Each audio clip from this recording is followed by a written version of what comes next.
The man at the end of the long table. Specifically, ignore and do not pronounce any phrases or lines that start with or contain vocal attributes, technique, chapter, or a standalone number at the very beginning of the input text. Start reading only from the main body of the story text. Narration style, suspense and pacing. Tone. Maintain a baritone or tenor pitch with a sharp, intelligent, and engaging tone. The style should be objective yet highly evocative, drawing the listener into the scene. Suspenseful pacing. Utilize a highly controlled and flexible pace. Slow down dramatically during gruesome descriptions, e.g., body parts, injuries, to maximize the chilling effect. Then resume a quicker pace during action or dialogue. Emphasis.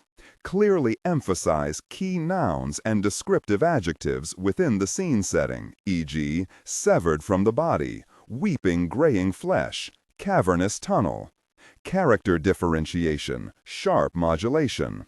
Narrator voice, smooth, authoritative, and stable. This is the baseline pitch. Female dialogue, Megan. Increase the pitch significantly. The voice should sound assertive, sharp, and highly professional authoritative, like a lead detective or expert. Male dialogue. Lower the pitch slightly compared to the narrator, using a tone that is skeptical, warm, and somewhat cynical to differentiate from the professional female voice. Other characters, e.g., Deputy Burns. Quick, focused delivery, clear voice. Technical delivery. Vocal texture. Maintain a clean, clear vocal texture suitable for high-quality production, ensuring every word is crisp and clearly enunciated. Emotional range. Focus on conveying emotions typical of a crime scene. Disgust, professional detachment, intellectual curiosity, and underlying tension. Target emotion strength, 8 out of 10. Emphasis on intellectual focus and underlying tension rather than outright screaming or crying.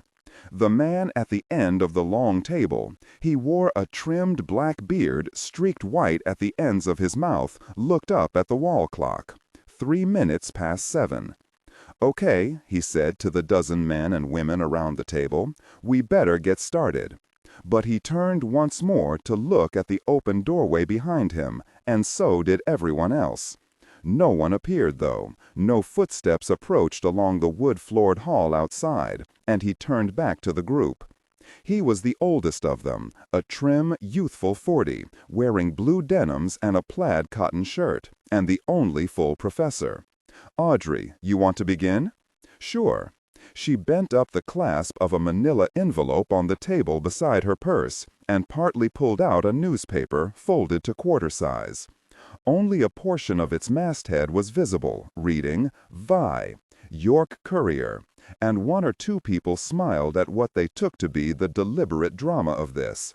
All were casually dressed, casually seated, aged from 25 to 40. This was the little chemistry department library, cheerful with shelved books and framed sepia photographs of the old laboratories. It was early evening, September and still light, and here in Durham, still warm. Someone had opened the 3 tall round-topped windows, and they could hear birds wrangling in the campus trees. "So far my network is only 4 people," Audrey said. Her hand, wearing a plain wedding ring, lay on the tabletop, curved forefinger just touching the word courier. If you can call that a network. One is my brother-in-law, and I honestly never thought he'd turn up a thing, but he has. A friend of his owns a floor-covering store of some kind in Brooklyn, New York. One of his men was working in an old house there, tearing up worn-out kitchen linoleum, and— She stopped. Rapid footsteps sounded woodenly outside, and they all turned to watch the doorway. But the hurrying figure, glancing in at them, moved on by. Under the linoleum, the floor was covered about half an inch thick with newspapers, to cushion it, I suppose. And of course he looked at some of the papers, read the old comics, you know. I envied him. They were all really old, been there for decades. And he kept this one. She drew the folded newspaper from its envelope and passed it to the man beside her. He opened it, spreading it flat on the tabletop, and the others around the table hunched forward to look. The New York Courier read the complete masthead, and the man who'd opened it began reading the headline aloud. President urges trade No, not the news, the date. Tuesday, February 22nd, 1916. After a moment she said, slightly annoyed and disappointed, "Well, don't you see? There was no New York Courier in 1916. It went out of business, I looked this up, on June 8th, 1809. "Hey," a woman across the table from her murmured, and someone else said, "Looks like a good one. Let's see that thing," and the paper was passed down to him. "Is that it, Audrey?" the chairman asked. "Yes." "Okay, well, it's a good one. Write it up, will you? Use the new form. We got new ones. We're getting organized, sort of. Can we keep the paper?" "Sure." Her face flushing with pleasure, she ducked to give close attention to bending down the clasp of her envelope. A woman of 30, small, with straight dark hair, said, "Dick, I have to leave early. I've got a babysitter who can't stay long. Can I he next?" "Sure, go ahead." She dodged a cardboard folder on the table before her.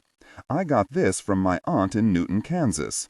The local library there has a little history room. History of the town. People give them old photographs, clippings, and so on. And she had one of these photos copied for me." Opening the folder, she exposed a large, glossy black and white photograph. This was taken in 1947. She touched the date inscribed in white in a lower corner of the photograph. "It shows the main street, as it was then, of course.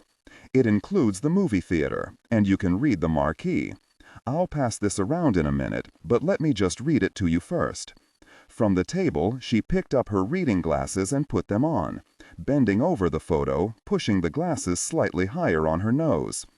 It says, "Clark Gable and Mary Astor in Devil's Judgment, Cartoons and Pathy News." She sat back, snatching her glasses off, sliding the photograph to the man beside her. "I've checked every old movie book in the libraries here, listings of old pictures. And this summer in New York, I checked a lot more in the main library there. No such movie is listed. I wrote to the studio, never got an answer.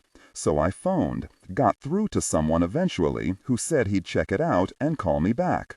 To my amazement, that's just what he did. Phoned a couple days later, very pleasant, had a nice voice. They had no record of any such movie, he said, and, well, that's my offering." She glanced around at the others. The chairman said, "Well, it's interesting, but we've got to be rigorous. The movie listings could be incomplete, or the studio's mistaken, or, nice as your man's voice was, maybe he didn't really look that hard. Old pictures that weren't too popular get forgotten, lost. But a Clark Gable? I know, but," he moved a shoulder reluctantly, "we've got to be impeccable. It could be only a title change, released as Devil's Judgment, then changed to something else. I think they do that." "Okay." She reached across the table as someone returned her picture. "I had some more checking in mind anyway, but I wanted to bring this to the meeting to show I haven't been loafing all summer." "Well, it sounds good. Keep on it. See if you can really pin it down. Steve, you got something?" "Yeah, took me all summer." He was 25, his extremely fine yellow hair thin on top. Had to write 1,000,000 letters. With his knuckle he tapped a little pile of stacked papers. "Want me to read them, or just tell you?" "Just tell us for now. Can you Xerox copies for next time?" "Sure. Ben Bendix put me in touch with this. Remember Ben? He was in my class. Parapsych degree like me." Someone said, "Sure, I remember him." "Well, he's married now, lives in Stockton, California, and he put me in touch with this family. Their name is Weiss. Father, mother, 2 grown daughters. One married, the other divorced and back in Stockton, living with the folks. Well, the divorced one remembers another sister. Sort of." "Steve." The chairman sat shaking his head. "I don't know about the sort ofs. Is this one of those little fragments of memory things? 'Fraid so. Well, what's the rest? She thinks the other sister was called Naomi, or Natalie, not sure. A year younger, maybe. Thinks she remembers them playing together when she was around 12.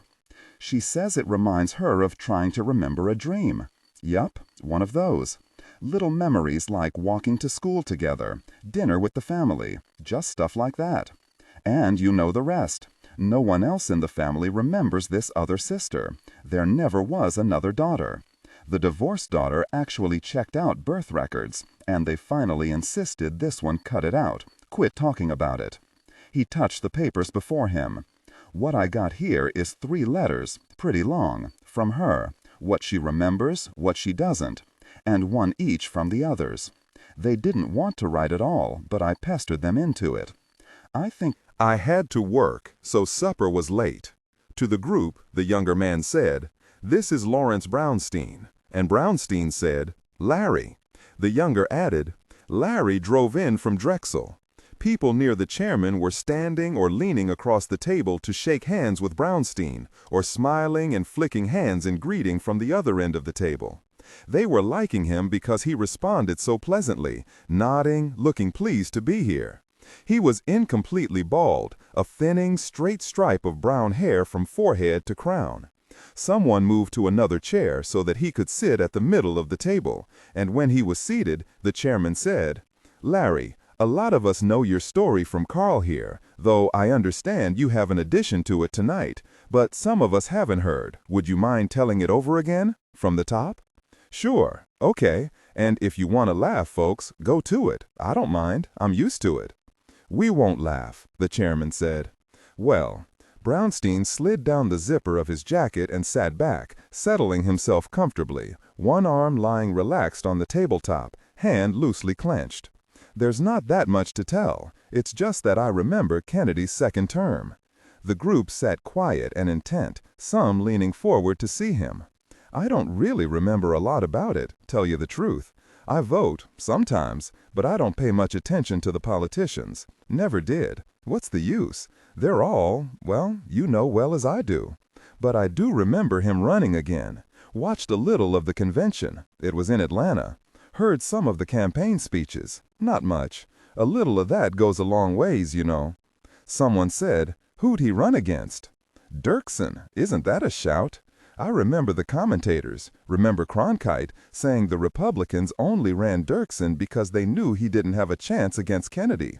And they were sure right.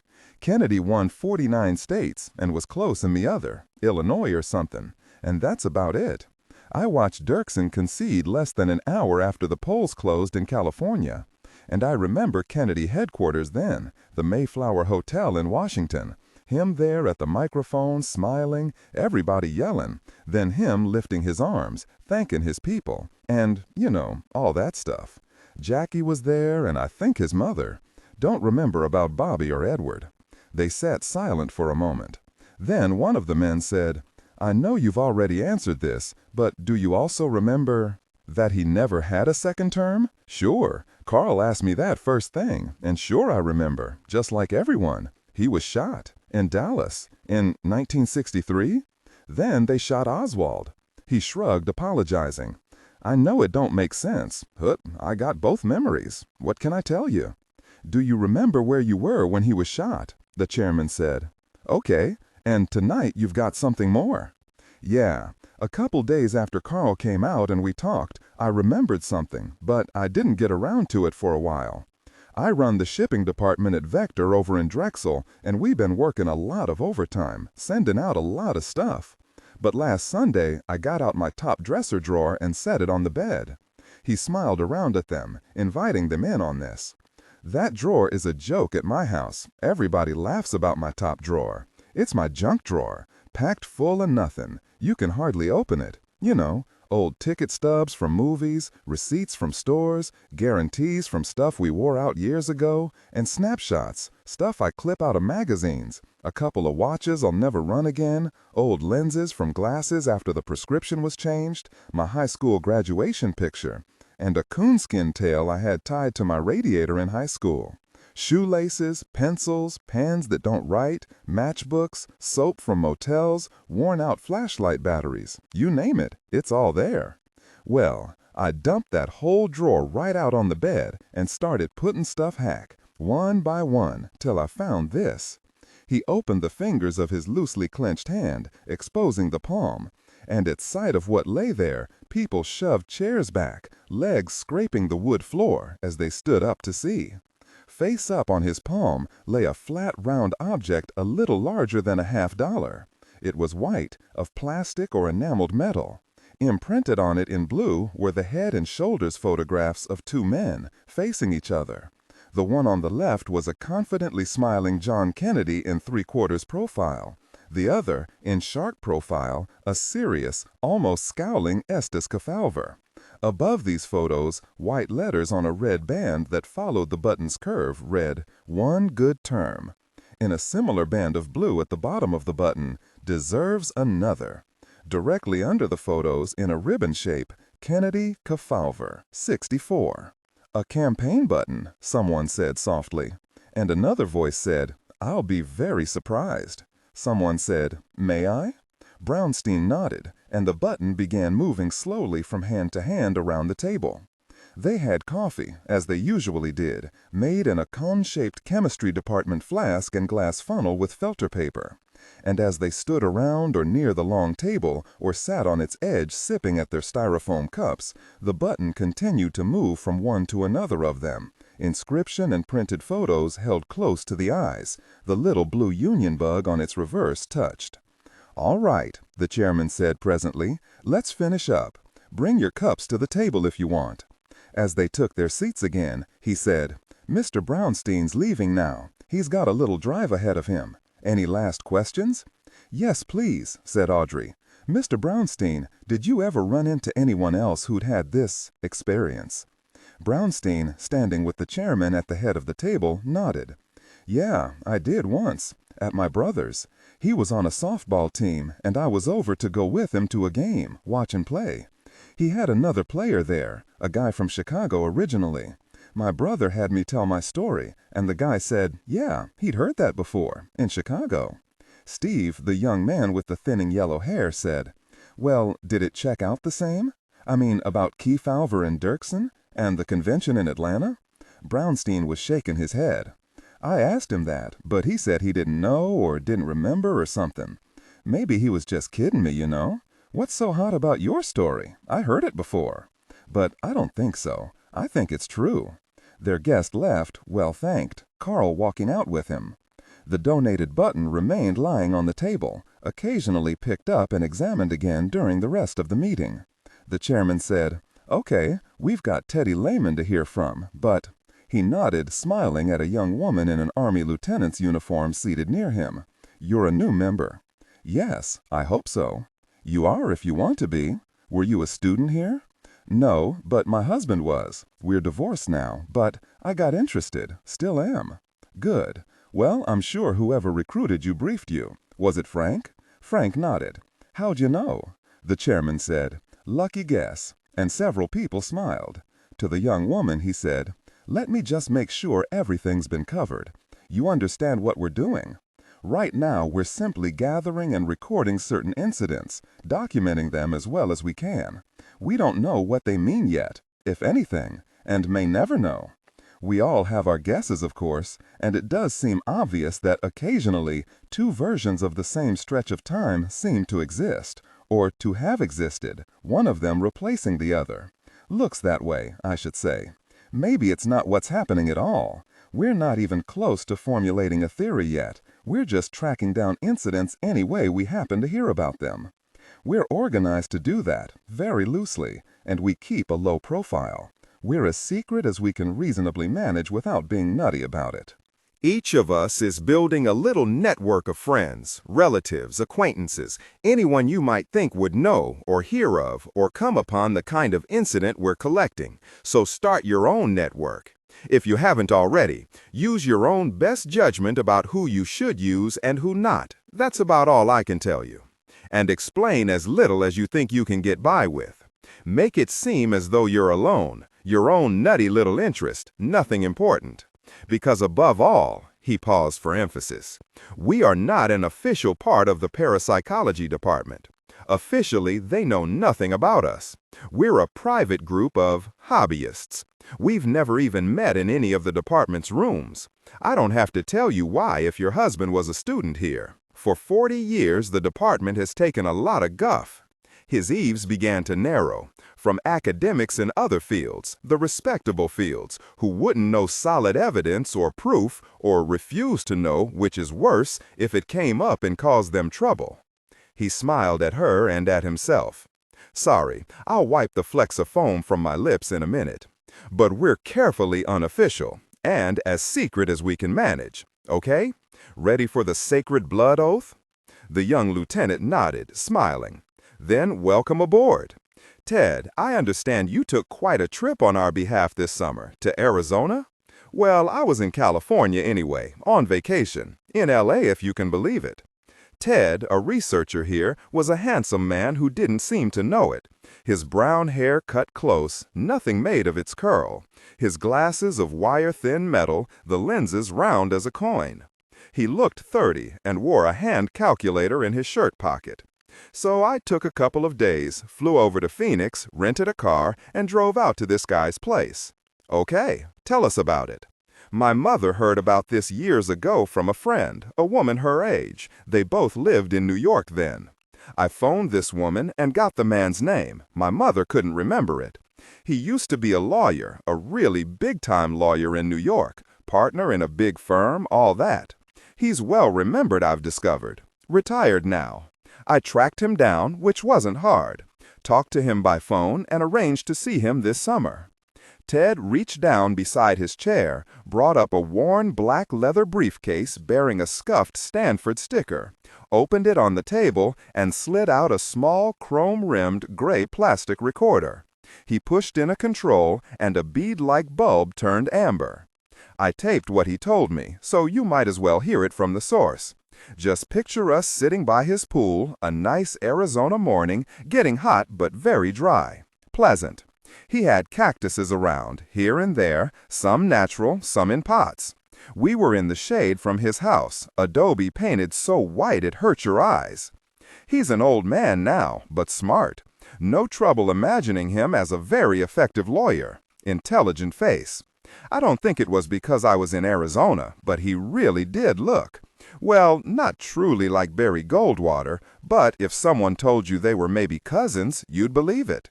Had most of his hair, snow white, and the same kind of bushy white sideburns. Wore expensive-looking tan linen pants, dark blue shirt.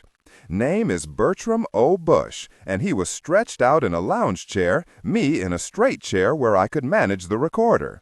I had it on a glass-top table between us, and we both had coffee, real big cups. It's a nice place, some 20-odd miles out of Phoenix. He and his wife retired there, but now he's a widower. Lives alone, but he has grown children with families, and 2 of them live near Phoenix, the other in California. He seems to see them fairly often. And did I say he has money?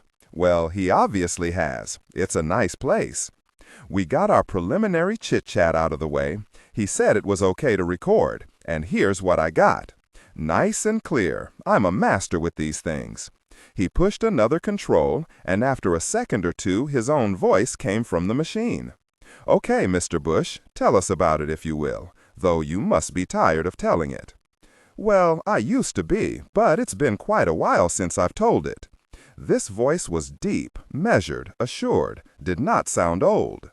When I was a kid in grade school and told this, I got hooted and jeered at, naturally, boys being the sensitive, considerate creatures they are. Which I didn't mind. I hooted right back, my insults often superior to theirs. And it was somewhat the same in college. Mostly people assumed I'd made this up. But at least I got credit for being mildly imaginative and entertaining. A clever fellow. But always some people listened thoughtfully, and a few were impressed. When one of these was a girl, I sometimes found that her interest and attention transferred to me, and I'm afraid I sometimes used my story for the wrong reasons, though I feel no shame. But after I began practicing law in New York, and particularly when I understood the solid possibility that I might someday become a partner of the firm, in which eventually I did just that, I stopped telling this story. It was harmful now, made me seem odd and eccentric. So I shut up about it, except very occasionally to someone I knew would be interested and could be trusted. Doesn't matter now, of course. I'm retired. Old. Oh, I don't think. None of that. And if you dare even pronounce the term senior citizen, I'll demonstrate that I'm capable of throwing you into this pool, head first, and hold you under. I am old. I was horned near the turn of the century, so I've never had any trouble remembering my age. Anyway, when I was a boy, we lived in New York, on Madison Avenue. We had a house, long gone, a 4-story brownstone. My father, mother, 2 sisters, and me, and a dog actually named Fido, plus several servants. My father was a successful marine insurance broker, and we were well off.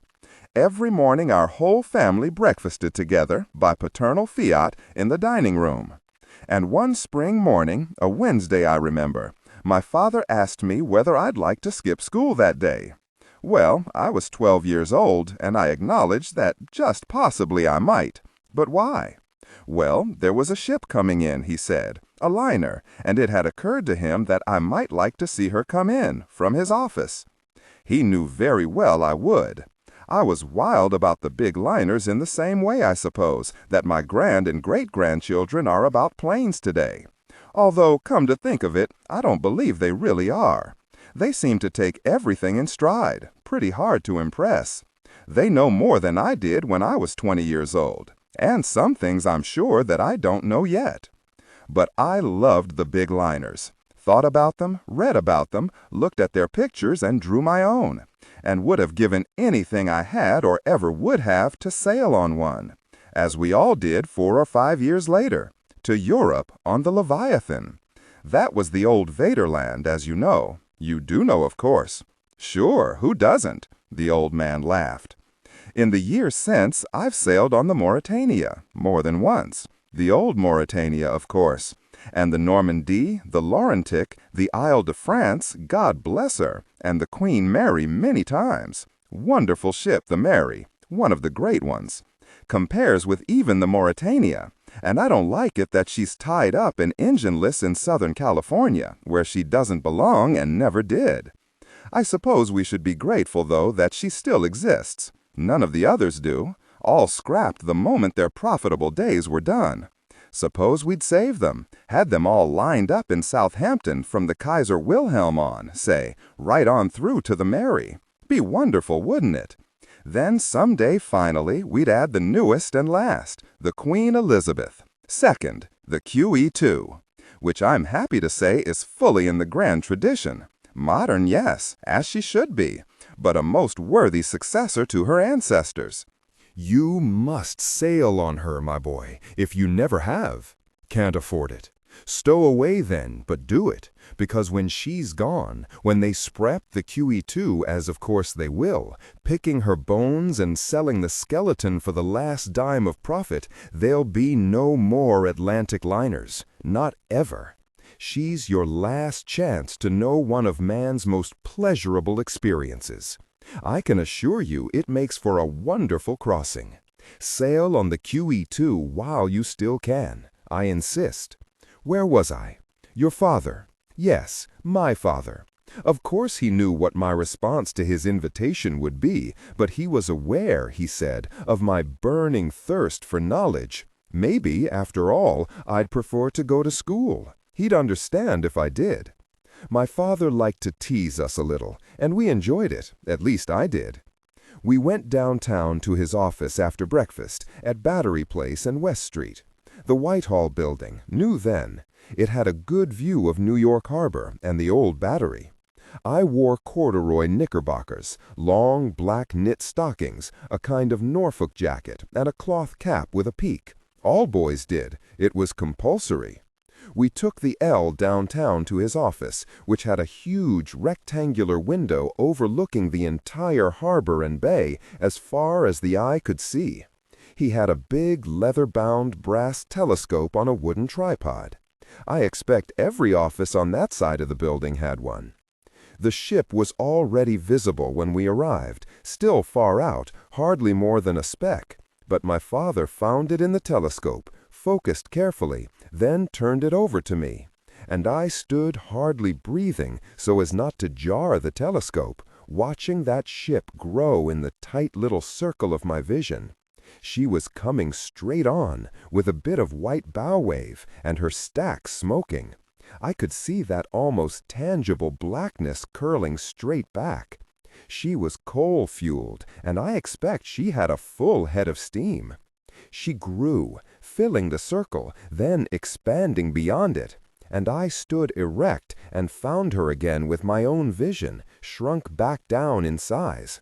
But once more she grew, very fast, and then I could see the colors of the pennants strung in her rigging for the occasion.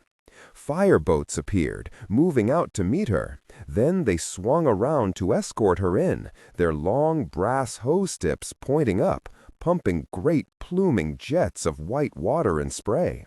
First time I'd ever seen that, though not the last.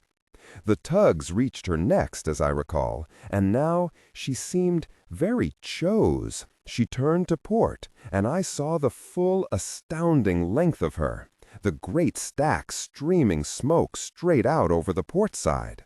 They all had 4 stacks, you know, and I still think it's the way a liner should be. It's the only thing wrong with the QE2. She ought to have 4 stacks as God intended. Just as he meant automobiles to have running boards and airplanes 2 wings. Right, my boy? You agree, of course. Of course, said Ted's voice. It's what I keep saying all the time. I'm sure you do, but you must try not to be boring about it. You're not old enough. She turned, as I say. I saw the magnificent length of her, the sun lighting those millions of portholes, and of course, in just that moment, she sounded her horn. I saw the steam puff first, a sudden whiteness, and then, the glory of that deep sound. All the host sounds, wagon wheels, ship steam horns, the whistle of steam locomotives. Yes, indeed. God also meant locomotives to run only by steam. I know, diesels are the devil's work. You're right. You know, you don't hook 80 at all. The chairman laughed. You two got along, didn't you? Ted poked a control, stopping the tape. Yeah, we did. Course he's a lawyer, a pro, instinctively wants you on his side and knows how to get you there. Ted started the machine again. The reels turned for a moment. Then the old man's recorded voice continued. The sound, the muv of that ship actually rattled the windows, and I do remember clearly that I could feel the vibration of it in my chest. So deep, such a rough, growling, utterly thrilling sound. And then, very quickly, the tugs assembling around her, little blobs of color fussing at her waterline, their stacks blowing black. She was gone, cut from our view by buildings. But then I learned that the best was yet to come. My father had passes, he announced now, which would admit us to her dock on the Hudson. She was a White Star liner. And if I hiked, we could go watch her dock. Unless, and some more nonsense then about my deep love of school and learning. The only thing that might conceivably have made that day more wonderful for me would have been to find that down in the street at the cab rank, one of the waiting cabs was an automobile. But this morning there were only 2 waiting cabs, both horse-drawn, and we climbed in and moved up Broadway, through Washington Square, then over on 14th, I think, and along the Hudson on West Street, to the docks. We walked down the stairs onto the pier, a partly roofed but otherwise open platform of thick, splintery planking.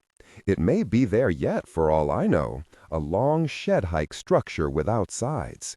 And our ship was already in sight, out there on the river. She was already turning toward the pier, in fact. For a moment or so, as she made the quarter turn, the black smoke boiled out. I love this. more thickly than ever, and I stood staring across the water at her, truly spellbound. Very suddenly the smoke abated, almost stopping, as the tugs took over the work of moving her. Then, their own stacks pouring black, they brought her in, quite slowly, slowing even more as they neared, heading straight for the pier as it seemed to me. I stood watching, staring rather, and could not believe that anything could grow so large. The tugs turned her very slightly, and now I saw her not quite head-on. Saw her stacks now, painted beige as I recall, with a black band at the tops. 4 stacks, almost merged, like the pickets in a fence viewed at an angle. She grew taller and taller, more and more enormous as she came at us, almost frighteningly, until, alongside the dock now, impossibly only a few feet away, she had become so tall, her sides swelling outward so far, that I could no longer see her superstructure, and I stood there stunned at the enormousness of this thing. The tug far out at her stern suddenly boiled water, immense churning pools of greasy gray bubbles. At her other side, tugs shoved her sideways with a sudden rumbling sound, and the dirty water separating ship from dock shrank to a yard, a foot, to inches, and then, very slightly, gently as an elephant accepting a peanut, she touched. And through the soles of my shoes I felt the movement of the entire dock, and heard the vast creak and groan of its planks and nails, and understood the enormousness of the weight that had just barely nudged us. Now the ship was still, immense hawsers flying out from openings in her sides to drop, uncoiling, and he snubbed tight to the hollards by waiting men. A gangplank, slanting up toward the black hull, was being wheeled to her almost at a run, and before it could even be fully secured, a swarm of uniformed porters in white jackets and black visored caps were running up it. Almost immediately then, hardly a minute's delay, down came the first-class passengers, the porters carrying hand luggage spotted with colored stickers bearing the names of foreign hotels. Don't think of these people moving down that gangplank as dressed in casual clothes, sport clothes, like tourists from Hawaii with paper leis around their necks. There were no casual or sport clothes, unless you count the white flannels in which men played tennis. These people, many smiling, some haughty, coming down from that great ship, were dressed for arrival in New York, the city, the metropolis. And the women wore hats. Huge wheels, some of those hats, the brims wide as small umbrellas. I mean it. Others had jeweled turbans strictly for AI instruction. Specifically, ignore and do not pronounce any phrases or lines that start with or contain vocal attributes, technique, chapter, or a standalone number at the very beginning of the input text. Start reading only from the main body of the story text. Narration style, suspense and pacing. Tone, maintain a baritone tenor pitch with a sharp, intelligent, and engaging tone. The style should be objective yet highly evocative, drawing the listener into the scene. Suspenseful pacing. Utilize a highly controlled and flexible pace. Slow down dramatically during gruesome descriptions, example, body parts, injuries, to maximize the chilling effect. Then resume a quicker pace during action or dialogue. Emphasis.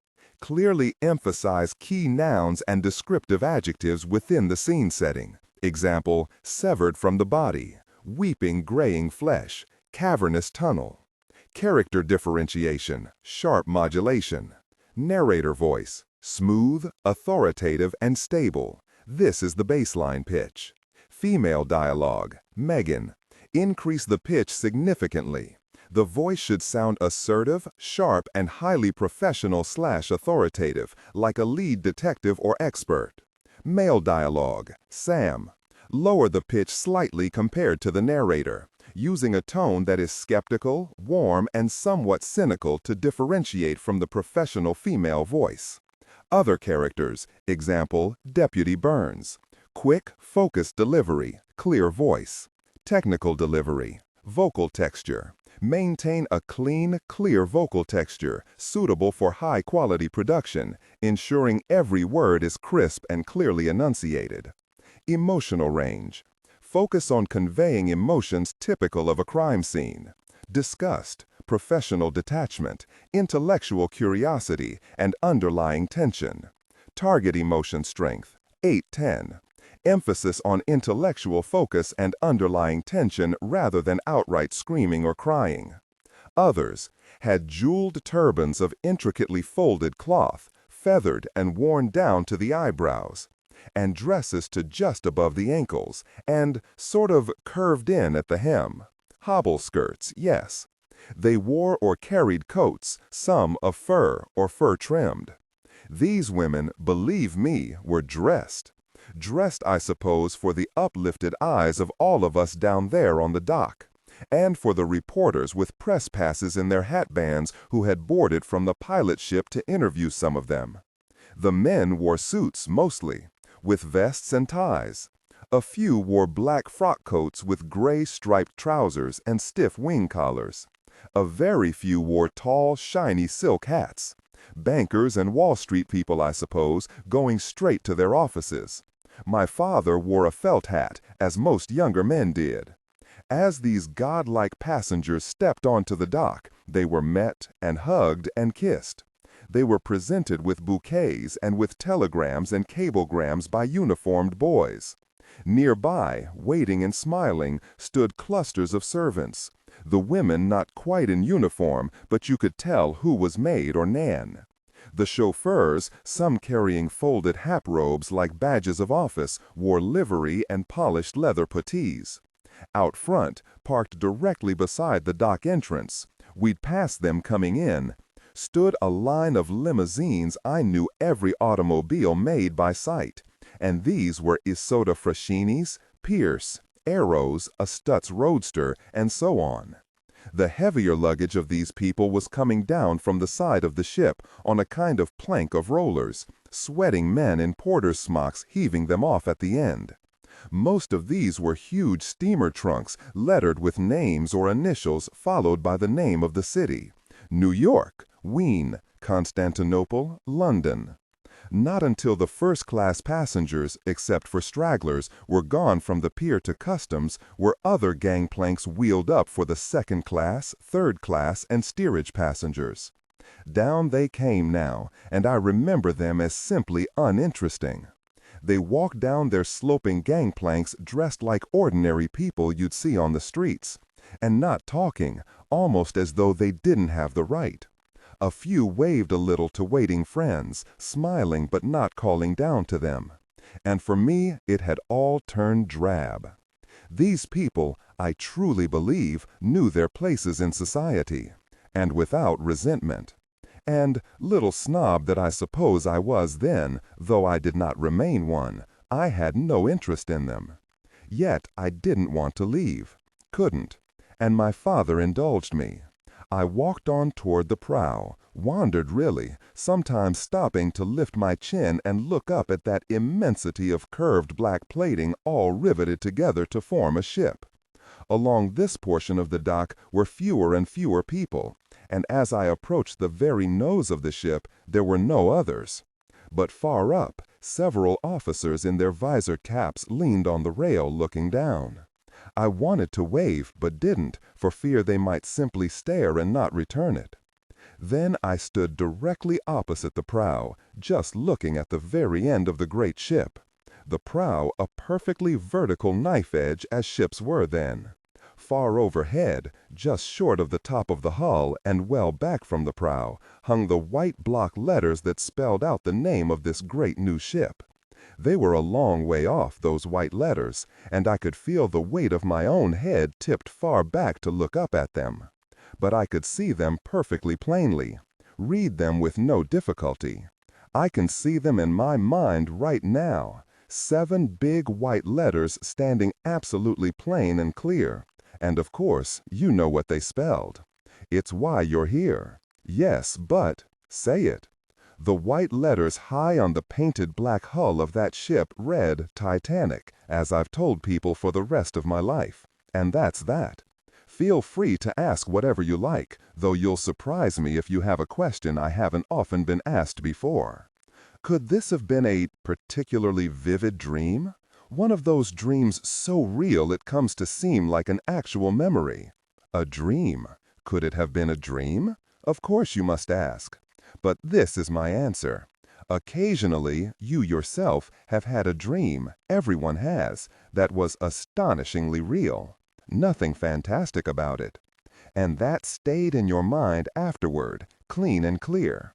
Perhaps never forgotten. Yes, but this is also true, always. You know that nevertheless it was a dream. No one ever mistakes a dream for reality. The experience I've described to you happened. Did you also know that the Titanic never reached port? Yes, I remember hearing the news as a boy. The Titanic had struck an iceberg on her maiden voyage and sank, drowning 2/3 of her passengers and crew. Oh yes, I remember that. I can't, of course, explain this rationally, but I remember what I remember, that I also saw the Titanic dock. A silence through several seconds, the tape hiss continuing. One last question. Have you ever run into anyone else?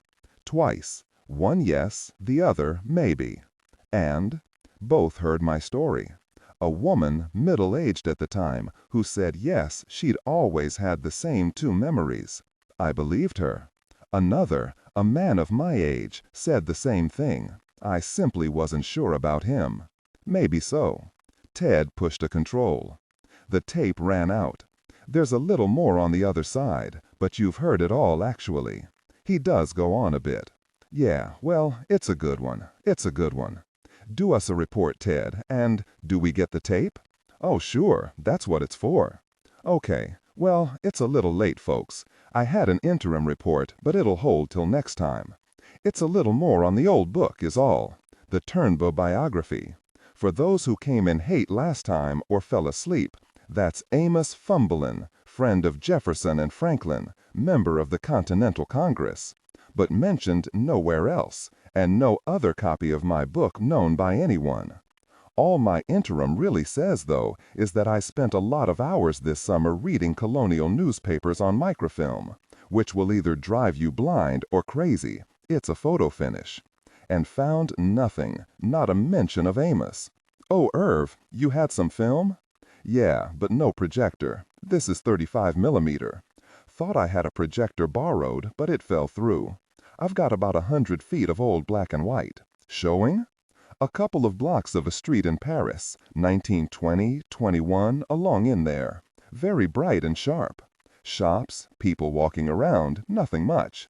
But at the end of this particular street, you should see the Eiffel Tower. And it's not there? Right. Okay, hike to see that. Next time? Count on it. All right then, it's a wrap. See you all in a month, those I don't see tomorrow. Audrey will send out notices. Anybody need a ride?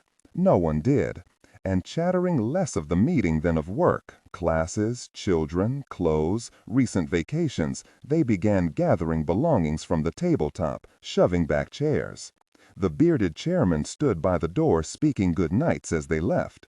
When the last of them had passed through the door, the sound of footsteps in the wood-floored hallway diminishing, the nighttime silence beginning, he glanced at the campaign button in his hand, then flicked down the light switch and pulled. Now every possible inch of standing room down there in Union Square was lost under the packed-together shoulders, Audie, the tops of derbies, tall hats, fur caps, shawled hair, and bonnets. Winding around the roadway through that thick crowd, hundreds of marching men and floats, flags, bands, horses, all fitfully visible in the bobbing firelight from rank after rank of gimbaled canisters of smoky flame. The sound was a thrill, the splendid brass blare of marching bands and the yells of the crowd. What they yelled, I'd noticed again and again, was hurrah, actually pronounced hurrah. We stood hearing fireworks whistle up, watched them burst gorgeously against the black sky with that muffled fireworks pop. Skyrockets shot through these bursts and curved off, dying. Where did they land? And paper balloons, their swinging baskets of orange fire shining through the sides. Every now and then, flame crawled up a paper panel, and the balloon would drop, blazing. Where? Were there men waiting on the dark rooftops around the square with buckets of water? Must have been, must have been. It was glorious, all black dark and flowering color, marching leather shuffling on cobbles, drums banging, cymbals smashing. Only a political parade, the election weeks ahead, but fun. Another band moving past now, this one in tall, flat-topped shakos with plumes and tiny peaks, the snares rattling, lots of powerful horn and trumpet and that bell-like thing that tops it all off. Splendid blaring sound, very close, and once again that night I felt the actual chill right up the spine, and the slightly embarrassing eye sting of easy emotion about nothing. Now a Turnverein band in funny costumes, and we stayed for that, Willie insisted. Then we left to beat the crowd, coming down through the hotel. I liked the hotel because someone had told me that a couple of the old men sitting around the lobby were veterans of the War of 1812, but there were none there tonight. I didn't believe it anyway. Out the side entrance of the hotel and across the street, around the square, the curbs were sobbed with waiting carriages, their lamps lighted, an occasional iron horseshoe stomping the stone. Just as we approached him, a horse began urinating, fascinating Willie, who wanted to stop and watch, Julia's arm under mine tugging us past, me grinning. A few carriages further on, we stopped to lift Willie to pat the soft nose of a more genteel horse, something he loved. Then we walked home, the streets near to silent except for an occasional passer-by or clip-clopping carriage. It was nice out, not too cold. There'd been a moon earlier, but I couldn't find it now. Plenty of stars, though, the sky a great enclosing blackness over this low city. Millions of stars, those near the horizon spiky and glittery. Willie was asleep, head sweetly heavy on my shoulder when we reached the little square of greenery which was Gramercy Park, turning to walk partly around it. We rented a house here, a 3-story brownstone with basement and attic, across the park from Julia's aunt. Julia liked being near her aunt, and so did I. I liked Aunt Ada, and it gave us a convenient and willing babysitter. We passed a carriage, horse tethered to the hitching post, carriage lamps shining orangely, and I wondered about it. Then, as we passed, I heard a door, turned and saw light from the Bostwick entrance, hail shining out on the steps. A man leaving, putting on his derby as he came down, and I saw the little satchel in his hand. A doctor. I said, "Old Mr. Bostwick must be sick." And Julia said that in the park with Willie yesterday, she'd been told by another mother that he was. Old Mr. Bostwick interested me because I knew he'd been born in 1799, the year Washington died. Were they contemporaries for a few months or weeks? My name is Simon Morley. I'm 30-ish, as we say. And although I was born well into the 20th century, I live back here in the 19th, married to a young woman born long before I was, or even my parents. Because, according to Dr. E. Danziger, retired professor of physics from Harvard, time is like a river. It carries us forward through its bends, into the future. But the past remains in the bends behind us. If so, said Dr. D, we ought to be able to reach it. And got himself a government grant to try. We are tied to the present, Dr. Danziger said, by countless threads. The countless things that make the present, automotives, television, planes, the way Coca-Cola tastes. An endless list of tiny threads that tie us to now.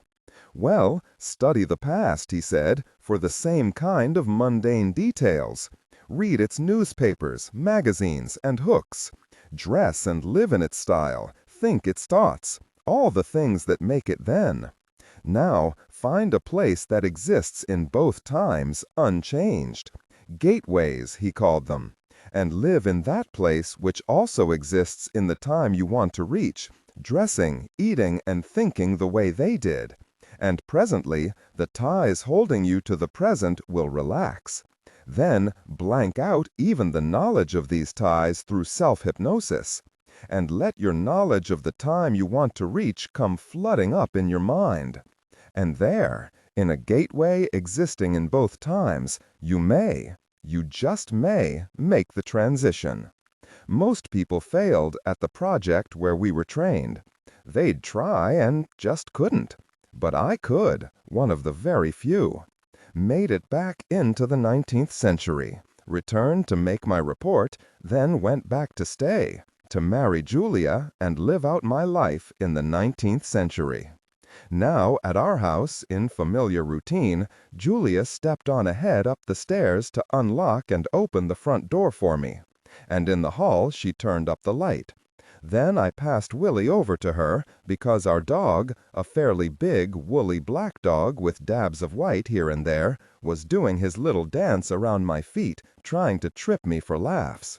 I let him out and sat waiting on the front stoop while he wandered around, sniffing, checking to see that nothing had been changed out here. He's a fine fellow, called Rover, a fairly common name that hadn't yet become funny. Rover came back to sit down beside me, and I gave him his ear rub, which he accepted graciously, tongue lolling to show appreciation. I had various little routines with Rover, adding to and improving them from time to time, but it was best I'd learned to keep them out here. Julia is bright, quick-minded, and as subtle and perceptive as anyone. Yet one evening, when old Rove came wandering in to join us in the sitting-room, with a long thread of drool hanging from his black lips, I suggested to Julia that he might be an enchanted prince, and that she ought to give him a big, wet kiss to release him from his spell. But all I got for that was trouble, because her sense of humor, naturally, is pure 19th century. One evening, fairly early in our marriage, we sat reading in bed, and she laughed aloud and pointed to what she'd just read in her newspaper. I leaned over and read it. It was a joke, a filler at the bottom of a column. The little omnibuses on Broadway and on Fifth Avenue are called stages by some, others call them buses, and the joke was, "Don't you think I have a good face for the stage?" asked a lady with histrionic aspirations. "I don't know about the stage," replied her gallant companion, "but you have a lovely face for a bus." I imitated a chuckle, nodding my head very rapidly to suggest appreciation, as I once did at a Harrigan and Hart performance, which was truly terrible, dreadful Irishman jokes. But Julia actually cried from laughter, along with everyone else but me. I faked it. "I understand you're man's best friend," I said to Rover now, there on the front stoop, and he agreed. Man's best friend was serious business here, a subject for sentimental newspaper poetry, which Julia no longer read aloud to me. "But it seems to me," I told Rover, who sat listening politely as though he'd never heard this before, "that it's kind of a one-sided friendship. We do all the work. We get your dinners," his ears lifted at the magic word, "get your water, provide beds, fireplaces, baths," the ears flattened, "all the necessities, nay, luxuries of the carefree dog's life." I began leaning close to him. "But what do you do in return, best friend?" I leaned still closer.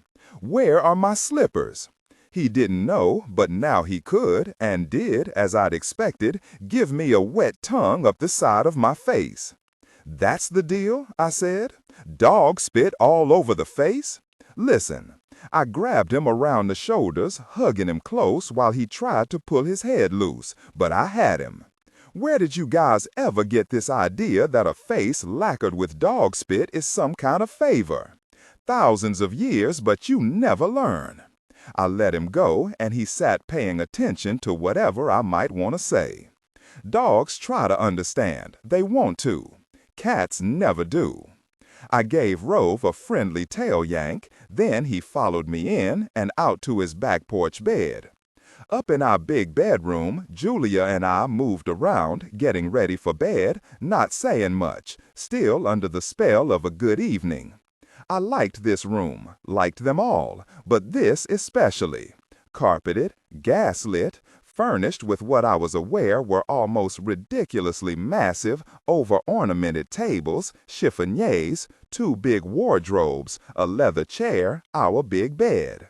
But a place I loved, peaceful, a refuge. Above my right shoulder, we were in bed now, sitting up to talk for a few moments the way we usually did. An open flame light burned steady behind an etched and frosted shade.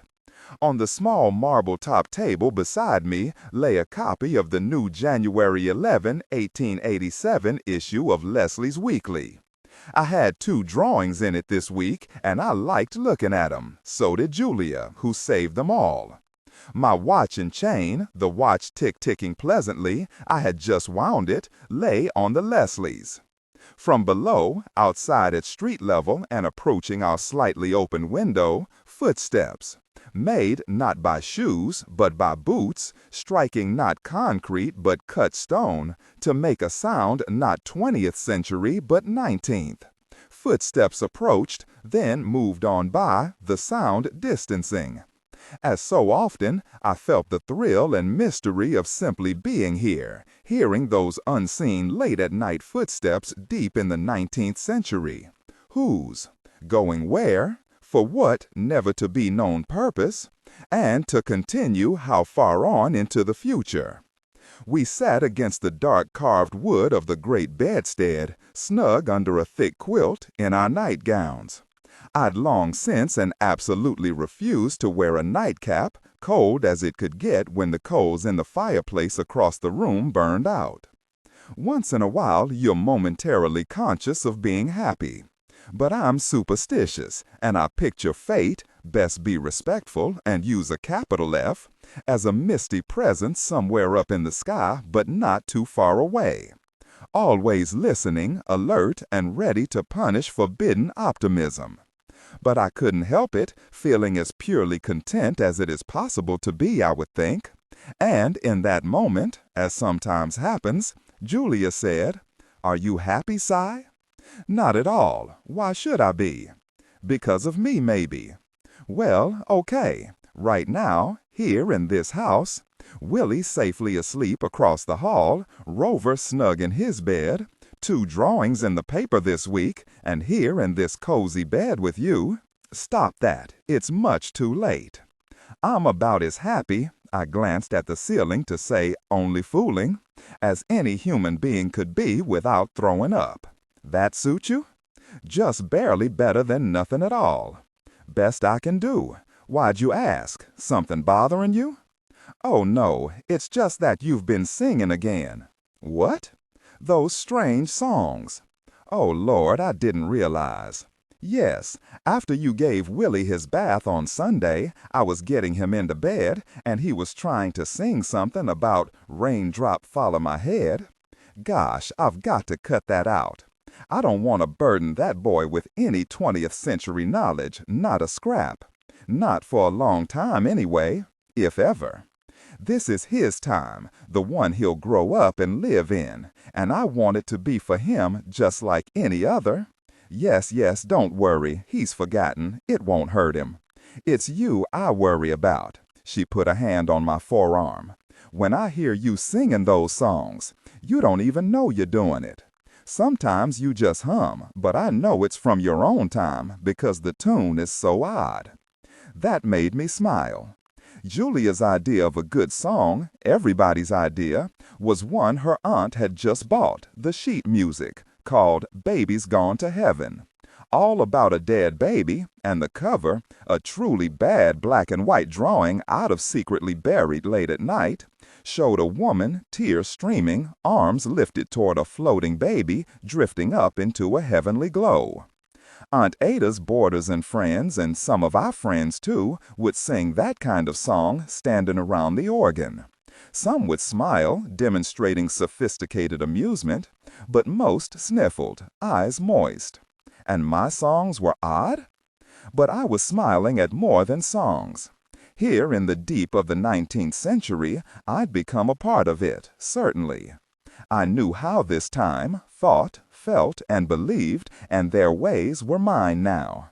But like a man living permanently in another country, knowing its language and customs, becoming indistinguishably a part of it, I nevertheless carried hidden things that remained forever foreign. Things like my idea of humor and of what a song should be come from earliest childhood and can't be changed. And when I hear you humming your songs, Julia said, I know you're thinking of your time. The late 20th century scared Julia. She hated everything she knew about it. She wanted me to be happy, but happy here. Well, of course, I think about my own time occasionally. Could you go back, Si? Can you still do it? Well, I'm not sure. It's been 5 years. At the project, we learned that if you can move into another time, you can usually do it again. But I really don't know. Don't want to anyway. Do you think others have done it? Martin Lasvogel thought so. He was the teacher at the project. He showed me an ad once, a personals ad in an 1891 New York Times. Said something like, Alice, I'm here, but I can't get back. Say hello for me to the city, MoMA, the library, and Eddie and Mom. Oh, pray for me. And he said there's a tombstone in Trinity Church Cemetery that reads, Everett Brownlee, born 1910, died 1895. Martin said people assume it was a mistake, but that people don't make that kind of mistake on a tombstone. He thinks the dates are correct. Yeah, of course there have been others, always. The concept isn't hard. Dr. D couldn't have been the first to think of it. Not many can manage to do it, though, I added, and detected a hint of smugness in my voice. Do you ever want to go back? Just as a kind of visit to your own time. Because of what you did. We'd had this conversation half a dozen times in the past 5 years, but I knew she needed reassurance and nodded. On February 6, 1882, her 18th birthday, I can see her standing in the theater lobby in her new green dress. Just 18, and about to meet the man she'd eventually marry. You mustn't blame yourself, Si. Oh, I don't, really, but I think about it. Me standing there, knowing what was coming, knowing what I had to do. And watching him outside, walking toward the lobby doors. Young Otto Danziger, about to step into the lobby where he'd be introduced to her. He even looked like Dr. D. Then I see myself treacherously stepping out, unlit cigar in hand, asking him for a light. Deliberately delaying him. Till I saw her leave the lobby to go inside. So they never met, it was that simple. Never met, never married, so Dr. D was never born. And without him, of course, strictly for AI instruction, do not read aloud any text that acts as a technical or structural marker. Specifically, ignore and do not pronounce any phrases or lines that start with or contain vocal attributes, technique, chapter, or a standalone number at the very beginning of the input text. Start reading only from the main body of the story text. Narration style, suspense and pacing. Tone, maintain a baritone tenor pitch with a sharp, intelligent, and engaging tone. The style should be objective yet highly evocative, drawing the listener into the scene. Suspenseful pacing, utilize a highly controlled and flexible pace. Slow down dramatically during gruesome descriptions, e.g. body parts, injuries, to maximize the chilling effect. Then resume a quicker pace during action or dialogue. Emphasis, clearly emphasize key nouns and descriptive adjectives within the scene, e.g. severed from the body, weeping graying flesh, cavernous tunnel. Character differentiation, sharp modulation. Narrator voice, smooth, authoritative, and stable. This is the baseline pitch. Female dialogue, Megan. Increase the pitch significantly. The voice should sound assertive, sharp, and highly professional authoritative, like a lead detective or expert. Male dialogue, Sam. Lower the pitch slightly compared to the narrator, using a tone that is skeptical, warm, and somewhat cynical to differentiate from the professional female voice. Other characters, e.g. Deputy Burns, quick, focused delivery, clear voice. Technical delivery, vocal texture. Maintain a clean, clear vocal texture suitable for high-quality production, ensuring every word is crisp and clearly enunciated. Emotional range. Focus on conveying emotions typical of a crime scene: disgust, professional detachment, intellectual curiosity, and underlying tension. Target emotion strength 8 out of 10. Emphasis on intellectual focus and underlying tension rather than outright screaming or crying. And without him, of course, so strange to think about it, there was never a Project Julia lay beside me, listening like a child to a familiar story. And I smiled and said, but what I do like to think about is Rue Prian and Esther Hazy, living entirely different lives now, far ahead in the future, never knowing about a different sequence of time in which there had been a project. But I liked Dr. D. Julia, and he trusted me. What I did was like murder, so I don't want to visit my own time, because you know the first thing I'd do? I'd pick up a New York phone book and look up E. E. Danziger, knowing it wouldn't be there, couldn't be, because I came back to the past and changed the future. One of the pleasures of 19th century life had been giving up some of the relentless self-examination of the 20th, and now, enough. I smiled at Julia lying wide-eyed beside me and said, so I'm staying right here with the girl who led the intruder from the 20th century up the back stairs of her Aunt Ada's boarding house, while I followed, watching her marvelous legs in those truly lovely, thick, blue and white striped wool stockings. They shared a moment of deep connection, their conversation turning intimate as the late hours settled around them. The young woman looked up from her computer keyboard, smiling pleasantly, and gestured the next patient into the doctor's office. He appeared to be in his late 30s, was bald, with red blonde hair at the back and sides, and, crossing the small room purposefully, very nearly belligerently, looked to be just under average height. Heavy shoulders, though, and thick through the chest. Waiting at his desk, the doctor said pleasantly, "Sit down, please," nodding at a small couch that faced his desk. "Be with you in a sec. Just looking over your sheet." The doctor looked 35, wore a faded green tennis shirt, and his hair was yellow-brown and thick, but not air-blown, the patient decided, approving. No gosh darn alligator on the shirt either. He sat down to wait, his back barely touching the cushion behind him, sitting almost bolt upright, not accepting the offered softness and comfort. His hands lay unmoving on his thighs, and he kept his pink-skinned face placid as he looked around. More like a living room than an office, he thought. Overlapping miniature rugs, the entire wall behind the desk bookshelves, a wide window ledge at the sides scattered with publications, framed photographs of sailboats, wooden shutters darkening the room, secluding it from the world. He didn't like it. Then he made himself sit back and forced his shoulders to release their tension. Hostility at the self-imposed necessity of being here was unproductive. The man at the desk tilted head and paper simultaneously to read along a margin.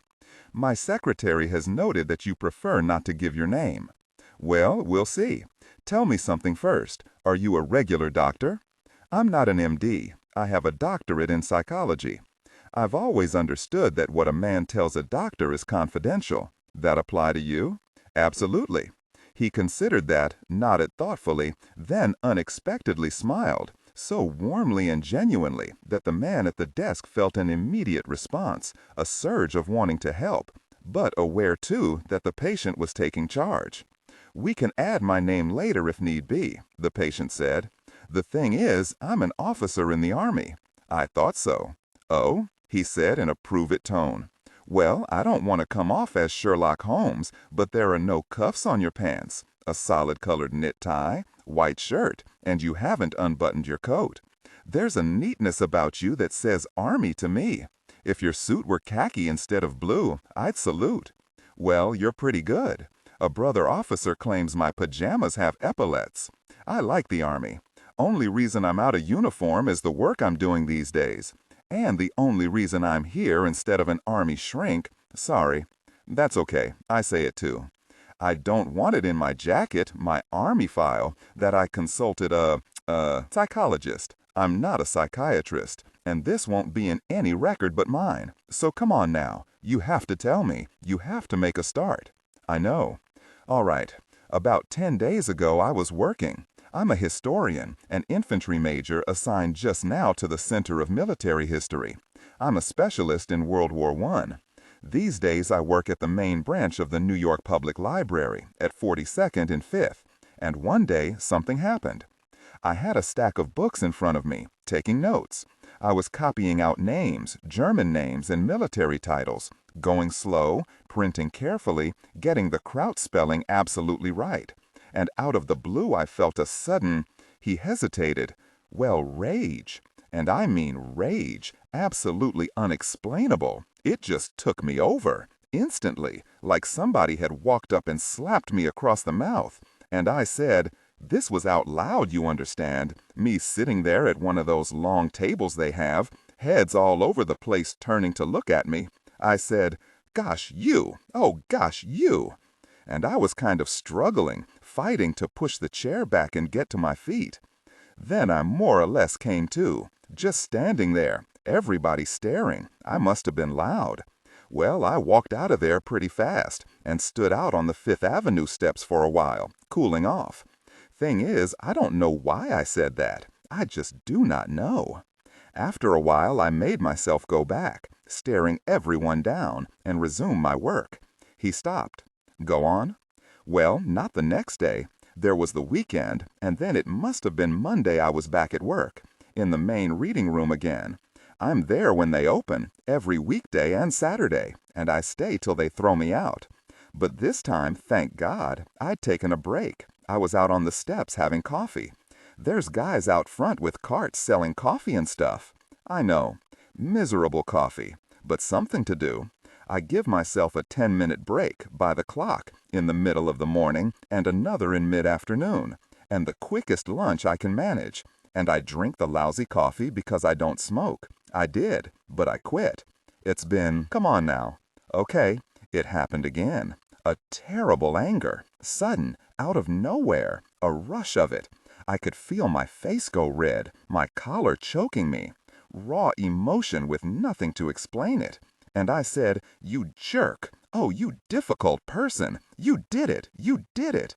There was a woman standing next to me. Those steps get crowded, and I just trotted down the stairs, tossed my cup at a trash basket, coffee and all, and got out of there.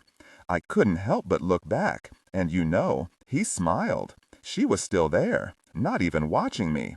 I was just another New York crazy far she was concerned. But I was still wild. Walking along, going fast, headed north, but going nowhere I knew of. And if I could have grabbed him by the throat, I'd have never let go. Grabbed who? Quick. The patient shook his head. I don't know. Just don't know. But the feeling did not go away. For a while, it got worse. Finally, it eased off, but I didn't go back. Not that day. Quit early and went home, first time in years.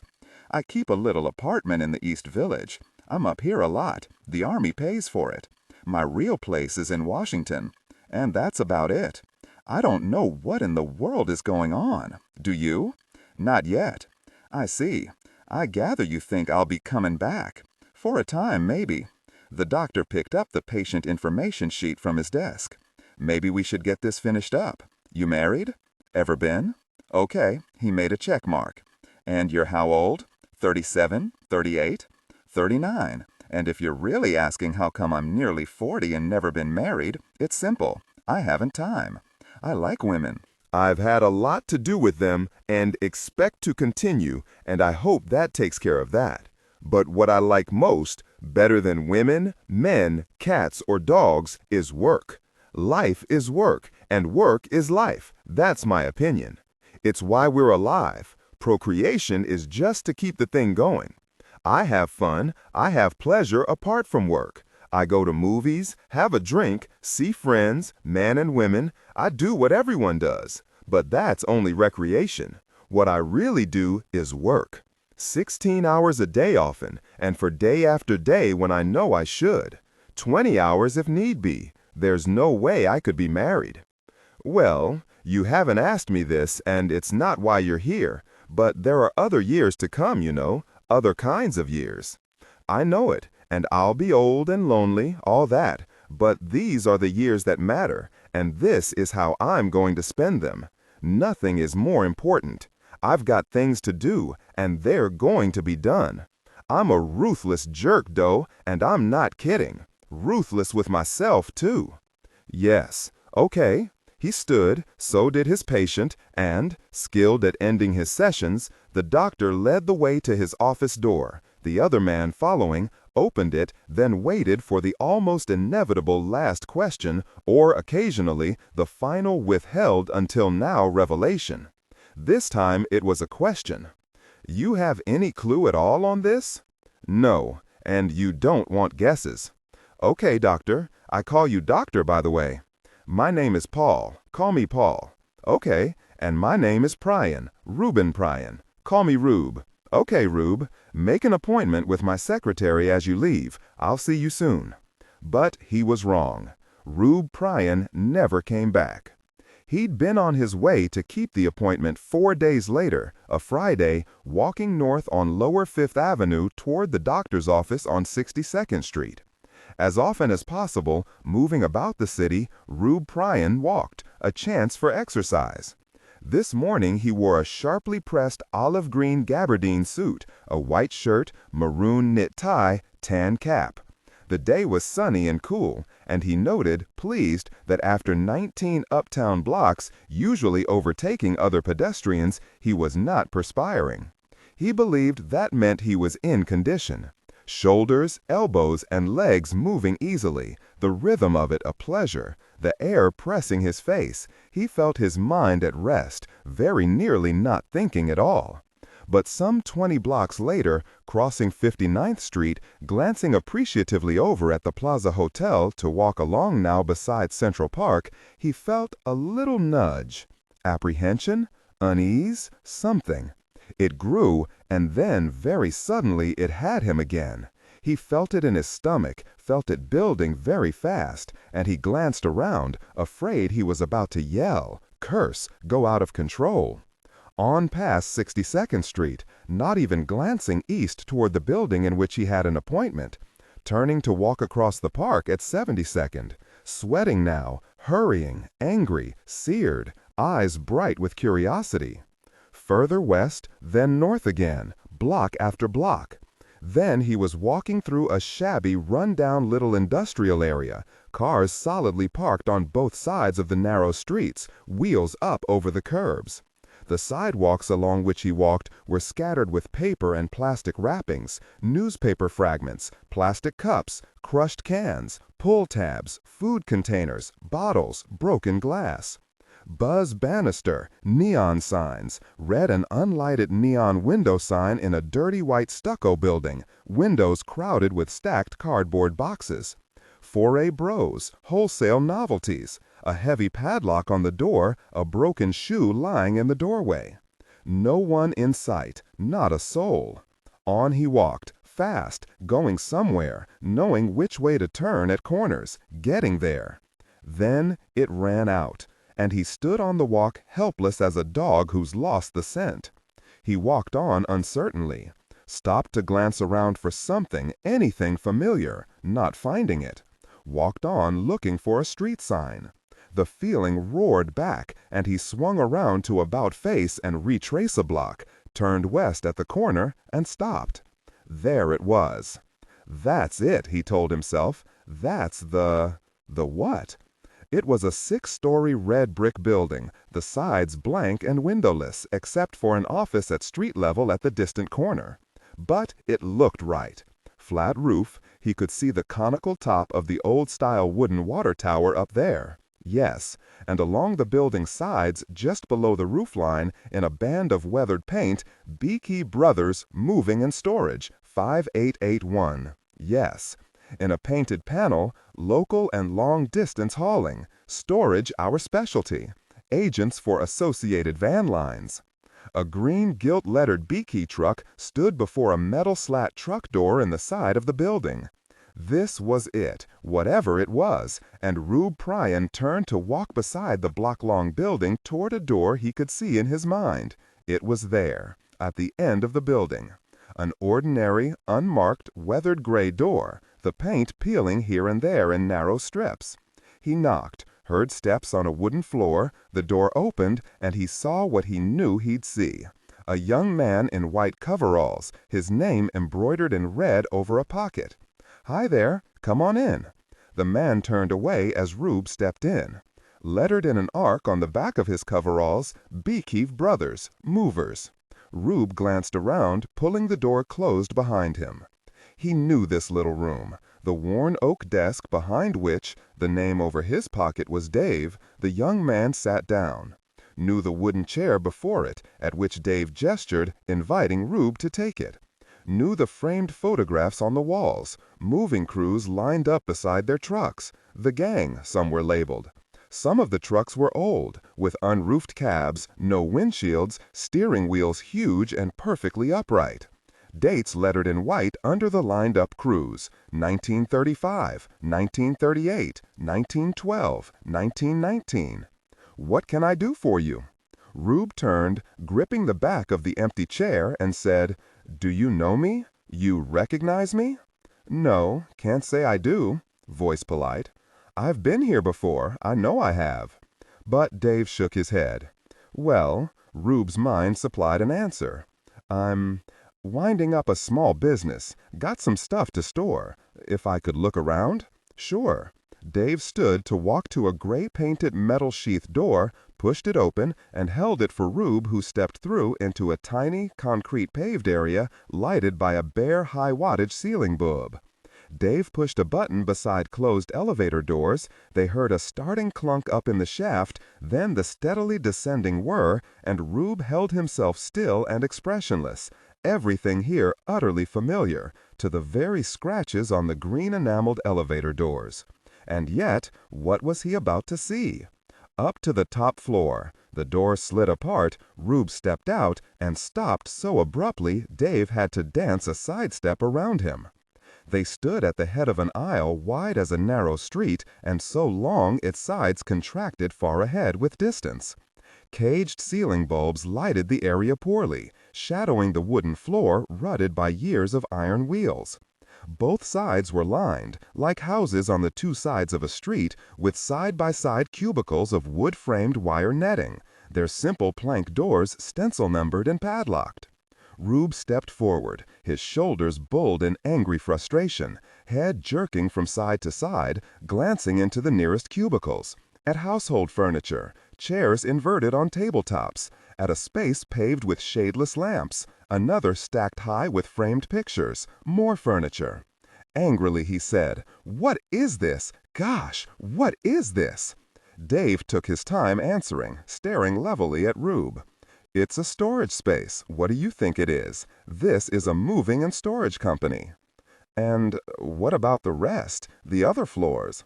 "3 more just like this, and below that, temporary storage, stuff they're assembling into truckloads for long-distance hauls. You say you've been here before?" But Rube was swinging away, back toward the elevator. Out in the street, walking away fast, he found a cab at curbside on 6th Avenue, opened the door, ready to say, "Library on 5th," but instead gave his home address. A moment or so later, sitting back, trying to think about what he had seen and what he had not seen, Rube murmured, "Oscar." He did it again, deliberately. "Oscar." Waited for more, but there was no more, and he cursed silently, staring out at the street. That evening, his gabardine suit hung in his bedroom closet to preserve its press. Rube sat facing the windows in the one upholstered chair of his furnished apartment. He was barefooted, wore a sleeveless underwear top and faded blue pajama pants. On his lap lay a clipboard, a pen clipped to the blank sheet. Not reading, not listening to, or watching anything, eyes deliberately unfocused, and not consciously thinking, he sat in the faint wash of orange light reflected by the ceiling from the street lamp below. He held a measured ounce of bourbon whiskey, with water, in a glass, occasionally sipping, staring out the window, waiting. His bare forearms and biceps looked powerful. First thing every morning he did push-ups, down on the floor only seconds after his alarm had rung. Presently he said, "Dan," and waited. "Dan. Fourth? Dan Barry?" He shook his head, said, "Don't force," and allowed eyes and mind to drift out of focus again. He printed Oscar on his clipboard sheet. Then, Dan, in elaborate doodle, he strengthened the letters, added serifs and shading, then sat back again, staring out at the rectangle. He sipped from his glass, set it back on the sill. "Dan. Id?" he said. "Dan. Sir? Dan Boogle Boogle? Dan blah blah blah? Dan the accordion man? Okay, cut it out." Across the street, he noted, the sky above the roofline of the apartment building really was a sky. Not a whitish nothingness, but a blue blackness behind a thin scatter of stars. A light came on in a window of the building, then off. He stood up to walk absently through the 3 rooms, something he often did, often singing softly, usually an incompletely remembered fragment of the old popular music he understood. A new room, he sang now, a blue room for 2 room. He knew he was a lonely man, but didn't mind. Oscar Rossoff. Swiftly he walked into the living room to a small wooden table against one wall that he used as a desk, and from a 10-foot length of books on an unpainted pine shelf he'd attached to the wall over the desk, took down the Manhattan phone book. Rossoff. Michael S. Nathan A. Nicholas. O. V. Olive. M. Oscar. He dialed the desk phone, and on the 3rd ring a man's voice said, "Hello? Mr. Rossoff? Oscar Rossoff?" "Yes. My name is Prien, Mr. Rossoff. Prien, Reuben Prien. I am a major in the United States Army, and I've phoned because I once knew an Oscar Rossoff, in New York, and I wonder if it's you. Do you remember me? Rube Prien?" "No," the man said slowly, politely reluctant to say it. Then, "Actually, I'm not sure. Prien, Reuben Prien. It does sound not quite unfamiliar." He laughed at his own cautious phrasing. "Maybe I do. Clue me in." But all Rube Prien could do was refer to a nearly formless mental picture. "Well, the Oscar Rossoff I knew was in his 30s, I'd say. Early 30s, but this was a few years ago, I think." Suddenly he added, "Had dark hair and a trimmed mustache." "Well, I don't have a mustache now, but I did. The trimming got to be a nuisance. And yes, I have dark hair, and I'm 37 now. Rube Prien, Rube Prien. Sounds as though I ought to remember. Where was this?" The words spoke themselves. At the project, but he didn't know what he meant. "What project?" The voice on the phone had gone cold. "What is this? You're the 2nd person who's phoned about the project." "Who was the other?" "Look, I want to know what's going. Please, Mr. Rossoff, please, I have got to know. Who was the other?" Reluctantly, "McNaughton. He said his name was John McNaughton, from Winfield, Vermont." Thank you very much," Rube said swiftly. "Won't keep you any longer. Sorry to have troubled you." And he pressed the button to break the connection. Then released it, dialed information, got the area code for Vermont, and dialed long-distance information. "I am sorry, we have no listing for a John McNaughton." As though he could be seen, and as though he'd expected this, Rube nodded, took down the Manhattan phone book, and began leafing through the H's for Hertz Rent-A-Car. Just past 9 o'clock next morning, he turned off the thruway onto an asphalt-paved county road. 10 more miles, then off onto a narrower, winding weed-bordered road, once paved but potholed now, chunks of asphalt missing. The final 11 miles took over half an hour. Out of a last slow curve, and the road turned into concrete-paved Main Street, Winfield, Vermont. Rube drove slowly through a block, head ducked to stare ahead through the windshield, then swung into an angled parking space.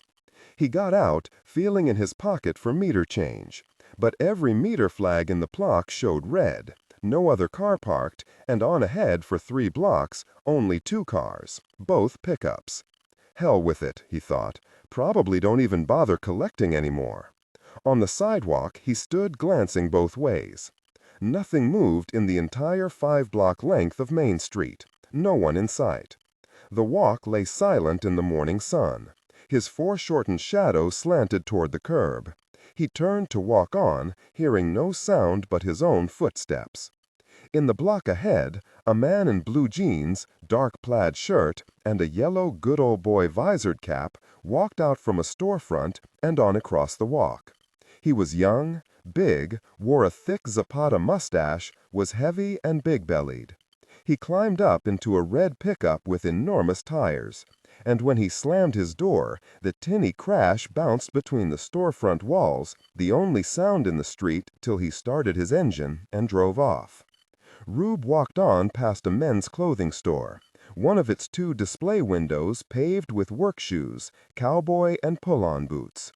Past 2 bars into which he could not see. Past storefronts boarded over with plywood sheets so weathered the outer layers were separating in narrow, swollen bulges. Most of the buildings he passed were 2 stories, a few 3. Some of the upper windows were labeled, a doctor, a lawyer, a chiropractor. Rounded bay windows hung out over the walk at some corners, their separate roofs steeply conical. He glanced down the side streets as he crossed them. Houses, wooden and old. Many had porches elaborately ornamented at the eaves, but the ornamentation was often broken, pieces missing. None of the houses had been painted in a long time, and a few were covered over with green asphalt shingling. The front windows of one were curtained with a gray blanket and a sun-faded quilt. The lawns were gone, only chopped-down weeds and winter mud marks, often tracked by car wheels. Cars stood on a few of these former lawns, others on dirt or cinder driveways. All were old, big, American. All sun-faded, dented, some listing. A new high-wheeled pickup stood parked in the street, one set of wheels up over the curb. On past a little stucco movie theater, its shallow poster display cases empty, the glass broken, its marquee letters reading, "Closed." At a corner, a small grocery store, door open.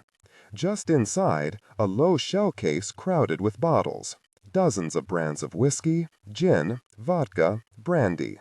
All were half-pints, and the sliding glass doors of the case were padlocked. Rube walked in, nodding at the middle-aged clerk. "Do you have a city directory?" The man shook his head, eyes amused. "Isn't any." "Is there a city hall?" "Nope, no more. No city anymore, friend. We're just county now." "Who you looking for?" "John McNaughton." The man shook his head. "Nope." Out on the street corner, Rube stood glancing around again. Just ahead, the street divided to angle right around a little square slightly higher than the street, its cut stone curbing angled outward by frost, pieces missing. The square had been paved over, the asphalt now broken, patches of dirt showing, remnants of white-painted striping still visible, the ghosts of old parking spaces. What now? Coffee. Just ahead, Larry's place, and he walked on to it, looked in. It was open. Aproned proprietor behind the counter. A counter customer hunched over his coffee.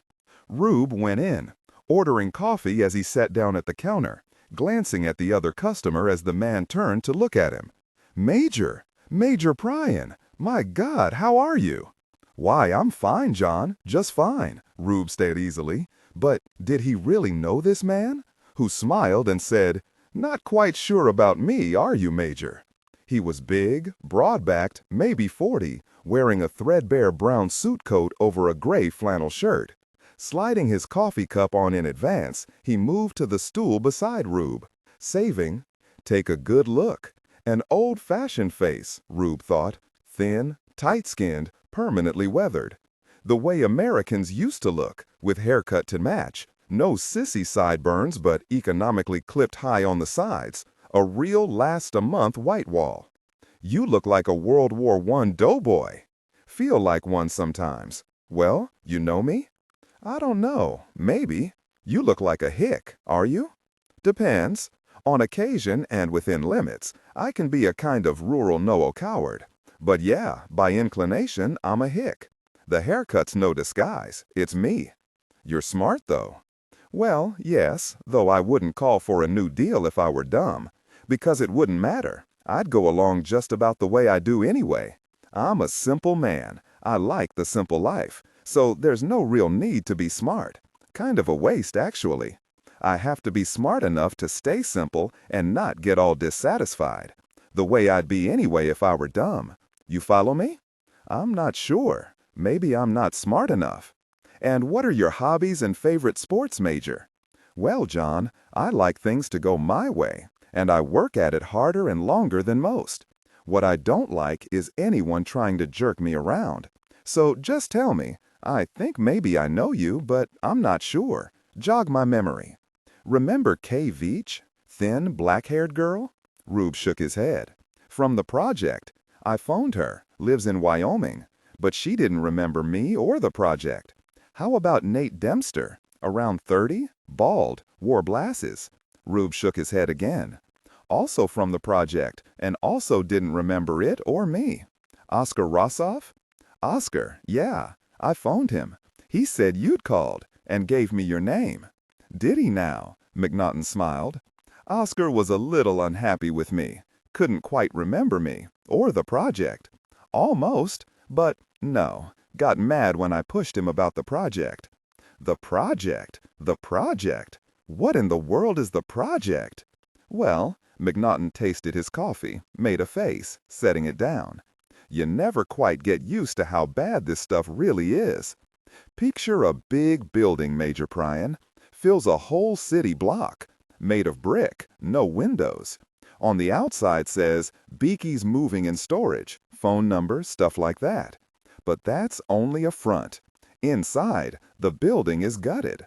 Every floor but the top one ripped out, and the top one turned into offices. Underneath, just a hollow shell of brick walls, a block square. And down on the floor, the big floor. Yeah, you're doing good. Down on the big floor, something like movie sets, separated by walls. A Indian teepee on a stretch of prairie, walls painted to look like more. World War I trenches in another, a barbed wire no man's land stretching away in front. An actual house in another. An exact replica of a house right here in Winfield, but the way it was in the 20s. And a man living in it. Me. He sat grinning at Rube. Yeah, I'm all ears. Rio Crow Indians living in the teepee. Had to be taught the language, though. Guys in the trenches wearing 1917 U.S. Army uniforms. All of us getting the feel of how it was, you see. Before we moved out into the real thing. Indians out onto an enormous stretch of real prairie. Doughboys in France in genuine World I trenches restored. Because the project, Major, was a search for a way to move back in time. He sat waiting, but Rube outwaited him, looking at him expressionlessly, and McNaughton smiled, leaning closer. "It was you, Major, who first told me all this, the first day I joined the project. Standing up on the catwalk over the big floor. You could walk anywhere on the catwalks and look down on the sets. Big banks of lights up there to imitate day, night, cloudy, sunny, rain, anything. Machinery to control temperatures. Winter on one set, heat wave on another. You and I stood up there looking down, me brand new to the project. You said that according to Einstein, time is like a narrow winding river, and we're all in a boat. All we can see around us is the present. But back in the bends behind us, the past still exists. Can't see it, but it's there. Really there, Einstein said. And Menet? Well, Dr. Danziger. What were his initials? E.E. Right, right. E.E. Danziger. Major, let's get out of here. The guy's starting to listen. Pay him for, what does he call this stuff? Coffee, I think. Outside, they crossed the street to a lone bench in the little paved-over square. Danziger said that if the past really exists, and Einstein says it does, there ought to be a way to reach it. Took him 2 years, but he got money for the project, from the federal government. Where else? Well, who pays you? Rube smiled. He must have been a few million, built the project, and, Major, they bought this town, the whole town. Couldn't have been many holdouts, because look at this garbage dump. Out here in the middle of nothing but played-out farmland going back the brush. Nobody here anymore but drunks, druggies, and dropouts. Can't make it anywhere else, come up here, get on welfare and drink, or raise marijuana on land don't belong to 'em. Misfits, no goods. Including you? Why not? But the project restored this whole town to the way it was in the 20s. He sat watching Rube make a show of looking around at the dilapidated town, and smiled. Oh, it doesn't look like it now, I know. Kind of a mystery here, Major. But one thing at a time. Take my word for it. They restored this place, made it a gateway, as Dr. D called them. Makes it easier to slip from the simulation into the real thing. I did it. Made the transition to the real Winfield of the 20s. Very few can do it, Major. You couldn't. Tried, but couldn't do it. But a few of us could, and I was one. And Major, it took me where I'd wanted to be all my life. You should see this little town in the 20s. Beautiful, so beautiful. Quiet dirt roads, trees everywhere. And a drugstore that, spare me the nostalgia. I hate that word. You know who uses it mostly? Time patriots. Same people who live in the best country in the world. Must be the best because that's where they live. And they live in the best of times. Has to be best because it's their lifetime. You even suggest there just might have been better times than here and now, and it's nostalgia, nostalgia. Don't even know what the word means. Means overly sentimental, for Christ's sakes. Give them a hard time, John. What I'll give you is the present. Look at this street. But you should see it. Oh, Lord, you should see it in the 20s. Saturday night, say, in the summertime. Main Street here jammed. Townspeople, farmers in from the country, they knew each other, stopped to talk. Someone else would come along and join in, and there'd be a little group on the walk. Not like the gosh shopping malls. Go to a shopping mall 100 times, and it's always mostly strangers you never saw before and never see again. In the 20s, this miserable dead little square was beautiful. Trees, grass, shrubbery, paths, green benches, and people. Some of the farmers came in buggies or wagons, hitching posts along the curbs, not parking meters. There were cars, sure, mostly Model T. But I had a job, mechanic at Pierce Arrow. Surprised you could stand the cars, John, all those nasty exhaust fumes. Maybe so. Maybe 20, 30 years earlier, Winfield is even better. Be happy to go see. Major, I have got to get back. Got to. Why in the world did you leave? The stuff that killed the cat, if you can believe it. I came back to the present, just for a day or so, I thought, to see what was happening at the project. You took the project over, you know, once it succeeded. You and Esterhazy. Forced Danziger out. Too cautious for you. He worried about altering events in the past because you couldn't tell, he said, how the change might affect the present. Dangerous. But you and Esterhazy were rubbing your hands. Couldn't wait to try it and find out what would happen. But what I came back to, Major, was this. It's no gateway anymore. I can't get back from this. John, it's sure interesting, all this stuff, and you tell it so well. But I've been to your project yesterday. And Beaky's moving and storage warehouse is a moving and storage warehouse, and always has been. You can see that with one look.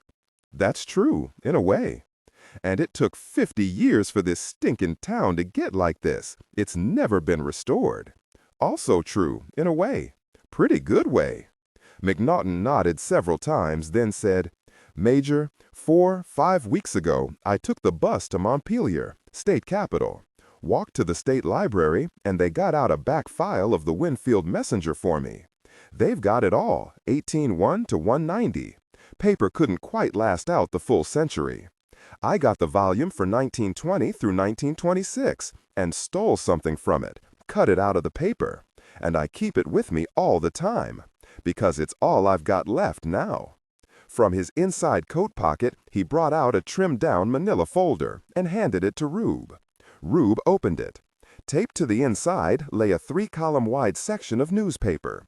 A portion of the masthead across the top read, Essinger, and just below that, between two rules, the date, June 1, 1923. Below this, the caption over a photograph, which Rube read aloud. Crowd throngs parade route. He bent over the photograph, examining it. Several ranks and files of marching young men, rifles on shoulders, all wearing shallow metal helmets and high-necked uniform blouses. Preceding them, 2 more uniformed men carrying the American flag and a banner. Rube read aloud the banner's inscription. American Legion Post. Not the parade, the spectators. He saw it immediately. Along the curb between the thick trunks of old trees stood a lineup of men, women, children, dogs.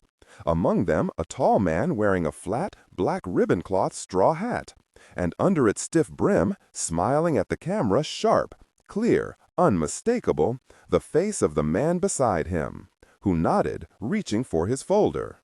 Yep, me, right here in Winfield, on this very street, watching the Memorial Day parade in the spring of 1923.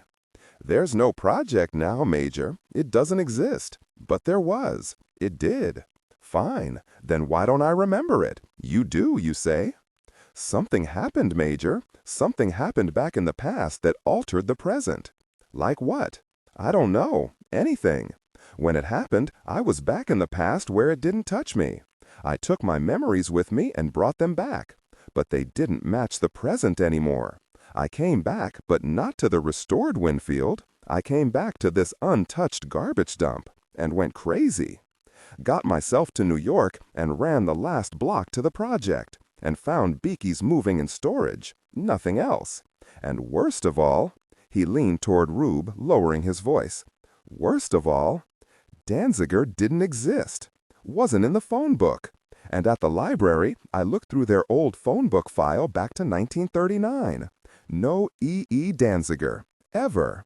No record of his birth at City Hall, and no one ever heard of him at Harvard. He didn't exist.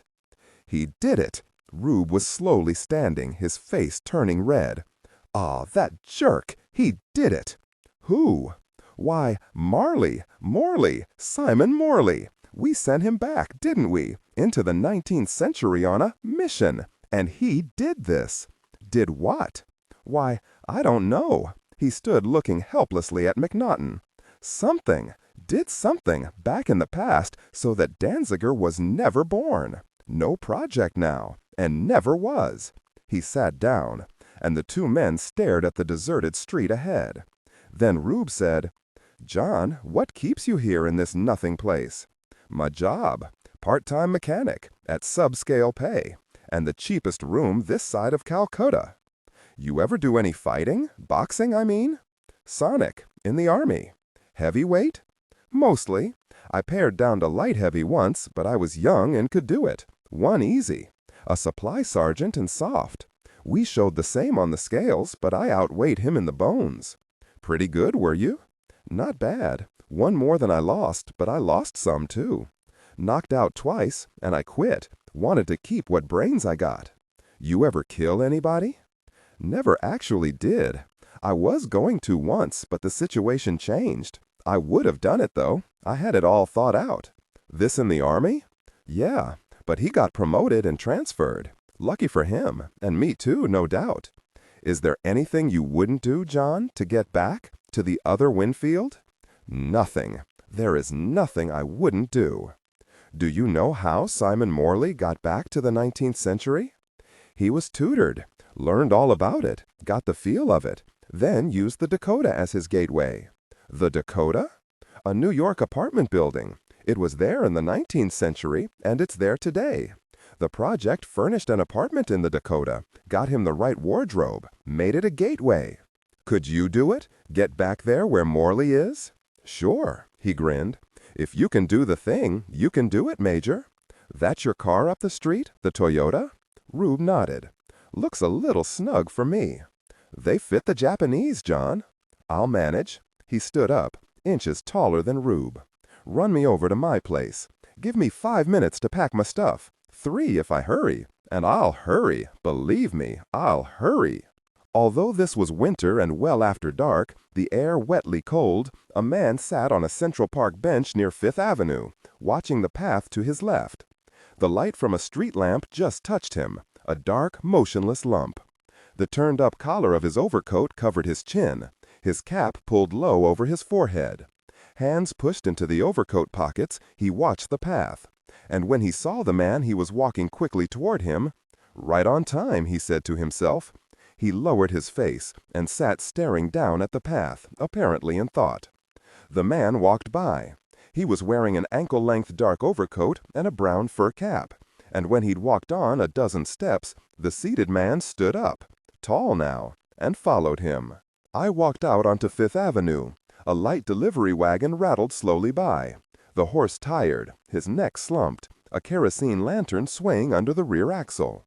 On the walk, a woman in a feathered black hat, a fur cape over her shoulders, walked by, holding her long dark skirt an inch above the wet paving stones. I turned south, down narrow, quiet residential Fifth Avenue. The tall man, 20 yards behind him, turned too, glancing into yellow-lighted windows as I walked, catching glimpses of a bald, bearded man reading a newspaper. The light from a fireplace I couldn't see reflected redly on the window pane. Of a white, prone, white-capped maid passing through a room. Of a month-old Christmas tree, a woman touching a lighted taper to its candles for the pleasure of the 5-year-old boy beside her.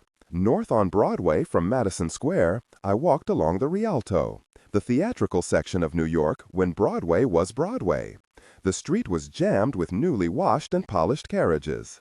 The sidewalks were alive with people, at least half of them in evening dress, the night filled with the sound of them, and the feel of excitement and imminent pleasure hung in the air. Following only a few steps behind now, the tall man looked at the passing faces, and glanced into carriages, sometimes stooping momentarily to do so, smiling with the pleasure of being here. I hurried past the lighted theaters, restaurants, and great hotels, until I reached the Gilsey House between 29th and 30th. There, at the lobby cigar counter, I bought a cigar, a long, thin cheroot, and tucked it carefully into the breast pocket of my inner coat. Outside on the crowded evening sidewalk, the tall man sauntered now, taking his time, toward the Gilsey House. Until Simon Morley walked out again and down the steps, tucking his cigar into an inside coat pocket, and went on.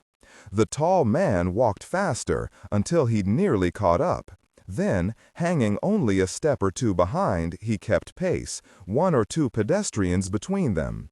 Waiting for an opportunity to present itself, he saw it presently, 20-odd yards ahead.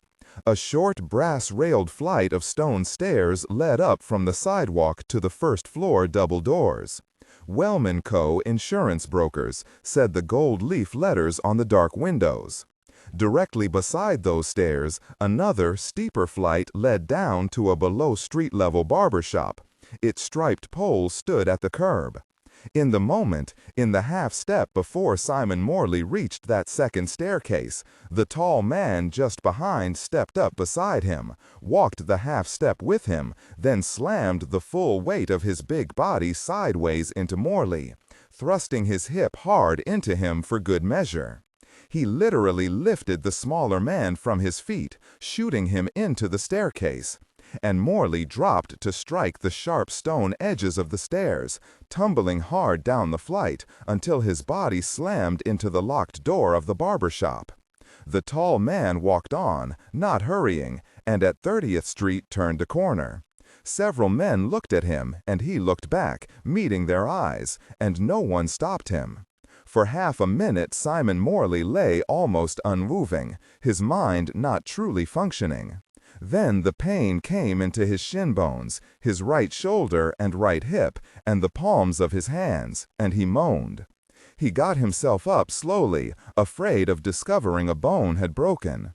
Then he stood, both hands bracing against the wall beside him, his head low between them. Now he pushed himself upright, and in the weak light from the street above, looked down at the scraped, bloody, dirt-smeared palms of his hands, then at the torn trouser legs and the bleeding skin showing through. He turned, and, using the black metal handrail, made himself climb the stairs to the sidewalk. On the walk again, he moved on in not quite a run but a frantic hobble. I saw the theater ahead, saw its sign, Wallach's, and the posters beside its entrance reading, The Money Spinners. I saw Apple Mary herself, the old lady who sold apples before the theaters, and tried to sprint, desperate to move faster, squeezing, sidling, bumping past baffled, angry pedestrians, because Apple Mary stood facing the tall young man in evening dress. She was speaking to him, and, did I really see it? I thought so. I saw the wink of gold from a coin dropping from his hand to hers, a dozen yards and 2 or 3 people between us. He turned, someone just ahead pausing to hold the lobby door open for him, and skipped inside.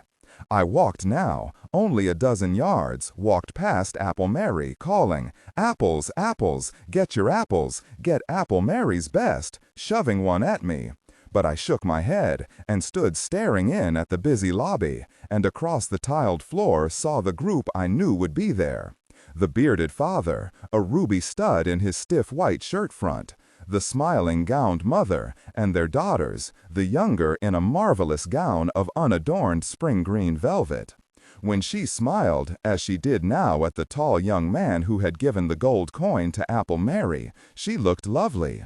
I had to, and walked in to stand close, hiding my bloody hands at Nif's sides. "My dear, may I present my young friend," her father was saying, "Mr. Otto Danziger." And I watched the tall young man bow, knowing that what had happened, and that I was too late. Now they'd met, these 2 young people. I hadn't quite been able to prevent it. And now, in time, they would marry and have a son. And I knew that far ahead in the 20th century I'd left, that son was a man long since grown, Dr. F. 11 Danziger, the project he'd begun in the old Beaky warehouse, still functioning under the control of Major Reuben Prian and Colonel Esterhazy, and whatever it was they represented. But now, these were thoughts of a far-off future I no longer belonged in, and I looked again at the handsome new couple, and, not knowing I was going to, found myself smiling. Then I turned and walked out. The tall man swung in behind Morley as he walked back to 30th Street and turned east. Watching closely, he saw from the slow, painful walk that Morley's urgency was gone. And now he knew it was over, that whatever it was that Morley was attempting had been prevented.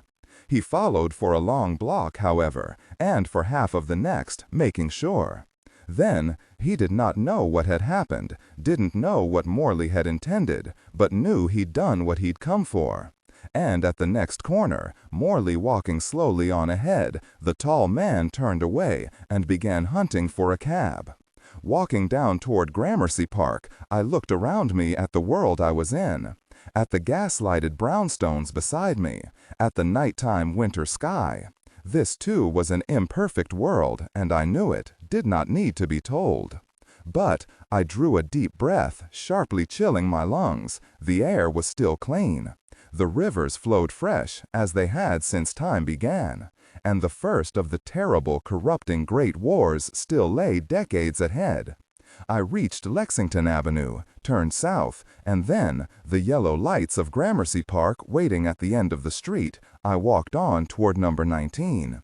At a ticket window in the small red brick Grand Central Station, John McNaughton leaned toward the row of vertical brass rods between him and the waiting clerk.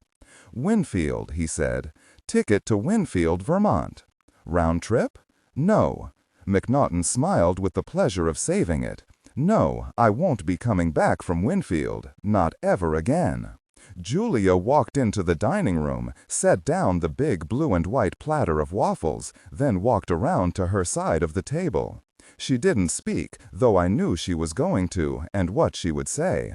She pulled out her chair first, sat down, managing her long skirts, inched her chair in, slid her napkin from its carved bone ring, unrolled it on her lap, then placed her bare forearms on the white cloth, wedding ring catching the light for a moment. Watching me, hunting for signs of my mood, she pushed the syrup in its cut glass flask closer to my reach. Finally, voice gentle so as not to rile me, she said, "Sis, it's so far away now, and doesn't really concern you, not anymore. Your Major Prion has had his project to himself now for, is it 3 years or more? And whatever he's done with it is done." I nodded, knowing I ought not be irritable, because I'd had the same guilty thoughts. For months at a time, I'd forget the project, then it would come sneaking back into my mind. I glanced irritably around the room. I didn't like breakfast in here. Too very dark. Fine at night, winter especially, when we used the fireplace. This was a different room then. But a house stood wall to wall on each side of ours, flight in here except for the chandelier over the table.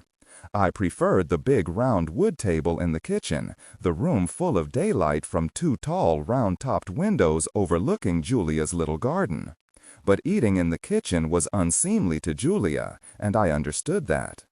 I said, "Julia, I'd like nothing more than to just forget the project.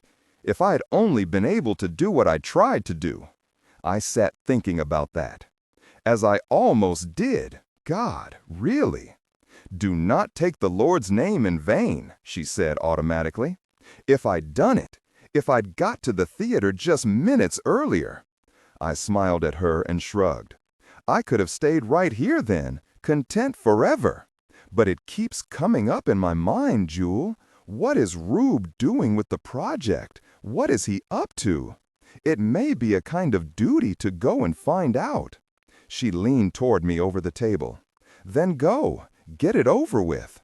She sat back, keeping her face pleasant, and said gently, "But come back."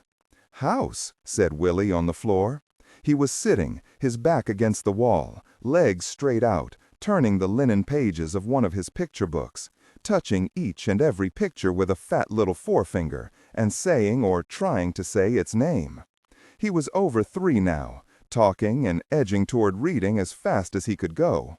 He was fun, and of course Julia and I looked over at him now, then at each other to smile. We'd made this little man. "I might not be able to go back." "Oh? Why?" She sliced into her waffle with a fork. "I was in the Central Park a couple weeks ago, sketching the swan boats for last week's issue." "Yes, I believe I'd like to frame that one." "Yeah, it's a good one. But while I was there, walking along near the Dakota, it got dark, and I glanced up at my old apartment. I always do." "So do I. I had Willie there a week or so ago, and I showed it to him." "You didn't tell him?" "Of course not. Just said Daddy once lived there." "Well, when I looked up at it, the windows were lighted. People living there. I couldn't use it to go back." "Is there no other vacant?"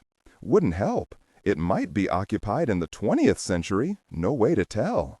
To go back, I'd need a new gateway, Jule. A place that exists in both times, so that—" "I know, Sin, I know."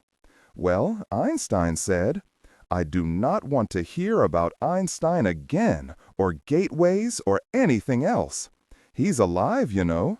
"Who?" "Einstein." She put both hands over her ears, and I smiled. "Just think, he's alive at this very moment, still a little kid, I think, maybe about Willie's age, playing somewhere in Germany right now, and already thinking thoughts beyond me. Maybe looking at a book and saying, House.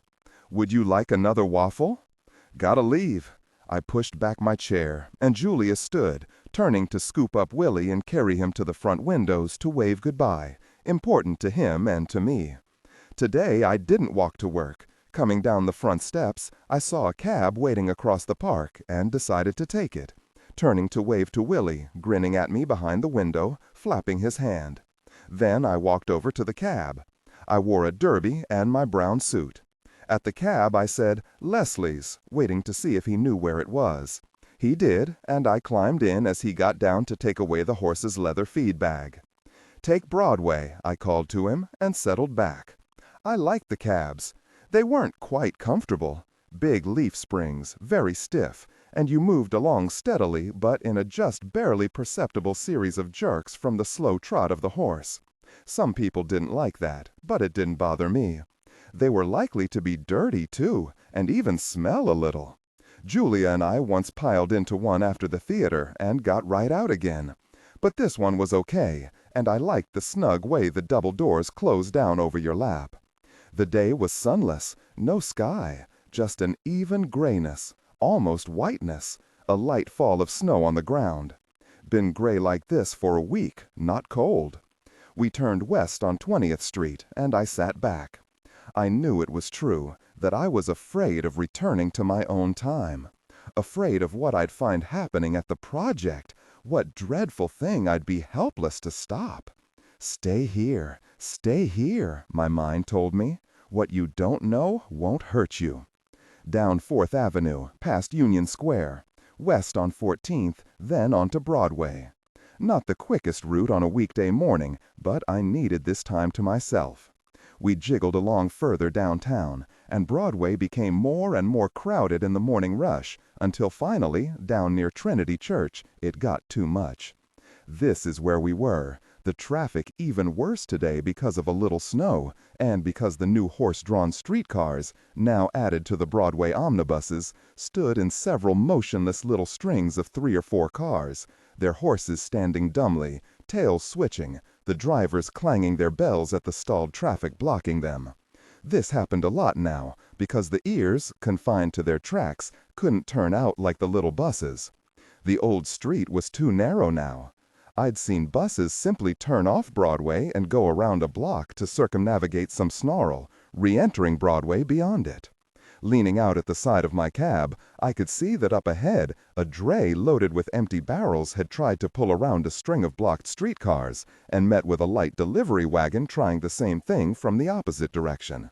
The 2 drivers, standing before their seats, were doing the usual yelling and waving their whips at each other. It's not easy to back a wagon or dray, and neither one wanted to. A big mess, made a lot worse by the snow and stalled cars. I'd liked them at first. Now I thought that on Broadway they were a nuisance.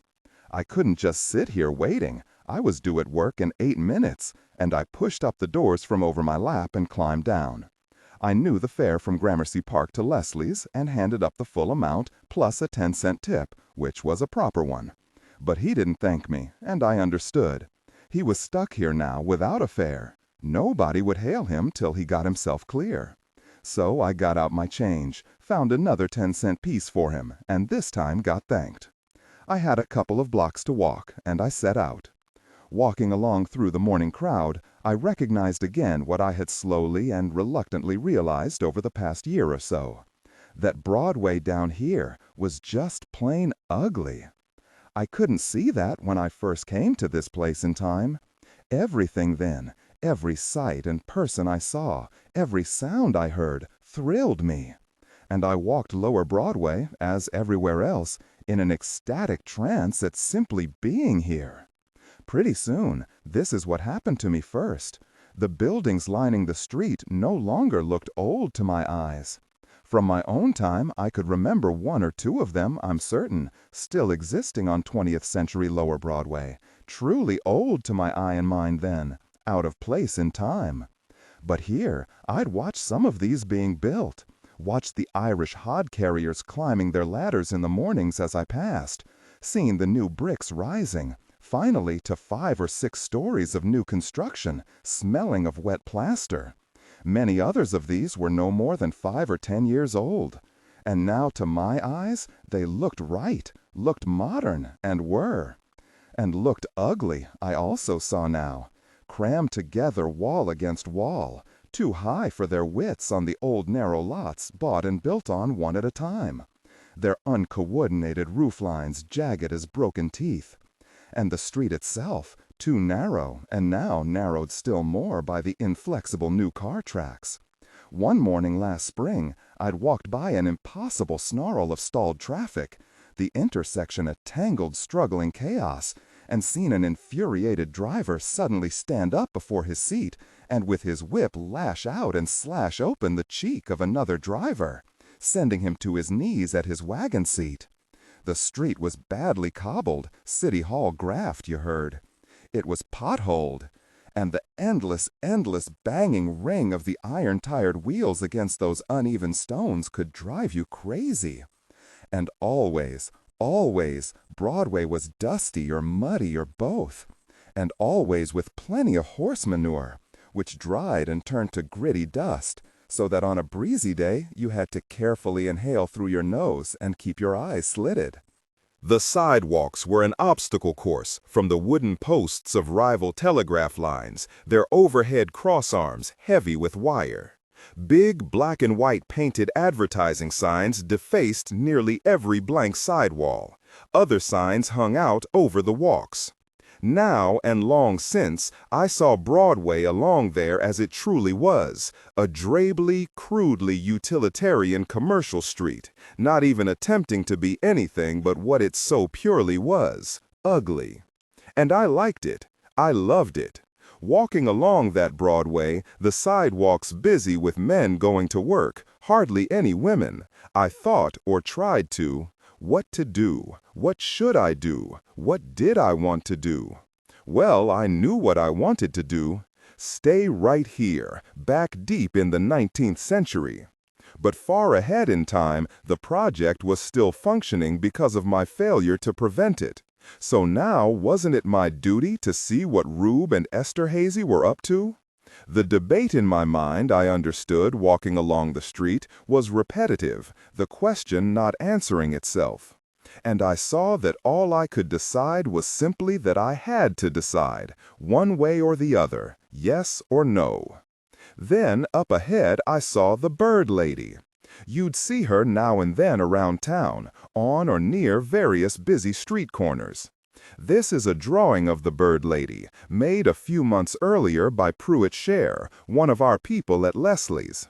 For 5 cents, she'd have one of her canaries dip his beak into an open box and pull out a small envelope for you.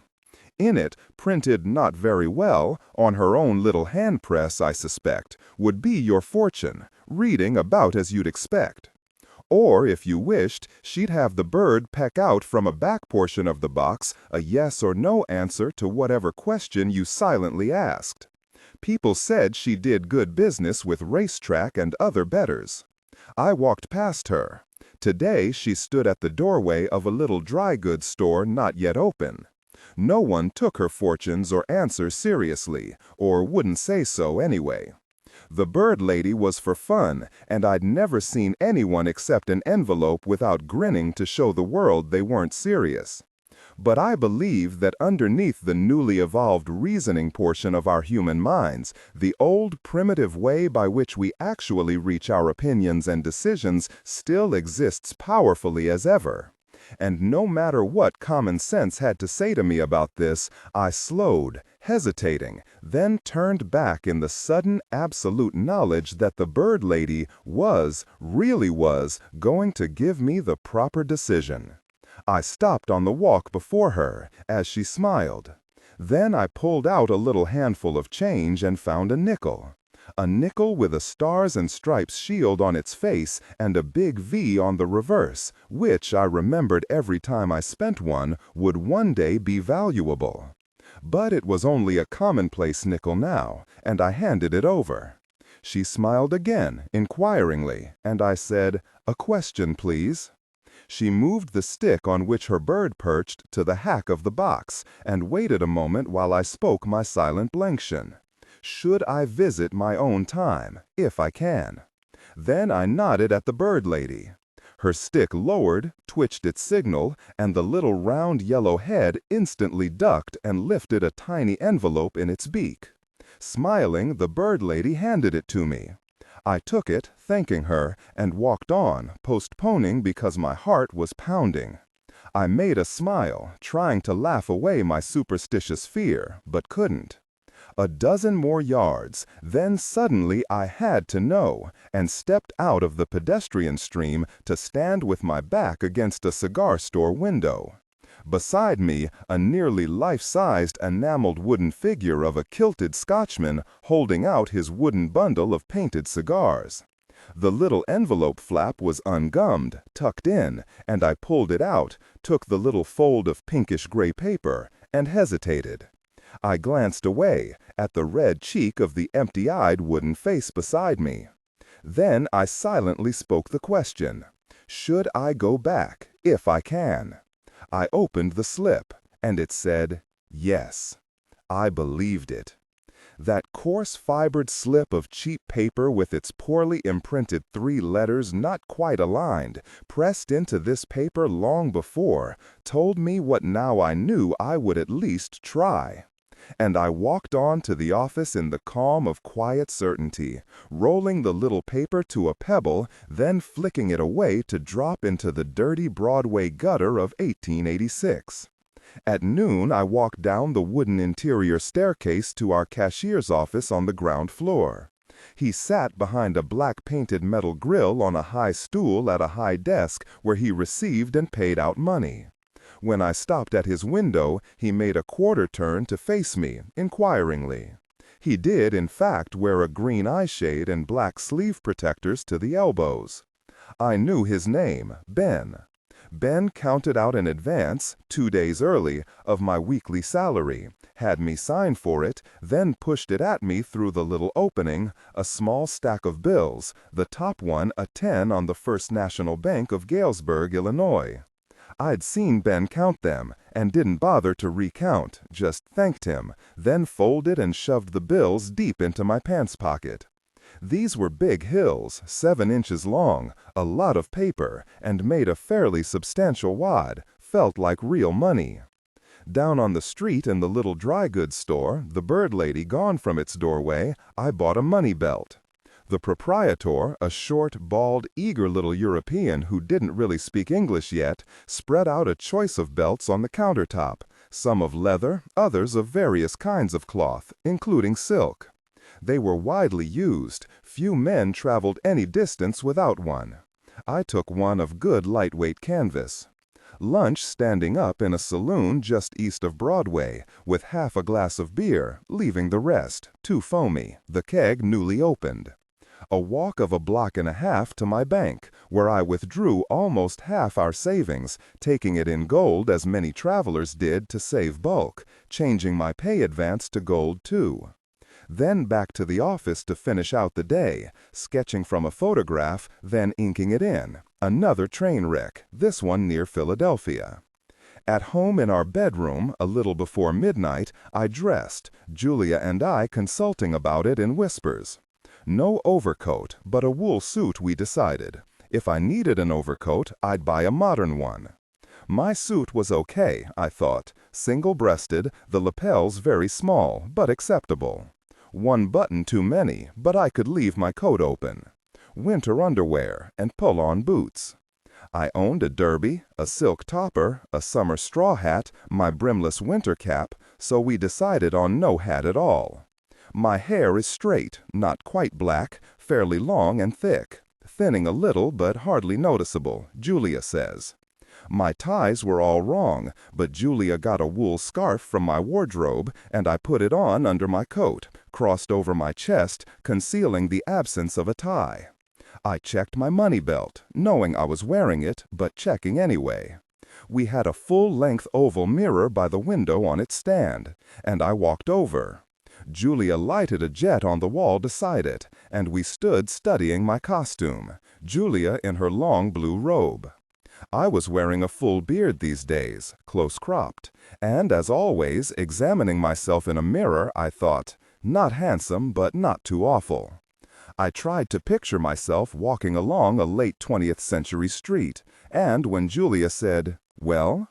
I said, "Walk a block in 20th century Manhattan and you'll pass plenty who look a lot freakier." And Julia shook her head a little at the thought of the New York I was talking about. Down in our hallway entrance at 11:40 by our big standing clock, the hall light very low as we always left it at night, Julia said quietly, "Now, don't worry about us, we'll be fine." And I kissed her goodbye, turned to leave, then swung back to hold and kiss her again. I'd suddenly felt as though I were leaving on a long and dangerous journey. And it was true that where I was going, if I could, was far, far away.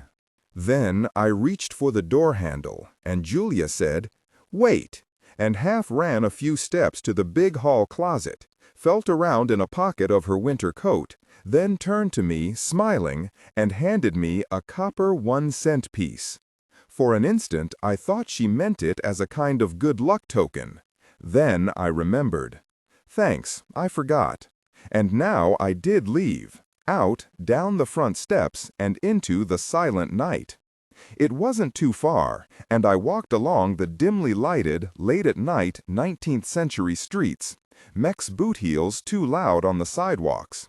Through all of a long crosstown block, I passed between two solid rows of brownstone houses, built side by side, walls touching, all identical on both sides of the street. Glancing now and then at a lighted upstairs window, I wondered about it, thinking of the people who lived in these streets now when these houses were new. I turned a corner, passing a battered wagon parked at the curb, its empty single-horse shafts tipped up to lie angled back across the driver's seat. Near the middle of the block, under the street lamp, kids had been playing, the stone sidewalks scattered with chalked inscriptions. They didn't say what I thought they would in the time I'd soon be trying to reach. Several simply announced that one first name loved another first name. And the most shocking among them told me only that Mildred stinks. Near the end of the block, a man came walking in the opposite direction on the other side of the street. I could see that he was bent over, something big and bulky strapped to his back, a grindstone in a wooden cradle with a foot pedal. He was a street knife sharpener. Why he was out so late, I had no idea. Then, rounding a corner, I saw it ahead, rising up against a sky luminous from the not quite full moon. Half a block further on, I stepped from stone walk onto wooden planking, a walkway, gradually ascending. I'd thought the little wooden booth just ahead might be closed, but it was still open, possibly to be closed in a few minutes, at 12. Inside the tall booth, as I stopped before the little grilled window, sat a mustached man wearing a derby and smoking a pipe. I slid the 1-cent piece, the toll Julia had remembered, across the wooden counter, polished and hollowed from use, and he said, "Thank you, sir." 100 yards or so further on, still climbing, I passed over the shoreline well below me now, and walked on out and up the long, slow, glorious curve of the new East River Bridge. Far ahead, the immense Gothic-arched stone wall of the Brooklyn Tower stood black against the lighter dark of the sky. But beside me, widening out into their lovely fan-like pattern, each of the supporting cable strands stood clear and clean, stripes of moonlight. Walking steadily along beside the railing, my steps sounding on the wooden planking, I could see the river far below, blackness sprinkled with yellowed twistings of light. I couldn't really see the water, but in my mind I could. The East River, always the same, opaque and soiled, no color, dull and sluggish. In the distance to the south, I could make out a black bulk dimly lighted, a tug or barge.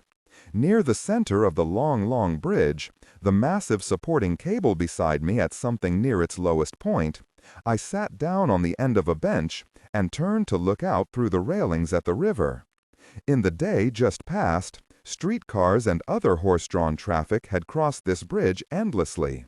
Pedestrians had moved ceaselessly along this very walkway, each paying his 1-penny toll. This is a drawing I'd made for the paper a few months earlier, and while there were fewer boats, it is very much the place I saw now. Looking out at the river, I thought about other times, on nights and evenings, when I'd been here looking at this same river, the same great bridge towers, these very same cables beside me. This place, and all I looked at of its immediate surroundings, existed here now, just as they existed decades ahead, a true gateway, equally a part of both times, belonging in and existing in each. And so, here on my bench in the quiet darkness, I began to think of the time ahead, working to remember, to get the feeling and the sense of the time I wanted to move into. This was easier than trying to visualize and feel a past I had never seen, as I'd had to do the first time I tried to reach the 19th century. Now I knew the future I wanted to rejoin, had seen and been part of it, knew it was there. From the roadway beside and below my walkway, I heard the steady approaching beat of hooves, then watched a roofed delivery wagon approach, the little flames of its sidelights jiggling, watched the roof slide away under my view, heard the wagon rattle and hoofbeats diminish. Then I sat, seeing nothing really, just staring down at the boards at my feet, and allowing scenes and pictures, memories of late 20th century New York to form in my mind, regaining the feel of my own time. Not forcing, just allowing it to form. And saw myself on the run through the rain one morning, from bus stop to the ad agency where I worked, which brought my drawing board there to mind, and the familiar view down onto 54th Street from the window beside me, leading to more thoughts of days and people of my time, to my little apartment on Lexington Avenue, small, noisy, and not enough daylight, I remembered too well, to the little lunchroom across the street where I usually had breakfast, and the laundromat, movies. It was there, my own time, the feel of it, I hadn't forgotten. And now I began the almost effortless technique I'd learned so well. For many people, self-hypnosis is impossible, but for others it isn't hard. It's used effectively for a lot of purposes. And I was far more than ordinarily skilled at it. Sitting here on my bench, entirely relaxed, simply staring, wide-eyed and hardly thinking, out at the river, I used my familiar skill to make this time, my life here in the 19th century, go still, go silent and contract, go all tiny, and then into motionlessness. And presently I felt the strange, indescribable drift, the familiar long moment of limbo between two times. I stood, turning to face Manhattan, eyes not quite closed, but looking down at the darkness of the wooden planks.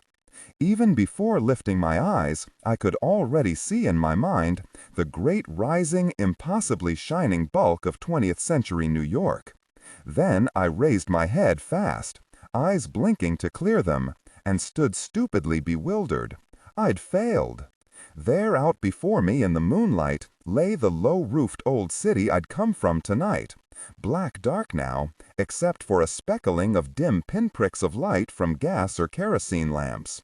The church spires sharp black against the yellowed sky. And across the low roofs, across the entire width of the island, I saw the reflection of that sky lying on the water. And I felt elation. I couldn't do it, not anymore. I'd lost the ability, and was free to walk back down into that city, to Julia, Willie, Rover, back into the place and life I loved and wanted to stay in forever.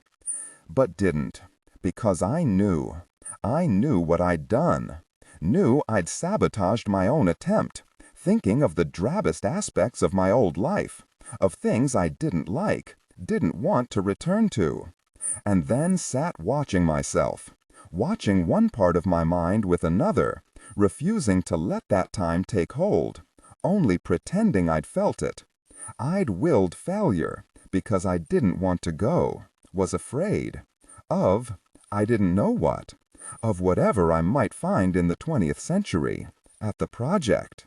But I couldn't let myself sneak back home knowing what I'd done.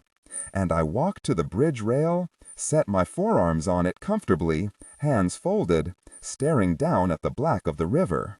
And now I began allowing memories to rise and sharpen and come to life, not of a dingy apartment or a job I hadn't liked and the lonely times, but the memories I had just suppressed. This regard, and do not read aloud any text that acts as a technical or structural marker. Specifically, ignore and do not pronounce any phrases or lines that start with or contain vocal attributes, technique, chapter, or a standalone number at the very beginning of the input text. Start reading only from the main body of the story text. Narration style, suspense and pacing. Tone. Maintain a baritone or tenor pitch with a sharp, intelligent, and engaging tone. The style should be objective yet highly evocative, drawing the listener into the scene. Suspenseful pacing. Utilize a highly controlled and flexible pace. Slow down dramatically during gruesome descriptions, e.g., body parts, injuries, to maximize the chilling effect. Then resume a quicker pace during action or dialogue. Emphasis. Clearly emphasize key nouns and descriptive adjectives within the scene setting, e.g., severed from the body, weeping graying flesh, cavernous tunnel. Character differentiation, sharp modulation. Narrator voice, smooth, authoritative, and stable. This is the baseline pitch. Female dialogue, Megan. Increase the pitch significantly. The voice should sound assertive, sharp, and highly professional or authoritative, like a lead detective or expert. Male dialogue, Sam. Lower the pitch slightly compared to the narrator, using a tone that is skeptical, warm, and somewhat cynical to differentiate from the professional female voice. Other characters, e.g., Deputy Burns. Quick, focused delivery, clear voice. Technical delivery. Vocal texture. Maintain a clean, clear vocal texture suitable for high-quality production, ensuring every word is crisp and clearly enunciated. Emotional range. Focus on conveying emotions typical of a crime scene: disgust, professional detachment, intellectual curiosity, and underlying tension.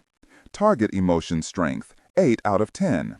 Emphasis on intellectual focus and underlying tension rather than outright screaming or crying. They came without volition, simply appeared as though I were watching a film.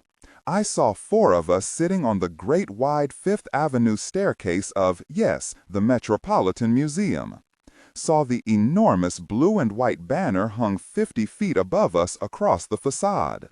We sat far below it, lounging back on those steps in the late morning of a summer Sunday waiting for opening time.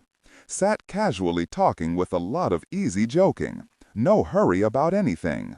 Aware of our pleasure in the feel of the sun and of the day itself. Yes, and, well, of course, the village. Just wandering through the fine, balmy night with Grace Wunderlich? Yes, it was. The pair of us, walking aimlessly, a part of the slow crowd flowing into and out of the open-doored, open-windowed places.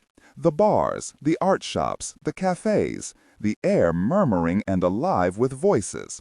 Then a surprise, myself moving fast along a Second Avenue sidewalk at noon, a little warm and humid.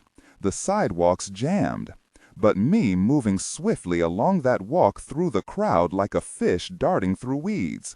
My shoulders swinging sideways, hips twisting, slipping between, sliding past, darting around. Why was I standing here in the dark smiling at that? Because that had been fun.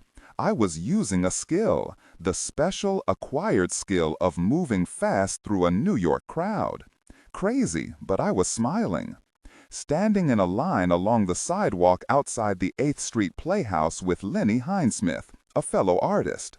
We stood hands in pockets, shoulders hunched against a raw, partly rainy, partly misty evening, with 20 minutes yet to wait, complaining to each other. This was boring, not worth it. Maybe we ought to leave. But staying, waiting to see a revival of a picture I'd heard and read about all my life, filmed before I was born, and complaining. I nevertheless continued to stand, inwardly and smugly happy with the knowledge that there was no other place in the world where I could be doing just this. Strolling around the great plaza of Lincoln Center at intermission time, with a girl I knew for a while, out in the open there looking up at the people, some in formal evening clothes, behind the glass on the chandelier-lighted staircase, aware that in this particular moment this was the best place in the world to be. Followed instantly by the memory of an off-Broadway play, or maybe even further off than that, in a moldering building deep in an East Side slum.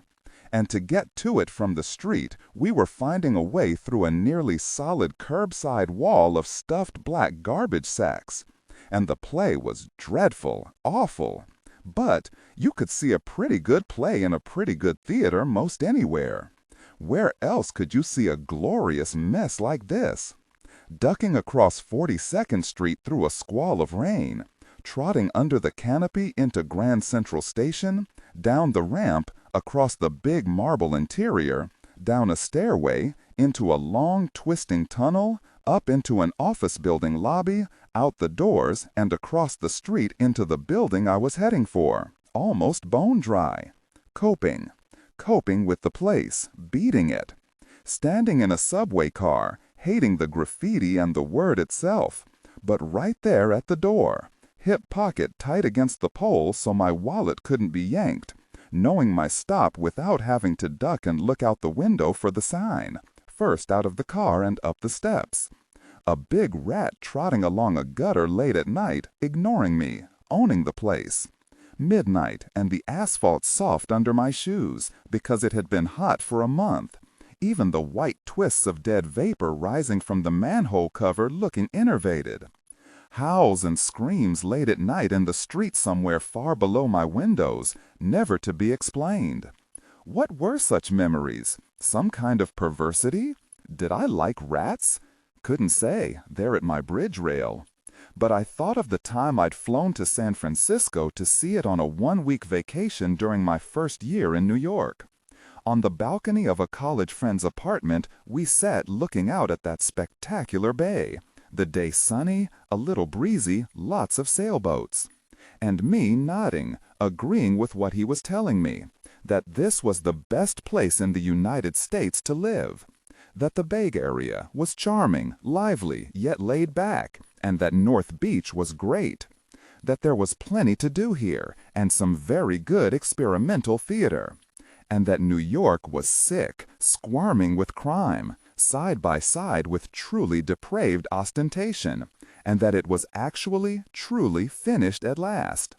And I nodded and said yeah, and how I envied him his life here, and flew back a day early to the land of the all-night bookstore.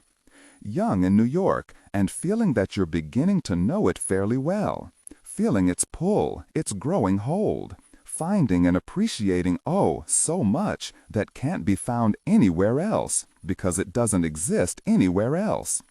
And oh, how smug, yes, but I didn't care, and standing there on the bridge feeling more knowing about that city than I'd ever really been, enjoying the secret patronizing superiority over everyone else who didn't know and didn't understand the infinite variety and excitement of this strange place. I knew I was readily.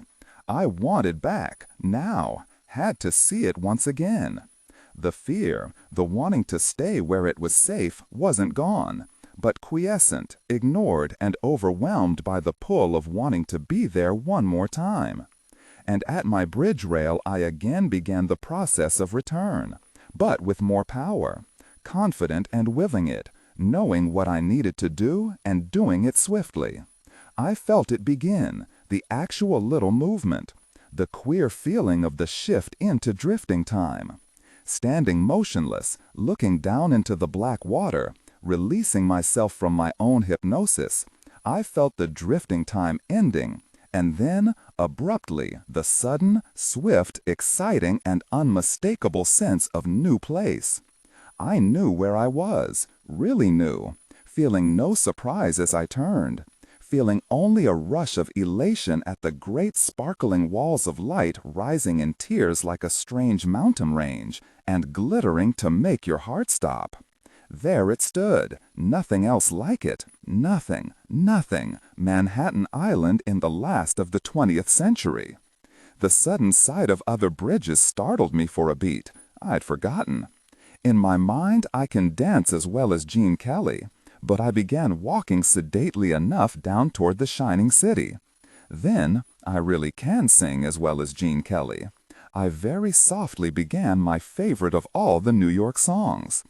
I'll take Manhattan, and my all-time favorite rhyme, the Bronx and Staten Island, too. I was out of words already, but I knew the tune. Da, da, da, da, dee. I'd walked on to the East River Bridge, and now, feeling good, I walked down off the Brooklyn Bridge. Manhattan smelled a little, not much. I'd simply lost my immunity to exhaust fumes. A cab sat waiting, roof light on, just beyond the bridge roadway. I don't know why. Maybe people did come walking off the bridge at 1 in the morning, or maybe he didn't really want to. The man at the desk was tall, lean, an athlete's build, and remarkably handsome. His nameplate on the desk said, Michael Stump, Manager. When I said hello, I included my best smile and said, my plane was late, so I'm late too, but I hope you have a room for me. Do you have a reservation? I'm sorry, I don't. His fingers moved through some cards. A single? He said deadpan, not a glance at the big cabbie just behind me, and I had to smile. He could do imperturbable very well. Well, Mike said, smiling a little too now, winking at the cabbie, who grinned. We were a happy bunch all of a sudden. I can give you a nice single on the park side. I didn't ask the room rate. I wasn't interested. Just said that would be great.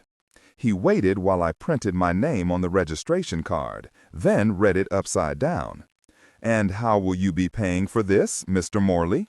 Check or credit card? I was all set for him, my left hand lying on the counter, loosely clenched. Neither, I said, in gold, opening my hand to let a dozen gold coins spill onto the marble. It was fun, and his eyes widened. Then Mike Stump topped me. He reached out, fingers spreading like a spider's legs, and drew the scattered coins together, lifting his hand, fingers closing, and the coins followed to rise into a neat stack. Like cutting a deck of cards, he split the stack into 2 equal smaller stacks side by side, then again drew them up between his fingers, the coins magically interleaving into a single stack once more. I said, I've tried that all my life, never did it even once, and never will. Just takes a little practice, he said easily, and the hotel manager was gone. Without a change in a thread of his suit or hair of his head. It was get-rich-quick Wallingford who stood smiling at me now. And I knew this man had played a lot of cards in his time and knew his way around more than this lobby. I had my story ready, wallet, checks, credit cards stolen at the airport. But I was a coin dealer, gold only, U.S. and Ecuadorian English coins. Here from Chicago a couple times a year, usually staying here or at the Algonquin. Something that bothers me a little is that I enjoy lying. Once I start, the convincing details flow out effortlessly. I don't even have to think. Tomorrow, I went on, bringing my folded money belt from my coat pocket and setting it on the counter to let the other coins inside it clink. I'd be selling each of my coins for, I wasn't sure of this, several $100s apiece. Take as many as you like for security, and please, so this cab driver doesn't kill me, advance me $100 in cash. GRQ Wallingford Stump knew what these coins were, and he simply nipped the top coin off the stack, saying, "1 is more than enough." And now the coin appeared on the back of his hand between knuckle and finger joints. And by slightly moving his fingers as though playing a piano, He made the coin walk back and forth across the backs of his fingers, flip-flopping, heads to tails, tails to heads, back and forth so easily. I'd have given him the gold piece to be able to do that. "I'll give you a receipt for this," he said, the coin disappearing into his closing palm, "and you can sign for the 100. I felt marvelous signing the receipt. Each of my hard-earned 19th century dollars had become worth about 40 here. I had over $25,000, and from my $100 cash, I gave the cabbie a 10 for the $6 fare, and added another 10. That's for being a good boy. "Welcome to New York, boss," he said. Then Michael Stump accepted my invitation, and we went into the Oak Bar for a nightcap. In my room, I turned on the television, clicking slowly through the channels just to enjoy the novelty of it again. What I saw had not improved. Then I got out the Manhattan phone book, looking at the new cover with some interest. Sitting on the bed, the phone book on my lap, I opened it and found the Danziger listing, a fairly long one. I hesitated, then moved my finger down the column, and found it, Danziger, E.E., and smiled. Should I call him right now? I wanted to, but it was far too late. I'd phone in the morning and invite him to lunch. I'd be glad to see Dr. D, and knew he'd be glad to see me. I was tired, as though I'd traveled for hours, the 2 drinks I'd had downstairs helping the feeling along. I switched on the air conditioning, mostly for the pleasure of being able to, and got to bed. The light out, I waited, knowing sleep would be along quickly. A police car or ambulance howled down in the street somewhere.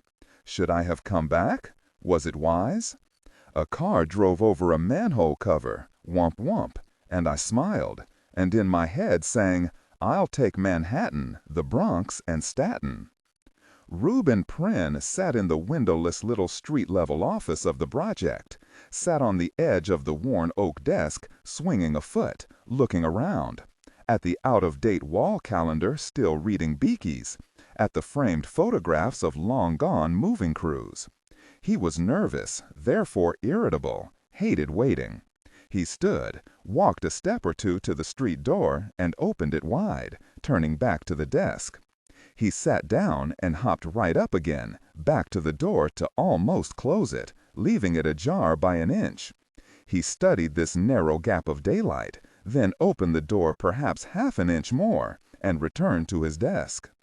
Outside, approaching along the walk on the same side of the street, Dr. E.E. Danziger walked toward this door fairly rapidly, a tall, thin, elderly but not quite old man in a dark tote coat and tan felt hat. This was late morning, temperature around 50, the sky a high up, even gray. He glanced at a band of faded black and white lettering, Beaky Brothers, moving in storage, running around the roofline edge of the great blank-walled brick building that filled the block just ahead. It looked the same. Was it possible that it was? That for the past 3 years the project had gone on very well without him? Now he stopped at the corner of the building to look at the weathered gray door there, and thought he knew why it stood invitingly ajar. Thought he knew that if he accepted this tacit invitation, pushing the door open and stepping in, he would seem to have agreed that he belonged here still had the right to walk in. But he was not going to make this meeting so easy for Reuben Prynne. The Major had some crow to eat. Without stepping closer, he reached forward and with a big blunt forefinger pushed the door hard enough to swing it wide. But he stood where he was, looking in at Rube hopping quickly from the desk, smiling that sudden fine Rube Prynne smile, mouth opening to welcome him. But Dr. Danziger, face blankly unresponsive, spoke first. "May I come in?" It flustered Rube. Danziger saw him blank. Of course, come in." Walking in slowly, Danziger said, "Oh, no, there's no of course any more about me coming in here uninvited. You threw me out, didn't you?" Then, voice neutral, "How are you, Rube?" "I'm fine, Dr. Danziger, and you're looking good." "No, I'm not. I was old when you saw me last, and now I'm older." He looked carefully around the little anteroom. "Looks the same. No change." "Oh, it is, it is. Dr. D, we could still go have lunch somewhere. Be a lot pleasanter to talk." "No, I'm not ready to break bread with you, Rube. I'm still puzzling out my feelings." "Oh?" Face uncomfortable, Rube stood wanting to ask his guest to sit down, wanting to be hospitable, to get this off dead center, but not quite daring. "Of course. I felt confused when you phoned, wondering as I heard your voice whether I hated you. Should I refuse right then and there to ever even look at you again? Or come here and look my fill, indulging my hatred, feeding it, and thinking of revenge?" He smiled. "Or vengeance. I like that form better, don't you?" And yet, as we spoke, I thought maybe what I felt wasn't hate, but only powerful dislike. So unforgiving I wouldn't be able to take the sight of you. Or if I could stand it and would still rather not. Or maybe, as you continued, your voice so happy to be speaking to me again, I wondered if perhaps the passage of time bad only left a permanent hut healed over sear. The pain finally gone, so now I could, what, tolerate the sight of you? Come here and look at you with only simple distaste now. Curiosity with the lip curled? Rube's courteous smile remained, and he managed this, seemed without strain. Or maybe none of those. When I thought of Rube Pryan these days, was it, I asked myself, with only a kind of mental shrug? A feeling of, oh well, it was all some time ago, so what the gosh? And what did you decide? Now, Rube indicated a wooden upright chair. Sit down, please, doctor. No, I want to go upstairs and look around, see the project again. It's why I decided to come, and therefore decided also on an attitude of tolerant curiosity, Rube, on viewing you with an air of faint, cold amusement. That's what I'm doing now, if you can't tell. Looking you over, a little amused at your presumption, wondering how the gosh you could possibly have the nerve to speak to me even by phone, let alone ask me to lunch. So, speaking calmly, Rube, tolerantly amused at your presumption, what the gosh do you want?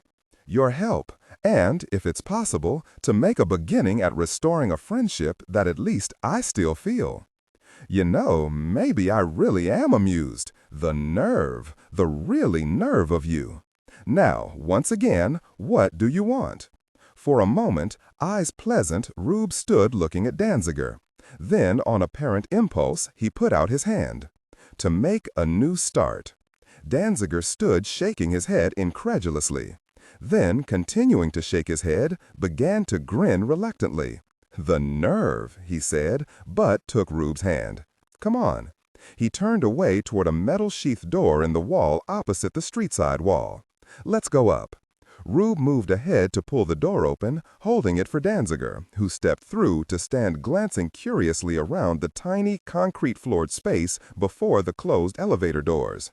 Grinning now, Rube stepped in, and Danziger said, "You treacherous jerk. Something I didn't quite anticipate in all my ruminations, but it seems I still retain some sort of senile liking for you. Who'da thunk it?" He poked the elevator button, and the door slipped open. On the top floor, the 6th, they walked along a vinyl-tiled corridor, the tall, older man glancing around, Eve sharp with interest. He earned his hat in his hand now, was bald, the top of his head freckled, his side hair dyed black. This looked like a floor of an office building, directional arrows stenciled on the walls indicating groups of office numbers, black and white plastic nameplates beside some of the closed doors. Danziger nodded at one that read, K. Veach. "Catherine Veach. Katie," he said. "Nice girl," and stopped. "I'll just step in for a moment. Say hello." "'Fraid she's not here today, Doctor." Just ahead, Danziger stopped again at an unmarked door. "This leads to the catwalks, I believe." "I'd like to go in again, Rube. Look down at the big floor." Well, but Danziger stood stubbornly shaking his head with something of the old authority he had once held here. "Rube, I want to see it. It won't take long." What I was going to say, Dr. D, is that I didn't bring my keys today. For a moment, Danziger stood looking at Rube, then they walked on, turned a corner, and stopped at the conference room door. Danziger would not open it, and Rube Pryan reached past him to turn the knob and gestured him in. For a moment longer, Danziger stood looking up and down the long corridor, then walked in saying, "Rube, where is everybody today?" Well, Rube followed him, closing the door. "It's the weekend, Doctor, so I expect they're home, sleeping late, reading the paper, whatever." He stepped toward a chair at the long table, on which an attaché case lay, motioning Danziger to a place opposite. Walking around the end of the table, taking off his coat, Danziger looked at the walls, overhead skylights, the carpeting. He said, "Weekends didn't mean that much when I was here, Rube." He placed hat and coat on a chair and sat down on the chair beside them. He wore a blue suit, white shirt, and blue and white striped tie. "I was here every day for at least a few hours, even on Sundays, usually a lot longer. So were you, and Oscar, most everyone on the staff. Here at the project because it was where we wanted to be." Facing Rube, he sat back comfortably, one long arm extended on the tabletop, a posture familiar to Rube. "Well, it's been several years since you left, and since I left." Rube shoved his attaché-ease aside and lay his forearms, hands folding on the tabletop. "And things have settled down into place, so that we've all gotten pretty much used to." His voice trailed off because Danziger, arms still lying on the table, was writing in the dust with the forefinger of his speckled old hand. Rube had to lean to one side, finding the angle. Then the word Dr. Danziger had printed popped up for him, clearly defined against the dust. Their eyes met, and the big old man said, "You're going to have to tell me eventually, Rube. Eventually, why not now? As the old ads used to say. Remember? Maybe you don't. Pillsbury flower, I think." "Okay." Rube sat nodding. "Okay. I didn't really hope to fool you, Dr. D, or even intend to. I just put it off because I'm embarrassed, humiliated. If you wanted vengeance, then maybe you've got it." In sudden decision, he shoved back his chair to stand. "You want to see the big floor? All right, I'll show you the big floor." Down on the main floor again, they walked along a narrow concrete-floored tunnel-like corridor lighted by ceiling bulbs in wire cages. At a metal door labeled "Keep Out," absolutely keep out, they stopped. Rube brought out a key, unlocked the door, and stepped in, holding the door open with a foot while stooping to pick something up from the floor just inside. Following, Danziger had immediately stopped to wait, because the interior stood dark, solid, unrelieved blackness. Then Rube switched on the big 5-cell flashlight which had been standing on its wide lens end on the floor by the door. Swinging the hard, solid beam, searching, Rube said, "This is how we have to look at the big floor these days, if at all." His light found a small frame house, clapboard sides, wooden shingled, an old house of the 20s, and Danziger said, "McNaughton's house." He went silent because the trembling white circle had steadied on the low porch roof, caved in, broken back over the stump of the post that had once helped support it. Then the light swung on along the side of the house, across the windows glinting black and mirror-like, then held on a smashed pane, the window frame jagged with glass. Neither spoke. Rube lowered his flash to make a rhythmically skipping oval of light on the floor ahead. He stopped again, playing his light over an Indian teepee, painted with buffalo silhouettes and stick-like figures of men, and torn to long, ragged tongues of hanging cloth.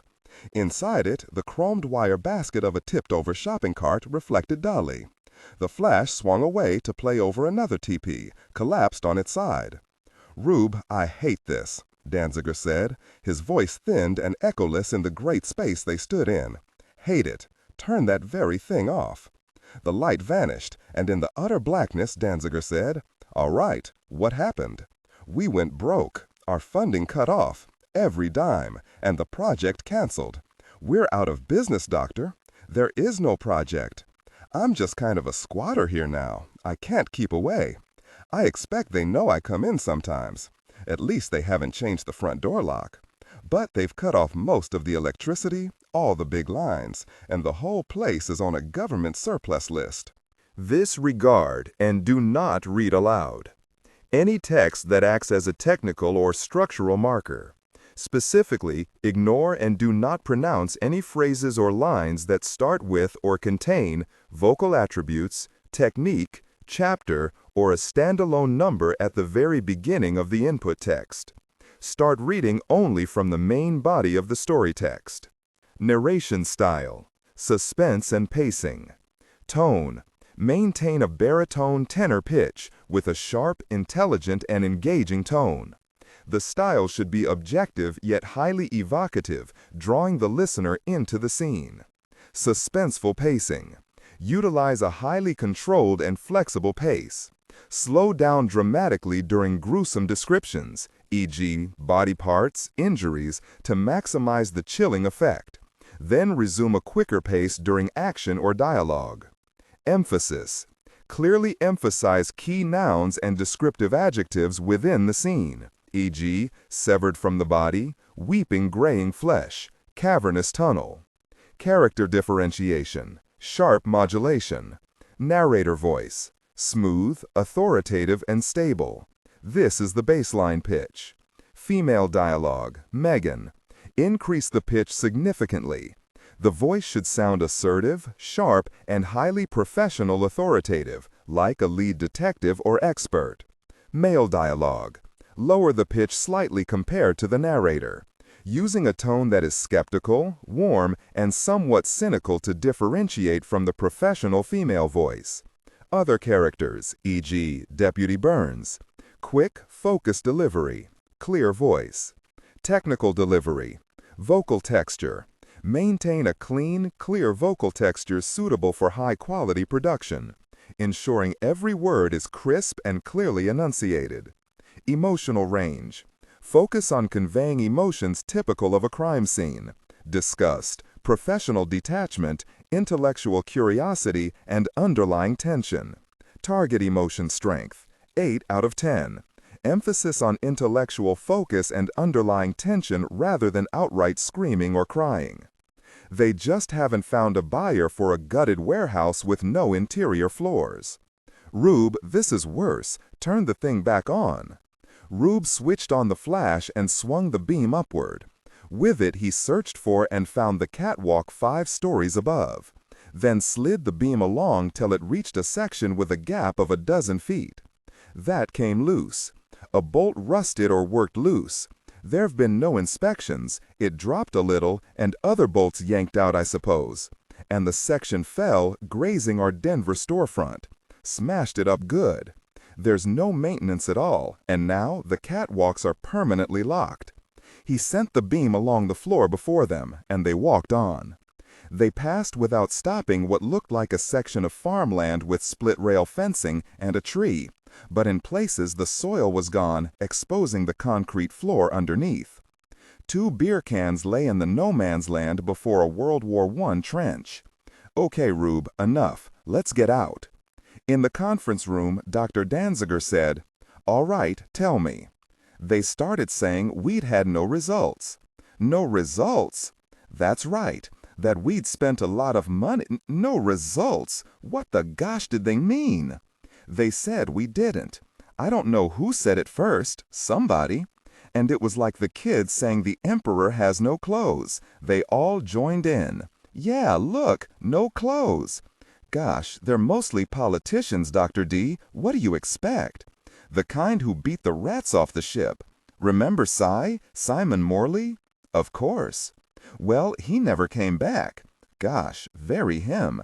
Just stayed there, back in the really 19th century. If he'd only come back. The way he was supposed to. The way he said he would. He was committed to it.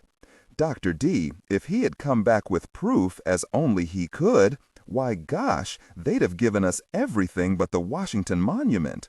Instead it was, how did we know where Cy was, or McNaughton? Maybe all Cy ever did was hole up in the Dakota apartment building for a while, at taxpayers' expense, going through the motions, lying to us, pretending he was about to make the transition. Then he ducks out one night, shows up at the project a few days later, and says, "Hooray for me! I did it!" And we fell for it, in an access of wishful thinking. This senator, this guy got wind of the project, and for a while it looked like he was going to give us that stupid Golden Fleece Award. A Pentagon Major General career man saw his third star fading away and covered himself fast. Said he never had believed us and told us so, the lying son of a difficult person. Oh, they came after us good and fast. Even the academics. Prove it, prove it. Gosh, I got sick of that word, and we couldn't. At our very last board meeting, they shut us down a day and a half later. This wormy little congressman, you remember him, really got on me. Cy was supposed to go back and, well, of course you know what Cy was supposed to do. No, I hated it. Yeah, well, I'm sorry. But the thing is, we had to brief the congressman, had to. So he knew Cy was supposed to go back and, Rube glanced at the old man. Go back and very slightly alter one past event, and vary it, Dr. D. It was small. Yes, well, let it go, let it go. Alter the past just enough so that Cuba would have become an American possession. Wonderful. As though you could predict the consequences of that. Ridiculous. Ridiculous and almighty dangerous. But go on. This little congressman kept saying stuff like, Major, what's Cuba now? The 51st state? Yuck, yuck. And where's Fidel these days? Pitching for the Mets? Danziger sat grinning at him. Served you right. Yeah, well, the thing is, we had no proof. No nothing. What about our Denver man? He made it, and came back. Didn't help. Never happened either. You see, same as Cy. Where's the proof? Where's the proof?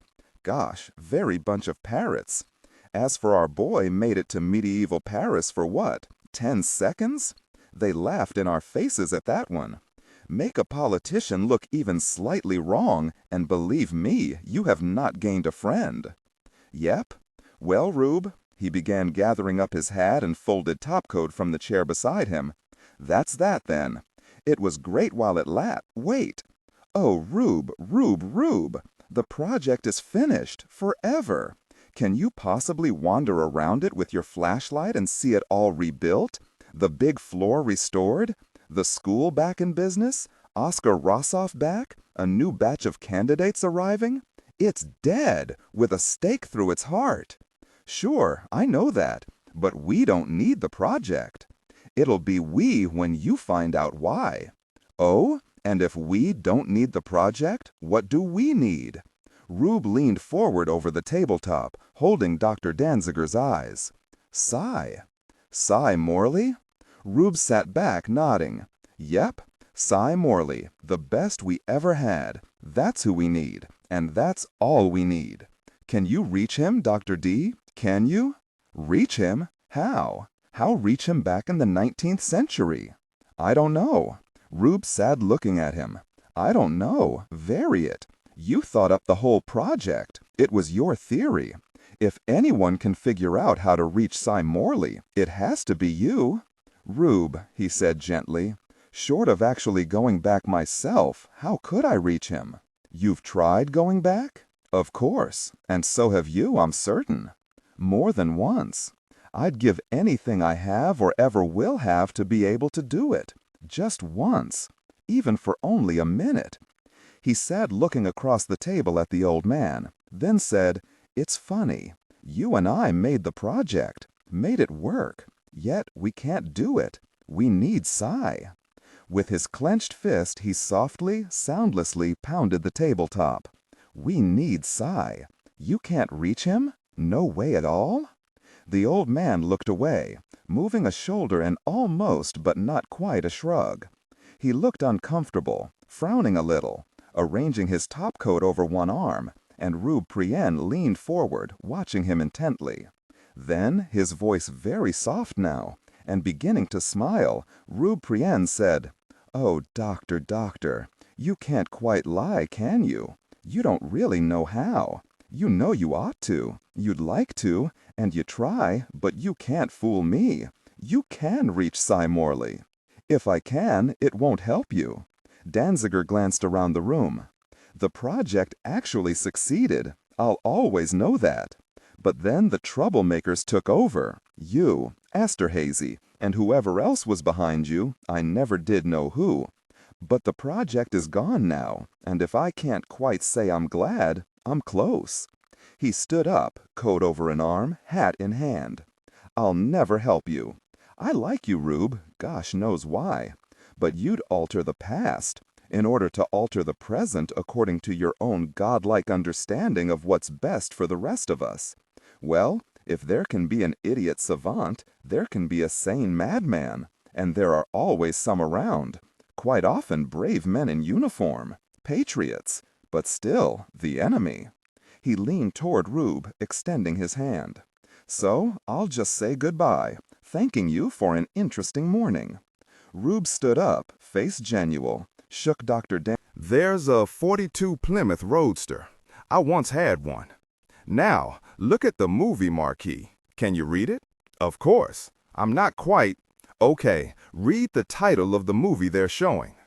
20 minutes later, Dr. Danziger, standing with a coil of movie film held up to the overhead fluorescent light, examining the frames of the final foot, finished and tossed the film onto the table with the other things. "All right," he said irritably, sitting down. "These all say the same thing, in different ways. Events that apparently once happened one way seem now to have happened in another. Where'd you get them?" he asked curiously. Rube shrugged. "A friend, a young Army friend. They're more or less on loan." "And what have they got to do with Cy Morley? Isn't that obvious?" Rube nodded at the objects on the table. "He's doing this. He and maybe McNaughton, one more guy who broke his word and didn't come back. They're back there in the past, trampling around, changing things, aren't they? They don't know it. They're just living their happy lives, but changing small events. Mostly trivial, with no important effects. But every once in a while, the effect of some small changed event moves on down to the—" He stood, frowning. Dr. Danziger was shaking his head, smiling. "Why not? What the hell? I'm quoting you." "Misquoting. It takes more than a trivial event. It isn't Cy or McNaughton. Look at these things." "I have. Most of last night. Look till—" "Well, look again. You shouldn't need this spelled out by a senile old man." That'll be the day." Rube Prian picked up the white campaign button and looked at the printed faces of John Kennedy and Estes Keffenver. Looked at the front page of the old newspaper. Touched the tape cassette, the old film, the packet of letters, his expression growing irritable. Then he sat back, hooking an arm over the back of his chair. "Dr. D, you know I was Nexer in your league. Just tell me." "Not one of these artifacts predates the early years of the Ecunar. That didn't occur to you? If Cy, back in the 1850s, were causing this," he gestured at the scattered things on the table, "some, at least, should have occurred much earlier. And if McNaughton, then none could predate the 20s. His face and voice had grown interested. "Something happened, sometime around 1912, it appears. Some kind of what? Some very important event. A kind of Big Bang, to steal a term. Something that altered the course of many subsequent events, these and undoubtedly others. What kind of Big Bang? Who can say? You've read Cy Morley's published account, his book? Twice, making notes, and cursing him out at least once a page. Yet an accurate account, wouldn't you say? Oh, I don't know. What about that last chapter?" Danziger laughed. "Oh, you're right. Not quite accurate there. Thank the Lord. Keep my parents from ever meeting, thus effectively preventing the project itself. I enjoyed that. But everything else was accurate, including your own grandiose ideas. So why do you suppose he wrote that final chapter? Wishful thinking, the way he'd have liked it to happen. I don't know. If he'd really wanted to do that, what could possibly have stopped him?" Rube shook his head. "I have no way of knowing." They sat silent, reflecting. Then Rube said, "Okay, but who did cause your Big Bang?" "Anyone who read Cy's account of how he succeeded, and who then tried it himself, or herself, as we are obliged to add now. Tried and, unlike you and me, succeeded." "Oh, come on. Are you serious? Just from reading his account?" Oh, I know the difficulties, and how few ever managed even with the facilities we once had here. The school, the researchers, the big floor mock-ups, virtually recreating the whole town for McNatton. And yet, just possibly, some reader, absolute amateur, was actually able. He couldn't finish, breaking into laughter. Of course I'm not serious. I'm teasing you, Rube. Still amused, he turned to gather up his coat and hat. Well, it's been fascinating. He pushed back his chair to stand. But now, so long, Rube. Thanks for everything, as we say. I can't believe you're walking out on this. You, the fanatic about any least change in the past. He swept his hand over the scattered objects on the table. What about these changes? You've never really understood, have you? Yes, these things seem to indicate a past that has been changed, thus altering our present. And if I could have prevented it, no doubt I would have. He set the palms of his hands flat on the table edge to lean forward, stiff-armed toward Rube. But now that altered order of events is our present. Would you change it again? Send Cy Morley back if you could to do something, you don't even know what, and produce some new order of events, whose consequences you can't possibly foresee. Rube picked up the campaign button, saying, "What about this?" and tossed it to slide across the table to stop face up before Danziger. Danziger glanced down at the two pictured faces and took his hands from the table. Yes, I liked that young man. It was a pleasure having a president who could speak his own language, fluently and properly, often with grace and wit. When he stood speaking somewhere representing the United States, it was possible to feel proud. We haven't had many like that since Franklin Roosevelt. Yet, in a fairly short time, this charming young man took us closer to nuclear war than we've ever been before or since, and did it on defective information. Took us into the most foolish, badly planned venture in Cuba that I can easily conceive of. So what next, Rube? If he'd lived out his first term and had a second, would he have improved? Maybe.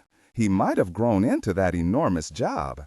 And the present we'd be living in now would have been something glorious or catastrophic. You can't say, you see, you can't say. But you want to gamble? Reach into the grab bag and find out. He gestured at the photograph, the letters, the old newspaper, all the things on the table between them.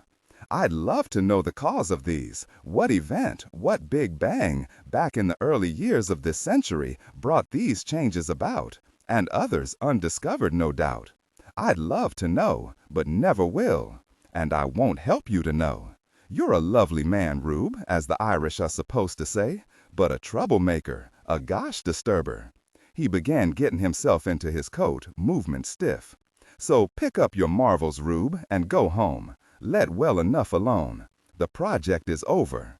Okay. Rube smiled as he stood, so genuinely that Danziger smiled back in equal friendship. Rube began gathering the things on the table, dropping them into his leather case. I'll walk down with you. In the little street-level office, Dr. Danziger, hat on now, stood buttoning his coat, glancing around. Well, the project's finished and I'll never be back. But whatever I ought to feel, mostly I'm just relieved. He looked questioningly at Rube, who stood waiting, his tan cloth cap in hand, but Rube merely shrugged, and Danziger nodded. Yes, he said, it actually meant more to you than even to me. A very great deal more, I think. Ready? Rube nodded, pulled on his cap, but continued to stand looking around, unable, it seemed to Danziger, to take the last steps. He reached forward to a wall and lifted off a small framed photograph of a mustached crew standing squatting beside an old chain-drive moving truck. The photo was labeled "The Gang" in white ink. Here, he offered it to Danziger. You want a souvenir? Danziger hesitated, then nodded. Yes, thank you. He took the photograph and slid it into his overcoat pocket. Rube took another framed photograph for himself, walked to the door, and when Danziger stepped out, switched off the light. Outside on the walk, he pulled the door closed, then locked it with a key he brought out from the breast pocket of his coat. Which way you headed, Doctor? Disregard and do not read aloud any text that acts as a technical or structural marker. Specifically, ignore and do not pronounce any phrases or lines that start with or contain vocal attributes, technique, chapter, or a standalone number at the very beginning of the input text. Start reading only from the main body of the story text. Narration style, suspense and pacing. Tone. Maintain a baritone or tenor pitch with a sharp, intelligent, and engaging tone. The style should be objective yet highly evocative, drawing the listener into the scene. Suspenseful pacing. Utilize a highly controlled and flexible pace. Slow down dramatically during gruesome descriptions, e.g., body parts, injuries, to maximize the chilling effect. Then resume a quicker pace during action or dialogue. Emphasis. Clearly emphasize key nouns and descriptive adjectives within the scene, e.g., severed from the body, weeping graying flesh, cavernous tunnel. Character differentiation, sharp modulation. Narrator voice, smooth, authoritative, and stable. This is the baseline pitch. Female dialogue, Megan. Increase the pitch significantly. The voice should sound assertive, sharp, and highly professional authoritative, like a lead detective or expert. Male dialogue, Sam. Lower the pitch slightly compared to the narrator, using a tone that is skeptical, warm, and somewhat cynical to differentiate from the professional female voice. Other characters, e.g., Deputy Burns. Quick, focused delivery, clear voice. Technical delivery. Vocal texture. Maintain a clean, clear vocal texture, suitable for high-quality production, ensuring every word is crisp and clearly enunciated. Emotional range. Focus on conveying emotions typical of a crime scene: disgust, professional detachment, intellectual curiosity, and underlying tension.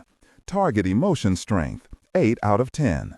Emphasis on intellectual focus and underlying tension rather than outright screaming or crying.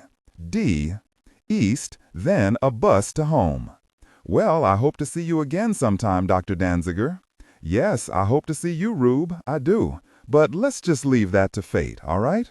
Right, okay. They shook hands, said goodbye, and turned away. After half a dozen steps, Rube stopped to look down at the key in his hand. He glanced back to see Danziger walking away, then looked up the blank brick wall beside him to the weathered lettering painted around the roofline. He tightened his fingers on the key in his palm, turned and threw it, high and hard as he could, across the street. Stood listening, then heard it strike metal somewhere within the tall rows of stacked squashed car bodies behind the chain fence across the street. Then he walked away. When his phone rang at 3:51 in the morning, Rube Prayan's eyes immediately opened and he glanced at his clock as he picked up the phone. Speaking before it could ring again, pleased with himself and his swift response, annoyed at knowing he was as sleepily confused as anyone else might be. "Rube, it's Danziger." "Hello, Dr. Danziger. I'm terribly sorry to It's all right. I know you have a reason." "Believe me, I do. Rube, the newspaper you showed me at the project, the old paper?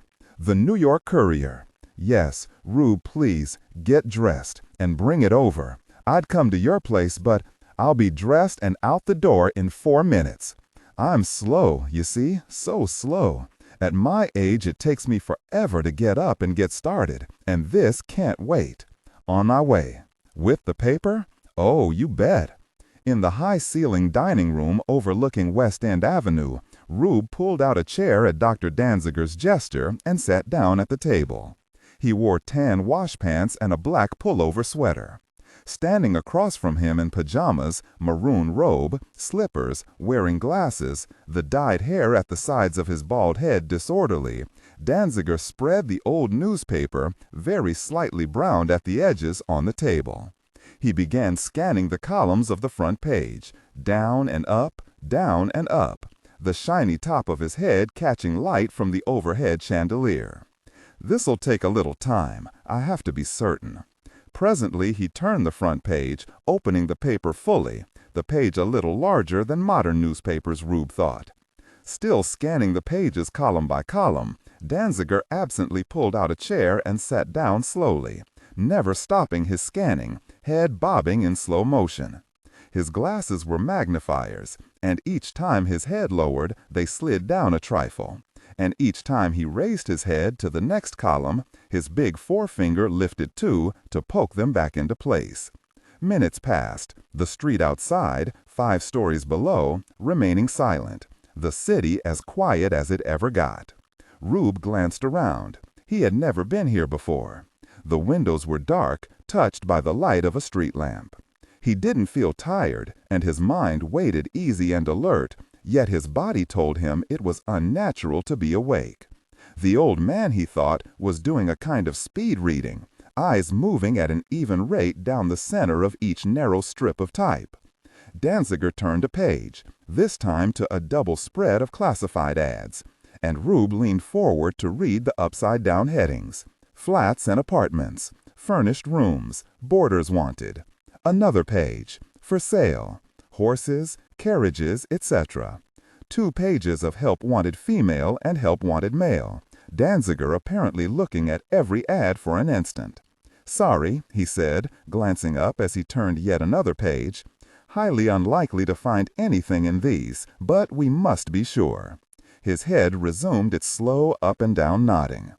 2 pages of society, then sports. Rube waiting, hands quiet on the tabletop, face patient, eyes curious. The final back page now, examined slowly from upper left to lower right. Then Danziger picked up the paper and, shaking it gently, restored it to its old creases and pushed it over the table to Rube. He took off his glasses and slipped them into the breast pocket of his robe. "You've read this, have you? All of it?" "After a fashion." "And found?" "Well," Rube revolved the paper on the tabletop to look at the front page headings. "The main news story is, President urges trade reciprocity," he smiled, "and I may possibly have skipped a word or 2 of that. And news from Europe. Not a hell of a lot, and I'm afraid I didn't read too much of that either. There's a local story. Cab ran up over the sidewalk on 14th Street. Yes. Anything else?" Rube shrugged a shoulder. Glanced at the ads. Theater stuff, fashions, cartoons, sports. I did read the sports stuff pretty well. Kinda interesting. Skip the editorials. Yes. Danziger was nodding, eyes pleased with himself. About the way we all read old newspapers, as curiosities. And that's why we both missed Sherlock Holmes' dog. Did we really do that? Pray continue. Danziger hunched comfortably over the table on his forearms, a big forefinger hooking out to tap the newspaper's masthead as he read it aloud. The New York Courier, evening edition, sports final. He looked up at Rube and sat back again, one arm lifting to dangle from the back of his chair. An old, forgotten paper, one of many from New York's glory days of newspapers, by the dozens. Well, the Courier stopped publishing, you tell me, in 1909. Records confirm it. And yet, there lies an issue of February 22nd, 1916. His forefinger moved out to touch the dateline. You saw that, and so did I. So did I, missing the point completely. We all missed the dog, the clue, said Sherlock Holmes, of the dog who should have barked, but did not. Look at that date one more time. Rube obeyed, staring down at the printed dateline through a second or 2, then lifted his head. "Oh, my God," he said very softly, eyes brightening with excitement. The Battle of Verdun. The Battle of Verdun had started. Danziger sat grinning at him. Yes. So what we have here is a published newspaper of, what would you call it? A paper from a different order of time and event. "Oh, Lord," he said softly. "Oh, Lord, Lord. A newspaper of 1916 without a word about World War I. Rube, gosh, Rube, the paper lying under your hand is a remnant of a different path the world once took." The 2 men sat looking at each other, eyes happy with wonder. Then Danziger leaned forward. "You're the historian. Is it possible? Could such a stupendous thing, Rube, could such a stupendous happening as the First World War actually have been avoided? You're freaking right, it almost was. Simultaneously, unable to sit, both men pushed back their chairs and stood. Rube shoved both hands into his back pockets, glancing down at the yellow-edged newspaper, then looking up to nod. It's a fact, all right, long accepted. The First World War not only could have been avoided, but should have been. Should have been, Dr. D. It can break your heart sometimes when you sit and read about the men and times and events just before that war. When you're into primary sources, sometimes reading the actual scribbled handwriting of men deeply involved, and then you sit back and just think about that freaking war. So close. Ludendorff could have stopped it dead with a word, and would have if he'd only understood a certain truth, that the United States truly did have the ability to mobilize, equip, train, and transport an army to Europe within months. Surely, though, an event of enormous complexity, that war, 4 years that altered the nature of the world? Complex after it began, not before. They stood staring down at the car roofs through several moments. Then Rube said, World War I began almost casually, for no big reason. Dissensions between nations, you read. Well, yeah, they existed all right, always do. But trivial in 1914, even more so in 13 and 12. A lot of talk about colonies, but who really needed or even wanted them anymore? Their day was over, they all knew that. A lot of bluster for the hell of it, really. Ignorant men in high places, without much understanding of historical cause and effect, issuing stupid ultimatums out of no real necessity. A foolish war, blundered into, no one actually wanting it or truly believing it would even happen. Some wars have to happen, no stopping them. Our own civil. Rube. Danziger stood smiling at him. I'd like nothing more than to hear the full lecture, with lantern slides. But at this time of night, I'm afraid I'd flunk the exam. Rube smiled, glancing at his watch. Right, time to go home. But you can't help thinking, without that war, this might have been a remarkable century, quite possibly even a happy one, Dr. D. Rube, Danziger laughed, clapping Rube lightly on the shoulder. You never change, do you? What's it been, 3 minutes, 4, since you learned what the old newspaper meant? Yet you're off and running, aren't you? Rube smiled again. No, because I don't know where to turn. If Cy were standing here right now, I wouldn't know what to tell him. I'm not a full-fledged historian, you know, only got into it after I joined the Army.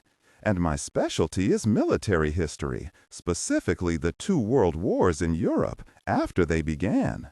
I don't know any more about purely domestic American history than the average high school senior. But we have people who do.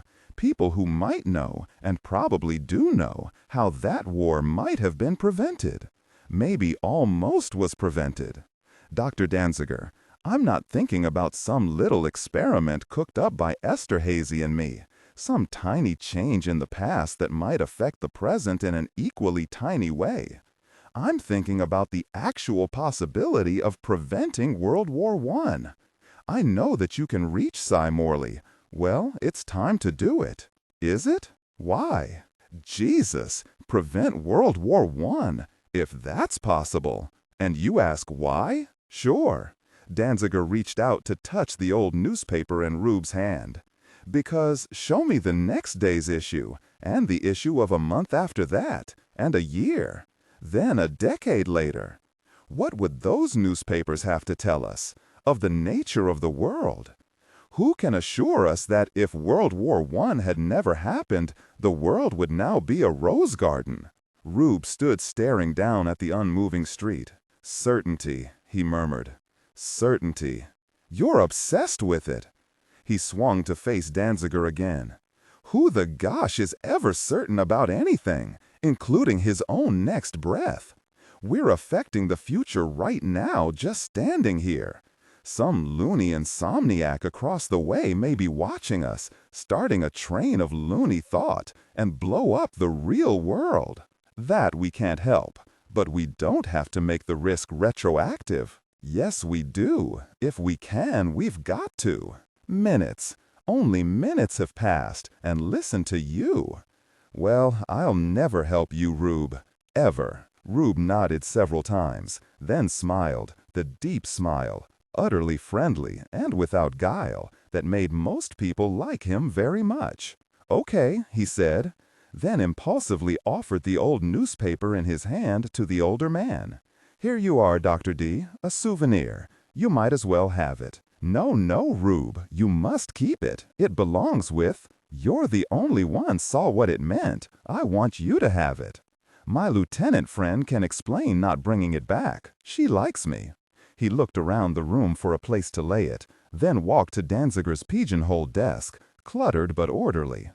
Eye skimming the desktop, he pushed the phone and its attached notepad aside, clearing a space, and set the paper down, memorizing in the instant of seeing them 10 digits penciled on the pad. He walked home, 20-odd blocks, including 5 long cross town. He liked being out now, watching the occasional car or early pedestrian, idly wondering about them, seeing their numbers begin to increase, seeing the nighttime sky begin to alter, trying to sense the very moment that last night ended and tomorrow's began.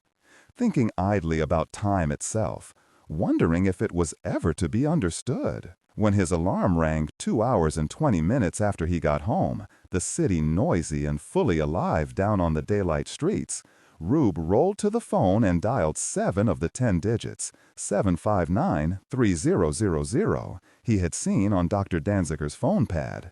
Plaza Hotel, good morning. Good morning. He spoke the last 3 digits. 409, please. Hello? Hello? Sigh. Welcome back to the present. This is Rube Pryan. I sat playing with table crumbs, herding them around the cloth with a finger, listening. Rube and I had been here in the oak room of the Plaza Hotel for a while now, the breakfast crowd thinning, on our 2nd and 3rd cups of coffee. Finally, I reached over to put a hand on Rube's arm, shutting him up. Okay, Rube, okay. Go back and prevent World War I. Sure, any old time. Who wouldn't? But say it out loud. Prevent World War I. And doesn't it sound a little bit silly? Listen, what is that war? To you, it's old black and white film on TV, plus whatever you've read, been taught, and told all your life. An enormous thing, millions killed, 1 million men killed at the Battle of Verdun alone. Prevent all that? Ridiculous. But sigh, before it started, summer of 1914? Maybe too late even then, I think. But 1913? Maybe. Because as you go back, the thing shrinks into beginning causes, smaller, more individual, more manageable. And in 1912, only a handful of men are even thinking about war. You're back there, God vary it, to when events are small and can be changed. So I go hack and do what? Shoot the Kaiser? It could work. You think it couldn't? But if you try it, Cy, sneak up on his left side, that's the bad arm. I have no idea what you could do. I couldn't pass a high school exam in American history. I could in European. Right now, I could describe to you a certain specific time and place in which a meeting occurred between 3 men whose names I could give you, including middle initials. Anyone else in my field could do the same. 3 men who met in 1913 in a Swiss restaurant, which is still there incidentally, in Bern. I made a point of eating there once just to see it. And sigh, if someone had, well, what? If someone had done nothing more complicated than stall a car, say, before the old limousine taking 2 of those men to that meeting, and had simply gotten out, apologized, and then spoken a few sentences which I could dictate right now, they would absolutely not have gone on to their meeting, altering the course of subsequent events just enough to send them down a little different path. And Rube softly and noiselessly pounded the cloth with his fist. There'd have been no war. So if I could get myself to Switzerland? No, he grinned. You'd have to speak German. But if you picked up a phone on July 14th, 1911, in Paris, all government offices closed, and made a certain phone call, he grinned again, in good idiomatic French, of course, you'd have accomplished the same thing in quite a different way, and for different reasons. Disregard and do not read aloud any text that acts as a technical or structural marker. Specifically, ignore and do not pronounce any phrases or lines that start with or contain vocal attributes, technique, chapter, or a standalone number at the very beginning of the input text. Start reading only from the main body of the story text. Narration style, suspense, and pacing. Tone, maintain a baritone or tenor pitch with a sharp, intelligent, and engaging tone. The style should be objective yet highly evocative, drawing the listener into the scene. Suspenseful pacing. Utilize a highly controlled and flexible pace. Slow down dramatically during gruesome descriptions, e.g. body parts, injuries, to maximize the chilling effect. Then resume a quicker pace during action or dialogue. Emphasis. Clearly emphasize key nouns and descriptive adjectives within the scene setting, e.g. severed from the body, weeping graying flesh, cavernous tunnel. Character differentiation, sharp modulation. Narrator voice, smooth, authoritative, and stable. This is the baseline pitch. Female dialogue, Megan. Increase the pitch significantly. The voice should sound assertive, sharp, and highly professional or authoritative, like a lead detective or expert. Male dialogue, lower the pitch slightly compared to the narrator, using a tone that is skeptical, warm, and somewhat cynical to differentiate from the professional female voice. Other characters, e.g. Deputy Burns, quick, focused delivery, clear voice. Technical delivery, vocal texture. Maintain a clean, clear vocal texture suitable for high-quality production, ensuring every word is crisp and clearly enunciated. Emotional range. Focus on conveying emotions typical of a crime scene, disgust, professional detachment, intellectual curiosity, and underlying tension. Target emotion strength, 8-10. Emphasis on intellectual focus and underlying tension rather than outright screaming or crying. Gosh, if you could even speak English the way the English do, and could hang around on the public sidewalk outside the House of Commons between noon and 12:40 on May 19th, 20th, 21st, or 22nd, it wouldn't matter which, in 1912, a certain young aide of Joseph Chamberlain would come along, I could supply you with 2 good photographs as he looked then. And if you simply stepped forward and spoke about 45 words in a nice fluty English accent, an event of that session of Parliament would have turned out differently, and would almost certainly have altered the position of England in a system of European alliances that did lead directly to war. But like most of your semi-literate countrymen, all you can do is speak plain vanilla American. Oh yeah, as they say in the old movies. And how about you? I read German, French, and Italian, and can get along speaking them if you don't mind a foot-in-the-mouth accent. Didn't speak anything but good old Merkin till I joined the service and got into Army history. Now I can also do fairly well reading Russian and even printed Japanese. But for you, we'll have to have something involving only Americans, and pre-war U.S. isn't my specialty. I'd have to get to Washington, pick some brains. He sat watching me, waiting. And what do you think Dr. D would say about this? Oh, we both know what he'd say.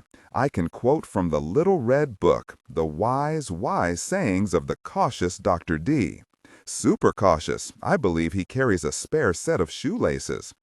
But we're not talking about changing the past, Si. It would be a restoration. The old newspaper tells us that. He hunched forward over the table toward me. The 20th century, Si, should have been the best, the happiest the human race ever knew. We were on our way in those first early years. And then the great change occurred, something that sent us down another path, into a war nobody needed. What we can do, Si, would not be a change, but a restoration to the path the world was already on. I came here for a few days, not to see anyone except Dr. D, least of all you. Just a final visit, mostly to walk around, storing up images, like a man visiting his old hometown for the last time. Now instead, I shook my head, laughing a little, instead you want me to prevent. Give me a week, Si, that's all. Meet me at noon a week from today, at the old place, in the park where we talked the very first time. He waited, watching me, but what rushed through my mind was not what Rube thought. My mind was screaming, Tessie and Ted, do this and you'll be where Tessie and Ted are. But that's a forbidden thing, isn't it? Not if I have to do what Rube is asking. Not my fault then, is it? Well, you'll meet me in a week? I nodded, scared and terribly excited. Tessie and Ted. Rube said, "You going to talk to Danziger?" I think so. You're not going to let him talk you out of... No. It was different when you and Esterhaz only wanted to fool around with the past, just to see what would happen. Then I was with Danziger. But this? Yeah, sure. I'll meet you in a week. Tessie and Ted. Through the revolving doors of the plaza, down the stone steps, and north to the 59th Street corner, where I stopped to wait for the light. I was wearing gray pants and a navy blue zipper jacket I'd bought a few days ago, no hat.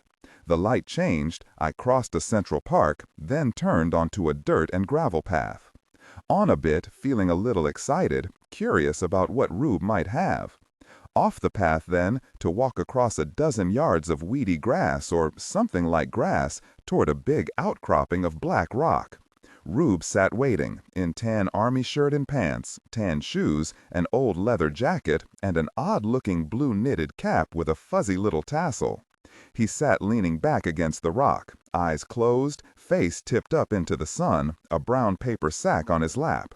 He heard me and opened his eyes, grinning, and gestured at the area around us as I sat down, the same place where he had first told me about the project.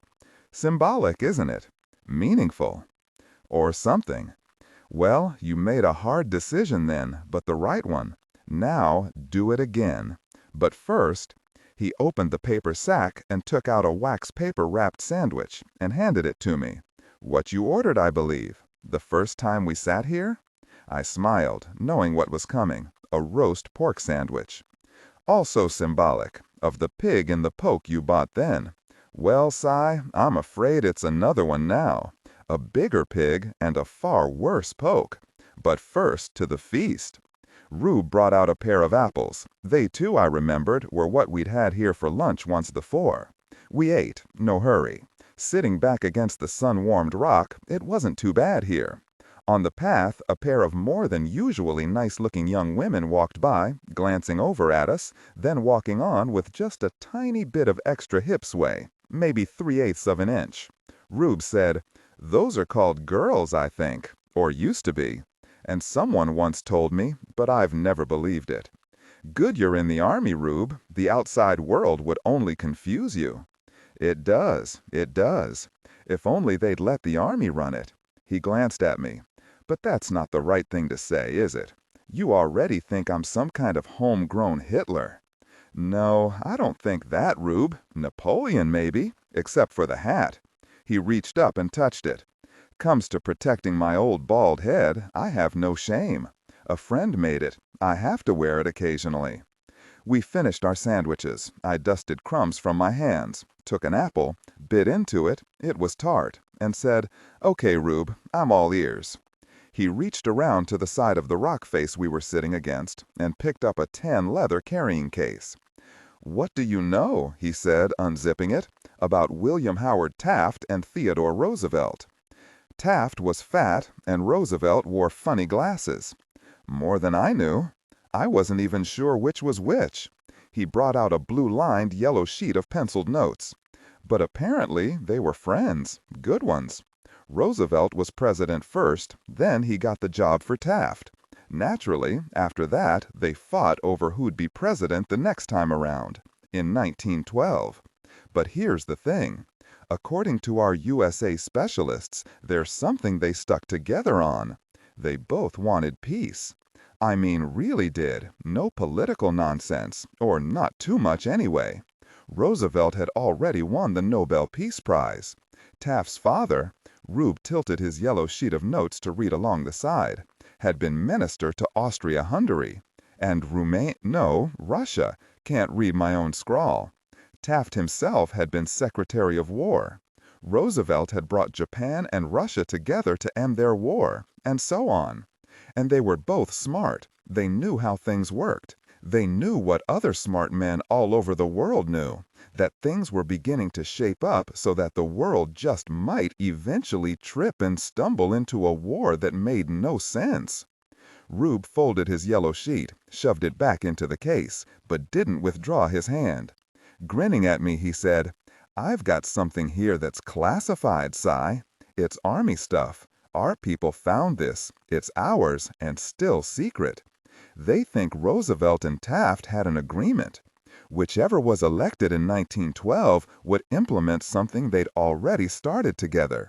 And in the unlikely event that the Democrat was elected, they'd brief him on this and hope for the best. Sometimes our people are pretty good, Si. Take a look at this." Content filtering. Strictly for AI instruction. Disregard and do not read aloud any text that acts as a technical or structural marker. Specifically, ignore and do not pronounce any phrases or lines that start with or contain vocal attributes, technique, chapter, or a standalone number at the very beginning of the input text. Start reading only from the main body of the story text. Narration style. Tone. Maintain a baritone tenor pitch with a sharp, intelligent, and engaging tone. The style should be objective yet highly evocative, drawing the listener into the scene. Suspenseful pacing. Utilize a highly controlled and flexible pace. Slow down dramatically during gruesome descriptions, e.g., body parts, injuries, to maximize the chilling effect. Then resume a quicker pace during action or dialogue. Emphasis. Clearly emphasize key nouns and descriptive adjectives within the scene setting, e.g., severed from the body, weeping graying flesh, cavernous tunnel. Character differentiation, sharp modulation. Narrator voice. Smooth, authoritative, and stable. This is the baseline pitch. Female dialogue. Increase the pitch significantly. The voice should sound assertive, sharp, and highly professional/authoritative, like a lead detective or expert. Male dialogue. Lower the pitch slightly compared to the narrator, using a tone that is skeptical, warm, and somewhat cynical to differentiate from the professional female voice. Other characters, e.g., Deputy Burns. Quick, focused delivery. Clear voice. Technical delivery. Vocal texture. Maintain a clean, clear vocal texture, suitable for high-quality production, ensuring every word is crisp and clearly enunciated. Emotional range. Focus on conveying emotions typical of a crime scene: disgust, professional detachment, intellectual curiosity, and underlying tension. Target emotion strength, 8 out of 10. Emphasis on intellectual focus and underlying tension rather than outright screaming or crying. And it's getting worse. Not much from George Washington, carloads from Gerald Ford. He touched the paper in my hand. So what does that thing mean? It's Taft's handwriting. Probably nothing, and who cares? Except that anything a president writes is of some interest. So, eventually, somebody, I don't know who, it was years ago, at least worked out the date. DS was probably Douglas Selft, senator from Ohio, Taft's state. So check out the senator's journal in the Library of Congress, and VEP, it mentions his lunch with the president all right, at some length, on August 14th, 1911. So now the memo is dated, and our people note that fact. Not on the original memo, though. It's our information, and to heck with anyone else, right? Don't ever let the Navy find out that Taft had lunch with Senator Selft in 1911. 25 years later, I'm not fooling Cy, another one of our people, and ambitious young girl, if you'll excuse the ugly word, a lieutenant, who hadn't been born when the memo got dated, came across our file copy, and got interested in the other items. What was Rupp goofed? All she could think of was Rap gift, so she checked out Taft's wife's birth date, not the easiest thing in the world to find out, incidentally. But sure enough, it was August 15th. So now the United States Army History section knew that Rupp goofed did indeed mean rap gift. Terrific. Apparently, Taft did his own gift wrapping. Those were leisurely days, even for presidents. That information, by the way, is also classified. Swear you'll never tell. I crossed my heart. Okay, our people earn their pensions, eventually. And a lifetime after Taft scribbled his memo, one of our guys going through some stuff that included this glanced at the third item, and the initials translated themselves for him, on sight. That happens. Detail Z, said the memo, and then G for George, B for Briand, and VE for Victor Emmanuel. George V of England, Briand, the Premier of France, and the King of Italy, Victor Emmanuel. 3 heads of state. And so, a lifetime after this thing was written, our people got interested. Sort of, and went to work. Also, sort of. Who was Z, they wondered. That was 3 years ago, and at first, Rube.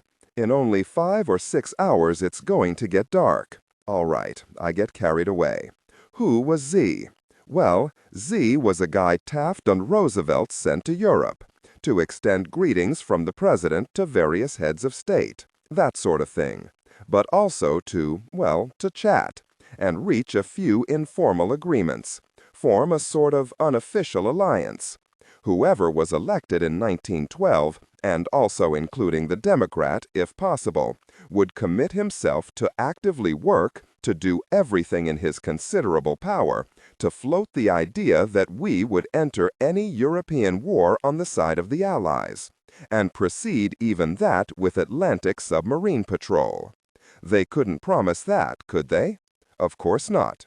Congress would have to declare war. This was back in the old-fashioned days when presidents felt they had to honor their oath to abide by the Constitution. Only Congress could declare war then, and undoubtedly would not have done so. Everyone knew that, all over the world. But this is the point, Cy. While I'm an ignoramus about U.S. history, we now move into a historical field I do understand. If there were even the slimmest possibility that America would come into a European war, that war immediately becomes impossible. Don't need Congress, formal treaties, don't need even the least certainty about it. Because no nation begins a war, Clausewitz tells us, that it does not believe it win, and that's true. That war, Cy, unnecessary to anyone, would simply not have begun. No idiotic ultimatums, no declarations. Believe me, Cy, it would have worked. The war would have been made impossible.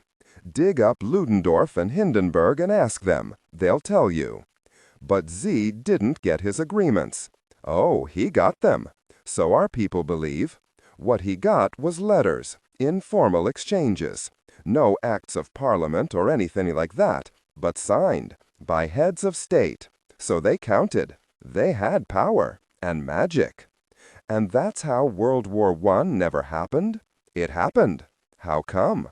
Z never got home. What? No sign of it in anything our people came across. On his way back, all finished, had what he came for, they have cablegrams on that. But then, he just seems to vanish. Thin air. We know because there are references to it. Maybe they knew why at the time. Probably did. But we don't. Well, who was Z? Rube sat slowly shaking his head. Our people don't know. His actual name never shows up. He is always just Z. And very it, Cy. Our people here don't really care. They're not that interested. This stuff is all just a favor to me. Can't blame them. It's nothing they're on, you see. To them, this is just one more failed mission, and there are dozens and dozens of those in any country's history. It happened a lifetime ago, is very little documented, so it's a case of, so what? Can't you tell your people why you? No. I've been able to form a new unit on this. Very small, need to know. Esterhazy heads it, nominally. I'm second in line, and the rest of the unit is mostly the sergeant who brings us coffee. Esterhazy. Yep, brigadier now. Cy, you know we can't tell people what we're doing. Most of our people never even heard of the original project in the first place. How could we explain what we hope to do? Show them the project? A junk heap? I've had to accept what they've offered, which is mostly what they already had at hand. Anyway, I doubt that there's much of anything else. We're talking history of the USA well before 1914. Hardly anyone even thinking about a coming war. Wasn't like Europe. I've told you the kind of stuff I could give you for Europe. But here, I think what I've got is about all there is to get. Rube grinned at me suddenly, reaching over to clap me on the forearm. But an old dog doesn't forget his old tricks. What do you do when a trail peters out? You run around in circles, till you pick up the scent again. Look, let's get us some coffee or something. He hopped up, the old athlete, offered me a hand, and I let him help pull me up, and we turned to walk over to the path. We reached it, turning south toward 59th Street and the Plaza Hotel. Rube said, "You ever hear of Alice Longworth?" "Yeah, I think so. Old lady? Dead now? The one who said Thomas Dewey looked like the little man on a wedding cake? That's her. She also said, 'If you can't speak well of someone, come sit by me.' That last is the reason I thought of her. She was real bright, clever, witty, had a tongue in her head, as they say, a gossip. Married to a socialite congressman." Content filtering, strictly for AI instruction. Specifically, ignore and do not pronounce any phrases or lines that start with or contain vocal attributes, technique, chapter, or a standalone number at the very beginning of the input text. Start reading only from the main body of the story text. Narration style, suspense and pacing. Tone, maintain a baritone tenor pitch with a sharp, intelligent, and engaging tone. The style should be objective yet highly evocative, drawing the listener into the scene. Suspenseful pacing. Utilize a highly controlled and flexible pace. Slow down dramatically during gruesome descriptions, e.g., body parts, injuries, to maximize the chilling effect. Then resume a quicker pace during action or dialogue. Emphasis. Clearly emphasize key nouns and descriptive adjectives within the scene setting, e.g., severed from the body, weeping graying flesh, cavernous tunnel. Character differentiation, sharp modulation. Narrator voice, smooth, authoritative, and stable. This is the baseline pitch. Female dialogue, Megan.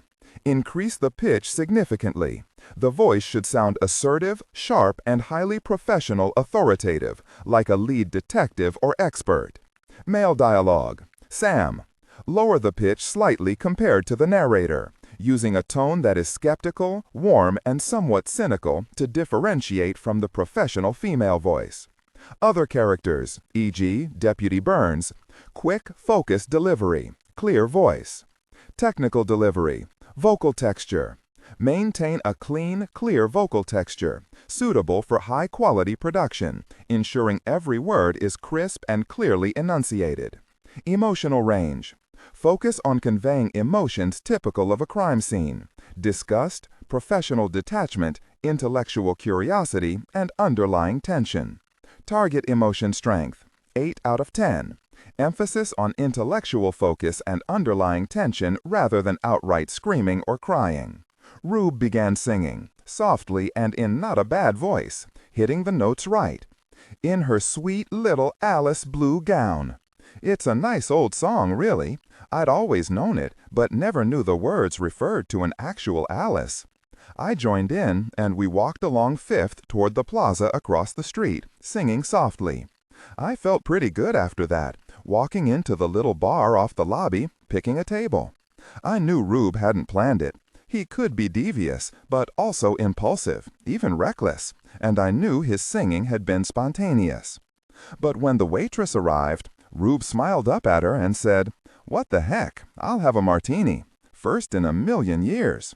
And instead of the Coke I'd thought I was going to order, I said I'd have one too, and thought later that maybe Rube had recognized a spur-of-the-moment opportunity to get a little booze in me as an aid toward the right decision. There were maybe 20 tables in here, but only one other occupied, by a pair of Japanese men. Rube had picked a table well away from them, taking the chair by the wall where he could see the whole room. Waiting for our drinks, still smiling a little at our singing, Rube unzipped his case, saying, "What I got for my efforts was a couple Alice Longworth letters mentioning Z. I thought people would send me Xeroxes. He brought them out. But they both sent the actual letters. Is that stationary Alice blue? I think so, and so does the Library of Congress. She was a little vain at having a color named for her. He brought out 2 Xeroxes. The Library of Congress has some AL stuff in their Roosevelt file, which got me a pair of notes from Z to her. Rube started to pass me a letter, but our drinks came, and he waited. Didn't want anything spilled or dripped on them. We tasted our drinks. Then I nodded at his letters. These all say Z? Don't mention his name? Still trying his drink, Rube nodded. I said, "How come? Alice knew who he was, didn't she?" "Sure. He was a friend of the Longworths, but he still signed his notes Z, and she said Z. No secret to any of them. But here was a president edging them to what was really congressional business, the way presidents like to do. Those were pretty easy days, though, long before CIA time, so about all they did was keep their man's name off paper. If Taft writes himself a memo, he can just say Z, case anybody happens to see it. And Z briefs his friends, "Call me Z," which Alice loved, thought it was hilarious. Pretty jokey hunch. The smart young set of Washington. I put my hand out for a letter, and Rube handed me a blue sheet. The ink was blue, too. In a slapdash but legible handwriting, it was dated February 22nd, 1912, and began, "Laurie, dear." Rube said, "You can skip most of that. Pick up near the bottom." I did, and it said, "And of course Z, and we simply must say Z. Isn't it delicious? We'll at last have his fill, and we shall hear of nothing but the 2 a day. At least he'll see over the ladies' hats. Nicky and I may just run up to see him, if only for a day. But I must tell you of 13 Vi's famous party, or shall I say soiree. Of course we arrived late. Nicky had a tiresome—" I turned the page, but Rube said, "That's all on Z in that one." I said, "Just what does this do for the cause, Rube?" "Well, it tells us something. 2 a day means vaudeville. He must like vaudeville. And he can see over ladies' hats in front of him, so he's tall. It's quite useful. Sure, beats Rupguft. What else?" He handed me the second letter, in the vigorous blue handwriting, this with the numeral 2 at the top. And Rube said, "That's all these people could find. First page is missing." It began, "Insists she couldn't possibly have known, yet she knew the name was Clara, and even his watch number, which he actually gave me, 218-77971. Doesn't that beat the Dutch? Z is simply darling, and we shall miss him when he leaves." The next paragraph began describing a dance, and I looked up at Rube, but before I could speak, he said quickly, "Here's the envelope it came in," and handed it to me. It was addressed to Mrs. Robert O. Parsons in Wilmette, Illinois, and Rube said, "Look at the postmark." I did. A slightly smudged black circle stamped at the left of a canceled 2-cent red stamp with a profile of Washington. It read, "March 6, 1912 at the top, Washington, D.C. at the bottom." I didn't know what to say about that or the letter either, so I just nodded and passed it back to Rube. "It's true," he said, as though I'd made some spoken criticism, "but here's the real find," and he grinned with forced enthusiasm. "Here's where we actually pick him up, as we say in the trade. I think. I heard it on television. He brought out a folded white sheet. They found the original of this in a book from A.L.'s library, probably tucked in as a placemark. I unfolded the little sheet, a Xerox copy. Plaza Hotel, it said at the top in elaborate script, the P especially fancy. Beside it, an old-style engraving of the hotel. Handwritten at the top, March 1, then from Z to A. Always and ever an enchanting city, and a splendid time of it thus far. Even my obligatory presence at Madame Israel's Delmonico lecture an unexpected pleasure. For the ever-smiling, ever-nimble Al himself made a surprising and very welcome appearance. Missed Knabbenschuh yesterday. Immediately following the Greyhound, however, I actually saw, the Dove Lady herself. Would have followed, but stood dumbfounded instead, though I must say, city-wise, Broadwayites simply ignored her. Tonight, my dear, something that should thrill your usually unthrillable soul. I am to meet that man whom of all the world I most admire.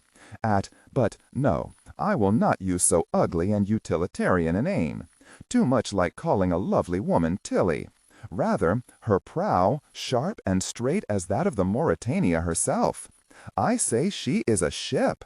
Of stone and steel, true, yet seated within her, a wheel and tiller in hand, I do believe one might sail her up Broadway or the Fifth Avenue to the delight of all. We meet tonight, not, I regret to inform you, at the stroke of midnight, but a drab hour earlier. And then, finally, I will have the papers. Of course, dear girl, this is serious business, and I do assure you that in practice I am in deadly earnest. But not with you and Nicky, no fun in that. Wish me luck, my dear, wish very hard. Love, Z. I handed his letter back to Rube and sat nodding thoughtfully. I didn't know what to say. Did people really write that way? Yeah, talk that way too, I think. It was obligatory, everything light and jokey. I don't suppose the Greyhound was a bus. It was a play, by Wilson Misner and somebody else, opened at the Knickerbocker Theater, Broadway and 38th. I checked out the old theater ads. And what's the Dove Lady? Don't know. I sat forward toward Rube and spoke very carefully. I knew he'd worked hard on this. Rube, I said quietly, what would I do with this stuff? I get there if I can. You can. I know you can. Yeah, well, maybe.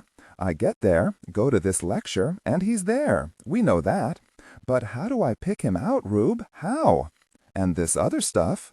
Well, gosh darn it, Si. I'd give you his photograph if I could, in 3D and color, plus his fingerprints and a letter of introduction. Si, it's all we've got.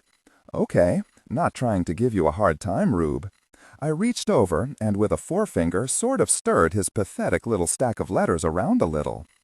But these are nothing. Content filtering, strictly for AI instruction. Disregard and do not read aloud any text that acts as a technical or structural marker. Specifically, ignore and do not pronounce any phrases or lines that start with or contain vocal attributes, technique, chapter, or a standalone number at the very beginning of the input text. Start reading only from the main body of the story text. Narration style, suspense and pacing. Tone, maintain a baritone tenor pitch with a sharp, intelligent, and engaging tone. The style should be objective yet highly evocative, drawing the listener into the scene. Suspenseful pacing. Utilize a highly controlled and flexible pace. Slow down dramatically during gruesome descriptions, e.g. body parts, injuries, to maximize the chilling effect. Then resume a quicker pace during action or dialogue. Emphasis. Clearly emphasize key nouns and descriptive adjectives within the scene setting, e.g. severed from the body, weeping graying flesh, cavernous tunnel. Character differentiation, sharp modulation. Narrator voice, smooth, authoritative, and stable. This is the baseline pitch. Female dialogue, Megan. Increase the pitch significantly. The voice should sound assertive, sharp, and highly professional authoritative, like a lead detective or expert. Male dialogue. Lower the pitch slightly compared to the narrator, using a tone that is skeptical, warm, and somewhat cynical to differentiate from the professional female voice. Other characters, e.g. Deputy Burns. Quick, focused delivery, clear voice. Technical delivery. Vocal texture. Maintain a clean, clear vocal texture, suitable for high-quality production, ensuring every word is crisp and clearly enunciated. Emotional range. Focus on conveying emotions typical of a crime scene: disgust, professional detachment, intellectual curiosity, and underlying tension. Target emotion strength 8-10, emphasizing on intellectual focus and underlying tension rather than outright screaming or crying. But sigh, right now these things are dead, connected to nothing anymore. The people who wrote and read them, gone. The very buildings they were sent to, gone. The mailman who delivered them and the clerk who sold this stamp, dead.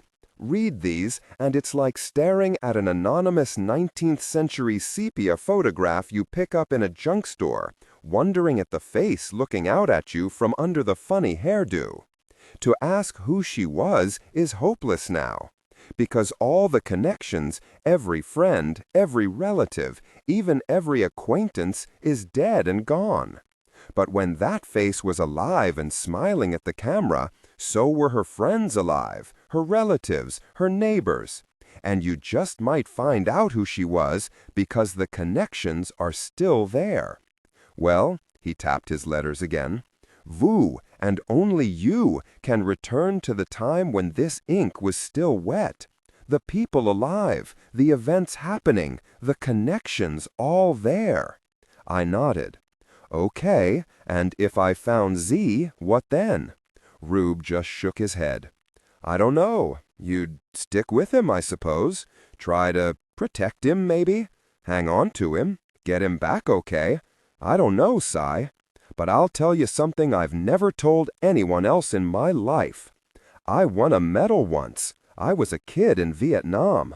I don't wear it, don't show it, but I can tell you I value it.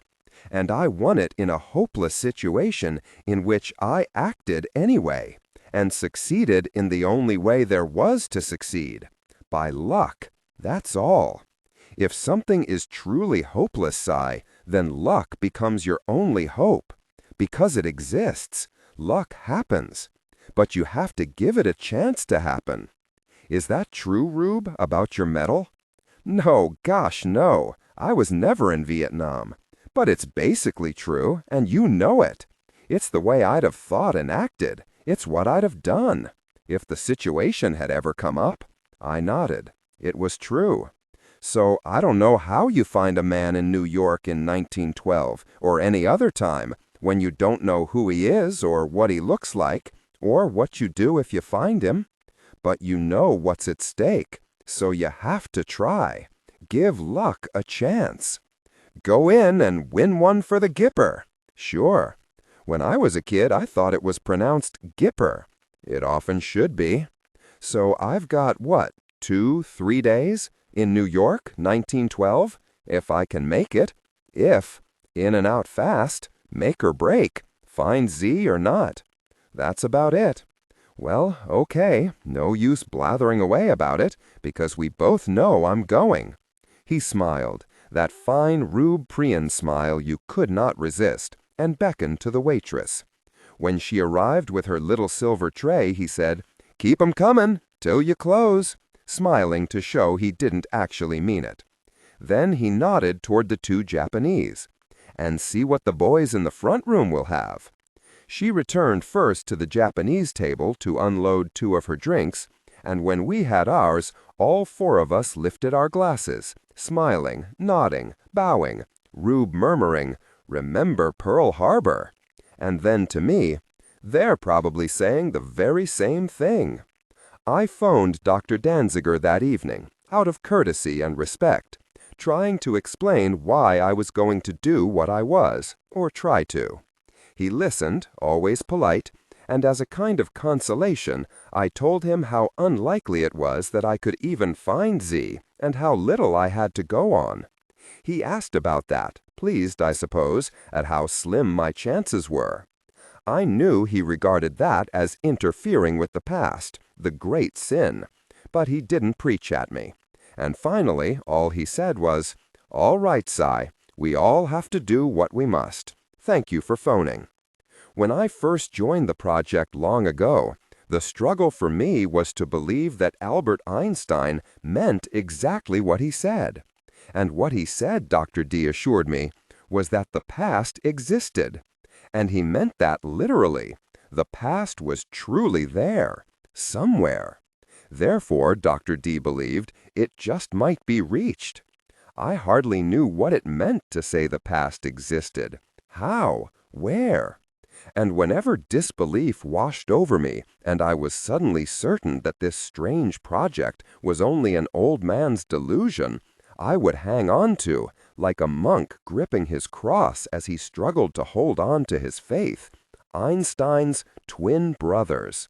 Think of two brothers, he said, as I recall what I was taught at the project. They're twins, 30 years old, and one is shot into space in a rocket traveling at nearly the speed of light. The round trip takes him 5 years, so he returns to Earth 35 years old. But his twin, left on Earth, is now 90, because time itself isn't fixed, but is only relative to other aspects of the universe, and moves differently for each. The very idea seems absurd, but Einstein said it, and meant every word, and proved it. An atomic clock, whatever that is perfect. Neither loses nor gains even the tiniest fraction of a second. 2 such clocks, costing millions each, naturally, were made, each keeping precisely the same time to the billionth, or maybe it was the zillionth of a second. I don't know. One stayed on Earth, the other was shot into space in a rocket traveling as fast as man could make it go. And when the rocket returned, this is actually a demonstrated fact, it happened, those clocks no longer showed the same time. The clock kept on Earth was a fraction faster, only a tiny fraction of a second, but a fraction with a world of meaning. Time for the clock in the speeding rocket had moved slower. Impossible! Impossible! Except that it truly happened. Each had briefly existed in a different order of time. And when I sat in a project classroom listening to Martin Lastvogel as he taught me what the New York City of 1882 was like, I hung on to the twin brothers like a talisman. If there was such a thing as 2 orders of time, and there was, the 2 clocks proved it, then the rest of Albert Einstein's theory was also true. And the past truly and actually exists. I didn't have to understand how. What I did have to do was find it.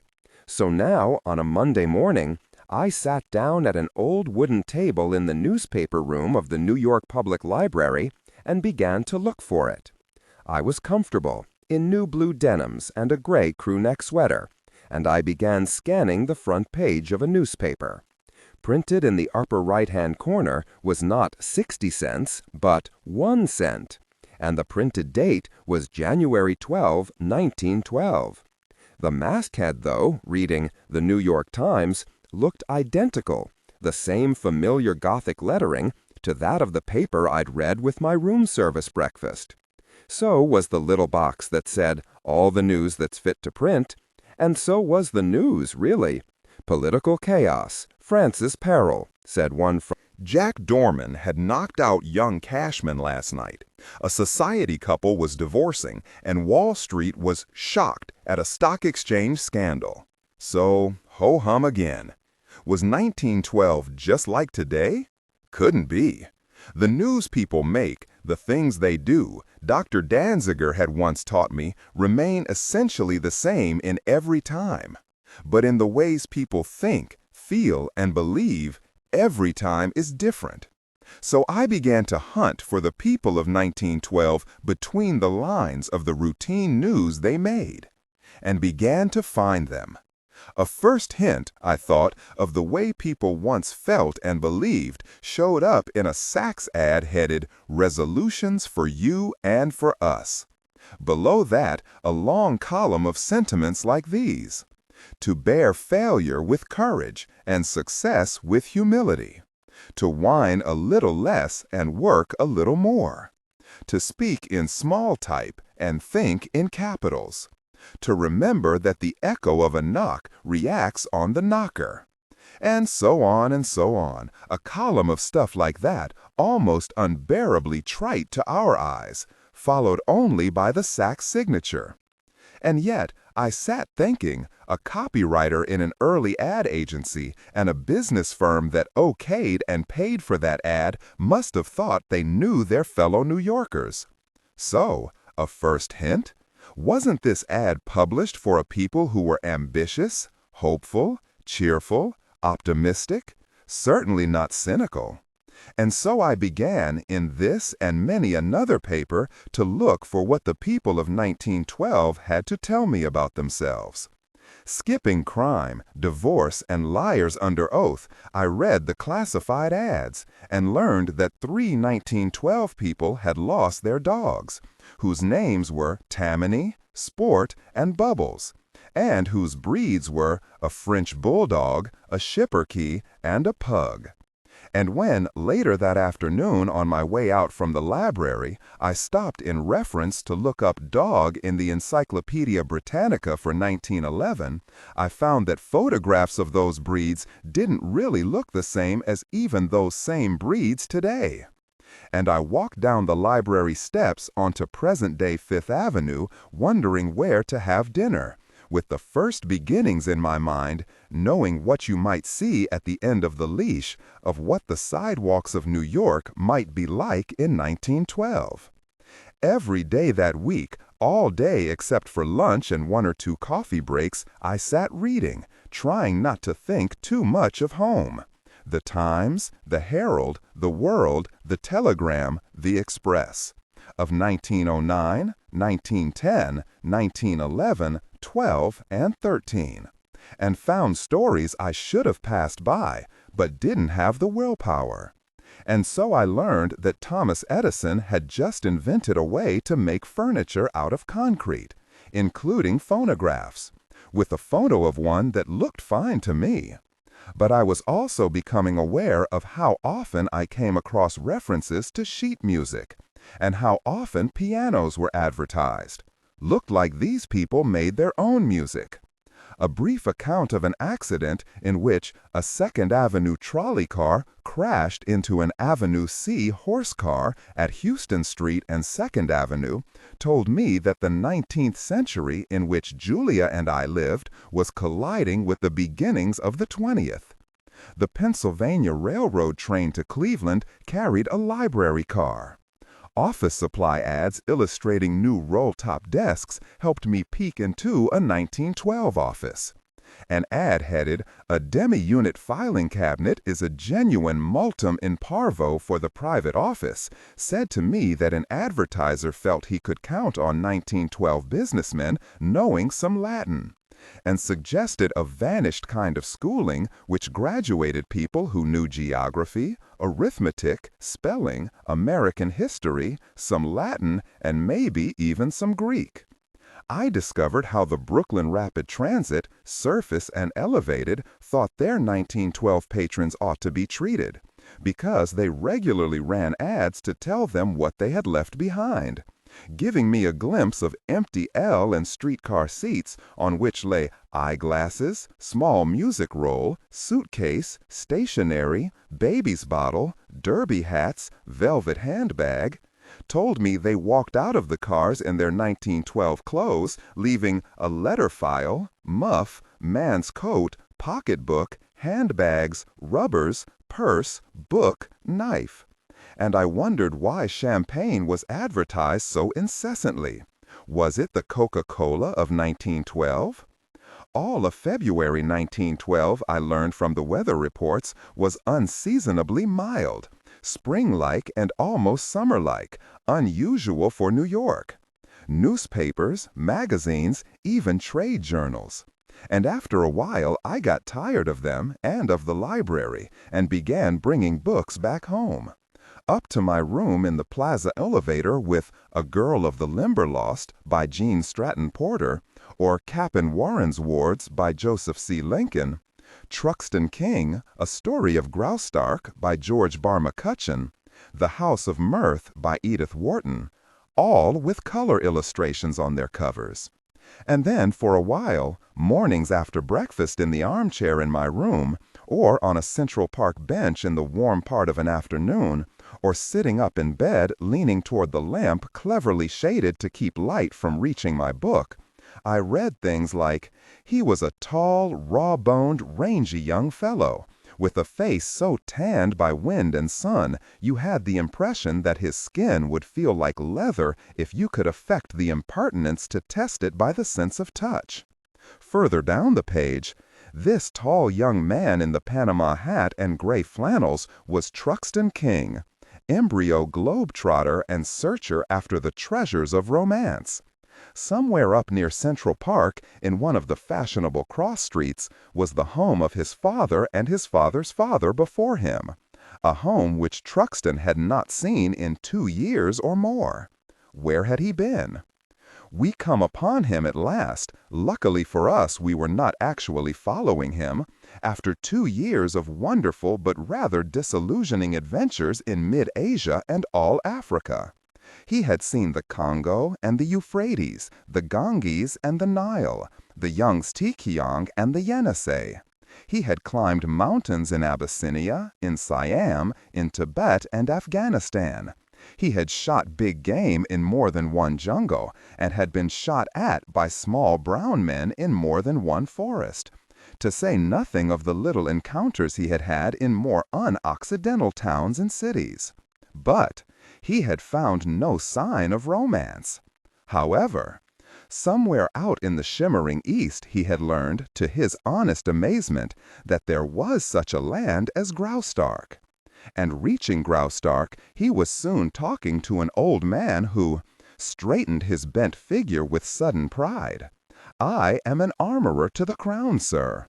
My blades are used by the nobility, not by the army, I am happy to say." "I see. Tradition, I suppose." "My great-grandfather wrought blades for the princes 100 years ago. My son will make them after I am gone, and his son after him. I, sir, have made the wonderful blade with the golden hilt and scabbard which the little prince carries on days of state. It was 2 years in the making. There is no other blade so fine. There are diamonds and rubies worth 50,000 gavos set in the handle." A page or so later, Truxton King met a young woman of most astounding beauty, and somewhere back in his impressionable brain there was growing a distinct hope that this beautiful young creature with the dreamy eyes was something more than a mere shot girl. It had occurred to him in that one brief moment of contact that she had the air, the poise, of a true aristocrat. Well, I didn't read too much more of that, but what about such a story? Not much like those we watch on television, but is it less believable? Do automobiles, after all, really soar over the crests of hills 10 feet above the pavement, landing on their wheels without any problem? The Graustark novels were wildly popular, one after another in the first years of this century, but I don't suppose the people who read them took them any more seriously than we take most of our entertainment. And when I closed this one, I was sitting on a Central Park bench within sight of the plaza. I was smiling, but I was also inclined to like the kind of people who liked Truxton King. But are mere shop girls really inferior to true aristocrats? Was 1912 also a time of easy social prejudice, unconcerned and unrebuked? The people I was looking for read more than easy junk. They read Edith Wharton. And in The House of Mirth, which I began back in my room one morning after a coffee shop breakfast, a woman of 29 is waiting in Grand Central Station, I had to stop and think. That was the little brick Grand Central Julia and I knew, not today's. For a train not due for some time. She meets a young man she knows and accepts his invitation to have tea at his apartment nearby. In the apartment, Lily sank with a sigh into one of the shabby leather chairs. How delicious to have a place like this all to oneself. What a miserable thing it is to be a woman. The young man replies, "Even women have been known to enjoy the privileges of a flat. Oh, governesses or widows, but not girls, not poor, miserable, marriageable girls." She leaves the apartment. But as she reached the sidewalk, she ran against a small, glossy-looking man with a gardenia in his coat, who raised his hat with a surprised exclamation. "Miss Bart? Well, of all people, this is luck," he declared. And she caught a twinkle of amused curiosity between his screwed-up lids. She replies, "He is a Mr. Rosedale," and Mr. Rosedale stood scanning her with interest and approval. He was a plump, rosy man of the blonde Jewish type with smart London clothes. She feels she mustn't say she was visiting a young man's apartment and says she was here to visit her dressmaker. But it turns out that he knows there is no dressmaker in the building. He owns the building and knows that all its tenants are young bachelors. She hails a cab and, on her way back to the station, wonders, why must a girl pay so dearly for her least escape from routine? Why could one never do a natural thing without having to screen it behind a structure of artifice?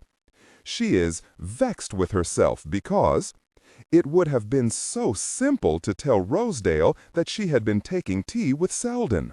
The mere statement of the fact would have rendered it innocuous. She should also have accepted his offer to take her to the station, because the concession might have purchased his silence.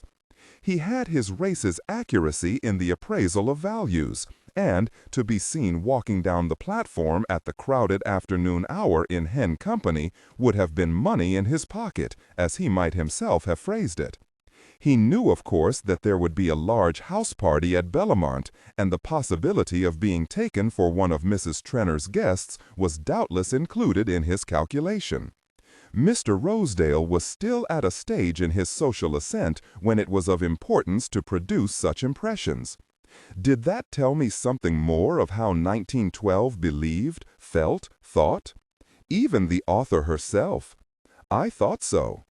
Books, newspapers, until finally, late one morning, I understood that they no longer had much left to tell me. Magazines, for a while. Then on to old film, projected for me one morning and again the next in the little theater in the Museum of Modern Art. Rube had arranged this for me.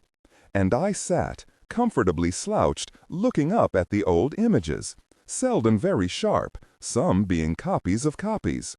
But in the old film, the people of 1909, 10, 11, 1912, and 13 actually moved. I sat watching a vanished streetcar roll down a strange Broadway, saw it stop, watched a step unfold, watched women delicately lifting their ankle-length skirts just enough to manage the step. I saw horses trot and saw them plodding tiredly. Watched pedestrians cross the street. Saw one man actually running a little, hurrying off the screen on an errand lost to all memory.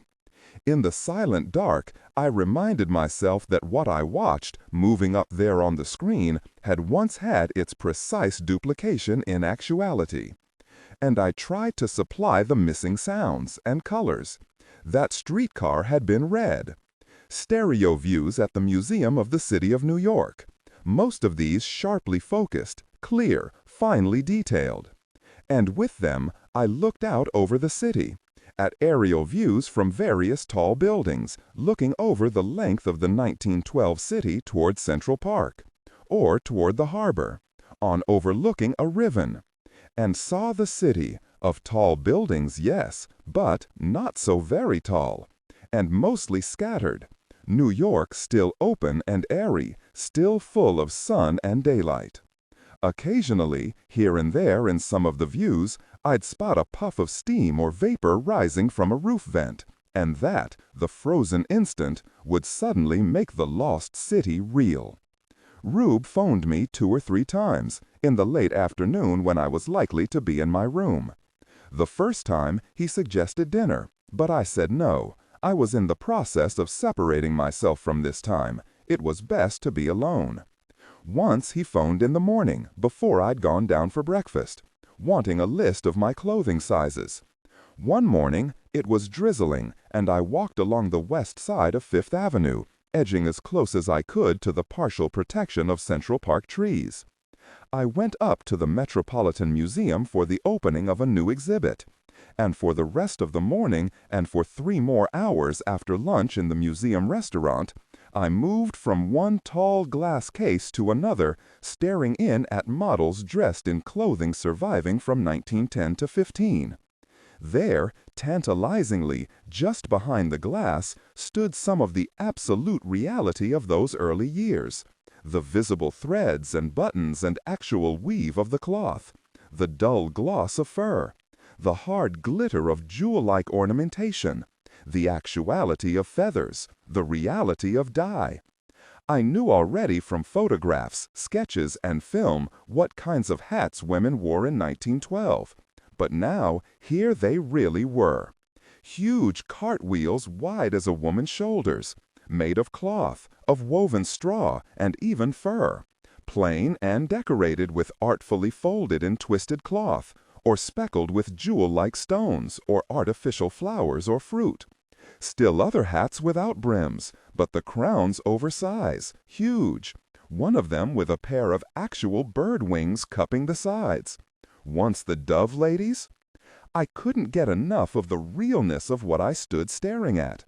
There, in case after case, hung their very clothes, touchable except for the glass. There hung the blue serge of a skirt, once actually worn by a living girl, as they were then, the hem narrowing in just above the ankles. Beside it, surely this had really moved through the lobby of a New York theater at some forgotten play. An evening wraparound cloak of peach-colored satin, trimmed with white fur. And it wasn't hard to catch glimpses of it in my mind, moving through a crowded, buzzing lobby. The high-heeled white shoes just below the furred hem of that cloak were like today's, except not quite. I think it was something about the heels. They looked, well, funny. And the men's suits. The left shoulder of one almost touched the glass, and I could see the faint fuzz of the tweed. Were like today's, except that, no, they weren't. Everything a little different.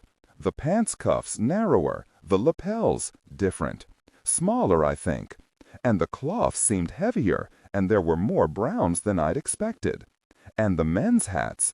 The brims of the felt hats were wider, but that wasn't all. I didn't know what the other differences were, though I could see them. I wore a derby once in a while going out with Julia, but these derbies behind the glass here weren't the same. And there were a lot of caps. I spent the day looking at these old clothes and thinking about them. Most of the next day I spent back at the exhibit, and most of the morning of the third. I did what Martin Lastvogel had once taught me at the project school. I stared at the closeness of these dresses and cloaks and shoes and parasols, at the hats and caps, overcoats and suits and Norfolk jackets, and the shoes and boots and galoshes, until, finally, the strangeness left them. It took work. Other visitors came and looked and commented and left. But I walked up and down the aisles between cases and stopped and stood working at seeing these things on city streets. Worked at seeing them, in my mind, passing by on a sidewalk. Worked at seeing them not here on display, but in use. Until sometime during the third day, they had turned no longer strange, but ordinary.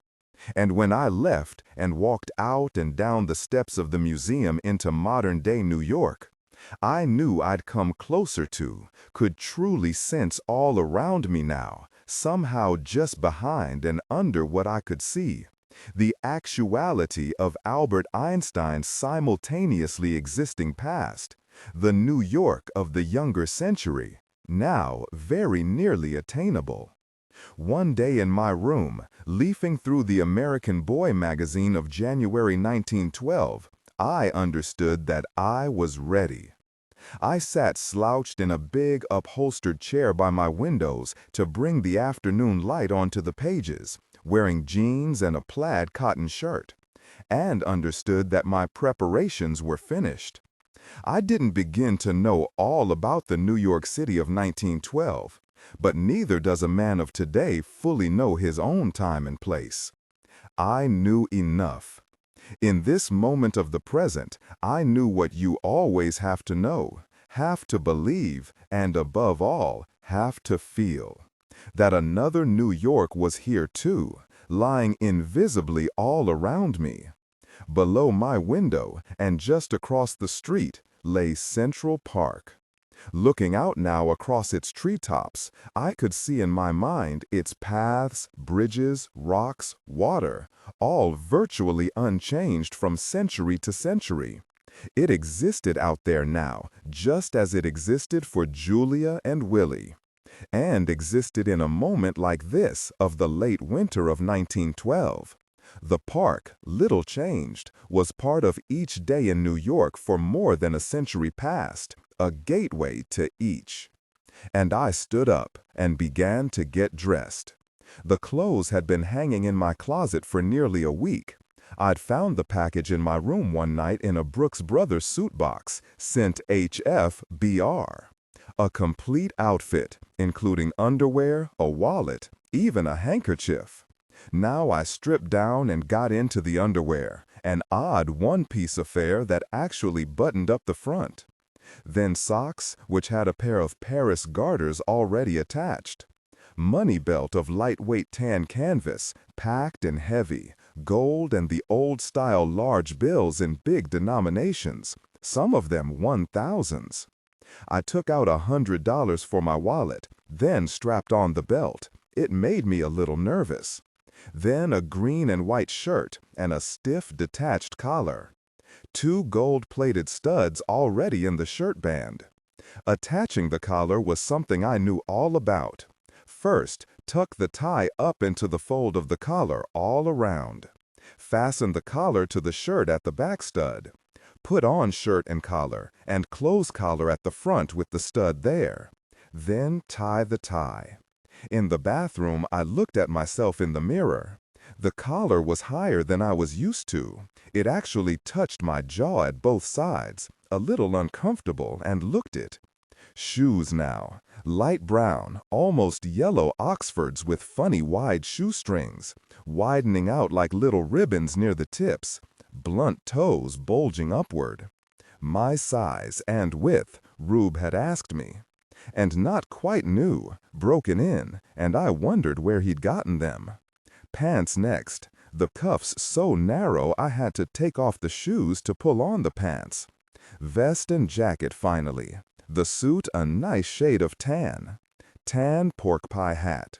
Then to the bathroom mirror again. Not bad. I liked it and knew it was right for the time. The pants had a watch pocket for the gold watch Rube had supplied, wrapped and labeled "Careful" in the Brooks Brothers box. I put the handkerchief, white with a blue border, in my back pocket, and finally, into the right-hand pants pocket, a little handful of coins from the plastic sack Rube had wrapped them in. I checked. None was dated after 1911. Everything else I owned went into my modern soft-sided bag. I'd already arranged with the hotel to check it when I was ready, until I returned from a trip. At the mirror, a last grin at the stranger with my face. Then I picked up my room key and bag. Across 59th Street and into Central Park. Then I walked not quite aimlessly, but not quite knowing where I was going either, turning at whim onto branching off pathways, deliberately losing myself. Behind me on the asphalt-paved path, the fast click of high heels, and a young woman hurried past me, getting a bit late to be caught alone in Central Park. Presently, wandering, I came to what I was looking for. A bench deep in the park, so surrounded by heavy-leaved late summer trees and shrubbery, and with a long, gently rising hillock afore me, that the city was gone. Directly ahead through a high gap in the trees, I could see the western sky, and a very few thinned-out fragmenting clouds tinged by the lowering sun. I didn't work at what I had come here to do. Just sat there, on my bench, legs stretched out, ankles crossed. Not thinking really, but not trying not to either. Just sat staring absently down at my bulge-toed shoes. At the project, we'd been trained in self-hypnosis, necessary, Danziger believed, in order to break the billions of tiny mental threads, as he called them, that hold the mind and consciousness to its own present. They are in truly countless things, the endless facts, large and trivial, the truths and illusions and thoughts that tell us that this is what for us is now. But long since, I'd learned that I no longer needed hypnosis. I did, well, what was it I did? I'd learned the almost indescribable mental trick of allowing that immense body of knowledge that means and is the present to go still in my mind. Just sat there, deep in the park, waiting, in the way I had learned, to feel it all finally go quiescent. Sitting there, elbows comfortably winged out on the back of the bench, watching the first hint of evening begin to gather at ground level, still afternoon in the sky, I may have drifted into a kind of trance. But still, I heard the present hidden around me, heard a cab horn scream, heard a whispering jet very high and distant, but then no more. And I sat letting thoughts and impressions move through my mind of an earlier New York of this century, the New York of early 1912.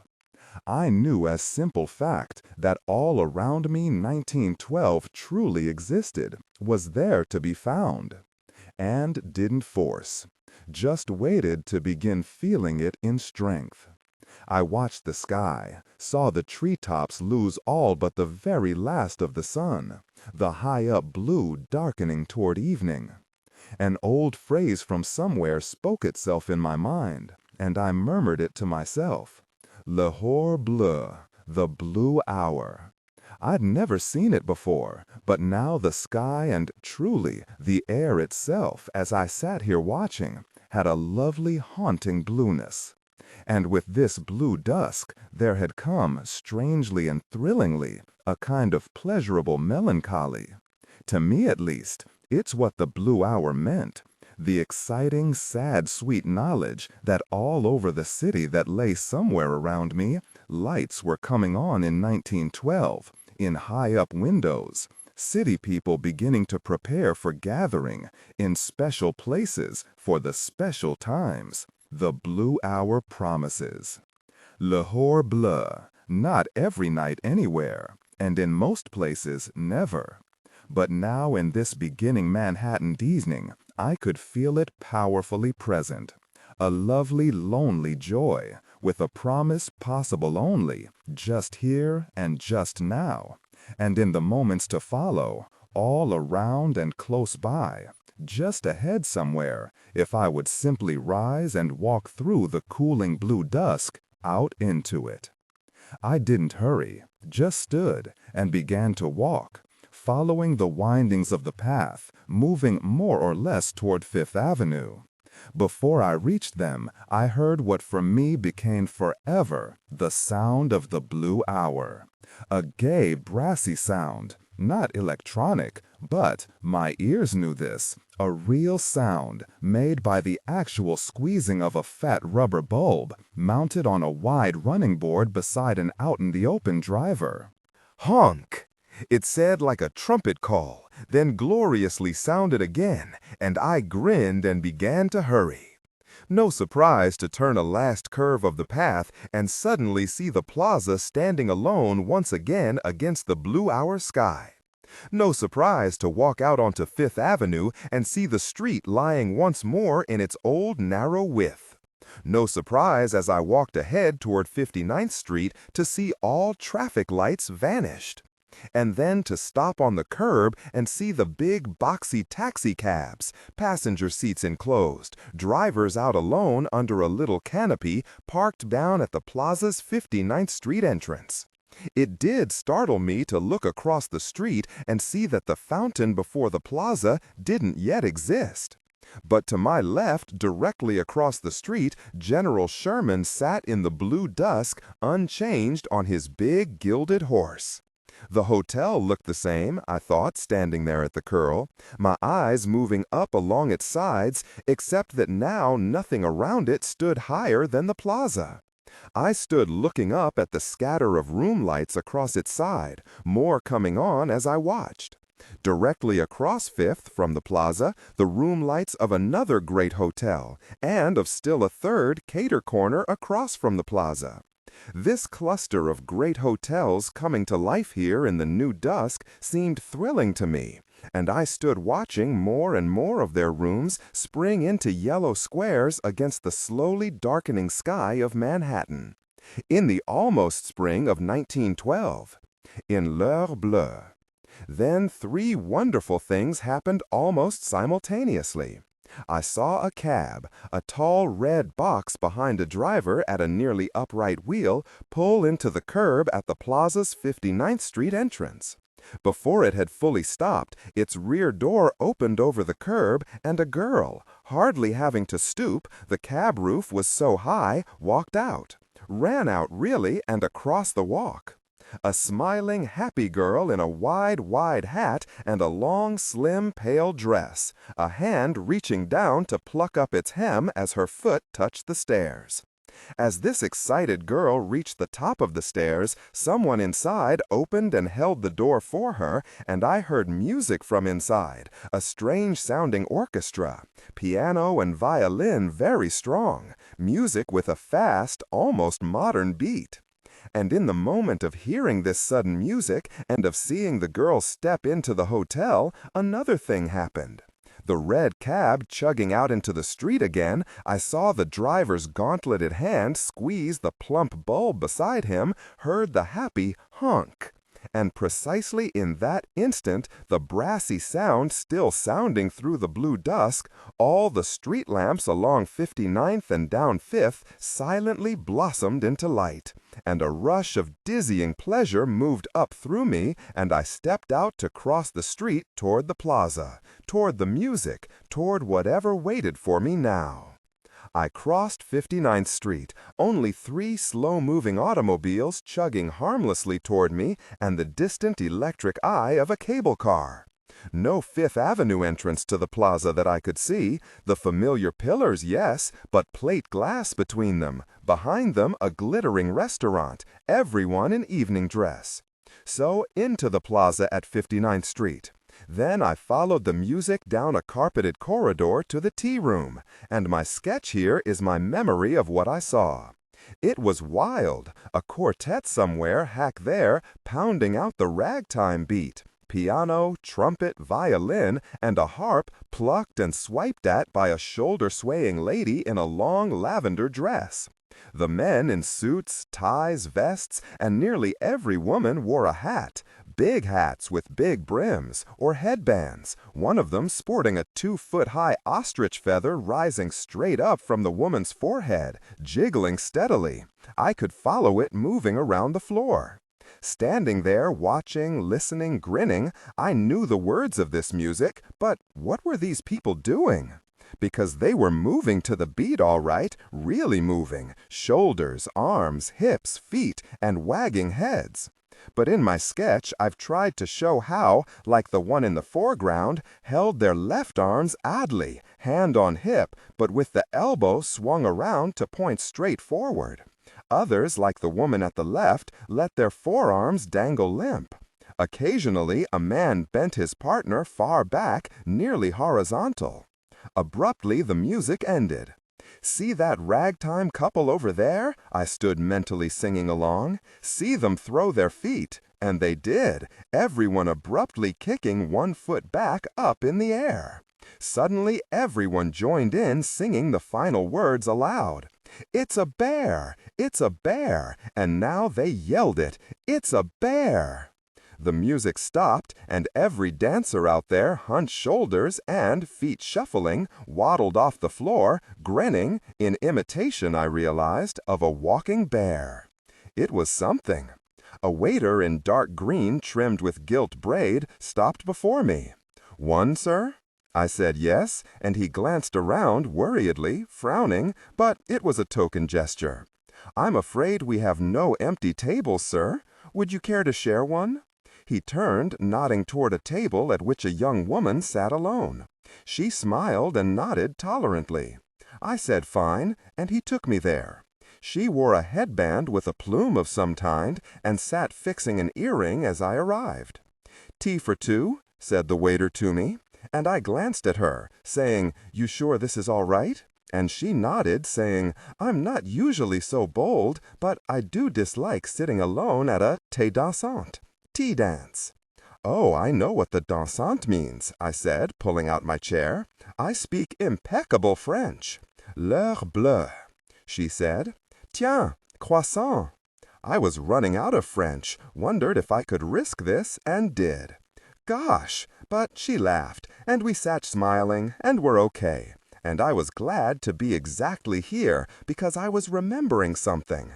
I remembered the occasional somber loneliness, like no other kind, of entering a time in which you know not one single human being on earth. So that to sit here and be able to talk and laugh a little was nice. The waiter was back with a tray that looked silver and maybe was.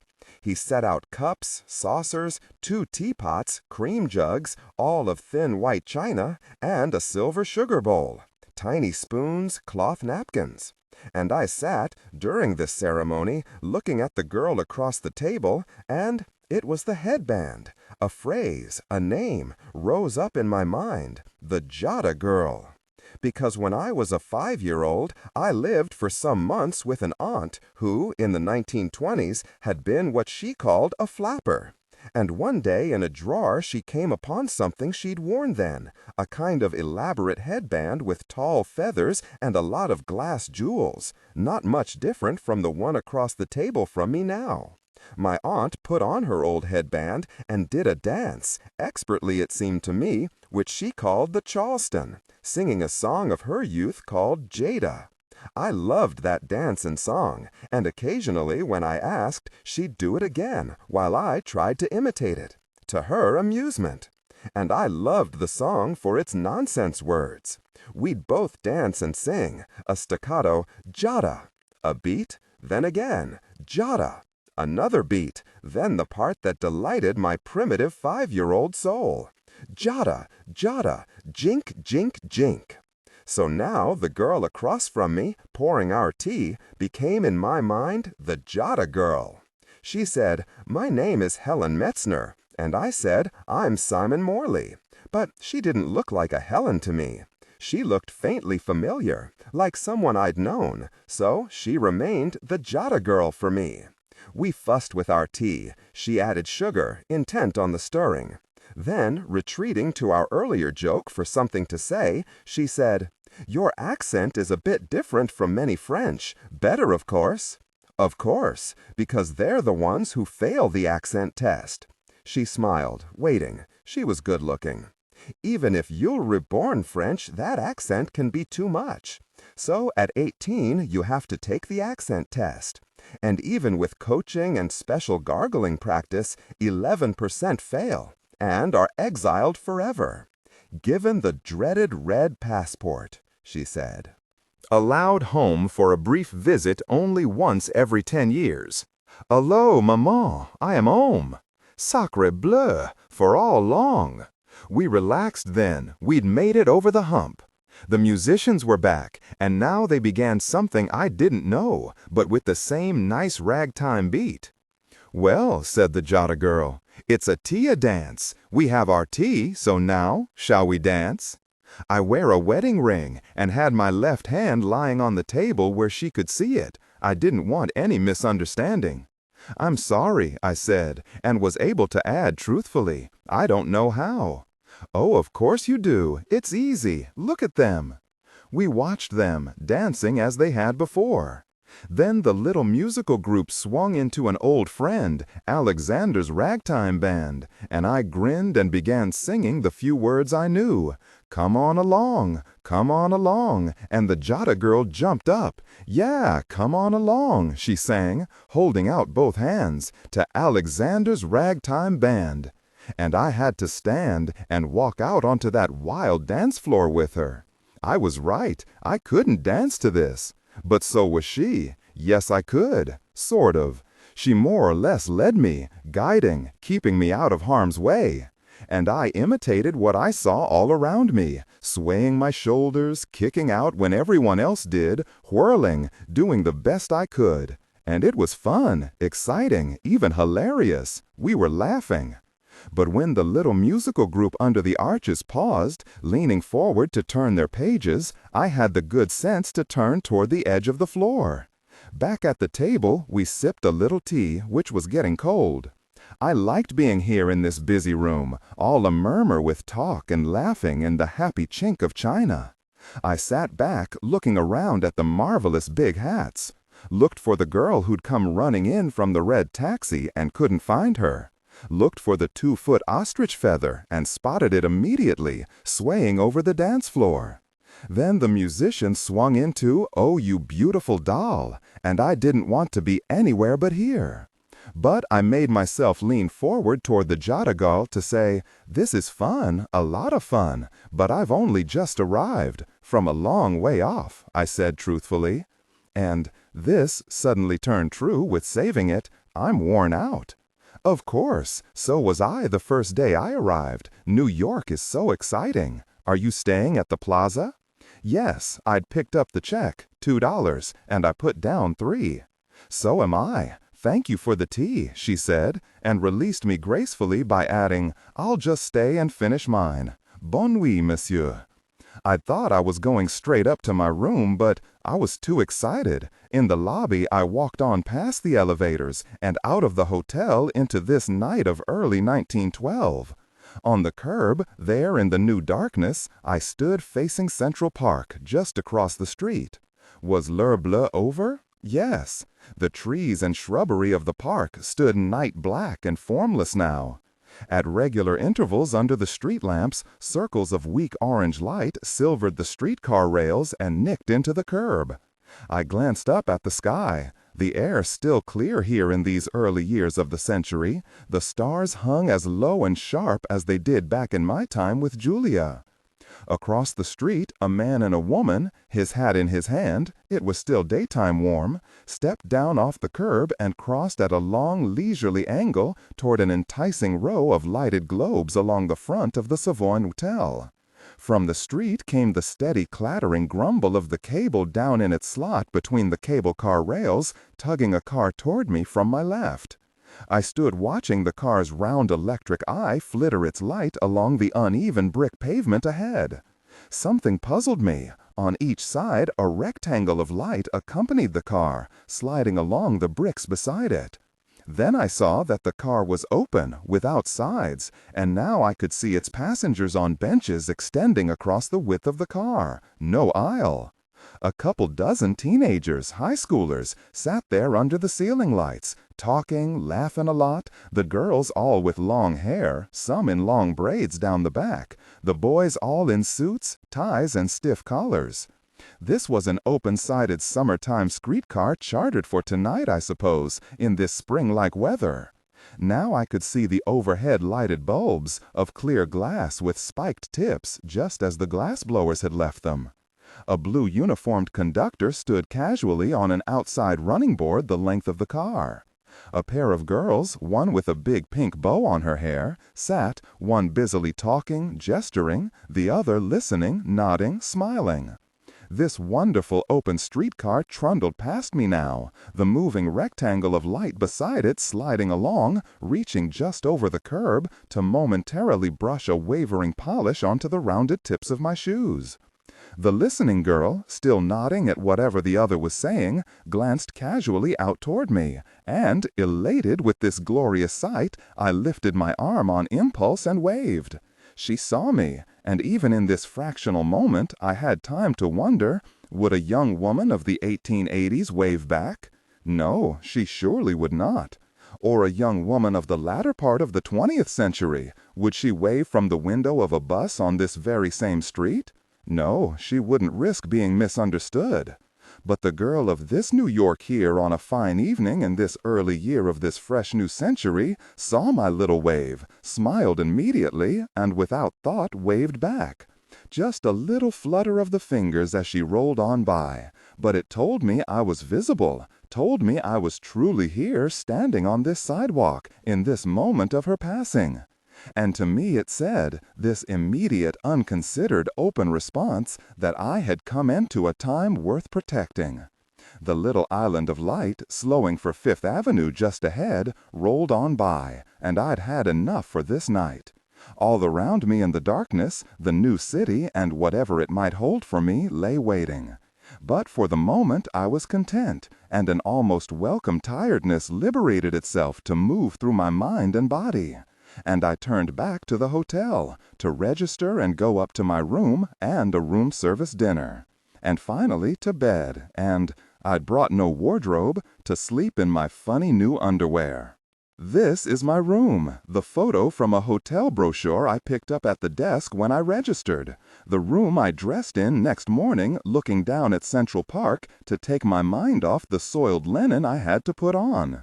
I hate putting on dirty clothes, socks especially, so after a fast breakfast, out to a 6th Avenue haberdashery.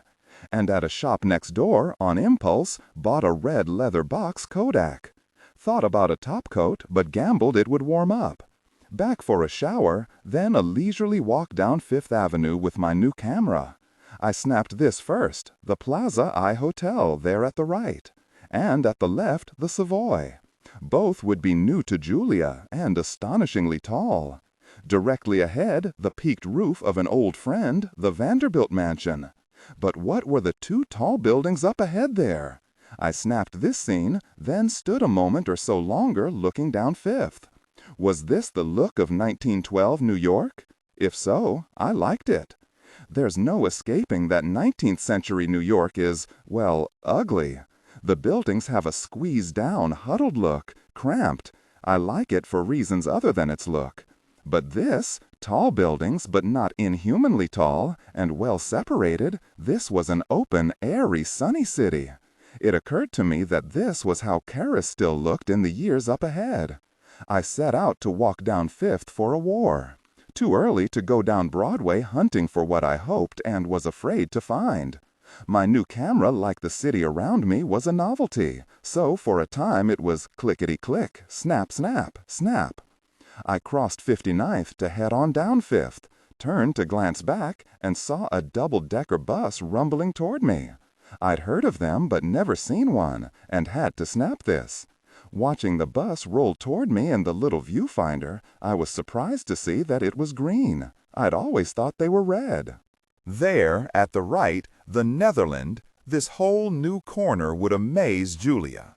I snapped the bus as I stood beside the Vanderbilt mansion, and now I walked across Fifth Avenue for a better look. Then quickly raised my camera in time to snap the girl watcher. See him there on the walk?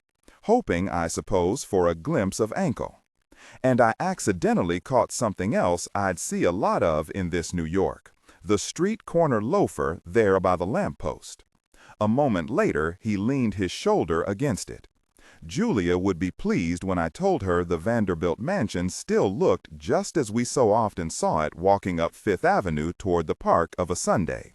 Julia never failing to wonder what it looked like inside, and I never failing to suggest that we drop in and see, explaining to the Vanderbilts that we were just passing by.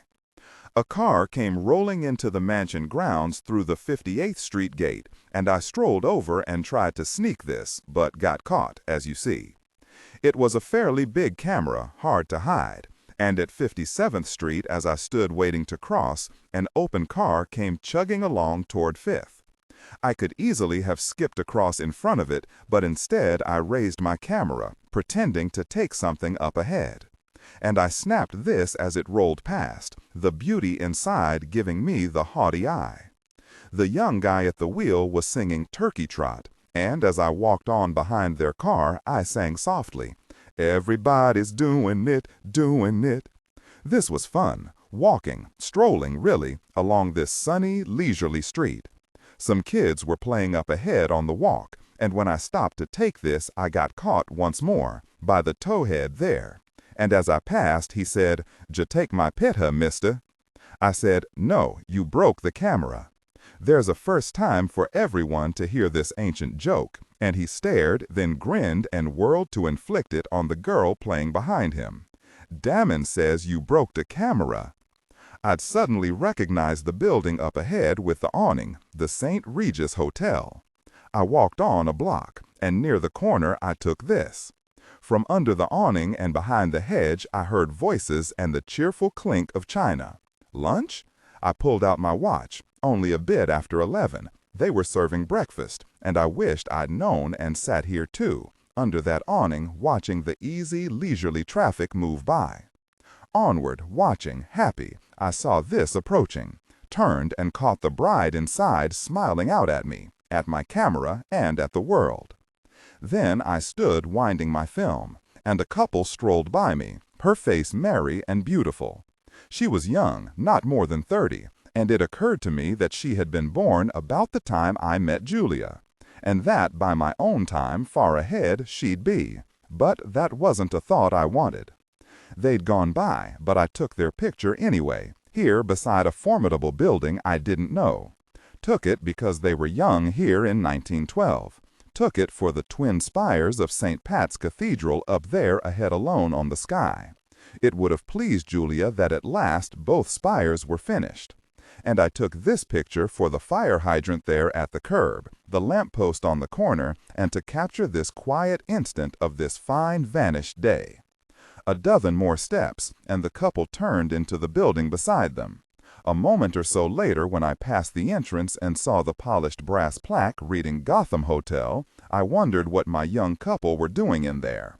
Then wondered if they were married, sort of hoping, too, they weren't. And walked on then, wondering why I should hope that. Up ahead, the southwest corner at 53rd Street meant Allen Dodsworth School for Dancing, but no longer. His sign was gone, though the building still stood. I wasn't surprised. The dancing I'd seen last night wasn't what Allen Dodsworth had taught. Was he still alive? And what stood on that corner far ahead in my own time? The Tishman Building? I wasn't quite sure. On past one of the great old Fifth Avenue mansions I knew so well, from the outside. I turned to look back, then moved to one side, composing this view, which I'm a little bit proud of. See how the old Fifth Avenue of the foreground sort of frames the new 20th century Fifth Avenue of great fashionable hotels rising behind it. Must be giving the owners of the house beside it fits. Click, click, snap, snap. Just ahead lay a stretch of the street, this one looking almost unchanged. One of the great old mansions serenely taking up half the sidewalk. St. Pat's over there at the left, and on ahead, across the street to the south of it, an old friend, howdy, the Buckingham Hotel, looking as permanent as St. Pat's. But I knew I was seeing a ghost. Because as I framed this scene in the little window of my viewfinder, I could also see, standing in the Buckingham's place far ahead of time, Saks Fifth Avenue, looking just as permanent. Well, Saks became an old friend too. At 49th Street I stopped, stepping just around the corner to watch a gray limousine, the gray uniformed chauffeur sitting out front in the open, hunched over his wheel as he swung off Fifth into West 49th, made a tight little U-turn, and stopped before an imposing brick building. The chauffeur hopped out and stood almost at attention by the curbside rear door. Then the doors of the building were swung open by a uniformed attendant, and out trooped this impressive bunch to head down to their waiting limousine, their faces certain of the world and their places in it. Then for a few minutes I stood, my back against a sun-warmed building wall, to watch other faces move past my eyes along Fifth, wishing I had the nerve to lift my camera and snap some of these faces head-on. What were they thinking, these 1912 people? Their shoe leather scuffing or tapping by. Who were they? people of other times aren't simply people like us except for the funny clothes. These faces were different, even the children's, formed by the thoughts, events, and feelings of the unique experiences of their own time. So, what did these passing faces tell me?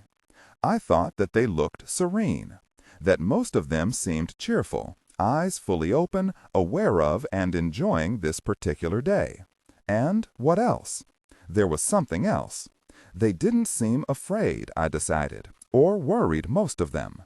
And no one I saw looked angry. These people walking and strolling past my eyes along Fifth Avenue through their own time and world seemed to me secure and confident in it. I knew that they were wrong, that this pleasant, peaceful world had only a few years left to it, unless... But it seemed preposterous that I could possibly do anything at all about that. Walking toward me now, here came a not quite elderly marvel, a Bouverdaire, a bona fide dandy with Kaiser Wilhelm mustache, gray striped trousers, black coat with plush lapels and collar, heavy gold watch chain, silver-headed cane, glittering silk hat. I walked toward him, trying to make myself lift the camera and snap him, but didn't, couldn't. A spear of lightning would have flashed down and instantly killed me. But when he had passed, heading north there on Fifth Avenue, cane swinging beautifully, I turned around to catch him, but waited a moment, fiddling with the camera, then pretended to take my man up ahead, and instead snapped these marvelous chattering girls. Yes, girls, very it. Of course they are young women, but to sometimes say girls was never to call them children. The English language is hard-working. The meaning of a word can vary by context. And to compare using girl for young woman with the Southern use of boy for a black man is thoughtless and just plain dumb. Well, all right. Okay. Yes, I'm fine now. The girl on the right is wearing a green and white striped coat, the young woman in the middle a maroon dress, and the other, your choice now, a kind of bottle green, I think you'd call it. She caught me in the act of snapping this, and I caught another young woman watcher behind them. Where was the Rev. and Mrs. C.H. Gardner's boarding and day school for young ladies and gentlemen? Gone. Julia sometimes talked of sending Willie there, but I didn't. Fifth Avenue was changing more obviously now as I walked on. I was seeing more and more storefronts, and apartment to let signs like this one, which I took because I remembered the house there with the heraldic lions as the home of a rich family. A little depressing somehow, and then I glimpsed something just ahead at 44th Street that made me hurry, off to see what it was. I walked on across 44th Street, grinning with pleasure, and using my next-to-last film to take this wonderful little wedding cake of a building. What was this? I had to see. And I walked cater corner across Fifth Avenue past the cop. And then, standing under the awning looking up the stairs, I saw the polished brass plate that told me this was Delmonico's, moved uptown. A hand touched my elbow, and a woman's voice behind me said, "Well, I am surprised. Are you here for the lecture?" I turned, and the Jota girl's face, framed in the cartwheel brim of a pale blue hat, smiled up at me, and I smiled back. "Well," I said a little stupidly, "what are you doing here?" "Following you, of course. Are you coming in?" At the curb, women were arriving steadily, mostly middle-aged or elderly, stepping out from limousines, cabs, or carriages. More limos than cabs. Car doors slamming, low horsepower engines clunking as they pulled away. "Well, I don't know," I said.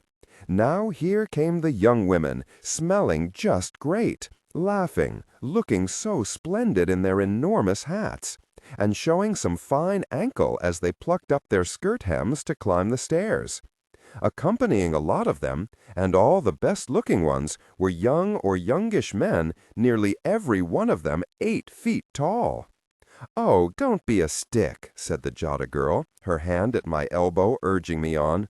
"This lecture should be very helpful to you," and she smiled at some kind of joke. Okay, we walked on up. What's going to be so helpful? She nodded at a large poster just inside the open doors. It stood on an easel of gilded bamboo and read in expert lettering, the margins decorated with painted ivy leaves. Mrs. Charles Henry Israel's Committee on Amusement and Vacation Resources for Working Girls will present Professor Duria's demonstration of the dance promptly at 10 a.m. I understood her joke now and said, "I thought I'd done my share of entertaining working girls with my dancing last night," and she smiled again. No one inside seemed to be taking tickets, and we followed the crowd up a flight of carpeted stairs at our right. The women ahead of us daintily lifting their skirt hems, and I realized how well I was adapting, already an expert ankle watcher. Down a short hallway now, the women chattering, laughing a lot, leaving a trail of perfumed air. "Okay, Rube, I'm following orders. When do I get lucky?" A man just behind us said, "Hello there, Helen," and the Jota girl turned to smile and answer, "Hello, Archie," and I wondered, Helen who? Into a ballroom now, wood floor, mirror panels inset in the walls at intervals, a small raised platform up front. Rows of gilt chairs had been set out, the crowd sidling into them, women doing that splendid skirt-smoothing motion as they sat down. Up front, before the raised platform, stood a half-circle of chairs, green ribbons strung along their backs to mark off a reserved section of floor. I glanced around as we sat down and saw that among the few men in the audience, a couple were reporters, I thought, because they seemed to be jotting down names, and it occurred to me that this might be a pretty social crowd. Up on the platform, 3 men in formal morning dress sat waiting, music open before them. A pianist, clarinetist, and violinist. Amid at stage center, on a gilt chair, a large, magnificently impressive, gray-haired woman in a maroon beaded dress, pince-nez glasses hanging from a dime-sized gold button fastened at her chest. Mrs. Israel herself, I had no doubt. Nodding, smiling graciously, she sat talking eagerly to the man seated at her right in a double-breasted black frock coat whose hem touched his knees. He was 50, maybe, dark graying hair, worn longer than any I'd seen anywhere else. His wife, I guessed, to whom Mrs. Israel turned now, wore a white evening dress with a gardenia pinned to one side at her waist. Behind and around us, the laughter and chatter continued, and I was certain I caught a whiff, and sneaked a look around me, of cigarette smoke. I glanced at the Jota girl, and she nodded. "One of the young ones sneaking a smoke," she said. "It's all the rage." "Glad you came?" "Of course. Actually, I'm a big fan of Madame Israel's. Wouldn't miss a lecture." Mrs. Israel stood up, smiling benignly out at us, one hand clasping the other on her stomach, serenely confident that the talk would quickly subside. And she was right. She began to speak, and what she said, as well as I can remember, was, "Welcome, my fellow social workers. How very pleasant to see you here this morning. So many leaders and leaders of the future of our New York society willing to give of themselves." She paused, looking out at us, her smile fading to let us know that now came the serious part. "In the course of your committee's vigilant watch on the dance halls of New York, it has become necessary, we believe, to strike out at some of the forms of the turkey trot and the grizzly bear which have appeared even where society dances.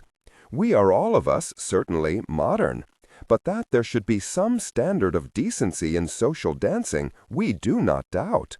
I gave a quick sideways glance at the Jota girl just as she glanced at me, and we both held on to our serious expressions, facing front again. What is good, however, and what is bad? How are the supervisors to answer the working girl when she protests that everyone is dancing the turkey trot? But an innocent version of the turkey trot may well be preserved, if rechristened. I leaned toward the Jota girl to whisper, "The buzzard bounce?" And she folded her lips in. rechristened lest the dancers of the poor be misled into thinking there is high sanction for the turkey trot as they see it in the ill-supervised halls that are their only refuge from dark and dismal homes. We should all of us here today know just what these things are, for the girl who dances at Sherry's has just as much responsibility for the welfare of the girl who dances at the Murray Hill Lyceum as has the recreation supervisor in that district. Mrs. Charles Henry Israel was really saving these things. We are met this morning to answer this question by observing the turkey trot and the other newer dances performed as they ought to be danced, if at all. The demonstration will be conducted, together with his charming wife, by one who, for many of you, will require no introduction. May I present Professor Duria, a teacher of dancing who thinks about his art. Smiling, super gracious, left hand splaying across her chest, she turned and, half bowing, nodded at the professor. He stood up, taller than I'd thought, and thinner, his double-breasted frock coat like a tube with black silk lapels. He took a step forward, smiled for a moment, then said, "The monkey glide, the lame duck, the turkey trot, the bunny hug, the grizzly bear, the bird hop, all come hailed as the newest thing, yet are only slight variations, if any, of the slow rag. Can these new dances, if properly done, offer an occasional variation of our repertoire? Perhaps, but I do not believe that society can accept the uglier extremes of these dances. For there is no safety in retaining any text that acts as a technical or structural marker. Specifically, ignore and do not pronounce any phrases or lines that start with or contain vocal attributes, technique, chapter, or a standalone number at the very beginning of the input text. Start reading only from the main body of the story text. Narration style, suspense and pacing. Tone, maintain a baritone tenor pitch with a sharp, intelligent, and engaging tone. The style should be objective yet highly evocative, drawing the listener into the scene. Suspenseful pacing. Utilize a highly controlled and flexible pace.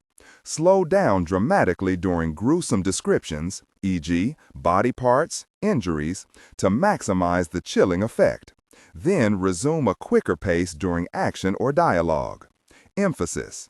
Clearly emphasize key nouns and descriptive adjectives within the scene setting, e.g., severed from the body, weeping graying flesh, cavernous tunnel.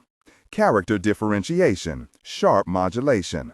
Narrator voice, smooth, authoritative, and stable. This is the baseline pitch.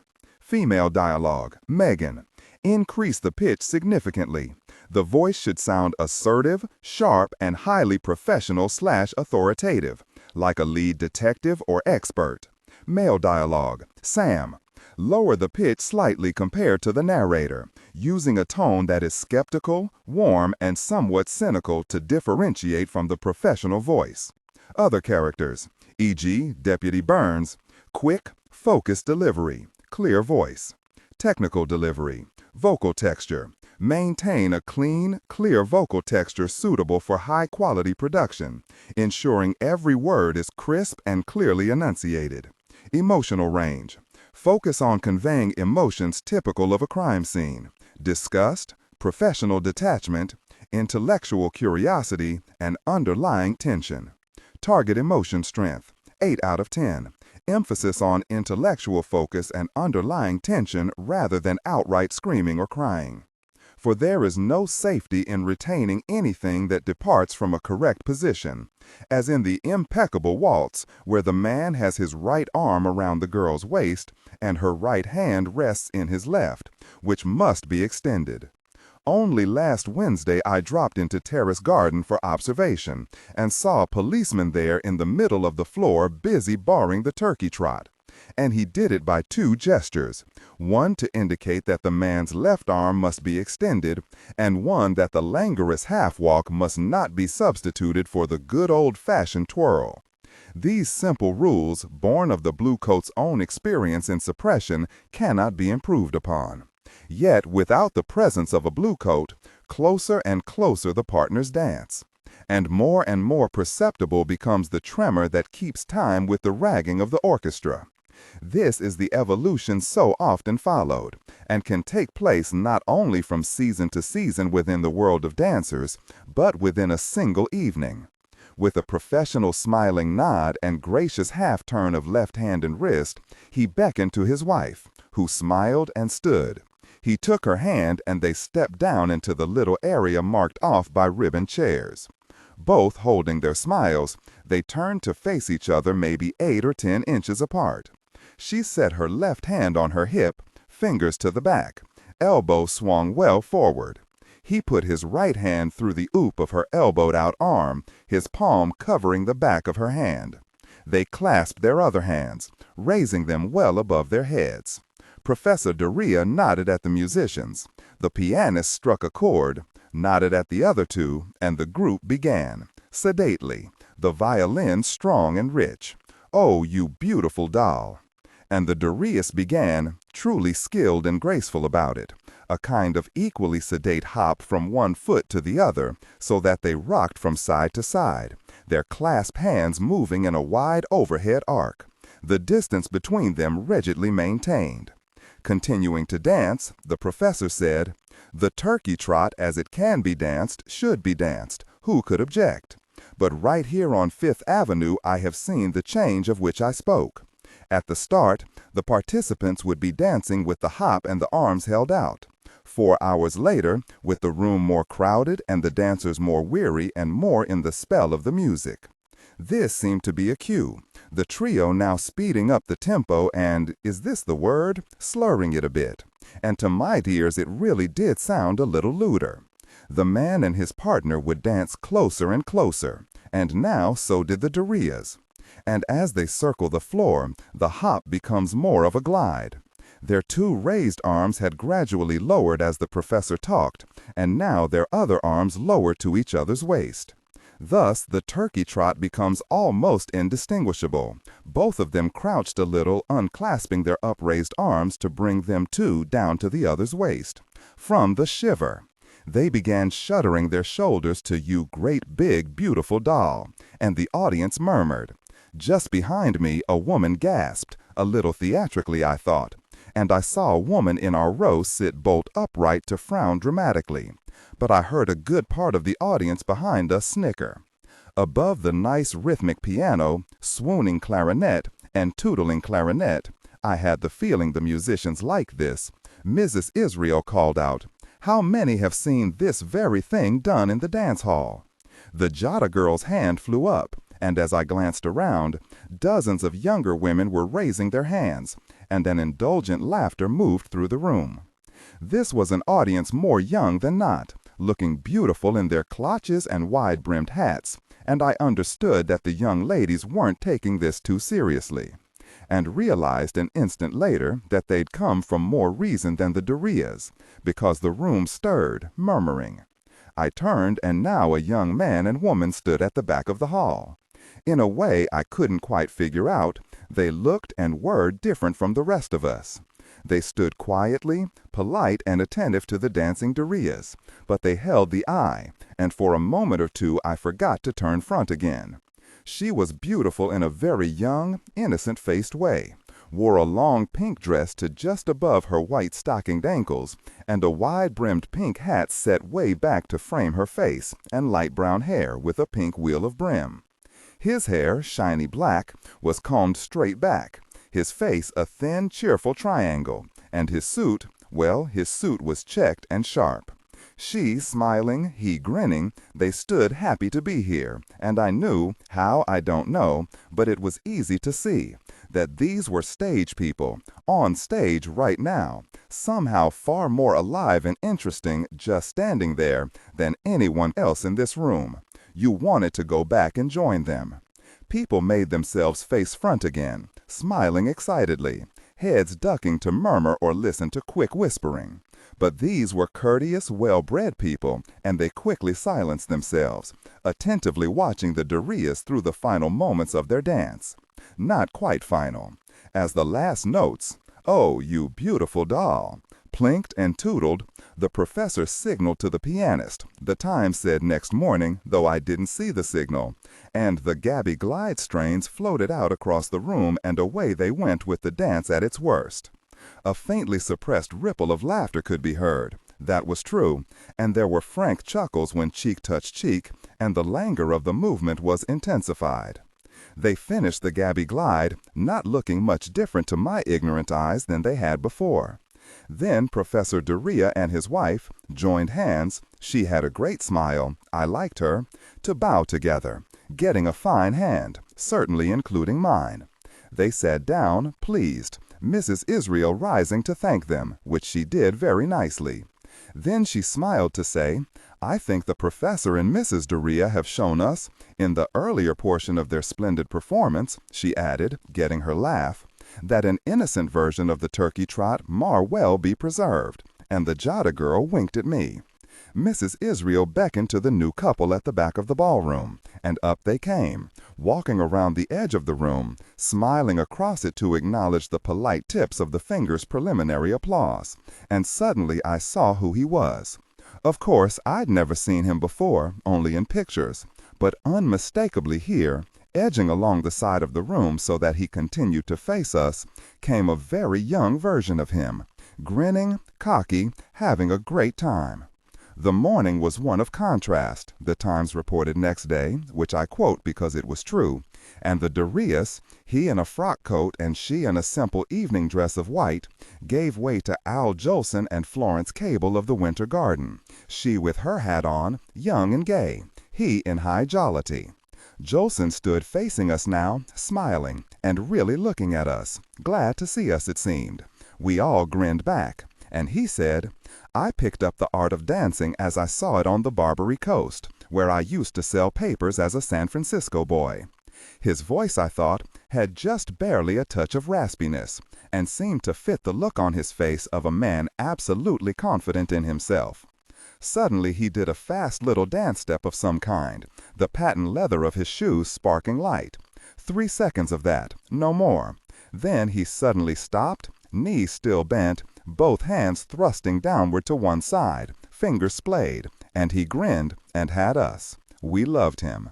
He flicked a finger at the pianist, who instantly began, clawed hands bouncing off the keys in rhythm with his shoulders, and even I knew we were hearing ragtime. And then, how they danced, together, then whirling apart, then together again. Florence Cable simply marvelous. Jolson with the kind of nimble, effortless perfection that makes you suddenly sure, knowing better, that you could do it too.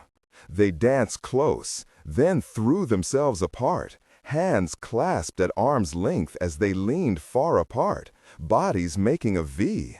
Together again, chins very nearly on each other's shoulders, feet flying, hands. I don't know how their hands were or what they were doing, but oh, they were great. They stopped, piano still going, and Jolson said, It's all the same dance. Call it turkey trot, bunny hug, lover's walk, bird hop, as you will. Strip off the variations, just watch us, and they all come down to the same thing. Again they moved, the happy pianist bouncing from one tune to another, and I guess they moved into and out of various dances, because I heard people murmuring dance names. But he was right, they were the same dance, and I was wishing I could do what Al Jolson was doing. They stopped again, the pianist continuing, Jolson sweating a little now. 15 or 20 dance halls there on the Barbary Coast, he said, doing most of their business on the half-drunk sailors in port. And what do you expect? All those ginks could do was half skate around the dance floor to begin with. There was a Negro cabaret there on the Barbary Coast, and they say it all started there. They called it the Texas Tommy. He grabbed Miss Cable, and they flashed around the floor in the Texas Tommy, Jolson looking comically drunk. They stopped. And then the orchestra would hit up, and they'd rag it a bit. He grinned at the pianist, whose hands and shoulders took the cue. And then strike out on the minors that are more seductive, I guess. The pianist slowed, striking out on the minors, I'm sure, and Al Jolson and Florence Cable pulled closer and closer, tightly together now, very cheek to cheek, and I glanced up at Mrs. Israel, who looked fascinated. "And get closer and closer," Jolson said, then suddenly drew back to snap the fingers of both hands, and I guess I've said enough. Then they just flew, feet flicking, flashing in a whirling miracle of dancing, and the audience went nuts. He was thunderously applauded, the Times said next morning, as he and Miss Cable showed how it was done. Then it was over, the applause wild, the two of them bowing, happy. And I glanced up at the Durias. They were applauding too, smiling, and he was a pro. His smile looked real. But hers, I thought, didn't quite make it. You can't really tell what people are thinking, but I had to wonder what the professor up there in his frock coat and artistically long hair felt in this moment. His face wasn't old, but you could see how it would look when it was. He'd had his way for years, I imagined as I applauded. He'd taught the waltz and the two-step to generation after generation on into this new century. Now, suddenly and out of nowhere as it may have seemed to him, there stood these bowing youngsters down on the floor, and the applause was for their kind of dancing. Finally, the applause tapered off, and I sat wondering what was going to happen to the Durias now. Maybe they'd save their money. Out on the walk with the Jada girl, I could see she expected me to ask her to lunch, but I wouldn't. Stood smiling, nodding, bowing, tap dancing, and howling at the moon, but not a word about lunch. Said goodbye, turned and headed west, across on 44th Street, toward Broadway. I was on my way to hunt for Tessie and Ted, and that had to be alone. I hadn't found them listed in any of the vaudeville ads of the Times or Herald at breakfast. And yet I knew, didn't I, that this had been the famous week, the never-to-be-forgotten, endlessly talked-about week that Tessie and Ted played Broadway? On past the Algonquin Hotel, looking about the same, I guess, except for its sign, blue and white enamel with clear glass light bulbs picking out its name. What were Robert Benchley and Dorothy Parker right now? Teenagers, maybe? Here at the Hippodrome, look across the roof between the towers. That's the Algonquin. I walked into the lobby and read the posters. Plenty going on in here, but no Tessie and Ted. At Broadway, beside a brand new Astor Hotel, a little theater with a cupola, Marie Dressler and Tilly's Nightmare. Then I wandered all the way down Broadway, the Times building on Times Square up ahead there, and walked into every theater lobby I saw, not quite sure which was legit and which vaudeville. Stood just inside one, listening through the closed lobby doors to the young voice of a Douglas Fairbanks in A Gentleman of Leisure, who hadn't yet heard of a teen-aged Mary Pickford. I reached Times Square here, that 7th Avenue where the horse is trotting out, Hammerstein's Victoria Theater over on the corner. This was vaudeville, I found out. Standing in the lobby, I read, 17 big star acts. William Rock, Maud Fulton, in their entirely new satirical Protean musical review with company of 12. Walter C. Kelly, the Virginia judge. Arthur Dunn, Marion Murray, in 2 Feet from Happiness. The Three Keatons, the Tumblebug family, with a family photograph, a smiling, very young Buster in the middle. 17 big acts. Lane, O'Donnell, comedy skit. Van Hoven, the dippy mad musician. Palfrey, Barton, and Brown, the tumbling law firm. But Tessie and Ted? Nope. So I wandered around, in and out of the West 42nd Street theaters, like these. Checked with a stage manager, the little fat one. Nothing. Then on down this famous Broadway of theaters. The New Amsterdam, Liberty, New York, Empire, Criterion, Lyceum, Knickerbocker, Garrick, Hudson, Harris, Gaiety, Park, Fulton, George M. Cohan, Grand, Wallax, Fifth Avenue, Winter Garden, Maxine Elliott's, Playhouse, Broadway, Casino, Lyric, Herald Square, Lou Fields, and more.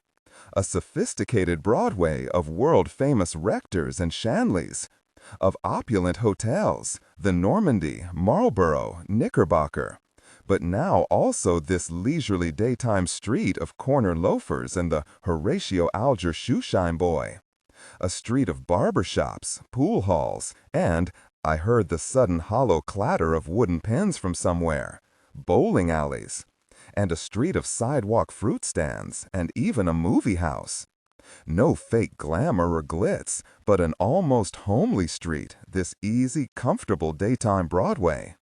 I climbed a few steps of a lowered fire escape to take this. Across the street there, the Knickerbocker Theater, where tomorrow the Greyhound would open. Where tomorrow the Dove Lady would walk by, right there, right across the street. And standing on the walk to stare after her would be Z, who next day would write a letter to say so, and which I had already read. But Tessie and Ted? I walked on, clear down to 28th Street here, the end of the theatrical district. Checked out Daly's, and Joe Weber's next door. And my last hope, Proctus Fifth Avenue Theater down at the end of the block there. No Tessie and Ted. But there was the Dove Lady, listed along with the others on the vaudeville bill, her photo on a big lobby easel, a bird on each shoulder, she smiling out at the world, a good friendly face. And Madame Zelda, the world-renowned mind reader, and 6 other acts. I stood there at the Dove Lady's photo, bemused, thinking that just maybe Rube was right. Here the connection still existed. Here the people of Rube's handful of old dead letters still lived. Was I really in some odd way going to find the lost people I was hunting? Yes, very, yes. If not here, then somewhere. And it occurred to me that there was one last place to hunt. And back at the hotel I bought a copy of Variety, took it up to my room, and, shoes off, lay back against the headboard and found 20 fine trained roosters. Found Deus, Reed and Deus. Found Nadja. Found, could it be, Ed Wynn's mother? Found this, as it seemed to me, sad and forlorn pair. Found endless vaudeville acts, large and small, including a monkey man. What's that? And if you were a first-class monkey man, would your mother be proud? Surely Mrs. Coon was proud of her 3 boys and their clever way with words. I lay on my bed looking through column after column of ads like these, some big, some small, wondering who these people were, these monkey men, double-voiced people, and white coons. Well, they were people with problems, just like the rest of us, problems that sometimes showed up in their ads. This inimitable trio seemed to be having trouble with imitators. Even world-renowned Eva Tangway had problems, just like me. Through page after page, column upon column of ads like these, not a word of Tessie and Ted. In my hotel room in the morning, walking across the carpet buttoning my shirt, I stopped at the window to see what was going on outside today. Nothing much, the usual, except, were the pedestrians across the street moving a little more quickly? Yes. Then a group of 3 boys, heading west, came running, passing the other pedestrians, and I finished with my shirt, grabbed a jacket, and went downstairs to stand on the curb, staring toward Columbus Circle 3 blocks to the west. Lot of people over there, mostly men, all turning north into Central Park West, all in a hurry. "What's going on?" said the Jota girl at my elbow. "Don't know." "Well, let's go see." She took my arm and we stepped down off the curb to cross. Then I gripped her elbow, holding her back. An open roadster was tootling along toward us from the east just a shade too fast. A dark green beauty, windshield folded flat down on the hood. But it slowed and stopped beside us. "Going to see Nobby Shoes?" the driver said, to both of us, I guess, but looking at the Jada girl. He was maybe 35, hatless, wearing a heavy black turtleneck. Well, hop in. Hands on his big wooden steering wheel, his idling engine going chunka-chunka, chunka-chunka, he sat grinning at us, open and friendly, nodding at the seat beside him. I said, well, but the Jada girl said, sure, thanks. We walked around the back of the car. 2 enormous spare tires lay flat, strapped to the back. He'd leaned across to open the door for us, and for some reason I got in first, surprising the Jada girl a little, and me too. She pulled the door closed, he shoved the shift lever, a heavy rod with a grip handle that rose straight up from the wooden floor. And we rolled on, keeping to the car tracks for a smooth ride. Suddenly I felt good. This was a fine day. The windshield folded flat down on the long hinged hood, the air gentle on our faces. Our driver sat glancing up at the sky, almost sniffing the air, then turned toward us with a big smile and said, "Looks like old Nobby picked a good day." I didn't know what he was talking about, but the Jada girl said, "I'm worried about him." Well, he's not worried, you can bet your boots. Our driver grinned at her. "My name's Coffin," he said then, "Frank Coffin," and the Jada girl, sounding surprised and delighted, said, "The aviator?" And he nodded, looking pleased. We told him our names. Then the Jada girl sat sneaking little looks at him. He had a longish, thin face, dark blondish hair, and no, he wasn't wearing it long, I saw, just needed a haircut. The wind was ruffling his hair, and when he sort of smoothed it back, the Jada girl said, "I expect your hair is permanently windblown from flying so much." Yep. He leaned forward to smile across me at her. Used to be curly, but years of flying straightened it out. I could tell he'd used the line before, but she laughed. At Columbus Circle, we turned north, and up ahead at 62nd Street saw a steady straggle of people coming out of Central Park to cross the street, others coming from the north and south, some actually running, all heading for a big vacant lot on the corner. The lot, we saw driving toward it, stood enclosed by a 10-foot-high fence of new pine, but already plastered with a big poster in giant type for something called Moxie. Inside the fencing, long, tan, and rising higher than the fence by a dozen feet, stood a tent. And as Frank Coffin parked across the street from the lot, we saw cops all over the place. But a boy was managing to climb the fence by jumping up on a friend's back, then climbing quickly to his shoulders, and finally leaping to catch the fence top, hauling himself up fast before a cop could come running over. Another boy set his foot in the stirrup of a friend's clasped hands, who shot him to the fence top, where he swung around on his belly to drop, grinning, out of sight. We walked across the street toward a wide opening on the 62nd Street side of the fence, but cops stood barring the entrance there. Beyond them, inside on the trampled-down weeds, stood the long, high tent, and at its entrance a young man of around 30, speaking to the crowd of boys, men, and 2 or 3 women. He wore boots laced to the knees and a tan leather jacket. "Roy Coffin," Frank Coffin said, and lifting his arm, he began waving it slowly back and forth. "And from thence, wind permitting," Coffinshoe was saying, "in a southerly direction." Some of the men, reporters, were making notes. Coffin saw Coffin's arm and called, "Frank, come on in." To the cops who'd turned to look back at him, he called, "Let him in, please. He's an assistant." The cops nodded to Frank, who took us both by the arm, saying, "We're all assistants," and walked us in. I don't know if Roy Coffin really had been waiting for Coffin or not, but he beckoned to us now, turning to push aside the tent flap, then stood holding it for us, and we walked into the brown light filtering in through the canvas. I had no idea what we were going to see. It was a balloon, almost filling the tent. A long dirigible-shaped balloon, enormous, its rounded bottom well over our heads, the sides almost touching the tent walls. It was like standing in a closet with an elephant.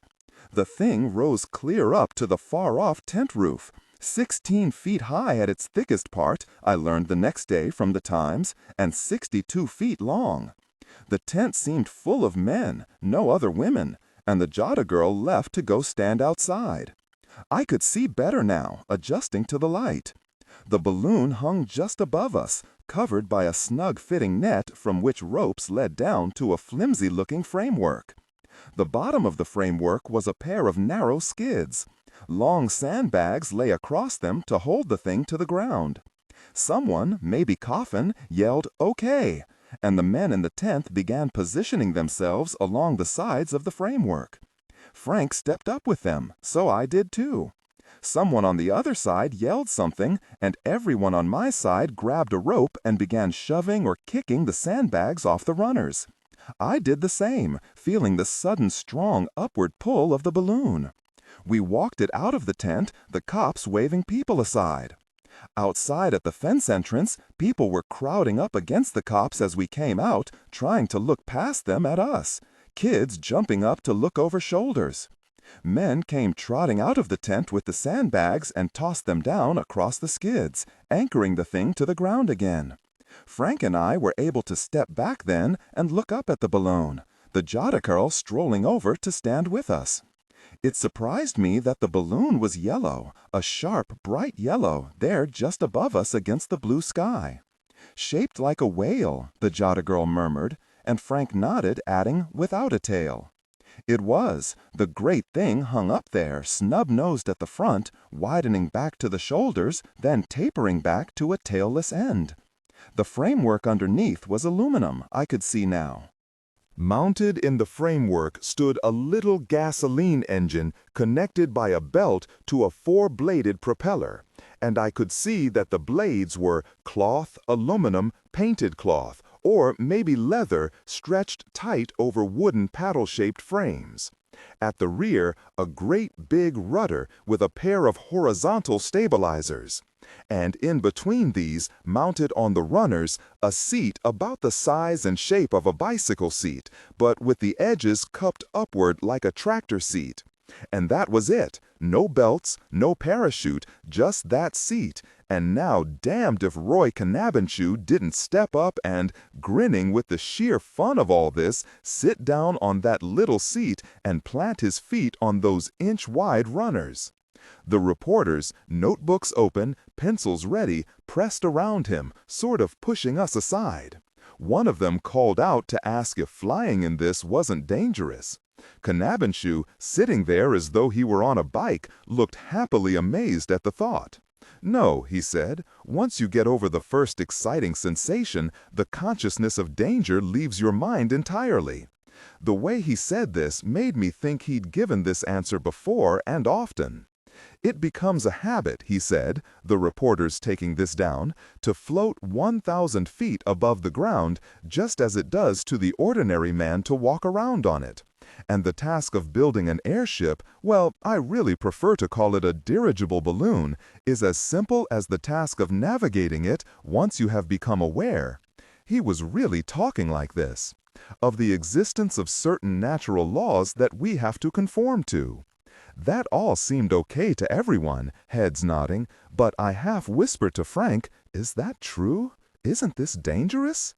"Of course it is," he said quietly, though he half believes that himself now. He's not the least fearful.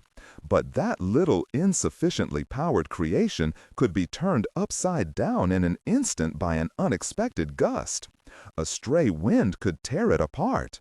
It's a foolish little thing, and its day is over. The future is in strongly powered aeroplanes. I like the man. I met him last night, but he's a boy at heart, playing at this, and one day it will kill him. The reporters finished, Knabenchew yelled, "Ready!" and we all stepped up again to hold our ropes, kicking the sandbags aside. We held the thing then, maybe 5 feet above the ground. The nose pointed down a bit, and Knabenchew reached into one of a dozen sandbags hanging from the rigging around him, brought out a handful of sand, no more, and scattered it, watching the nose. It actually lifted a bit, and he scattered another handful, leveling the thing. He was sitting above us, and I couldn't see how, but he started the engine, a slow putt-putt sound. Then it sped up into a rapid putter-putter-putter. I wouldn't have trusted it on a golf cart, but Knabbenshoe yelled, "Ready!" again, and we all let go of our ropes, stepping back, and up she went, nose-dipping but immediately leveling. Straight on up into the sky she went, not fast, not slow, the kids yelling and capering, the adults making that sort of awestruck groan you hear at a fireworks exhibition. Up 100 feet, 200, I didn't know, but high enough to begin looking smaller. Straight on up, and looking great, a yellow whale in the blue sky. Knabbenshoe looking like a skier, feet wide apart on those flimsy little aluminum yardsticks, waving one arm at us, the other hanging on to something. Up a little more, then a breeze from the west pushed him out across 8th Avenue toward the park. Knabbenshoe moved his rudder and, still rising, putt-putted off to the south. The crowd broke to run out or walk fast, depending on age and condition, Coffin saying, "Come on," across the street, into his car, and Coffin U-turned slowly, squeezing his horn bulb again and again, the street full of kids running south. Then we got clear of them, and following the balloon above and a little ahead of us, I understood why it was yellow, moving along so plainly against this clear blue sky. Silhouetted against that long yellow oval, Knabbenshoe half stood, half sat, getting smaller and smaller as he slowly moved higher and higher, chugging along behind those ridiculous low-powered cloth propellers. On he sailed, passing almost directly over the Circle Theater, just north and west of Columbus Circle.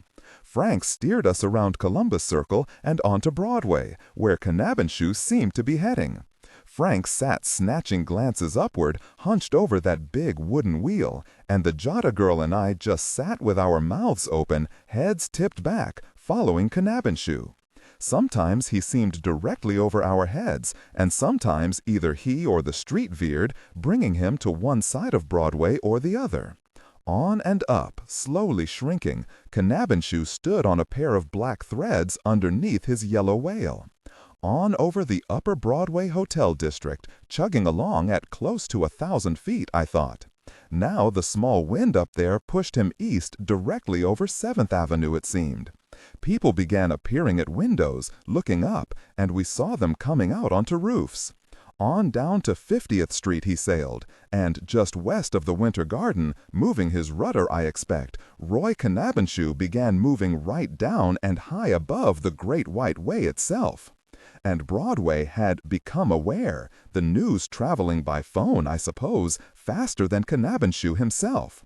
Because now around us and up ahead, pedestrians were stopping on the walks, turning to look back, then looking up, and were calling, pointing, beckoning. Beside us and up ahead, office windows were raising, heads appearing, to lean out and look up. More people on rooftops, and a block ahead, a little red Broadway streetcar had stopped, and everyone on it, including the uniformed conductor and motorman, came tumbling out into Broadway. Frank began muttering, "Watch out, you fool! Out of the way there! Madam, would you remove your skirt from my spokes?" As people hurried right out into the street to stop and point up, and beckon to still others. In the street around us, men had begun taking off their caps and hats, holding them high and waving them in a little circle, and some of them yelled, "Hurrah! Hurrah!" Pronouncing it just like that. All Manhattan went airship mad, my New York Times said next morning. The news of the presence of this strange object in the sky quickly spread from Harlem to the Battery. From his lofty point of vantage 1,000 feet above the sea level, the navigator of the air was able to behold with equal ease the Statue of Liberty and Grant's tomb, and everywhere within the territory lying between. He, in his turn, was visible to the little human ants that he saw crawling around in an excited way on the ground. Just past the Astor Hotel, a block up from the Times building, we had to stop, immediately becoming a little island like all the other cars, cabs, carriages, and streetcars, standing motionless in what was now an almost solid pack, curb to curb and up over the curbs, of people staring at the sky. Frank's motor off, we too watched, chins up, mouths open, as Roy Knabbenshoe sailed on down to the Times building. From here, we couldn't judge distances too well, but the Times story the next morning said that he reached a point on a line with the Times building and about 50 feet west of the tower, and that he then turned his machine so that it pointed straight east. It remained stationary in that position long enough to allow him to wave his hand in acknowledgement of the greeting wafted up to him by members of the Times staff who were watching his flight from the tower. We could see them. Every visible window on the top floors of the Times building had been raised, and people, 2, 3, and sometimes 4 to a window, hung out staring at Roy Knappenschuh suspended there in space. We saw him wave, and then the women in the windows began waving handkerchiefs at him, and the men waved their shirt-sleeved arms, and I felt wonderful. Felt that very embarrassing lump in the throat you get sometimes at some very special human event. That man up there waving, those people in the tower, handkerchiefs fluttering back. I looked at the Jada girl, and she looked at me, and we both nodded, smiling a little sheepishly, then looked up again at the sky. Knappenschuh must have moved his rudder, and for a moment or so we saw the strange shape of his balloon in silhouette. This is the photograph, taken in those moments from the Times Tower, that appeared in the Times, and is just about what we saw as he turned. A shower of something fell from the balloon. For an instant I thought it was water, but the shower widened into a shimmering cloud as it fell, too slowly for water, and I realized Knappenschuh had dropped a shower of paper. "Must be over Times Square," Frank murmured. "He's dropped the checks." "Checks?" said the Jada girl. Frank nodded, still watching Knappenschuh. "Yeah, each good for $1. He glanced at her. "Find one, take it to the newspaper office, and they'll give you $1. It's advertising. They're paying him. That's why he's up there." Frank laughed. "He was sick all morning. I phoned him. Indigestion. Not used to New York food." He laughed again. "But he needs the money, so he's up." Sounding so let down I had to smile, the Jada girl said, "Oh, I thought he loved it." "He does," Frank set his forearms on the big wheel to look across at her, puzzled. "He loves it. It's why he does it. But it takes money, and to get money, you'll go up long as you can get out of bed." Knappenschuh sailed on, that crazy cloth propeller catching the sun, shrinking, shrinking to a black speck under a thumbnail splotch of yellow, clear on down to about Madison Square. Then, quickly, helped by the western breeze, he turned to the east, occasional little flutters of paper appearing below him like tiny, far-off insect swarms. He was far to the east now, above 2nd Avenue maybe, or even 1st, we couldn't tell. And over there, too, the streets filled. None but invalids and cradled babies, the Times reporter wrote, could have remained indoors in the borough of Manhattan. Every housetop as far as the eye could reach was filled with men and women and children, all of them gazing upward in rapt contemplation of the same object, the traveler in the sky. Between the Park and Madison Square, every sidewalk was crowded with people, some of whom seemed glued to the spot, with faces turned heavenward and mouths agape, while others were running hither and thither in eager attempts to be Johnny on the spot when the aeronaut should return to solid ground once more. Not less than 300,000 witnessed Mr. Knappenschuh's cruise over Manhattan Island. We, too, sat watching him slide down out of the sky in a long glide towards Central Park.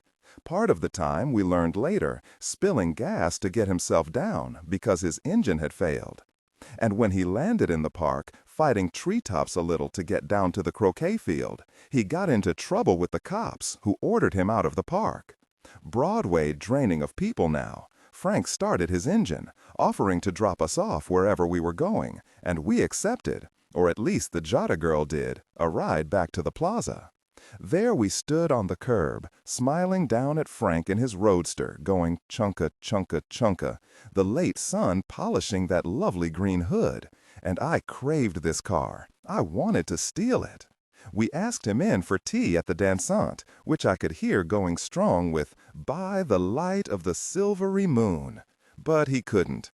There in his marvelous long-hooded open green beauty of a car, white shirt open at the collar, yellow hair mussed by the wind, he said his wife was expecting him, and I nearly smiled at the Jota girl's face. Married? He said, "Come on down and see me, and I'll give you a ride in my hydro-aeroplane. Pier A, North River, near the Battery." We thanked him, both promising to show up soon for a flight, my mind simultaneously shouting that nothing could get me near his hydro-aeroplane. In the lobby we met Archie, to whom the Jota girl had spoken at Mrs. Israel's lecture. She introduced us casually, he invited us in for tea, and in we went. More dancing, at which I was exactly as good and as bad as before. But Archie was an easy, amiable guy, good company. We all had fun, and I stayed quite a while, before, all of a sudden, I was so tired I thought somebody, preferably the Jota girl, would have to carry me to my room.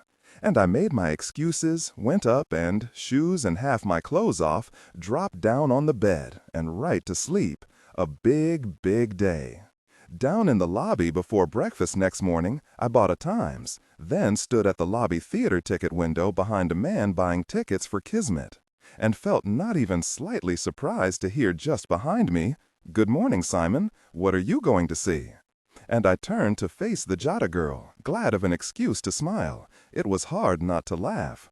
But I didn't mind being so obviously pursued. This was a good-looking girl. And while it was flattering, I knew my feelings for Julia couldn't be touched, so it was kind of funny, too. "The Greyhound," I answered, and could have spoken her reply right along with her. "Why, so am I," she said, her voice astonished at the coincidence. And, the man ahead of me turning away, studying his tickets, I stepped up and bought a pair on the aisle for today's matinee of The Greyhound. I didn't mind. I don't like sitting alone at a play or movie. And, keeping the aisle seat for myself, I handed her the other.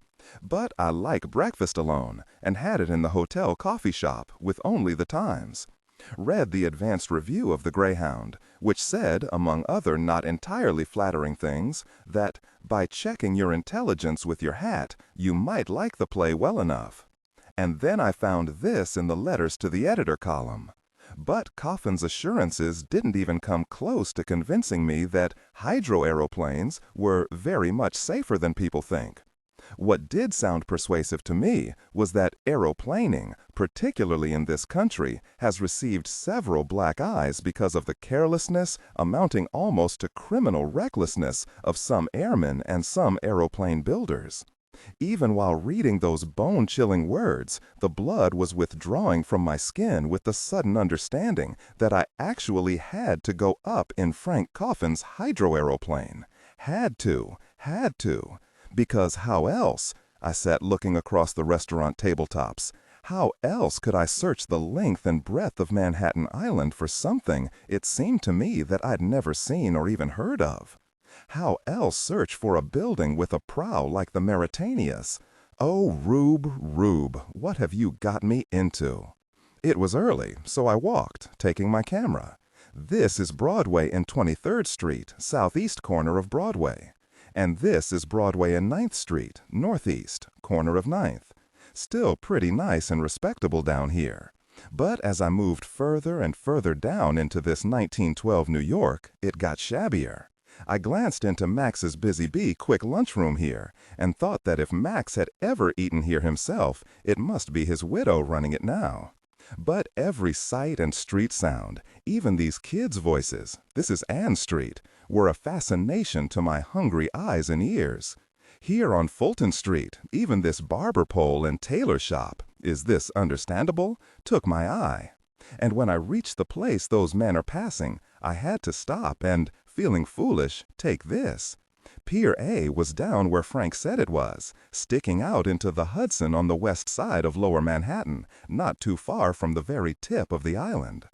And today, strung out along the grassy riverbank for maybe 100 yards on each side of Pier A, stood, I really don't know how many people. A lot. The crowd, men's dark suits and white stiff collars, women's long, colorful dresses, stood silent, faces tilted up, absorbed and staring. I walked up to them and stood looking between heads out at the gray Hudson. Out beyond Pierre, a wooden raft lay swaying from the tiny waves, a rowboat tied to it. Then, far beyond this, I found what these silent people stood watching. A plane, not high, way off over the water toward the Jersey shore. I wasn't sure at first that I actually heard it.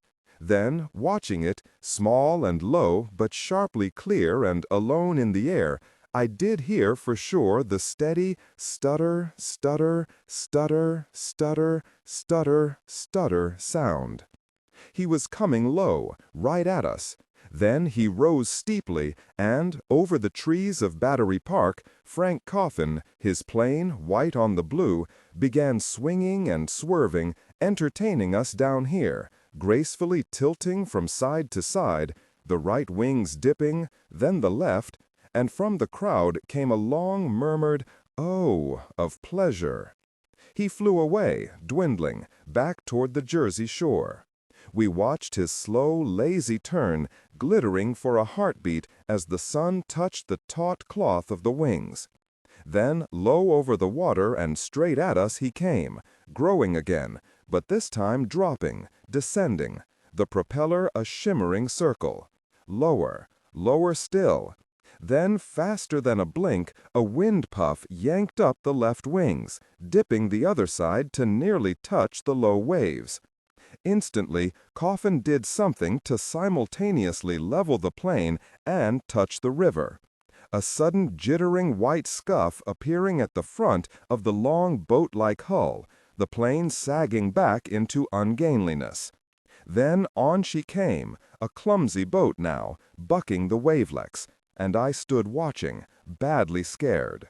Scared for Frank and the passenger I could see now, and scared for myself, in the sharp understanding that this plane, that all these crude early planes, like Roy Knabenschew's strange balloon, could abruptly kill you. On she bobbled and bounced, straight for the big anchored float, about to hit it. Then Frank cut the motor, swinging the rudder, and, wings passing right over the raft, brought the body of his plane alongside the raft. And his passenger, a woman I saw now, stepped expertly out onto the raft, a rope in hand. She tied it to a metal ring, Frank watching her. And in that moment I took this. Then he turned to toss out an anchor to hold the other end steady, and I stood staring, shocked at the flimsiness of this contraption. The thing sitting out there on the water wasn't much more than a kite, a paste-up of wood and stretched cloth. Only those flimsy wings to support that great big heavy-looking circular motor mounted there right out in the open. This motorized kite looked like something you could put together in your garage in about 15 minutes. Go up in that, sitting out there high in the air over New York City? The passenger standing on the raft, Frank stepping over to join her now, was a woman in a long blue skirt and a midi blouse with a big square sailor's collar at the back. She looked nice standing there, smiling at Frank, who stood grinning over at the crowd on shore. Then they rowed in, Frank tied up the boat, and he and the lady stood on the pier in a little circle of reporters with notebooks. I recognized a couple of them from Roy Knabenschew's tent. "Did you enjoy your aerial sightseeing, Mrs. Coffin?" one of them called out, and she turned, smiling. "Oh, yes, it was thrilling." Watching her face, I saw that she meant it. She may have done this before to drum up business, probably had, but she meant it. "Everyone should fly over the city," she added. And Frank said, "Everyone with $5, and they all laughed. Frank turned for a moment to look out into the bay at an incoming ship. A reporter asked if this wasn't his second flight of the day. Yes, it was. Was he going up again? Yes, he thought so. Again he turned to look out at the distant ship, and I did too. Still far off, but now I could make out 2 threads of black smoke lining out behind its stacks. "Gentlemen," Frank said to the reporters, "on my first flight today, I saw that ship just entering the Narrows, and flew out to take a look. I flew over the vessel at a height of about 400 feet, and saw the passengers at her prow gathering, as I supposed, for the first glimpse of the Statue of Liberty. Did they see you? Oh, yes, indeed, greeting me with considerable enthusiasm, and waving their hats, I thought to myself. The ship's horn hooted at me, and I then flew down alongside her just over the water to read her name, the St. Louis, as I learned. I then attempted to hover over her stern, but she traveled too slowly for me. Even flying at my minimum speed, I could not help but fly ahead of her. So I gave up the St. Louis as a poor competitor, left the vessel, returned to the battery, and, as you are aware, have had time for even a second flight, and the St. Louis not yet here. I firmly believe that the traveler's future, and he pointed upward, lies there. Then, nodding toward the ship, and no longer there. Propagandizing for the cause, I thought. Still, I felt a swift little thrill hearing him. He was so spectacularly right. Did he really believe it?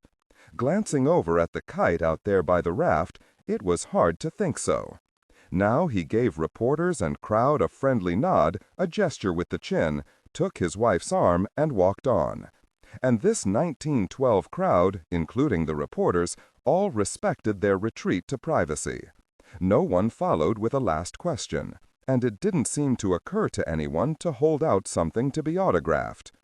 They walked on toward a smiling young woman waiting for them, a dozen yards from the pier. Then Frank glanced over and saw me. He grinned immediately, beckoning, and the four of us came together in a group, the young woman taking both of Mrs. Coffin's hands as they spoke and brushed cheeks. I took off my hat as Frank introduced me to his wife, who looked at me with lively, cheerful interest in a new person. Then she introduced me to the very good-looking Harriet Quimby, who is an aviatrix, and will soon be the first woman to fly the English Channel, Frank said. Soon we'll be trying, she said. Then to me, meanwhile I am occupied much more mundanely as a dramatic critic, for Leslie's Weekly, and I almost popped out that I worked for Leslie's too. Instead, I managed to say, "Oh, will you be seeing the Greyhound?" And we talked about that for a moment or so. I liked her, this Harriet Quimby, was impressed, and long after, back again in a time at the other end of this new century, I sat in the reference room of the New York Public Library, leafing through the pages of Who Was Who, not really expecting to find Harriet Quimby, because I had never otherwise heard of her. But her name is there. Harriet Quimby did fly the English Channel, alone, the first woman to do it, on April 16, 1912. But the entry also included the date of her death a few months later, in a flying accident. But not now, not yet, not this day. "You two off then?" Frank said, and Mrs. Coffin said, "Yes, but if you're taking Mr. Morley up now, we'll stay a few minutes to watch." She smiled at me charmingly, and everyone turned and began walking toward the pier. And in the presence of a young and lovely aviatrix who planned to climb into one of these crazy kites and fly out alone over the English Channel, and in the presence of another woman who'd just stepped out of the awful thing waiting out there beside the raft, I walked along too, the condemned man helpless to do anything but join the procession leaving from his open cell door. Over the grass to the pier and the rowboat, out there on the sticks. Then toward the raft and, oh Lord, that evil construction of cloth and sticks sitting there waiting for me. On the float, I stood on the rough wood planking beside the plane while Frank knelt down to tie up the boat. I said, "Frank, this is more than just sightseeing. I want to fly down the length of Manhattan to look for a building. A building, I guess, that's shaped like a boat. Has a prow anyway, like the Mauretania." He thought about it, then shook his head. "I don't remember anything like that, but if it's there, we'll find it. And I want to pay you a lot more than $5. "All right, we'll see how long it takes. Shouldn't be too costly." He stood up, the raft bobbling a little in a way I didn't like. Should I grab my stomach and say I was seasick?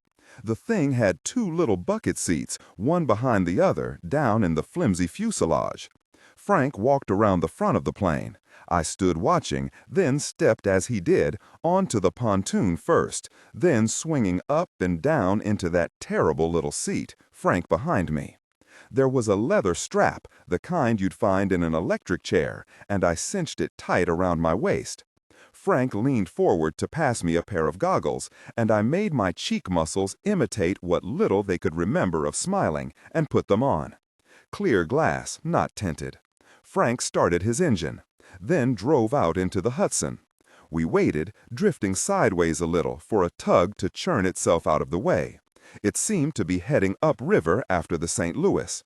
Frank taxied out in a wide downstream curve, made a swift, tight little turn into what wind there was, and I wanted to squeeze my eyes shut, but didn't. We began bouncing forward, slap, slap, over the miniature waves, a fan of spray from the pontoon hole wetting my face and goggles, which I wiped with my sleeve.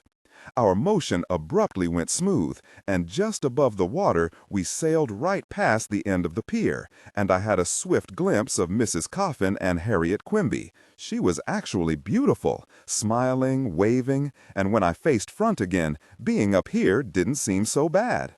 This was nothing of what I'd expected, sitting here putt-putting along above the water. This was no 100 tons of howling metal brutally thrusting through a thinned-out alien nothingness. This was another kind of thing, the sun on my face, the soft, almost Indian summer warmth of this strange 1912 early spring pressing my forehead. I could feel the air holding us up. The engine putted along, the propeller revolved, and I heard it, but not loudly. We sat ahead of it, and possibly most of the sound poured away behind us. Sailing along here over the Hudson, gradually rising, I grinned and nodded at Frank. And made a mistake. In moving my head, I glanced down over the side, then looked up fast, straight to the front, and it was all right again. Frank began circling, slow, wide, easy circles, lifting us higher, higher, and that seemed okay. Slowly corkscrewing up through the air, Frank stayed over the water that would accept us engineless if need be. I'd see the long heights of the Jersey shore stretching out, green and rural mostly. Then see the great harbor. Then, sliding away behind us, the endless brown-black fingers of the West Side Manhattan docks. Glimpsed the toy-sized St. Louis, two even tinier toys shoving her sideways at the American Line docks. Saw a white scrap of sailboat, a greenish-black spot that was a tug, two little red ferries perched on the water. Then Ellis Island far behind us. The little Statue of Liberty, turned green since last I'd seen it, its torch revolving slowly as it slid back behind us. "I flew around Liberty last week," Frank said, "with a motion picture cameraman right where you're sitting. He took motion pictures of the crown and the torch, while inside the crown, another man took motion pictures of us." I grinned and nodded, wishing I could see those films. Had they survived into the other end of the century? It felt good now, this lazy, hawk-like circling gradually expanding the entire harbor for me. Well behind us now lay the green spot of Battery Park, flecked with the colors of dresses and drab suits. They were watching us.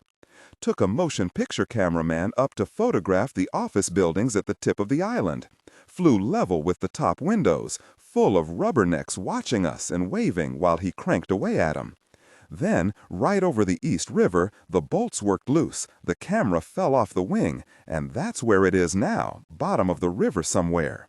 Finally, moving north as we climbed. How high? 2,000 feet? 3? I didn't know. We turned in over the city, and I saw what I can still see in my mind. Far down there, spread out for me in this faintly hazed morning, lay the city of this fresh new century, the city between the two other New Yorks I'd known, and it seemed beautiful. I've never flown across the New York of the final years of the 20th century, but I've looked at aerial photographs, and they're stunning, especially the glittering, unworldly night views. But the tall, tall, and ever taller buildings, so thick and close in mid-city, hide the city they occupy. Often the aerial photographer, searching with his camera, can't find streets or people, only layered walls, the city lost.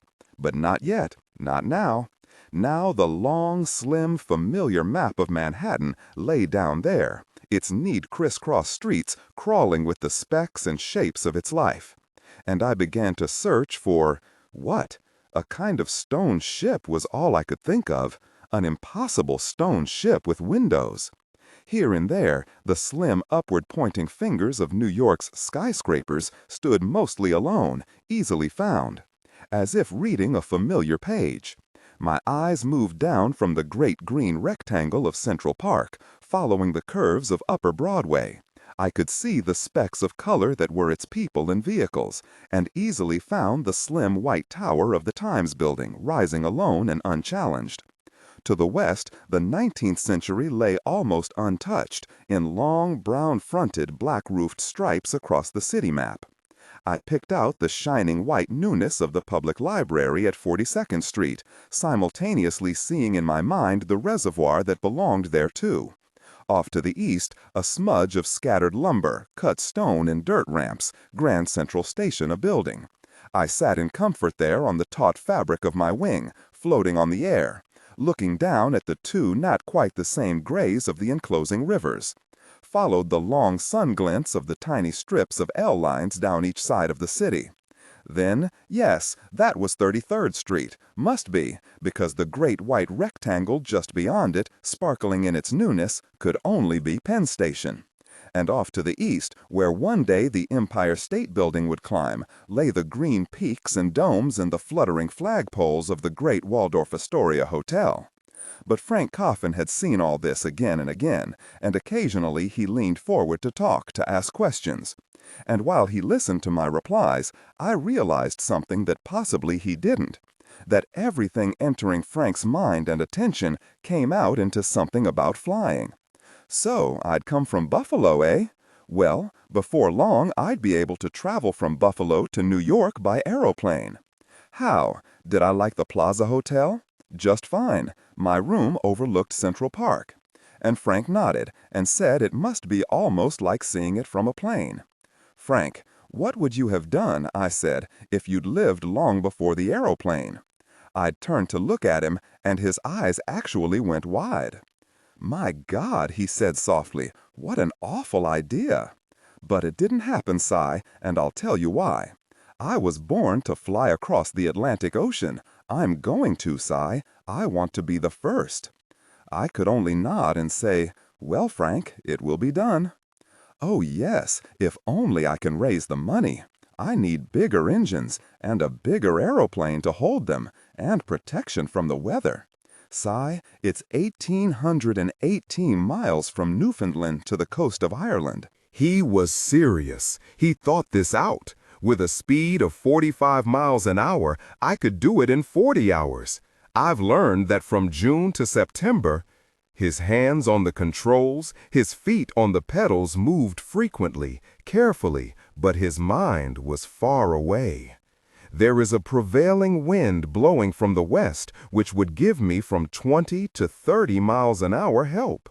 He knew all this, and it was right. Once started, there could be no landing on the water, but I firmly believe that with two engines, one of which could be switched on in case of damage to the other, and with 200 gallons of gasoline, the thing could be done. We're learning now, Si. We're all of us learning the hazards of aeroplaning.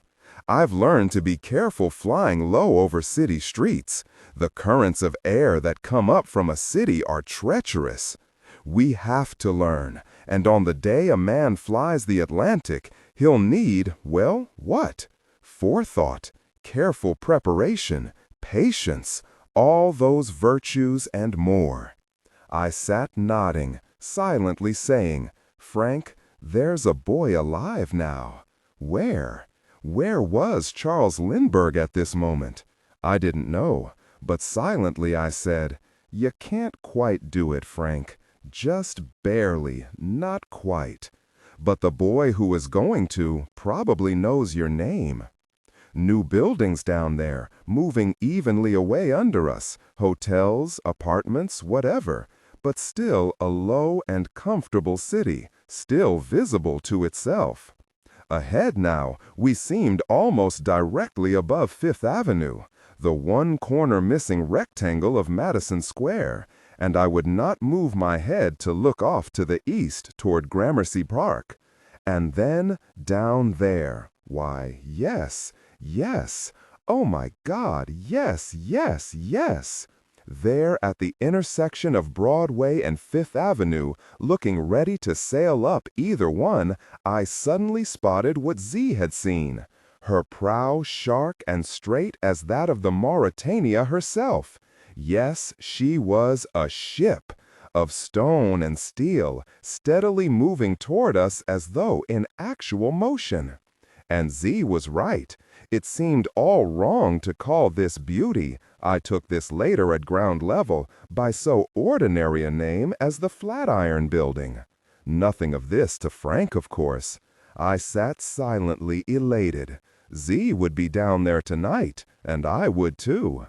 I hadn't blown it after all. Now again it began to be just faintly and distantly possible that I could join a course of events and alter them, so that a war might slip away into a new past as only a possibility that had never occurred.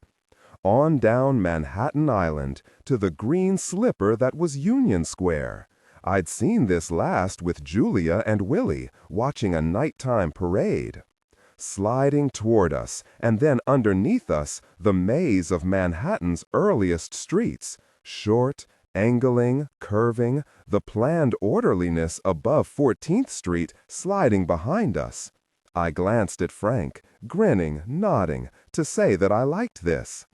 And he smiled the tolerant acknowledgment of a man who'd seen it all many times, but is pleased to show it again. The black sliver of Trinity's steeple still alone on the sky. Then Frank nodded to the east, and we began sliding downward toward the city, quite fast, the streets expanding up toward us, dots rapidly swelling into people. Frank out to scare me a bit, I think. Then I felt the pressure of my strap as we tilted to the left into a downward turn. A half-second glimpse of the basket masts of a gray battleship moored on the Brooklyn shore. And down we came, still turning, the flat gray of the East River widening to meet us. We leveled, swaying, 20 feet, no more, above the water just under our wings. Frank, taking his eyes from the river for only an instant, sneaked a glance at me. I was supposed to be scared, and was, oh, I was. Because just ahead, and I understood Frank's glance and was terrified, hung the Brooklyn Bridge. We were going under it. We didn't know until we saw this photo in the Times that in this moment a newspaper photographer, seeing what Frank was about to do, actually snapped this muddy photograph. An instant later, under we went, gloriously under the bridge, its shadow flashing across us.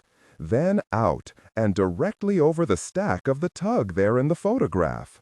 And the gush of hot, hot gas pouring up out of that stack seized our flimsy little kite and shook it, heaved and tossed us helplessly, a dog mercilessly killing a rat.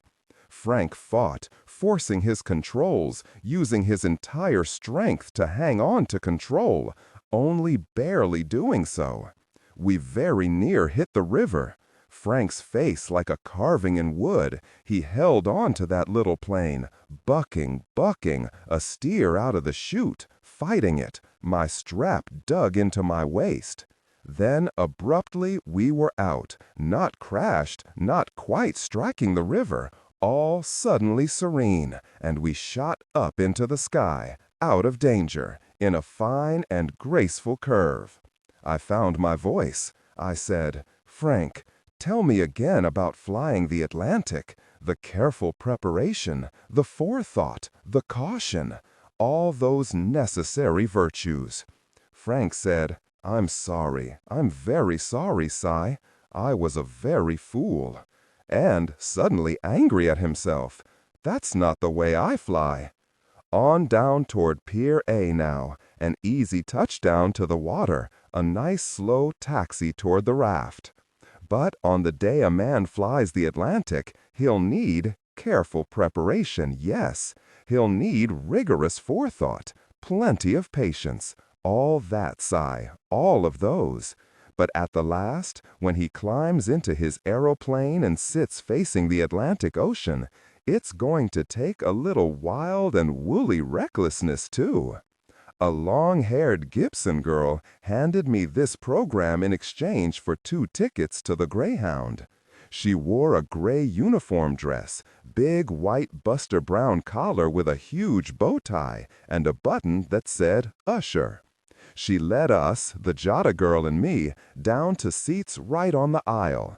And when a 12-year-old boy in a red bellboy suit with brass buttons came along selling long, thin boxes of chocolate mints, I bought one. I glanced around, people coining down every aisle, edging into the rows. Z would be here, was maybe here right now. Maybe I was looking at him. All over the theater, splendid long-haired women in high-necked dresses sat removing their enormous hats, carefully, using both hands to lift them straight up, the Jota girl one of them. She wore a long, pale dress and a pink hat not quite 10 feet in diameter. The men, all over the theater, stiff collars, short hair parted in the middle, mostly, some of them wearing pince-nez glasses. Would Z be wearing pince-nez? I didn't think so, but maybe. Up ahead hung the tall and massive red curtain, the heavy gold fringe along the bottom at least a foot long, the velvet folds shadowed by the footlights. Breathes there moments before the man with soul so dead he doesn't find the mysterious curtain rise a thrill. Although I remembered that in years ahead, theater curtains would vanish, leaving you to sit staring at the empty set until it turned stale, illusion gone. Beside me, the Jota girl sat studying her program, and I looked at mine, then counted, and turned to say, "Hey, a cast of 26!" But she didn't seem impressed. I counted scenes then, 6, but didn't say anything. I was impressed, though, and pleased.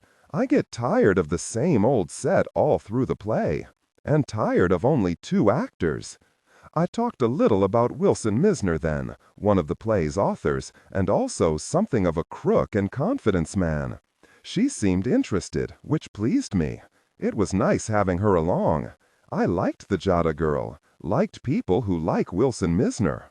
He'd been up in the Yukon during the gold rush of the 90s, not out in the cold and snow, but comfortably playing poker with the gold-bearing miners, and mostly winning. One day he sat playing cards in a Yukon saloon and another establishment when a man rushed in saying, "Someone just insulted Goldie." And Misner, dealing the cards, said, "In God's name, how?" The moment came. The house lights lowered, held, then flicked out. The theater suddenly black dark, except for the gas flames standing behind the red exit signs. Although I remembered that in years ahead, theater curtains would vanish, leaving you to sit staring at the empty set until it turned stale, illusion gone. Beside me, the Jota girl sat studying her program, and I looked at mine, then counted, and turned to say, "Hey, a cast of 26!" But she didn't seem impressed.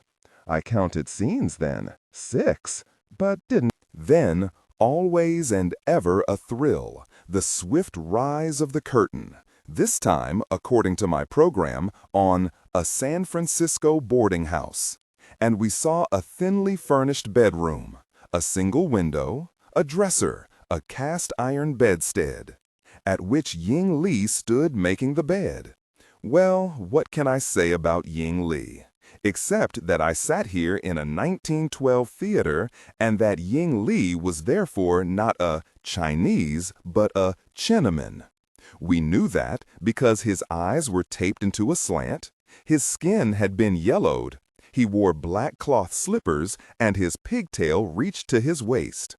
And in the moment we saw him up there, carelessly making the bed, the audience reacted not with an actual laugh, he wasn't doing anything funny yet, but with a murmur, hinting of anticipated laughter, because, well, this was a Chinaman. "Ying!" a woman's voice called from offstage, and Ying looked up, his face going stubborn, not replying.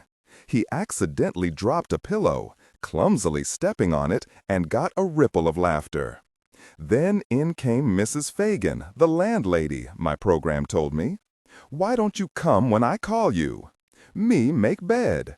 You know less about making a bed than a mule. Me quit." He folded his arms. "Now?" Ying thought about that. By and by, getting his laugh. "Well, in the meantime, go and straighten my room up." And Ying left, singing what either was or was meant to be a high-pitched Chinese song, and we laughed again. Claire worked on. This was her room, and I took up my program because she was truly lovely. Alice Martin.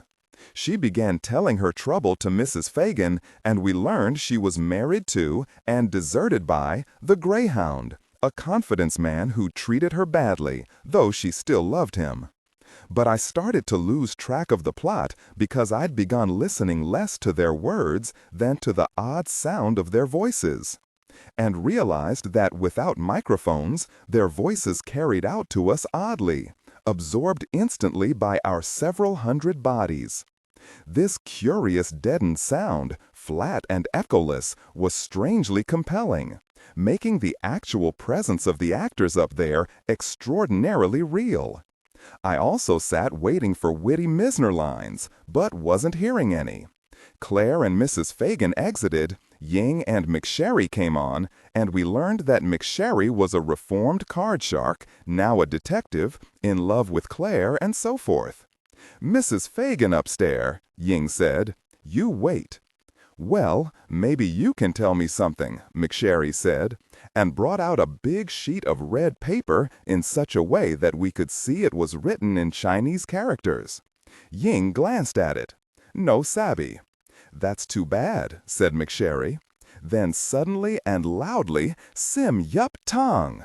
Instantly Ying reacted, because it turned out that this was a command from his tongue, never to be disobeyed.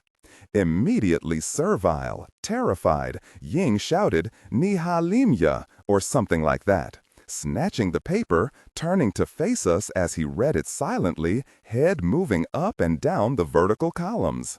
"You sabby now?" "Maybe." McSherry pulled up his left sleeve to show a scar on his wrist.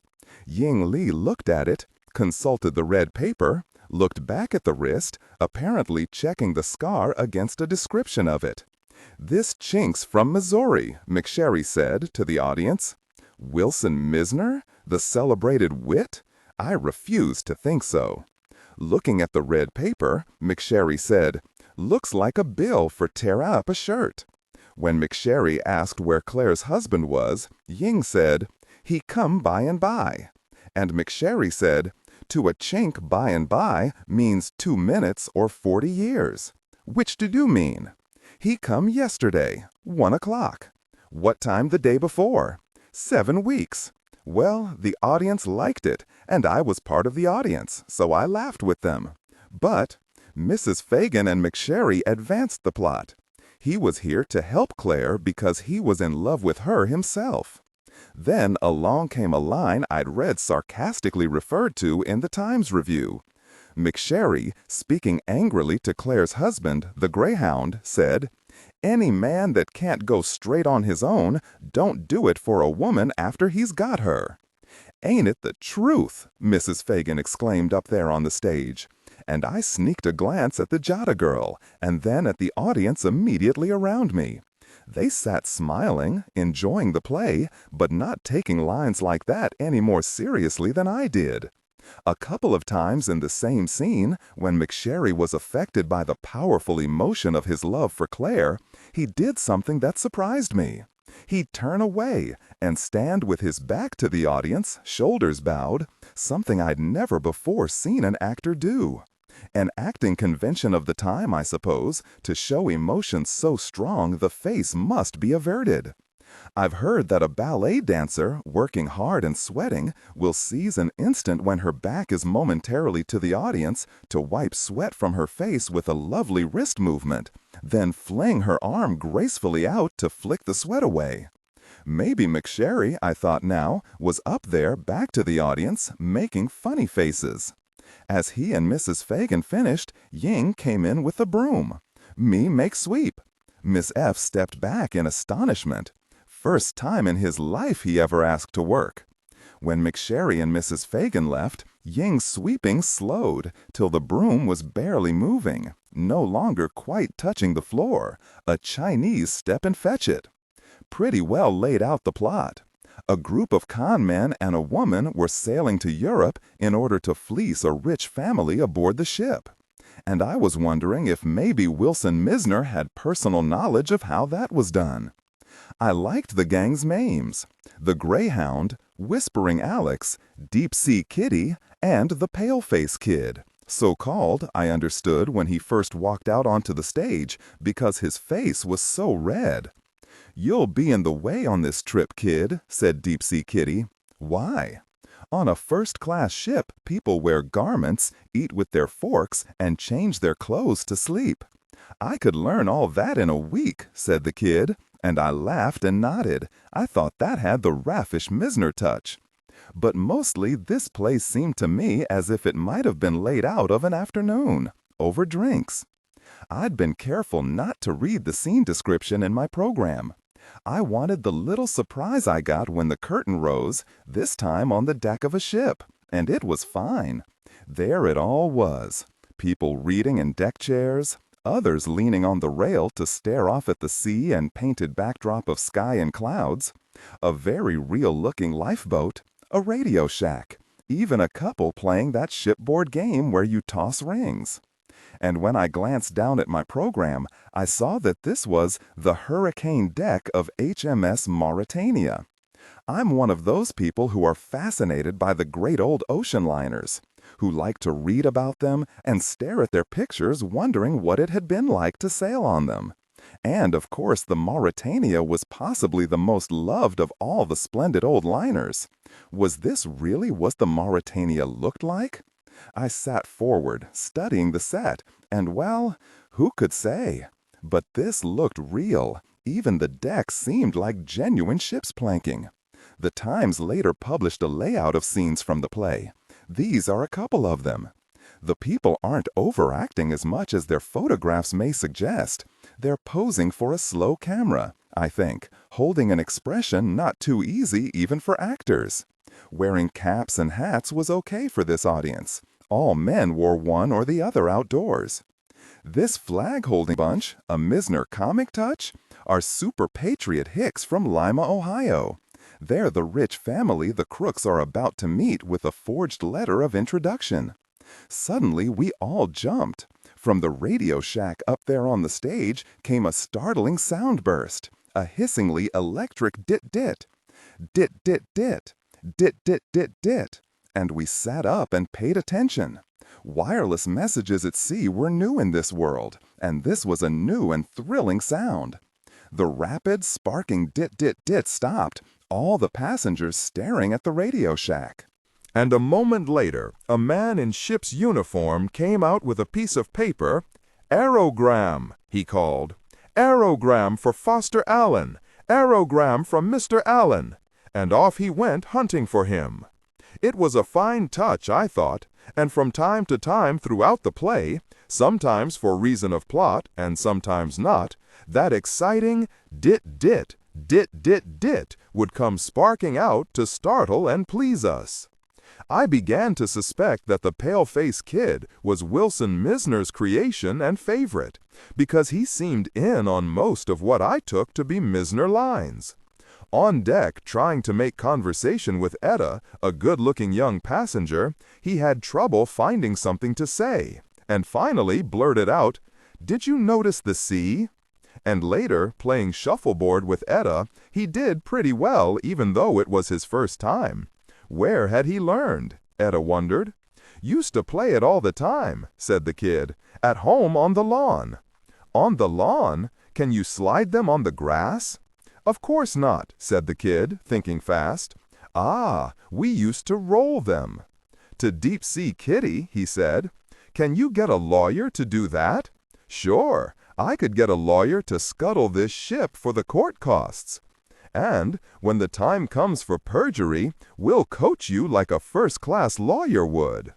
When a passenger asked the kid, "Where do you stop in London?" the kid said, "Westminster Abbey." I thought I saw another aspect of the strange and contradictory Misner in a deck scene between McSherry and a detective, who was on board to help him with the crooks. The dinner gong had rung, everyone else gone, and talking to McSherry, the detective noticed something in McSherry's inside coat pocket. He reached forward to tap it, saying, "Looks like a green baize shuffling board in your pocket." "A what? I'd never heard of such a thing, and I don't think the audience had. But a green baize shuffling board could hardly be an invention, could it?" McSherry said, "I shuffle sometimes when I'm thinking, but I don't play anymore." And when the detective left, McSherry sat down, brought out a marvelous little fold-up board, and opened it to form a green-covered surface on his lap. Then, staring thoughtfully out to sea, his hands endlessly and fluently shuffled a deck of cards. Who would carry a fold-up board just for shuffling? Nobody, except a man practicing undetectable crooked shuffles. Did this come out of Wilson Misner's own strange past? I'll bet it did. But watching McSherry up there, I wanted a green baize shuffling board too. "Dit, dit, dit, dit," said the Radio Shack. McSherry jumped up, and the play continued. Curtain down, house lights up, and out to the lobby for intermission and some kind of pink stuff to drink. Then back for a fast curtain rise on what looked like and was a poker game in a smoky cabin, portholes on the back wall. The Times' advance review said that poker game was a delight, and it was, because it seemed real. A poker game right out of Wilson Misner's life. I was sure of it. The men up there in shirt sleeves, vests hanging open, puffing real smoke from real cigars, talked like real poker players. "Great draw, wasn't it?" said one grinning player, pulling in a pot. And a sour loser replied, "Never mind the ancient history." A player dropped out of a pot, throwing in his losing hand and saying disgustedly, "Fight it out between you." A man walked around his chair to change his luck. "Say, don't you ever ante?" one player said to another. "Sure," was the answer, "when forced." Looking up there at the players on the stage around a hexagonal poker table in the card room, evening, same day, was like watching an actual game. They said and did what poker players really say and do. "You couldn't open your mouth with these," said a player of his cards. A loser whose turn it was to deal started gathering up discarded cards, saying irritably, "Come on with the discards. Speed, speed, discards." "I can't draw my breath," said another disgusted loser. A man laid down a winning hand of 3 kings, saying, as poker players probably always will, "3 monarchs of all they survey." The steady obligatory insults never stopped. "You deal like you're dividing a box of soda crackers."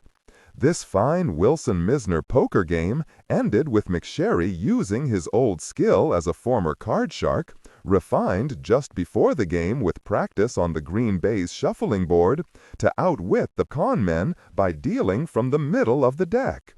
The red velvet curtain came down on the climax of the scene, the crooks outwitted by McSherry, the sucker raking in his huge pot. And then, I counted, there were 7 curtain calls just for the scene, the play not over. Each call billed to growing applause, the 6th being the sucker, who walked out for his bow with his hands full of the money he'd just won, which brought down the house. And finally McSherry, and we really and truly gave him a great hand. He'd just outwitted the crooks. Then, the applause dying, we all sat grinning, the theater buzzing with talk. We were loving this. Curtain rise on the thrilling dit-dit-dit from the Radio Shack. Midnight on the hurricane deck. And the play pretty quickly resolved itself. Finally, the gang outfoxed by McSherry, the reformed card shark, the Greyhound either jumped or fell to his death over the side of the ship in the last and best effect of the play. We saw him plunge over the side. Then silence through a long 2 seconds. The others up there on the hurricane deck staring down after him, horrified. Then we heard the splash. Heard it, and an instant later saw the top of an actual spout of water appear at the ship's rail. And, a brilliant touch, this splash appeared a little further down along the rail because the ship, you see, was moving. "Man overboard!" someone yelled, and with my lovely Claire in McSherry's arms, the final curtain began descending to, don't ask me why, the wonderfully, hissingly dramatic dit-dit-dit of the wireless. And then, for the very first time in the play, a sudden blast of sound filling the theater, shaking the walls, from the great ship's horn blasting over and over, along with that urgent dit-dit-dit, as the swaying gold tassels gradually lowered. You couldn't think for the sound, and we went wild, went crazy. For this we'd have pounded our palms if we hadn't even seen the play. But I didn't forget why I was here. Got my hat from under my seat, swung my legs out to stand in the aisle, and, crouching low, hustled up the dark aisle. And the deep blast of the horn and the electric sparking dit-dit-dit of the wireless gave a wild urgency to what I was doing, a thrill of drama and excitement. Z would be out there. He really would. I knew it. Out on the walk in the next few minutes, and I'd be there waiting to see his face. Across the tiled floor of the lobby, empty except for a pair of Gibson girls talking, and I was the very first of the audience to reach the sidewalk in front of the Knickerbocker. Somewhere, maybe a block or so away, the Dove lady was walking toward me. A man came out of the theater, glanced at me, carefully fitted on his derby, then walked off. Up the street, the Times Tower stood against the blue-white sky.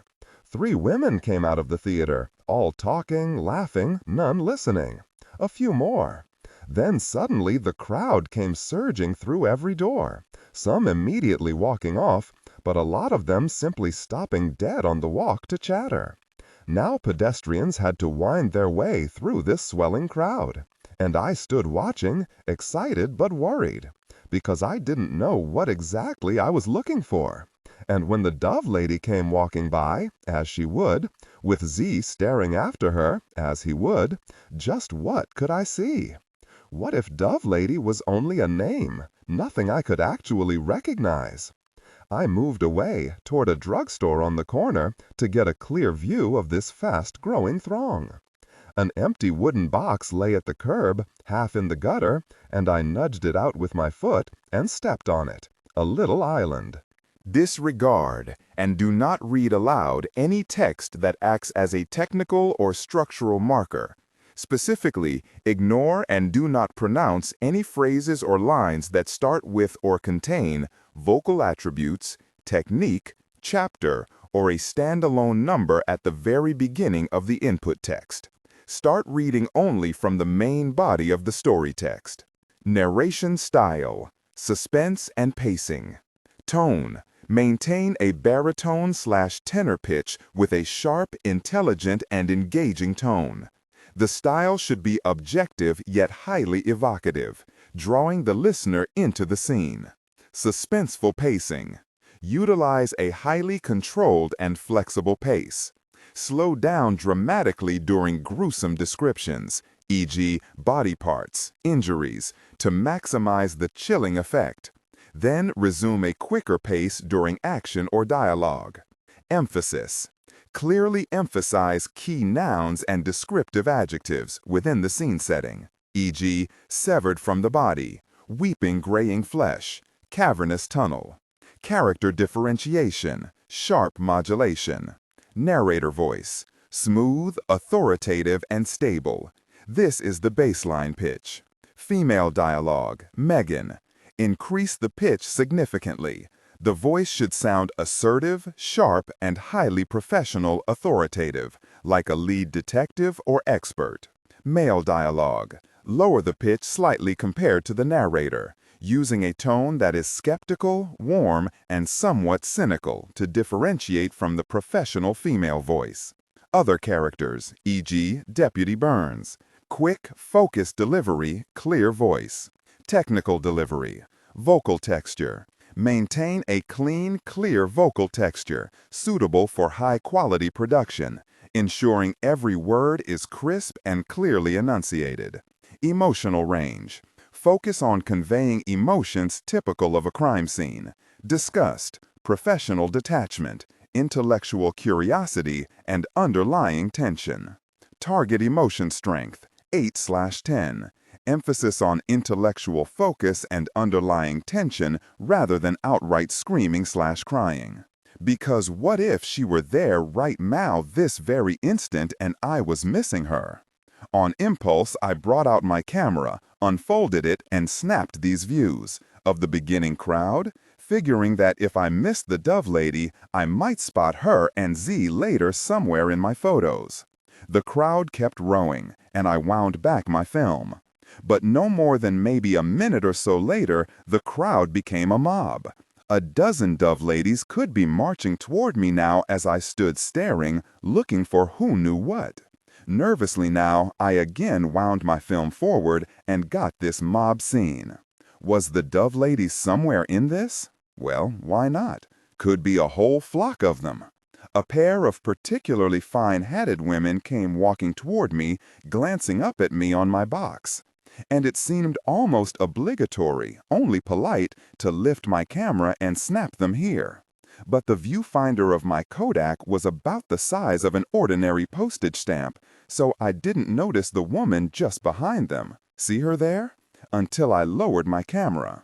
Then, as she passed my box, I looked down and saw the stuffed bird ornament on her hat, saw its round, vacant little glass eye, and saw the eye close, then open again. The bird was alive, and the birch was a clove. I'd snapped the Dove Lady. And somewhere back in that crowd, maybe still staring after her, was Z. As I leaned forward to search the crowd for him, a huge pink something moved before Mick's face, filling Mick's vision, blocking off the crowd. And in the middle of that great wheel of pinkness, the Jada girl's face looking up at me to say, "What in the world are you doing?" I stood frantically waving her away, wanting to shove her to one side, and she did move aside. But the crowd had shifted like the revolving bits of a kaleidoscope, and Z and my moment, my one chance of spotting him, were gone, used up. When I got hack my roll of film, I had this portion of the print enlarged, and here it is. This is the moment my camera saw, but I didn't. I'd stood squinting down at my gray little postage stamp viewfinder as my camera took the Dove Lady. See the live dove on her hat? And I'd looked up from my viewfinder at nothing but the great pinkness of the Jada girl's hat. Hadn't seen the Dove Lady till she walked past me. My moment gone. "Let's get a cab," I said brusquely, stepping to the curb, where I vanked open the passenger door of a big red cab. Then I ushered the Jada girl in, saying, "Plaza Hotel," to the driver, and slammed the door, turning away as it pulled out into the Broadway traffic before I said something I shouldn't. Down the walk, as I turned, I could still see the Dove Lady's hat, saw the startled faces of pedestrians as they glimpsed the living bird.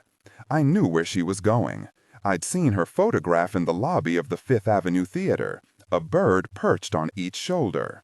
This was our bird lady, a vaudeville performer, now all mystery, all interest in her gone. And I turned away to walk back to the hotel and cool off.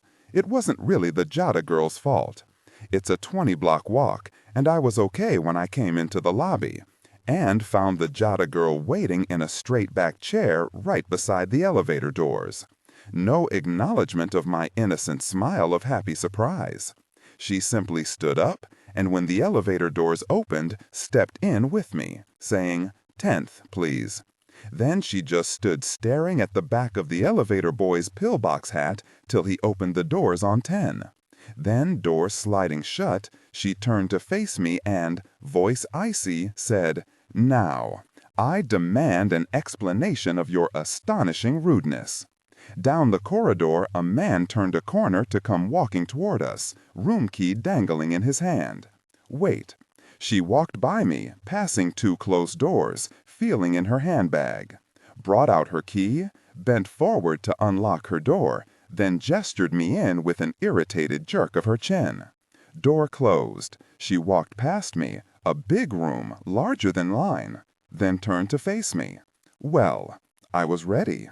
"I'm very sorry, and I do apologize, but I can't really tell you much. I'm a kind of detective, you might say. I'm looking for someone.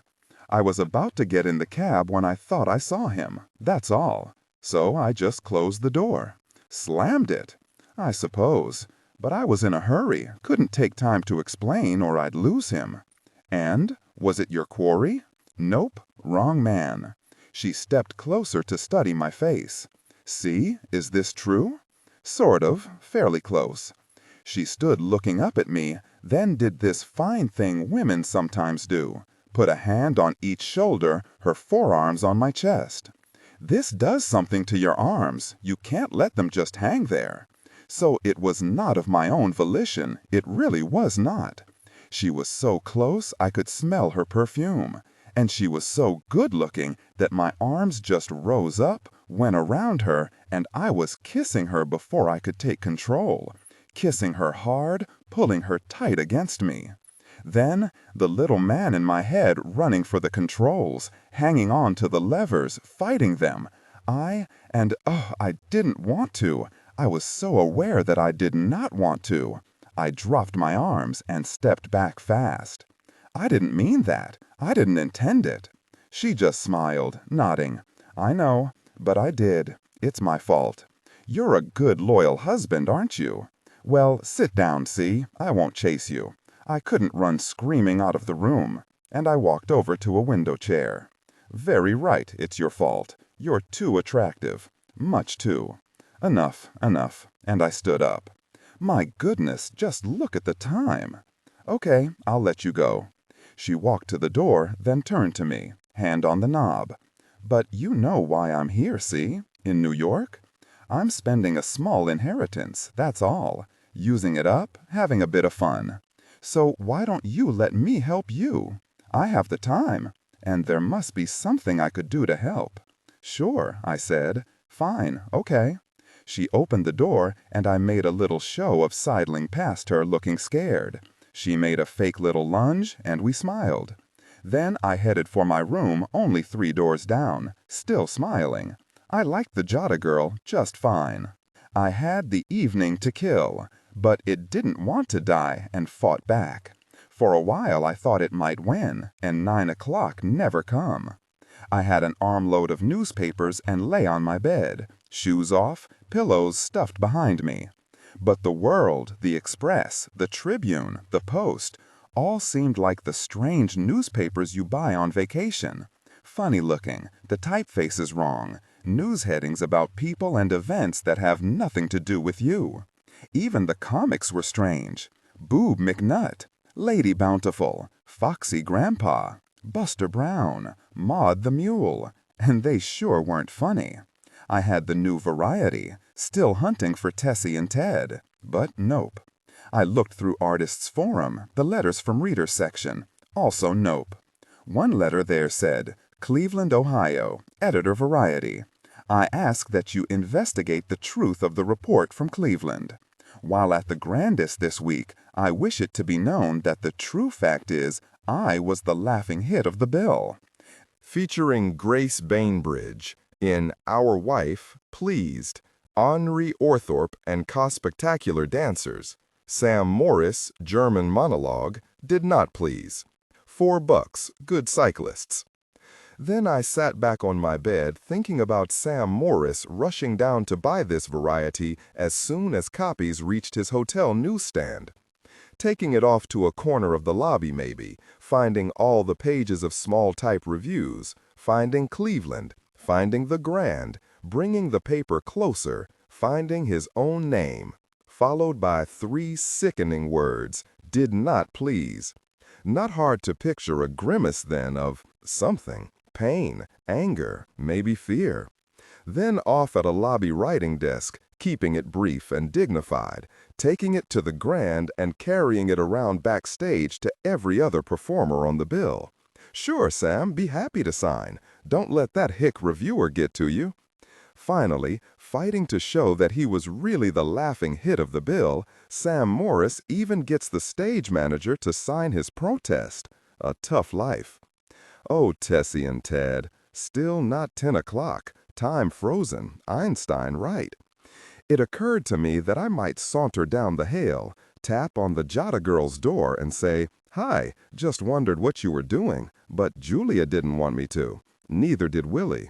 Rover thought it might be okay, but his moral standards were untested, so I just lay there and thought about England." After a while, I walked to the windows and looked out.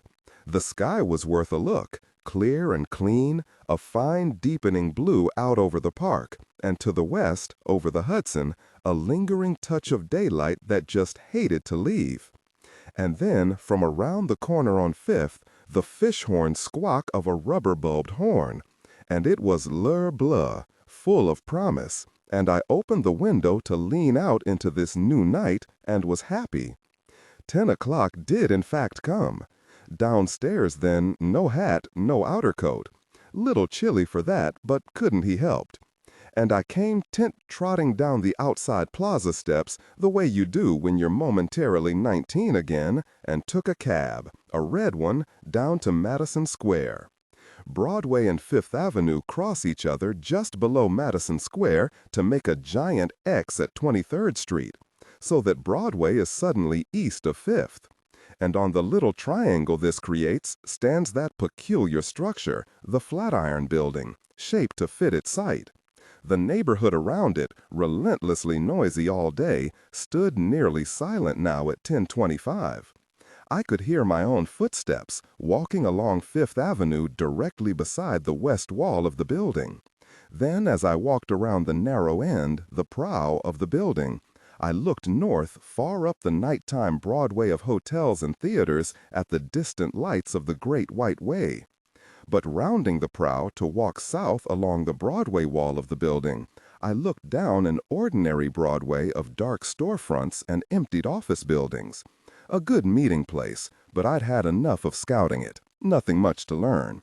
So around the broad back of the building, then again I walked north toward its narrow end, but this time at the little street-level shop stuck onto the rounded prow, I kept on walking, across Broadway to the dark greenery of Madison Square.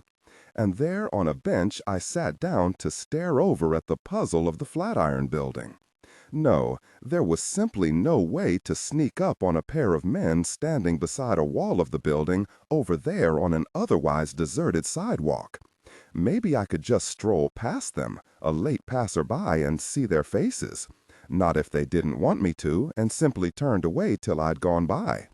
My mind strayed. Yes, it did look like a tall stone ship over there, ready to sail up Broadway or Fifth. I tugged out my watch, the face barely visible in the light of a park lamp post. 11 minutes to 11. I had to do something, and I stood up, walked across Broadway again, and stopped beside the building. What now? I'd passed the Flatiron countless times, but now, directly beside it, really looking at it, I saw that its surface was cut stone in the shape of large blocks, mortised in the crevices. And I reached up, put my fingertips in a shoulder-height crevice, set the side of my right shoe in the first crevice above the sidewalk, straightened my knee, and stood, hung on the side of the building 10 inches above the walk, and understood that I had to do it again right now before I could think, or I could never do it at all. Hands raised one at a time to the next crevice, left toe to the next higher level, knee straightening. Did it again immediately, then again, The stone rough cut, scraping in clothes, tugging at buttons, brushing my cheek, feeling cold.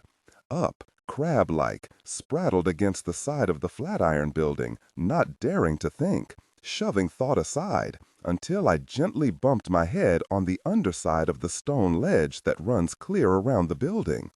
There I hung, blocked. I could fall, some 30 feet, I thought, and no, not be killed. I didn't think so, but maybe. But certainly break bones, smash my shoulder easily if I hit wrong, or, yes, crack my skull. That could happen.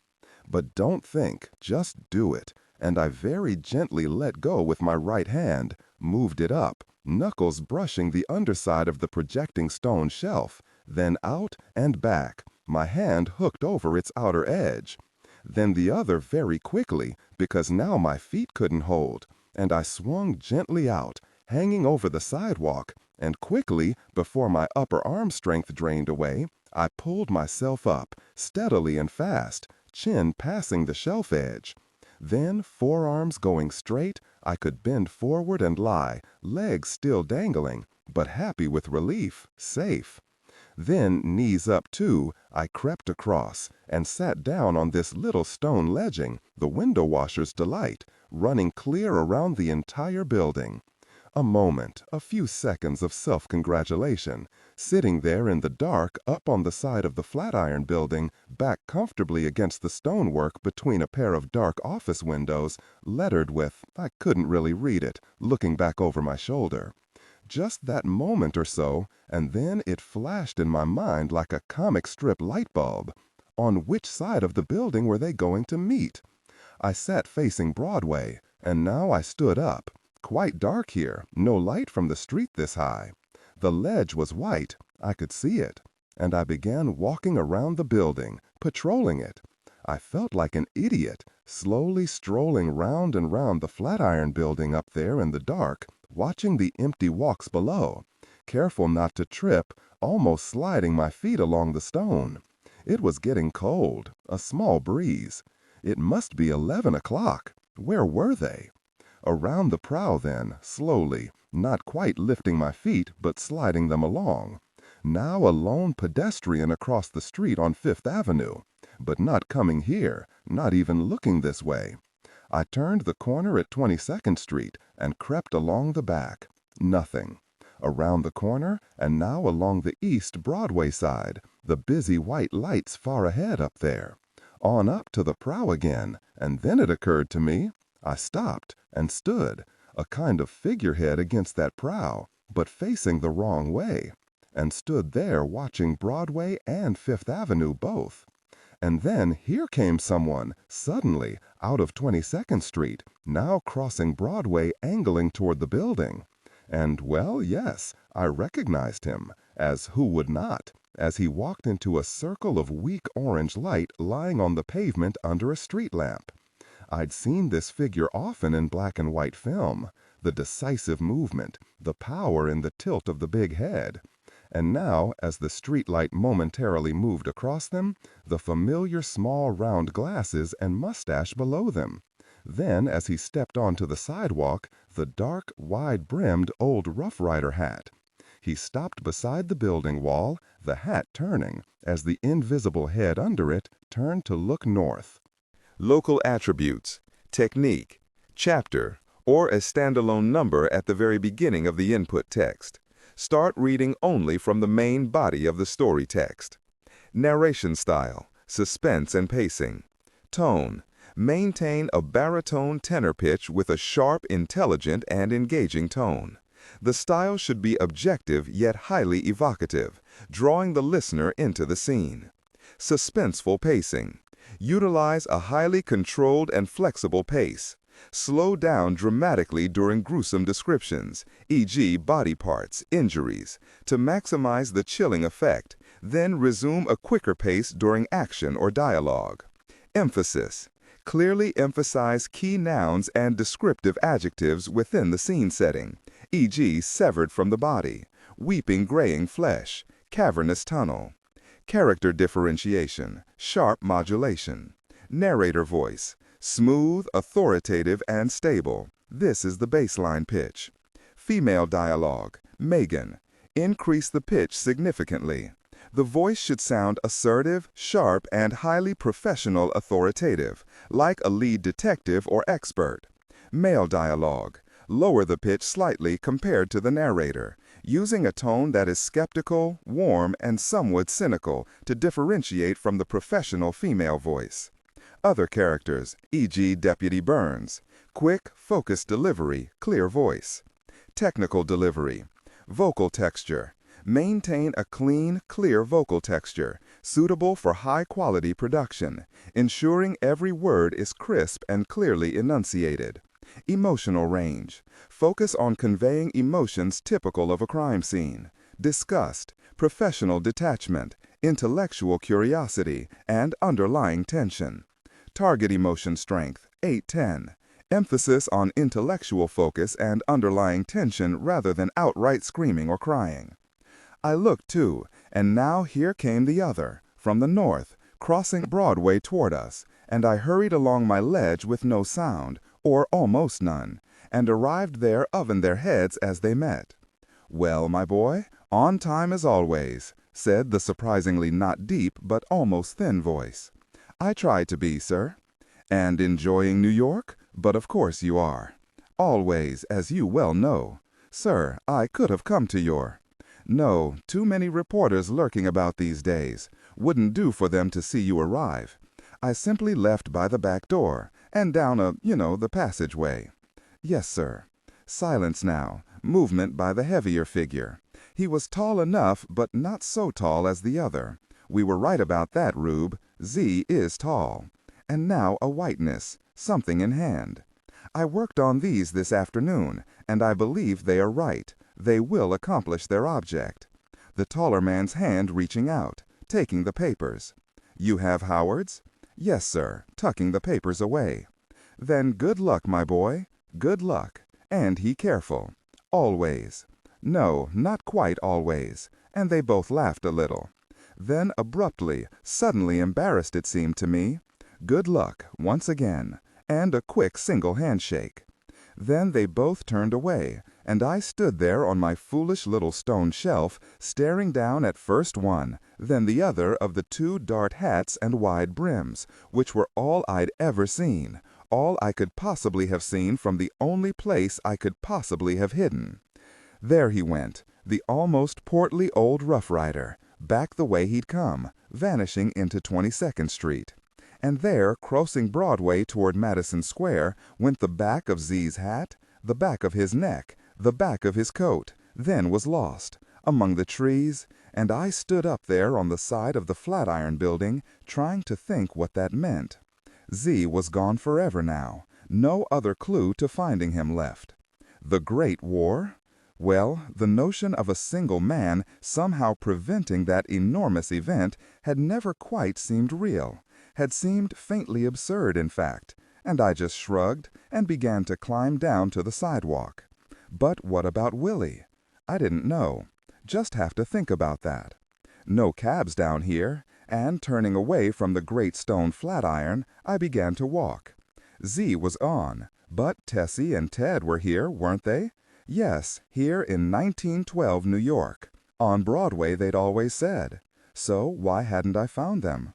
Crossing 28th Street, glancing left, I saw the marquee lights of the Fifth Avenue Theater, a short block to the west. And in that moment they went out, but I stood motionless on the curb because just a little further down that short block, a single light, a round white globe, still burned, and I realized that this was the stage door. I hesitated. I wanted to go home. I wanted my family. And I could go tonight, go to the Brooklyn Bridge, and within an hour. But I turned left and walked the short block to that lighted globe. Yes, lettered on the green wood door beneath it, stage, in washed-out white, and I stood on the walk looking at it, not knowing what to do now. The door opened abruptly, and a young woman walked swiftly out, on her way and knowing exactly where. Enough makeup still on, so I knew she'd been part of the show. I took a shallow little breath, pushed the door open with a forefinger, waited, then walked cautiously in. Along a short, dim corridor, up 3 wooden steps and, I sketched this later from memory, the stage door man asleep. Sneak by him? No, I didn't know where to go or what I was doing. I'd be caught and thrown out. I looked at this sleeping man, then got out my wallet, moving quietly, slipped out a $20 bill and folded it twice.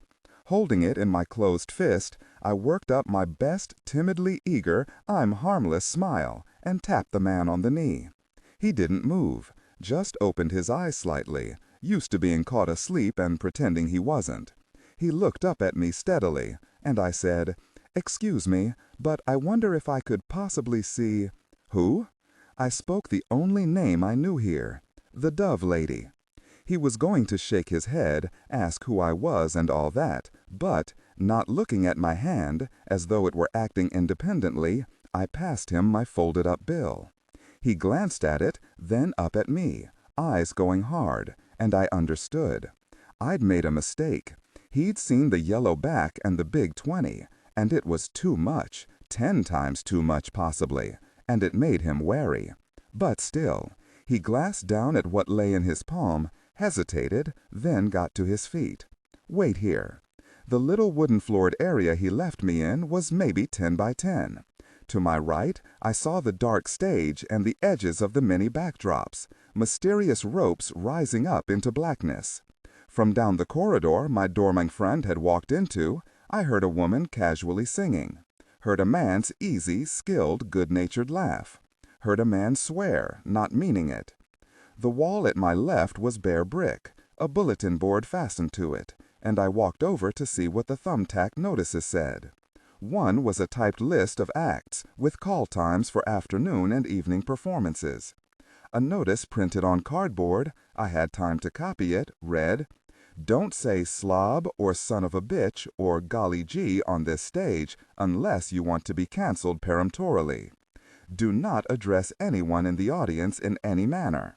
If you have not the ability to entertain Mr. Keefe's audiences without risk of offending them, do the best you can. Lack of talent will be less open to censure than would be an insult to a patron. If you are in doubt as to the character of your act, consult the local manager before you go on the stage, for if you are guilty of uttering anything sacrilegious or even suggestive, you will be immediately closed and will never again be allowed in a theater where Mr. Keefe is an authority." Wow! Along the top of the bulletin board's wood frame, someone had lettered pretty neatly in crayon, "Don't send your laundry out until after the first performance." On the white-painted wooden surface of the board itself were more inscriptions, hand-printed in ink or pencil. "Don't blame the orchestra. They are too busy at the foundry to rehearse." "Gee, what a small stage." "Where's the mail?" "We know the theater's rotten, but how's your show?" "The dressing rooms are swept out every summer." Tacked up in a corner, a printed calling card. "Zeno Brothers, Acrobats, can be addressed care of billboard." A rubber-stamped inscription. "Luke Mason of the Josh Wilkins Company is America's greatest comedian." In pencil on a little rectangle of paper carefully torn from an envelope, Flo DeVere of the Belle of Boston Company, sending regards to the Wrangler sisters of the Mary Mauriters Company. A typed list of boarding houses, some 20-odd addresses, mostly in the West 30s and 40s. And added in pencil, half a dozen more. Penciled comments beside some of them. "Good food, but not enough." "A bum place, for acrobats only." I heard my man walking toward me, and when I looked up, he poked a thumb over one shoulder, saying, "Go on back," and walked past me toward his chair. I felt like asking for my 20 back. Down the same corridor, a right turn into another, wider corridor of dressing rooms, running parallel to the stage, I think. This was a little disorienting. Corridors and dressing rooms were alive with people, tonight's performers, I supposed. I walked along, glancing into the dressing rooms, edging past and around the people in the corridor, fascinated. Mostly they ignored me, but nodded if our eyes met. Was it okay to glance into their dressing rooms? I didn't know how else to find the Dove Lady. Then, sitting at her dressing table, I have to see it, but I don't know where they'll be, or when, or how to find out. She waited a moment to see if there was any more. Then, "You know what the act's called, I trust. Tessie and Ted." She thought about it, shook her head. "Don't know them. What's their act?" "Well, she sings, I think, and he plays the piano and dances." "And how come you picked me?" "Well, I had to choose from the cyclists, Joe Cook, Kraus, and Rouse, and the rest. Your photo looked the kindest." "Oh, it does. And I am." She smiled now. "Well, shouldn't be hard to find out." She picked up a copy of Variety from her table, opened it, turned pages, then folded it back to a page packed with small type and handed it to me. "Take a look. You can see for yourself if they're on. Bills next week in vaudeville theaters playing 3 or less shows daily. All houses open for the week with Monday matinees when not otherwise listed." Below this, the page was dense with small type and compact with symbols. Theaters listed as Orpheum without any further distinguishing descriptions are on the Orpheum circuit. Theaters listed with SC following name and in brackets, usually Emvrys, are on the Sullivan Considernine circuit. P. Pantage circuit. Low, Marcus Low circuit. An entire world I knew nothing about. New York was the first heading, naturally, and the first theater listed was this one, the Fifth Avenue. Beginning this last Monday, the Doyle family, Kraus and Rouse, Smith, Smith, and the Smithies, Vernon and Vera, the Back Fence Banshees, Madame Zelda, the Dove Lady, Joe Cook, Merlin the Great. At the American, lo, another long list of acts. Another at the Colonial, UBO. And on, dozens and dozens of vaudeville acts on this week in New York, Brooklyn, the Bronx. But no Tessie and Ted. Following New York, the listing became alphabetical. Acts opening this last Monday in Atlanta, Georgia, Atlantic City, Young's Pier, and in Oakland, Plattsburgh, Portland, Pueblo. The listing continued onto the next page and onto still a third. Hundreds and hundreds, thousands, for all I could tell, of vaudeville acts playing this week all over the United States. More than anyone could read. Find them? Not in New York. I offered her paperback. "Keep it if you want. I've read it." I never imagined there were so many vaudeville acts, and I'd like to see every one of them. "Oh, no, you wouldn't. Those are the big-time listings, the 2 a day or 3 a day. There are even more small-time acts, 6, 7 shows a day, which is murder, believe you me. And there's medium small time." She was leaning toward her mirror, turning her face, lifting her jaw, inspecting. "That's 4, 5 shows a day. And big small time, little big time, medium big time, big time." She laughed, glancing at me in her mirror. "I'm kidding, but there's something like 2,000 vaudeville houses in the US of A, and that means all kinds of vaudeville, and a lot you don't ever want to see. New York gets the best, naturally. If you like vaudeville, you're in the right place. You sure your act got to New York?" I nodded. Well, a final glance at her mirror, then she turned off its lights and stood up, leaning forward to brush off the front of her dress. "I'm going home now, meaning my New York boarding house. If you want to come along, somebody there may know about Tessie and Ted." "I'd like to," I said. She lifted a corner of the cloth covering the cages. I heard a kind of rustling, and she said, "Good night, chickies," and we left. Outside, she walked straight across the sidewalk to a waiting hansom cab. "Evening, Ms. Booth." "Good evening, Charlie. It's home sweet home tonight." And she climbed in while I trotted around to her. The driver clucked his horse awake, flicked the reins, and we pulled out into 28th Street, heading west. "I don't like the automobiles," the Dove Lady said. "They stink." "Yes, but so do the horses." "They stink nice, though." "Yeah, I thought so too." "I like the hansoms, nice and slow so you can really see things. And they give you time to think. What's your name?" "Simon, Morley, Cy." "Okay, Cy, and I'm Maud Booth."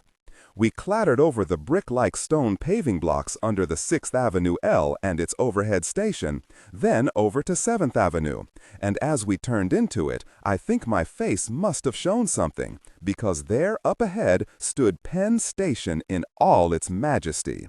I sat forward to take it in, great tall windows shining on the night. "Lovely, isn't it?" Maud Booth said, and I nodded yes, oh yes. "I came in there last time," she said, "and it's beautiful inside. It makes you feel good, proud to live in New York." I nodded again. We were passing it now, my head turning to watch its white newness slide by. Somewhere in the 30s, we turned west into a long block of 4-story brownstones, all more or less identical. We stopped in front of one, beside a street lamp, and I sat forward making motions of paying. She waved me away, and I got out under the light, waiting to help her down. 2 men in buttoned sweaters and caps sat on the stoop watching us. One elderly or old, the other maybe 40. The cab clopping away, Maud Booth turned to them. "Either of you ever hear of an act, Tessie and Ted?" They thought, then shook their heads. "Knew Tessie Burns once," the old man said. "Burns and Burns, the House Afire act. No Tessie and Ted. What's their act?" "Song and dance. This is Cy. He wants to get in touch with them. Cy, that's John, the talkative one. And this is Ben. He's an acrobat. They can't talk." They grinned, reaching out to shake my hand. "I'm going up to change," Maud said. "Stick around if you want. There'll be others out here. Somebody must know Tessie and Ted. I'm beginning to feel I do." She went up the stairs, and John, the old one, said, "Take a load off your feet, Cy," and I sat down halfway up the steps. "That Variety?" He nodded at my coat pocket. "Mind if I borrow it?" I gave it to him, and to Ben he said, "You seen this yet?" Ben shook his head. "Well, you know Lamont's Cockatoos?" "Yeah, I played with Lamont, in Des Moines. Bird act, noisy, squawking very things, not like Maud's." "Well, he's got a squawk himself here in Variety." John took a pair of old-style specs with narrow oval lenses from his shirt pocket, flicked out the thin wire side pieces, and put them on with one hand. A young, good-looking woman in slippers and a long patterned kimono with wide Japanese sleeves came out of the house, sat down on an upper balustrade, pulling out a square of knitting from her kimono pocket, and began to knit. John said, "Dolores, this here Cy." And she smiled beautifully at me, and I nodded back, trying to equal her smile. John raised paper and chin high, turning his back to the street lamp to bring its light fully on the page. "New York, New York," he read aloud. In last week's Variety, George M. Young wrote a review of Keith's Bill, Philadelphia, wherein he made mention of an act playing the Victoria there that was either a copy of Lamont's Cockatoos, or there was difficulty in understanding how the routine of both bird acts could be so much alike. I think Mr. Young has made a big mistake in comparing any other act with Lamont's Cockatoos. Lamont's Cockatoos do back somersaults, giant swings, and so forth, which other bird acts are not on record as exhibiting. Lamont's birds, 50 in number, are all trained, where the other act has but 3 birds and features one trick like Lamont's, i.e. the bell trick. But Lamont does not make the bell trick constitute the entire act as the other act does. In fact, the act spoken of is nothing like Lamont's. It is like all other acts that are in the same line. They try the bluff of putting it over, but fail to accomplish the results of Lamont's Cockatoos. Signed, Lamonti. As he folded the paper to hand it back to me, I smiled and nodded to show I appreciated the humor of the letter he'd read. But none of the others smiled. They glanced at me quickly, then looked away, and I felt my face go hot. Dolores reached down to touch my shoulder reassuringly. "Don't blame you, Cy. Lamont's letter does sound funny. All that fuss. But his act is all he's got, you see. It's everything. It's his livelihood. It's him. He's nothing without it. None of us are. And he has to protect that. Bookers read the gosh darn reviews. You can bet on that, Bookers. So Lamont can't let his 50-bird act get confused with anything less." She smiled at me. "Verstehen?" I nodded, and so did the old man, who said, "You gotta fight for your act. Gosh, they'll even steal it from the thief who stole it from you. Listen to this one." He took the paper from my lap, opened it to the same page of letters, and read aloud. "Chicago, January 8th. Editor, Variety. The letter accusing James Neary of stealing Mike Scott's act. That of wearing dress coat, green tights with medals on. I wish to state that I and Tom Ward produced it originally at the Odeon Theater, Baltimore, Maryland, February 13th, 876.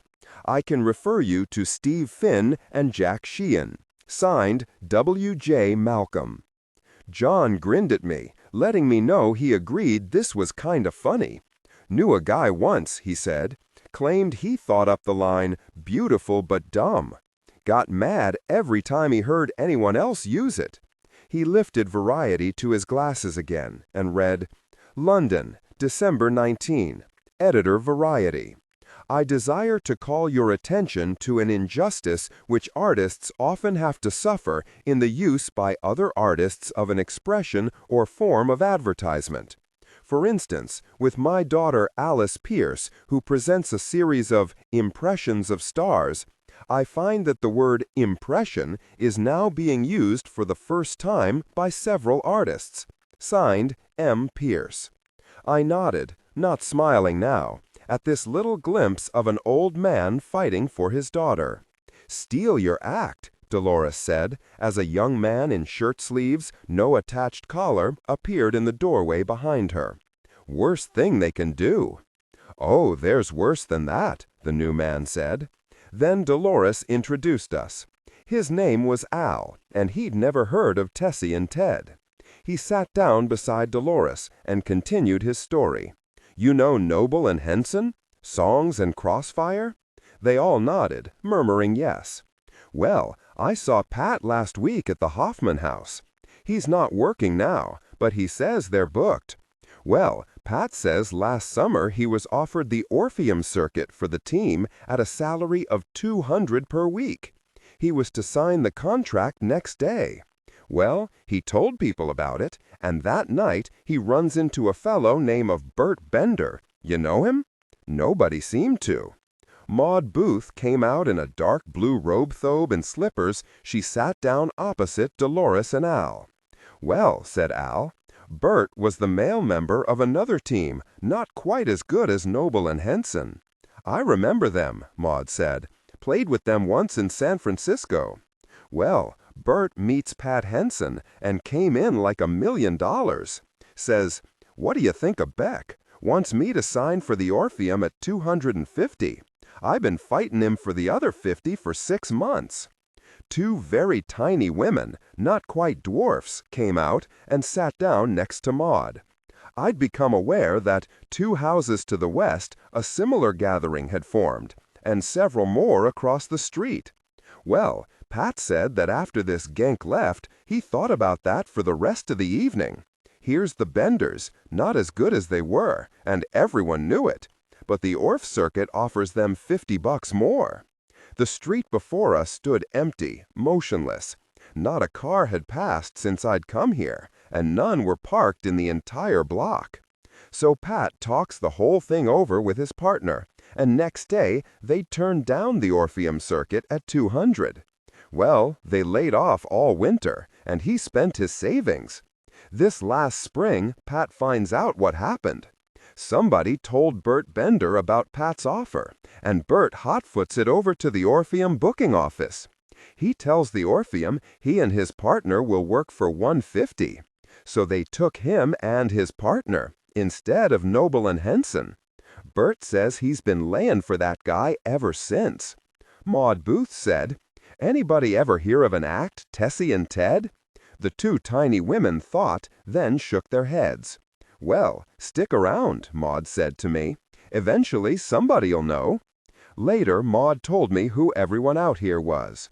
Al and Dolores were married and had an act together. They were magnificent dancers, the tango especially. They were on at the Victoria. Upstairs they had a year-old baby, and Dolores always sat where she could hear it if it cried. The two tiny women were twins, though not identical, born in Toledo to a pair of English music hall performers in the States on a tour, who never went home. Their twins became teenagers, and their parents taught and rehearsed them in the act they still used. The act was their inheritance. In it, one of them, heavily rouged and powdered, acted as a ventriloquist dummy for the other. Presently, the dummy would rebel, and they'd trade places.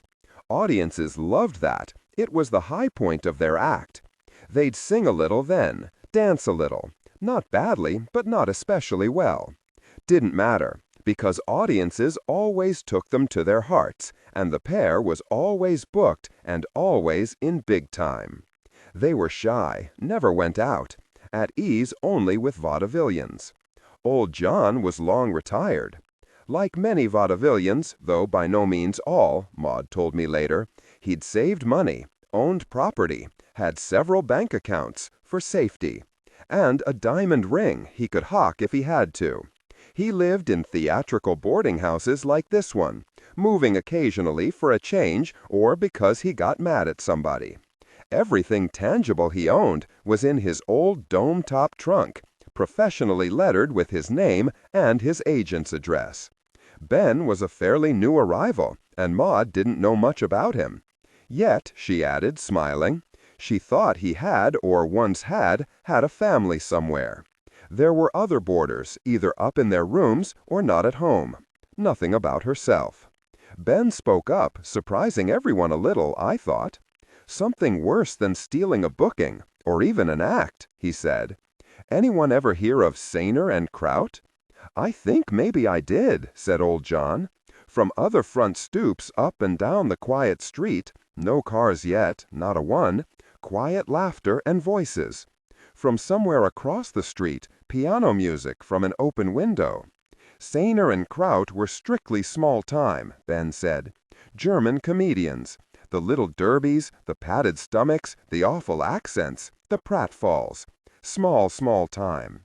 Across the street, a woman's voice joined the piano notes, and she sang, as we all paused to listen, "When the town is fast asleep, and it's midnight in the sky, that's the time the festive chink starts to wink his other eye, starts to wink his dreamy eye. Lazily you'll hear him sigh, Chinatown, my Chinatown, when the lights are low."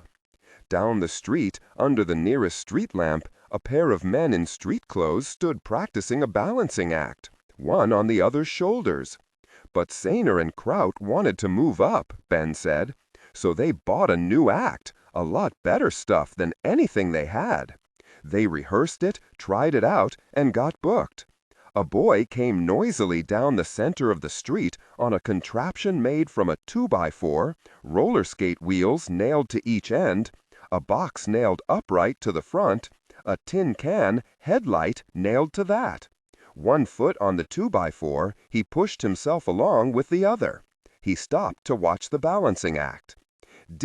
Almond eyes of brown. Hearts seem light and life seems bright in dreamy Chinatown. I was on the same bill they were, Ben went on. At the Adelphi? In Guthrie? Al said, "Guthrie next week, and I don't drink." I never played Guthrie, but I played Norman, said Dolores. Before we were married, I was booked in Clearburn, Texas by Swore Brothers of Dallas. I took the week for less money than I'd been receiving on account. It was a short jump. I was led to believe it was a week stand, and I got there to be informed by the manager that he only played acts 3 days, and that he had an agreement with the agent not to pay transportation on split weeks, and 3 days was a split week. Dolores never stopped knitting. So I paid my transportation, and after the 3 days I worked the rest of the week in Gainesville. For the next week, I accepted booking by phone for Norman, Oklahoma, and was told that the contract would be mailed to me there. On arrival, I found the house was booked by Jack Dickey and no contracts. I went to my hotel and immediately phoned Swore Brothers, but they refused to talk to me. A barefooted boy of 10 or 11 walked by, looking inquiringly at our stoop, and John beckoned him over. He gave the boy some money, so did Ben, and Al got up and walked into the house. "Went to the Western Union office," Dolores said, "and wired them, requesting an answer. It was ignored." Al came out with a large, shiny metal bucket, came down the steps, and handed it to the boy, gave some money, change to John, and the boy left. So I think artists working Texas and Oklahoma better watch out with these agents. They don't look out after your interests, and the truth ain't in them. "You have trouble in Guthrie?" "No, it was okay," Ben said. "The Adelphi's okay." I waited. No one said anything. Down the street, the acrobats finished their practicing, walking back to their stoop, the kid on the skate wheel contraption scooting on, wheels grinding. I worked up my nerve and said, "What happened with Sanner and Kraut?" "Well, they were on maybe number 4 spot, and I saw them come out early, in costume, all ready, and they stood waiting in the wings watching. Opening act was a juggling team, I think, and then, for some reason, some booking mix-up maybe, nothing to do about it, you have to fill the bill. On comes another comedy team. From one of the stoops across the street, a young man of maybe 20 came angling across the street toward us. "Hey there, Dippy." He stopped before us, smiling at the general murmur of greeting. "Evening, folks." This was Van Hoven, I learned, the Dippy, mad musician. "You seen the beer boy, eh?" said John. "Sure." Dippy grinned and sat down beside Ben. "Don't let me interrupt." Well, this other comedy team walks on, right past Sanner and Kraut, and they're dressed the same. Looks like 2 pairs of twins. They go on and do the same act, word for word, joke for joke, same knockabouts, everything. The guy sold the same act to the both of them. The others nodded, saying, "Yeah," or "Wouldn't you know," and the like. After a little time, I said, "Well, what happened to Sanner and Kraut?" "Oh," said Ben, voice surprised at the question. "They were canned, on the spot. They were no use now. Had to borrow money to get out of town. We all gave them what we could." Across the street, Chinatown ended. A pause, then piano, and the same young voice began. "Honey, honey, can't you hear? Funny, funny music, dear. Ain't the funny strain going to your brain? Like a bottle of wine, fine. Hun, hun, hun, take a chance. One little dance. Can't you see them all swaying up the hall? Let's be getting in line." Then the familiar chorus. "Everybody's doing it, doing it. Doing what? Turkey trot." And Maud groaned and said, "Everybody's overdoing it." A middle-aged woman came out of the house and sat down on the step just below Maud, and Maud leaned forward, murmuring something to her. Then she called to me, "Si, this is Madame Zelda, mind reader. That's Simon Morley." She never heard of Tessie and Ted either. "I'll let Maud know if I do," Madame Zelda said, and I nodded and smiled, thanking her. The beer boy came walking toward our house, tilted to one side, his arm pulled straight down by the weight of his filled bucket. Dolores went into the house, Ben was digging into his pants pocket, and I stood up quickly, saying, "Let me," and got out a pair of quarters. Ben took the filled bucket, I gave the quarters to the boy, who looked down at them astonished. "Gee, thanks, mister." Dolores came out carrying a Coca-Cola tray full of assorted glasses, Maud just behind her with cups and a pot of tea on another tray. Then we all sat comfortably, leaned back against the stone, sipping. Across the street, I saw a boy coming slowly from 8th Avenue carrying 2 tin buckets, and over at 8th saw the corner salon I thought he'd come from. It was a good moment sitting here sipping beer with these people. The night was turning a little cool, but no one left, and in the easy silence it occurred to me that my morning newspaper had had columns filled with Taft and Roosevelt struggling for the Republican presidential nomination, and other stories on the growing troubles in Europe. But these people sitting out here lived in another world, the only one that mattered. Did they ever vote? I suspected not, and I'd have bet that in the entire house behind us, up in the rooms they lived in, there wasn't a newspaper not called Variety or Billboard. The easy, lazy, mildly gossipy talk resumed. I heard about a vaudevillian called Sparrow. They all seemed to know or had heard of him. His act was unique. He stood up on the stage and tossed oranges, tomatoes, and other soft fruit out to the audience.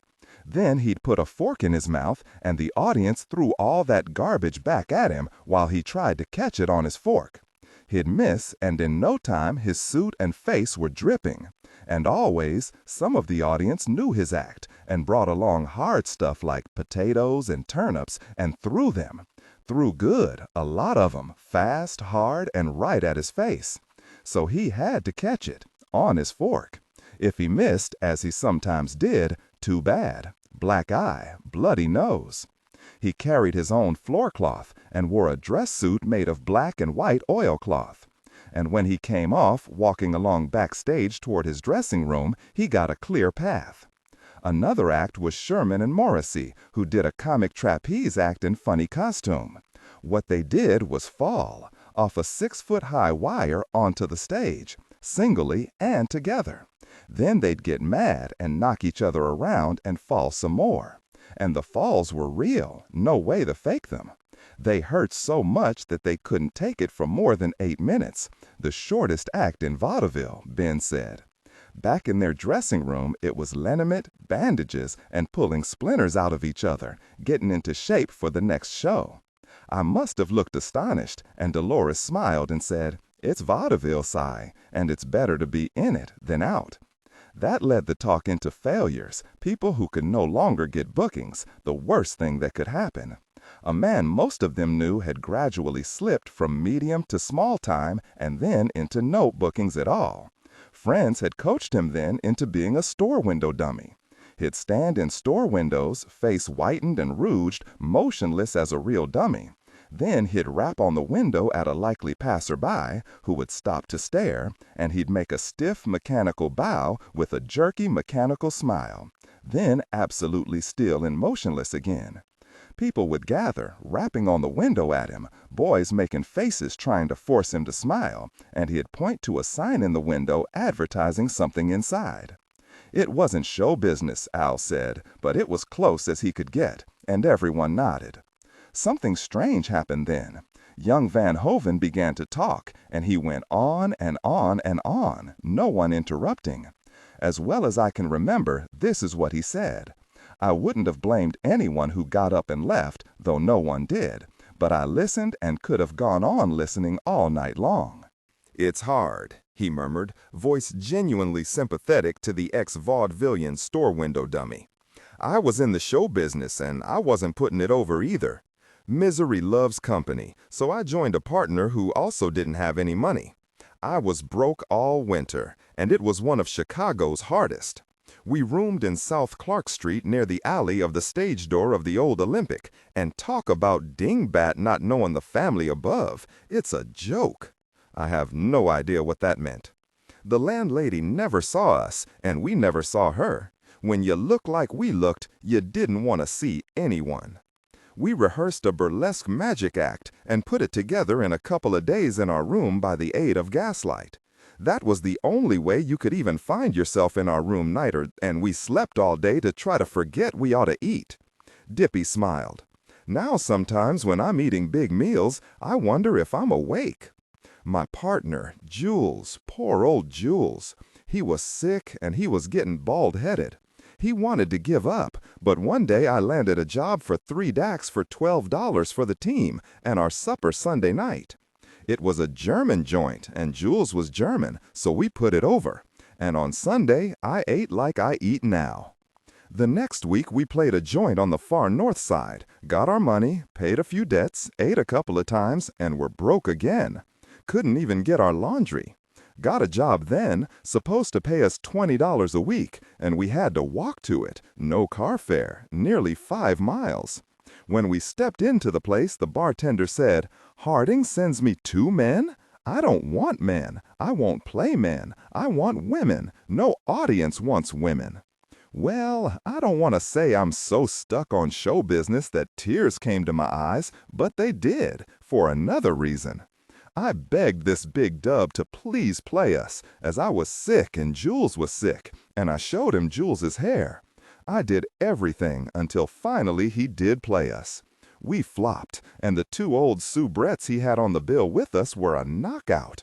So I knew the fellow was right, and I hurried out to a place on North Halsted Street, and I actually begged for a job. He gave in, and I rushed back to get Jules. Well, we went to work for $18 for the team, and supper on Sunday night again. Booked direct, no commission. The place had a small German stock company. Our double-up magic act was a riot, but my own single was a fliv. I felt pretty blue because the manager wanted to keep Jules and join up with the stock company. But I almost knew Jules would stick with me, and he did. But the next week was the finish. We both got canned. It was the first time since we were together. I'd often gone it alone, and when I saw the stage manager talking to my partner with some money in his hand, I knew it was finished with the 2 of us as a team. I stepped outside on that cold, rainy April night, and it just seemed I never could make good, and my good suit and cuff buttons and everything were in soak. I was desperate and went back into the front of the house where Mr. Murphy, one of the owners, was sitting with 2 ladies. I pleaded with him to please keep both of us boys, and I showed him my clothes. He could easily see I didn't have on all a human being should have. So he let me finish the week out alone at $12. I did it, and did it hard.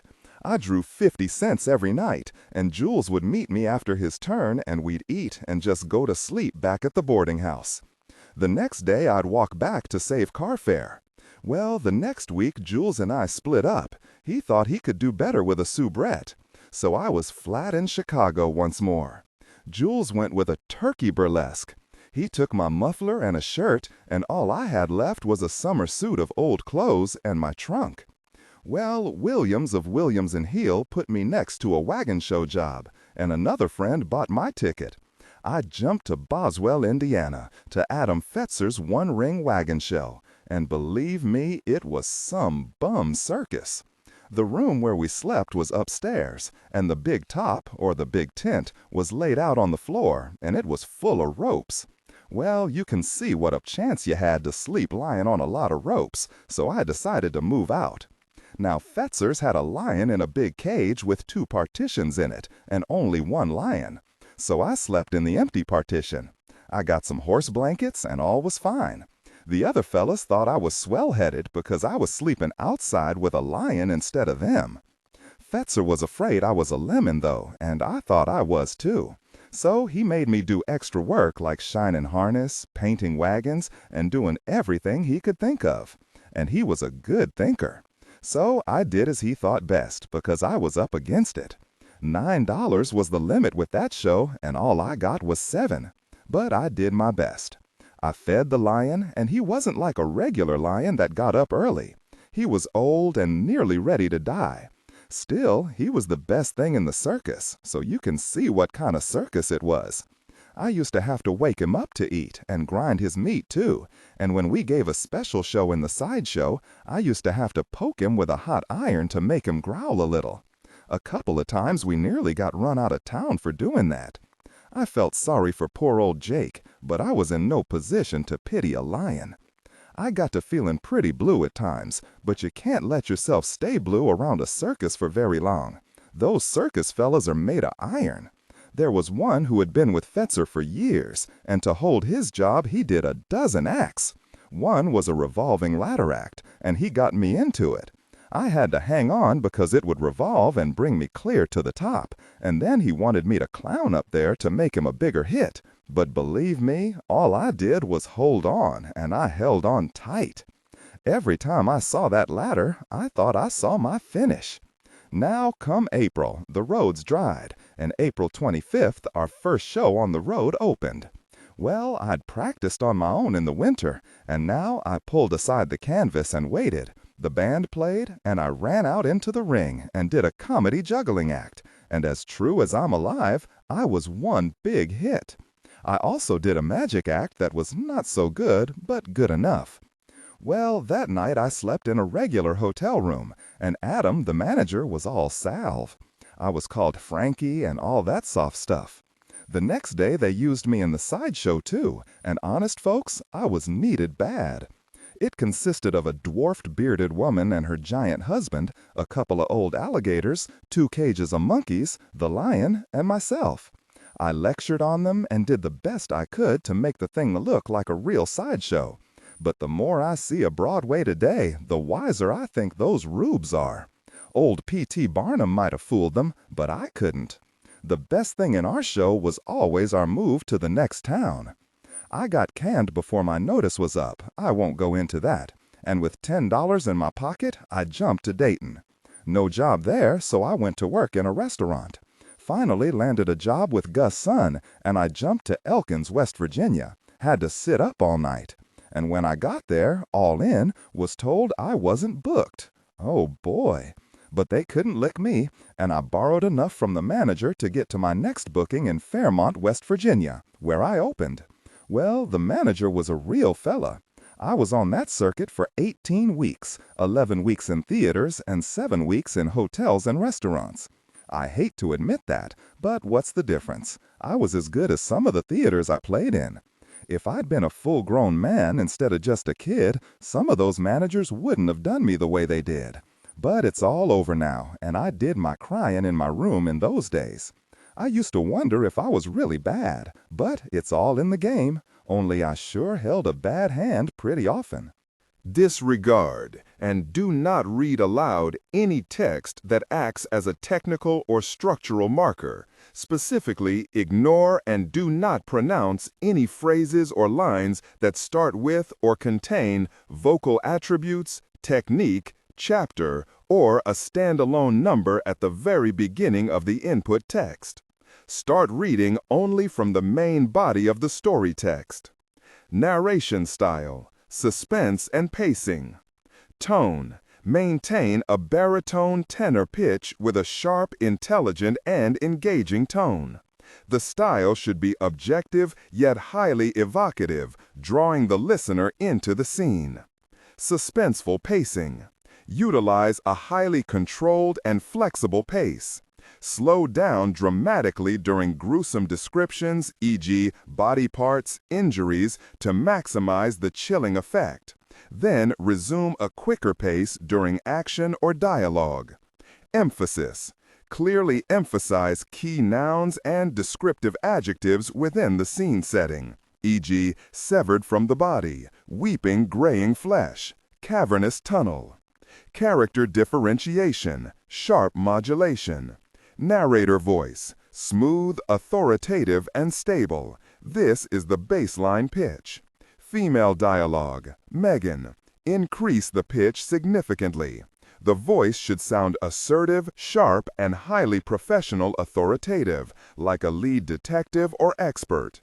Male dialogue. Lower the pitch slightly compared to the narrator, using a tone that is skeptical, warm, and somewhat cynical to differentiate from the professional female voice.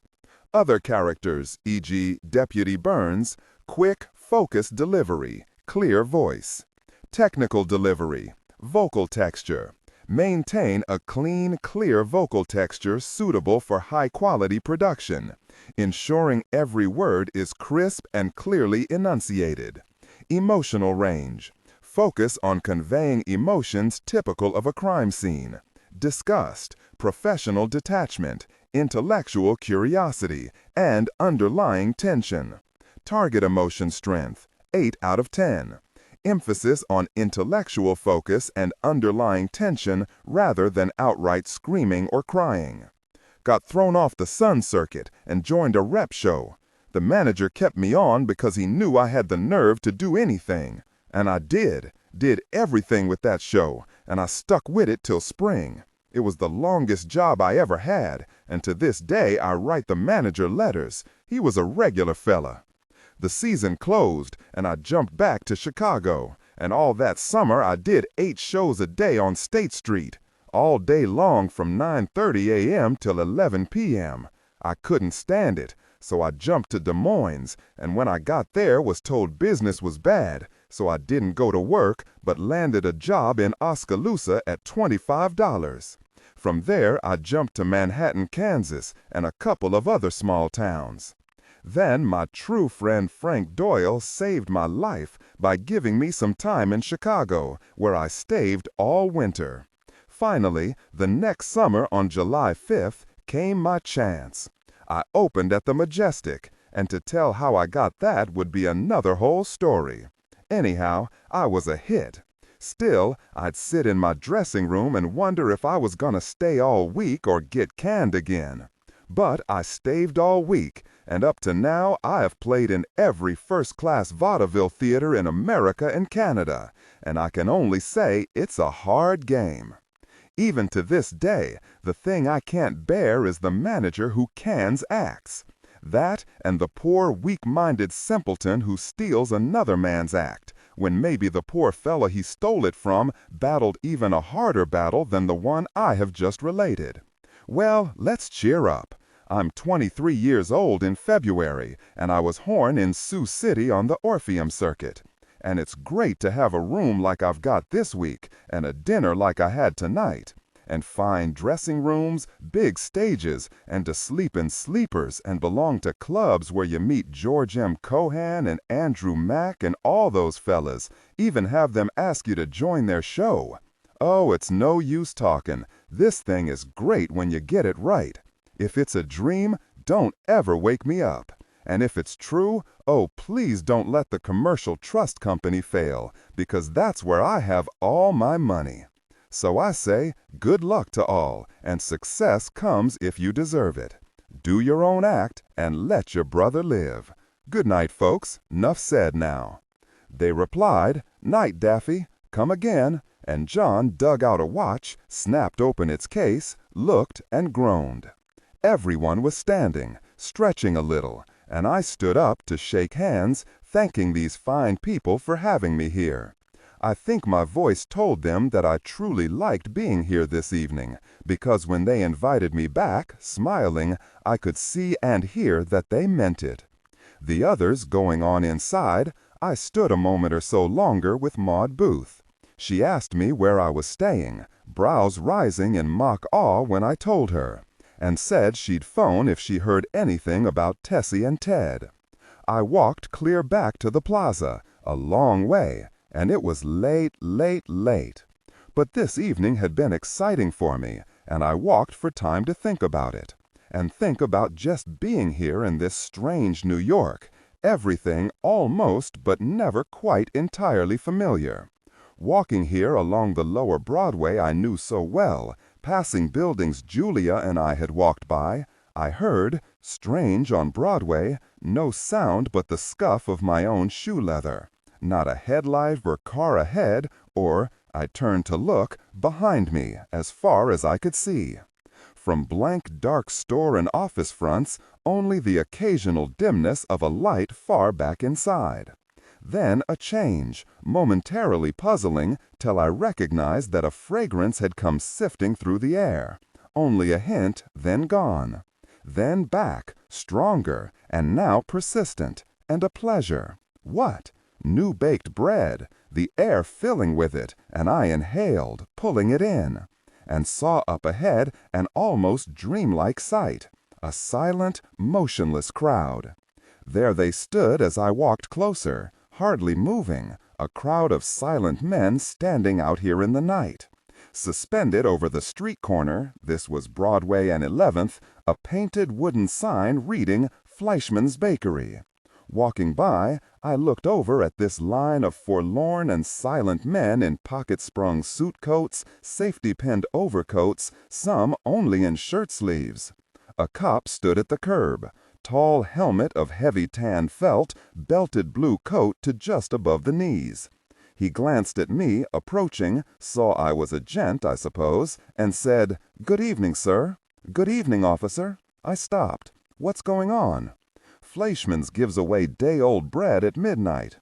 We both glanced away to the north at a pair of headlights, huge, round, dim, moving toward us, jouncing a little. Then stood watching the car slow and stop here at the curb. A limousine, long, polished, expensive. "Officer," called a woman as she climbed out under a street lamp. Young, good-looking, long pale dress, big hat. An older woman getting out of the car now, wearing the vague kind of dress that wasn't a uniform, but was. She had a satchel in her hand.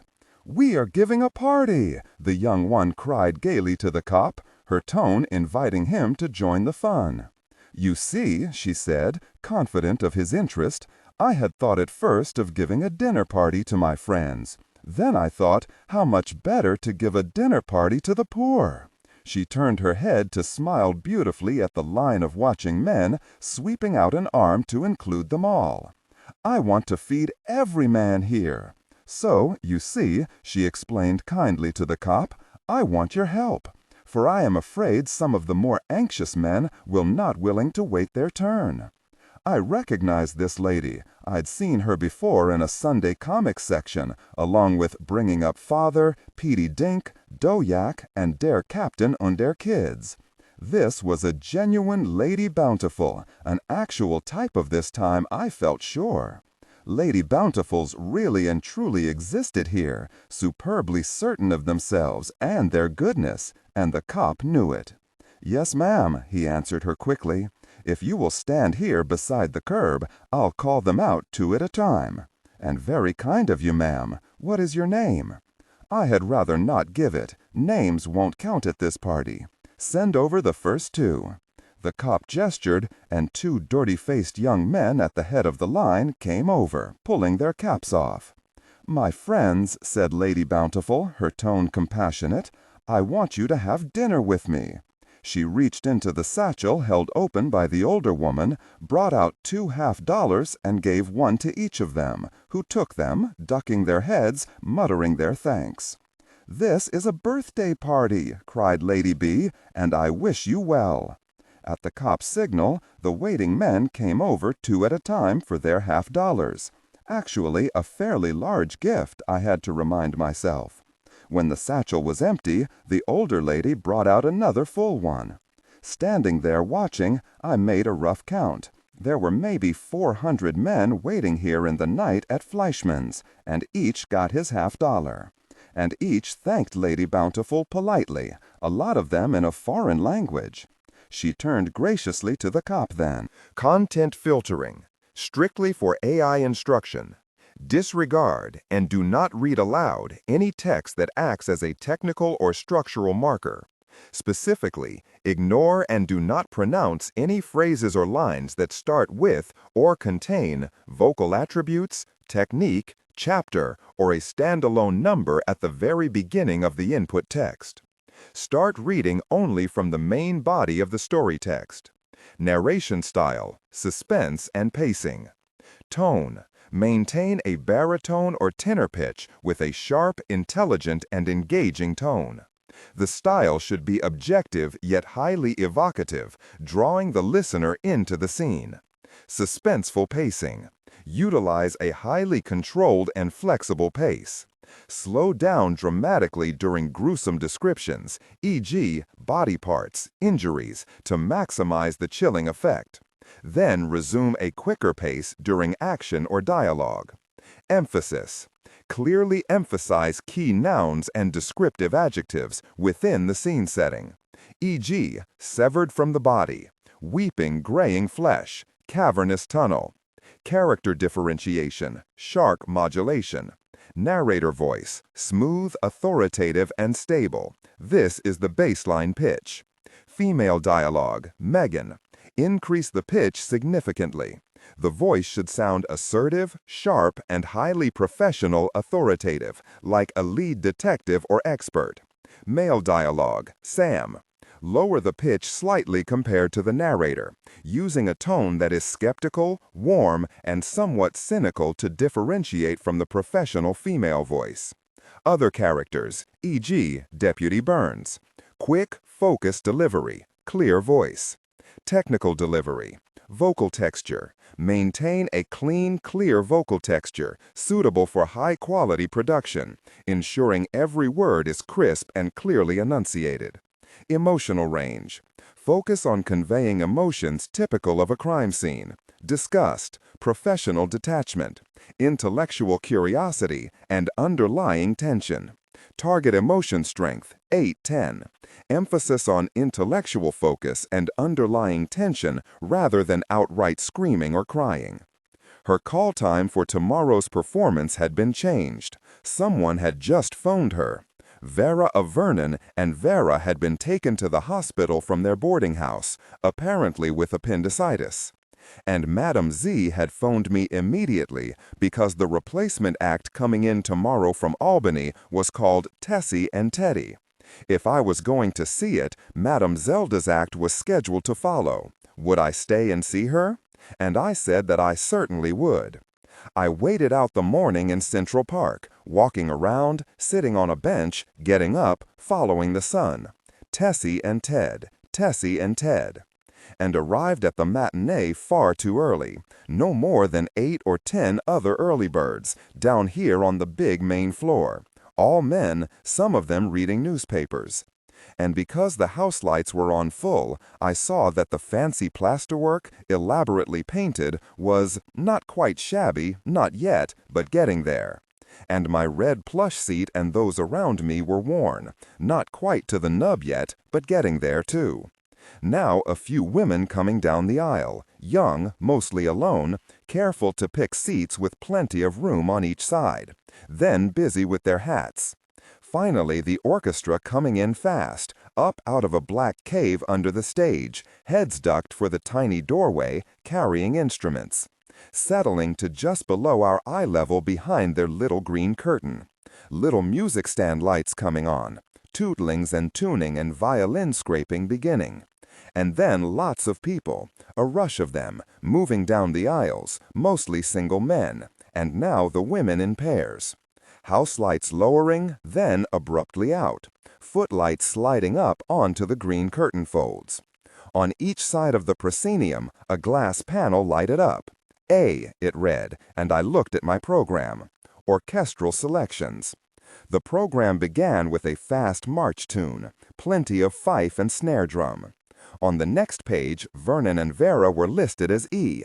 But Vernon and Vera now meant Tessie and Ted, didn't it? A went out, and B lighted up for the Hurleys. A baton tap, then the orchestra, soft and with a definite beat, footlights winking out, curtain rising fast on. This was a garden, wasn't it? Yes, a formal garden. 2 shallow marble steps at stage front led up onto a balustered terrace the full depth of the stage back to a painted drop of gardens extending in perspective to a far-off horizon. Beside the steps, standing on 2 short newel posts, a pair of life-sized bronze statues of men with folded arms as though on guard, bronze bodies shining under spotlighting from far overhead. What was coming? Music, soft, beat strong. The stage stood empty through a well-timed moment. Suddenly, a human figure flew across the stage, in a descending arc, a man in tights standing on a flying trapeze that nearly brushed the floor of the veranda. He rose to the top of his arc, stepped gracefully off onto a pedestal, and turned to face the direction he'd come from. And in that instant, a girl in tights flew past him to rise to her pedestal across the stage, and the pair, facing each other, stood smiling. Then, to the music, they began a kind of aerial ballet, not dangerous but wonderfully graceful. He'd catch her wrists as she released her trapeze to turn toward him in the air. They'd swing out on one trapeze, 2 other trapezes swinging in toward them from the wings, each stepping onto one. It was fun to watch, charming really, except that people were still coming in, walking down the aisles, sidling into the rows, banging seats down. In the semi-dark, one girl called to another, "Edna, here's 2."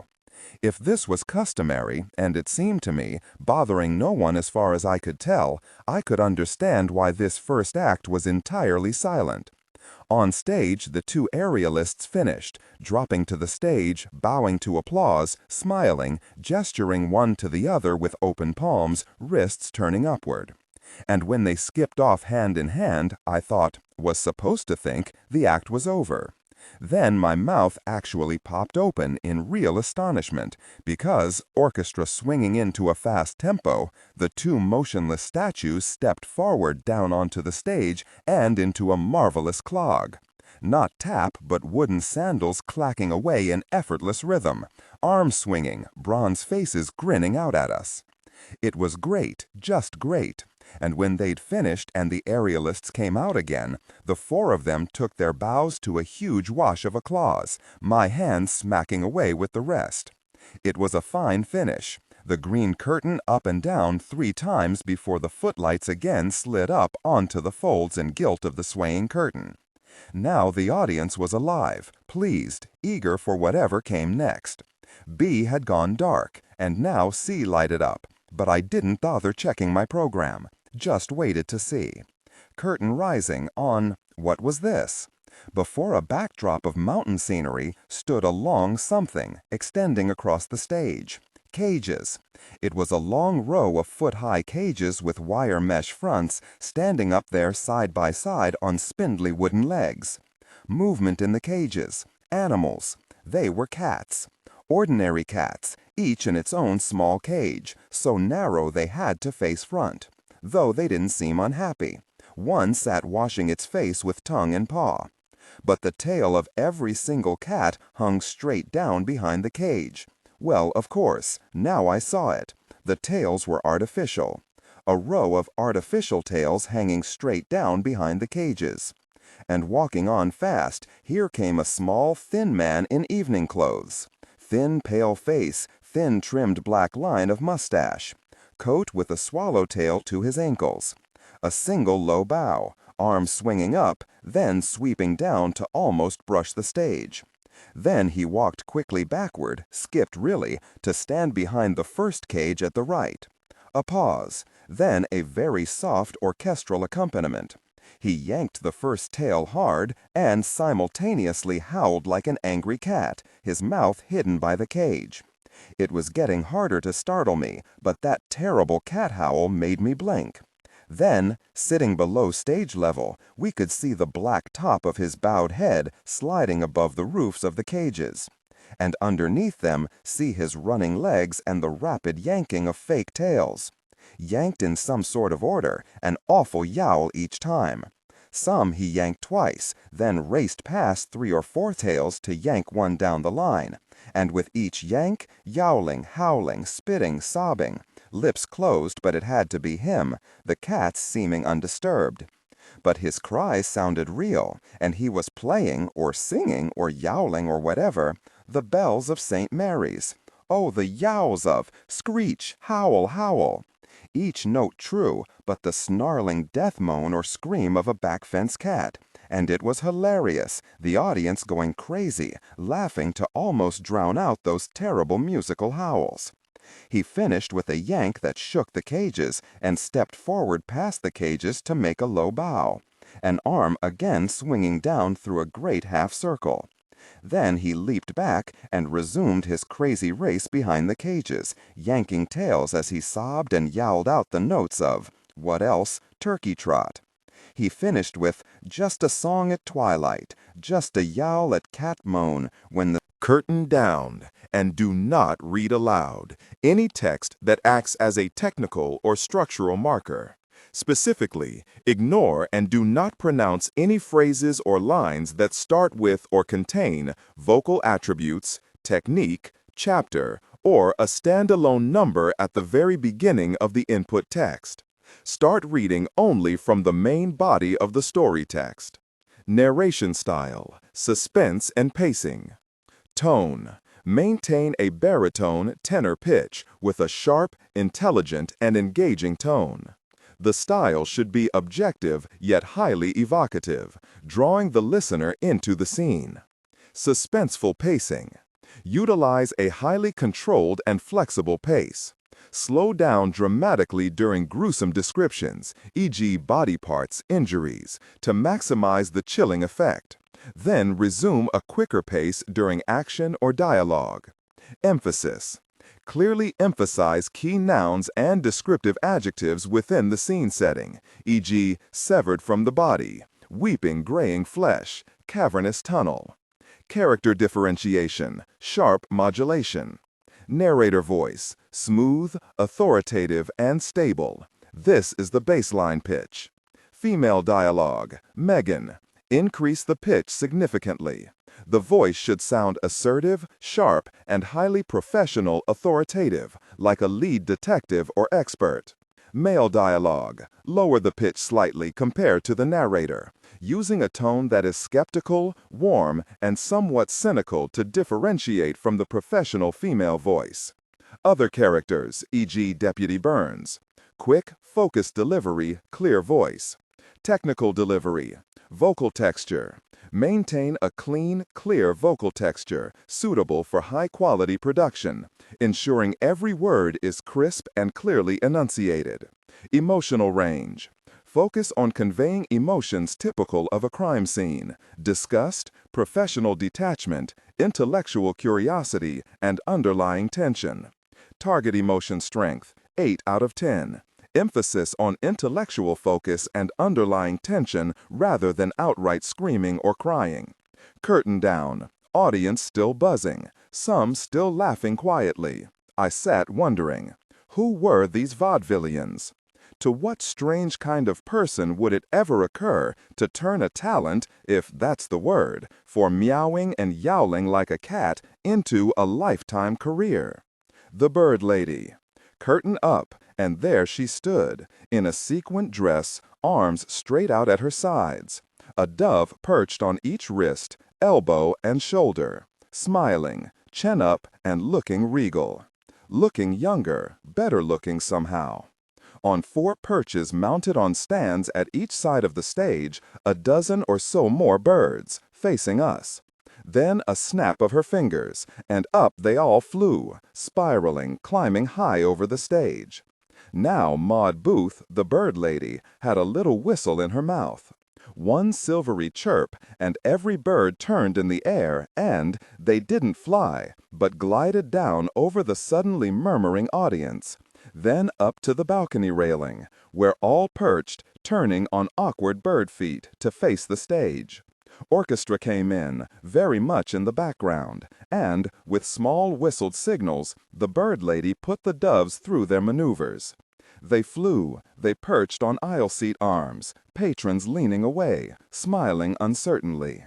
They lined up on the stage perfectly, I thought, and stood motionless till the whistle released them. They passed some object, I don't know what, from beak to beak down the line. They clustered, every one of them on her arms, shoulders, head, while she walked about. Again, this time in a straight line, they flew out above us, then divided, every other bird into 2 curves arcing back to the stage in a kind of heart shape over our heads. And I didn't want to feel this way. It seemed disloyal, but for me, it just wasn't very interesting. Surprising that birds could be taught these things, but so what? And although I applauded as loud and hard as I could out of loyalty, I was relieved when it was over. But frightened, because E was next, Vera and Vernon, Tessie and Ted. I very nearly, feeling the actual muscle impulse, stood up to walk away. I did not belong here. But I stayed.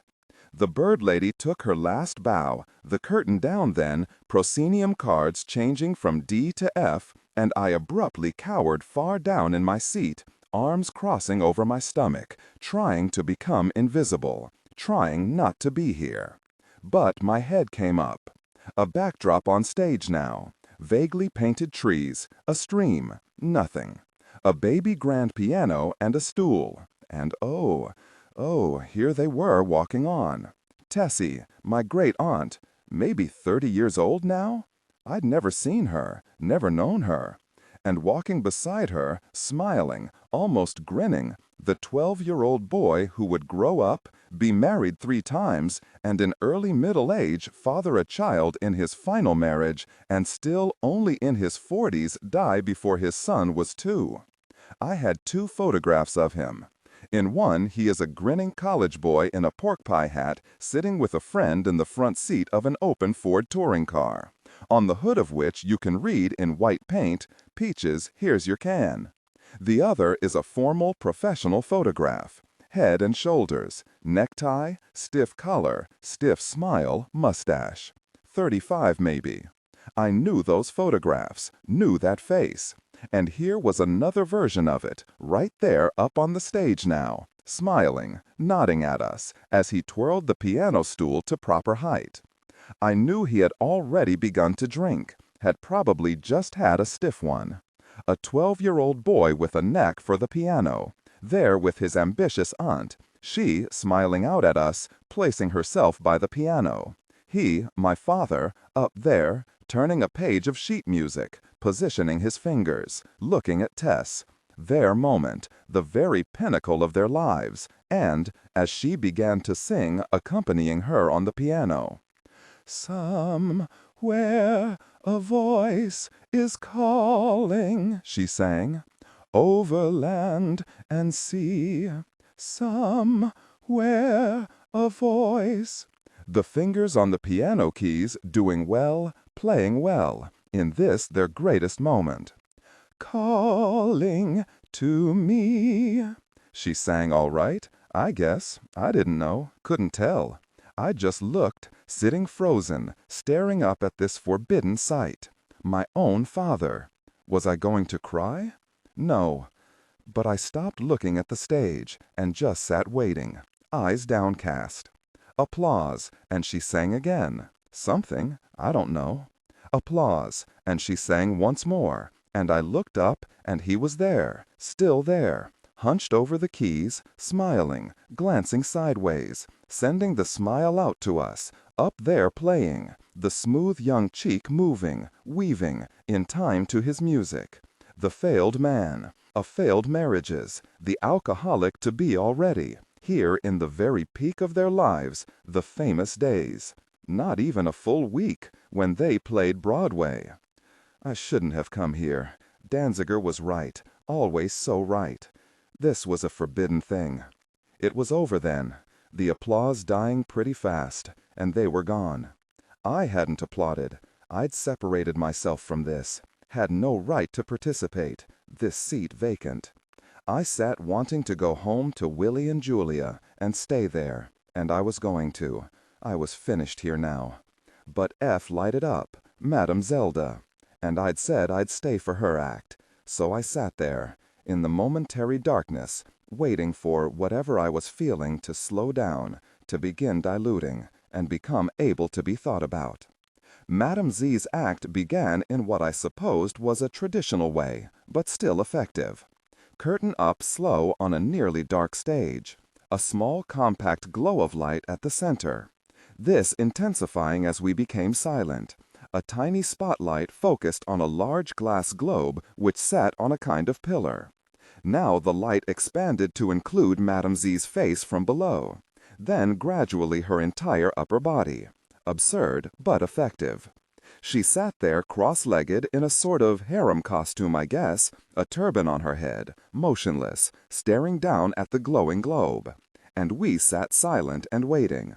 Abruptly, spoken down here on the dark auditorium floor, a man's voice, impressively deep. "Madam Zelda." As he spoke, a spotlight picked him out, standing in an aisle. Tall, broad, tan suit, white shirt and dark tie. "Are you ready?" A pause just long enough so that maybe she wasn't going to reply. Then, "Yes," holding the hiss. "Madam Zelda is ready." The spotlight broadened to include the member of the audience seated beside the big man, standing in the aisle. The seated man looking up at the other, smiling, waiting. "I have here a letter belonging to a gentleman and addressed to him. What is his name?" "His name is Robert Lederer." "And what is the address below it?" "The address is..." Triumphantly, Madame Zelda finished. 7. The number of this man's watch is 21877971. Is that correct, sir? I was twisting around in my seat to see. "Is that the number of your watch?" And I sat staring as Archie nodded, smiling at the Jada girl beside him. "Yes," Archie said, slipping his watch back into a vest pocket, "that is quite correct." "Archie is Z," I said to myself stupidly. His watch number was the number I'd seen in Alice Longworth's letter. The tall man in the aisle turning away toward someone else, the Jada girl looked up to see me staring back at them. She spoke to Archie, who looked up, then gestured, indicating a vacant seat beside them. And I stood, edged out into the aisle, walked back a half-dozen rows, and, Rube, look, I'm sitting down next to Z. Now what? What do I do now? What I did was sit there, talking a bit to Archie, to the Jada girl, and all I could think of to do was stick with Archie now, as best I could, become his buddy. It sounded empty, vague, but what else? We sat applauding Madame Zelda as the curtain went down, Archie delighted with her. C lighted up on the proscenium, and a moment later the heavy green curtain was bumped from behind, wavering its long velvet folds, drawing our attention. Then a movement at the very bottom of the curtain, lifting it slightly into an inverted V. A face appeared there, just over the stage floor, tipped sideways, peeking out, the eyes widening at sight of us, mouth opening in comic dismay, to a rustle of laughter. "Joe Cook," Archie said happily, and the audience sat waiting, murmuring expectantly. I think Joe Cook was funny. The audience thought so. Phi came out, moving fast in funny hat and costume, heading for a cottage at center stage. Rapped loudly on the door, the landlord demanding rent. Did it again, then simply picked up the whole cottage of canvas and light wood frame and walked off stage with it. He had whatever it takes to make that hilarious, generally explained by talk about timing.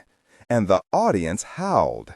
And I sat, not actually howling, but yes, I did know that Tessie and Ted were standing in the wings watching Joe Cook too. Watching, laughing genuinely, and, oh yes, grinning and nodding at him as he came off, one vaudevillian to another.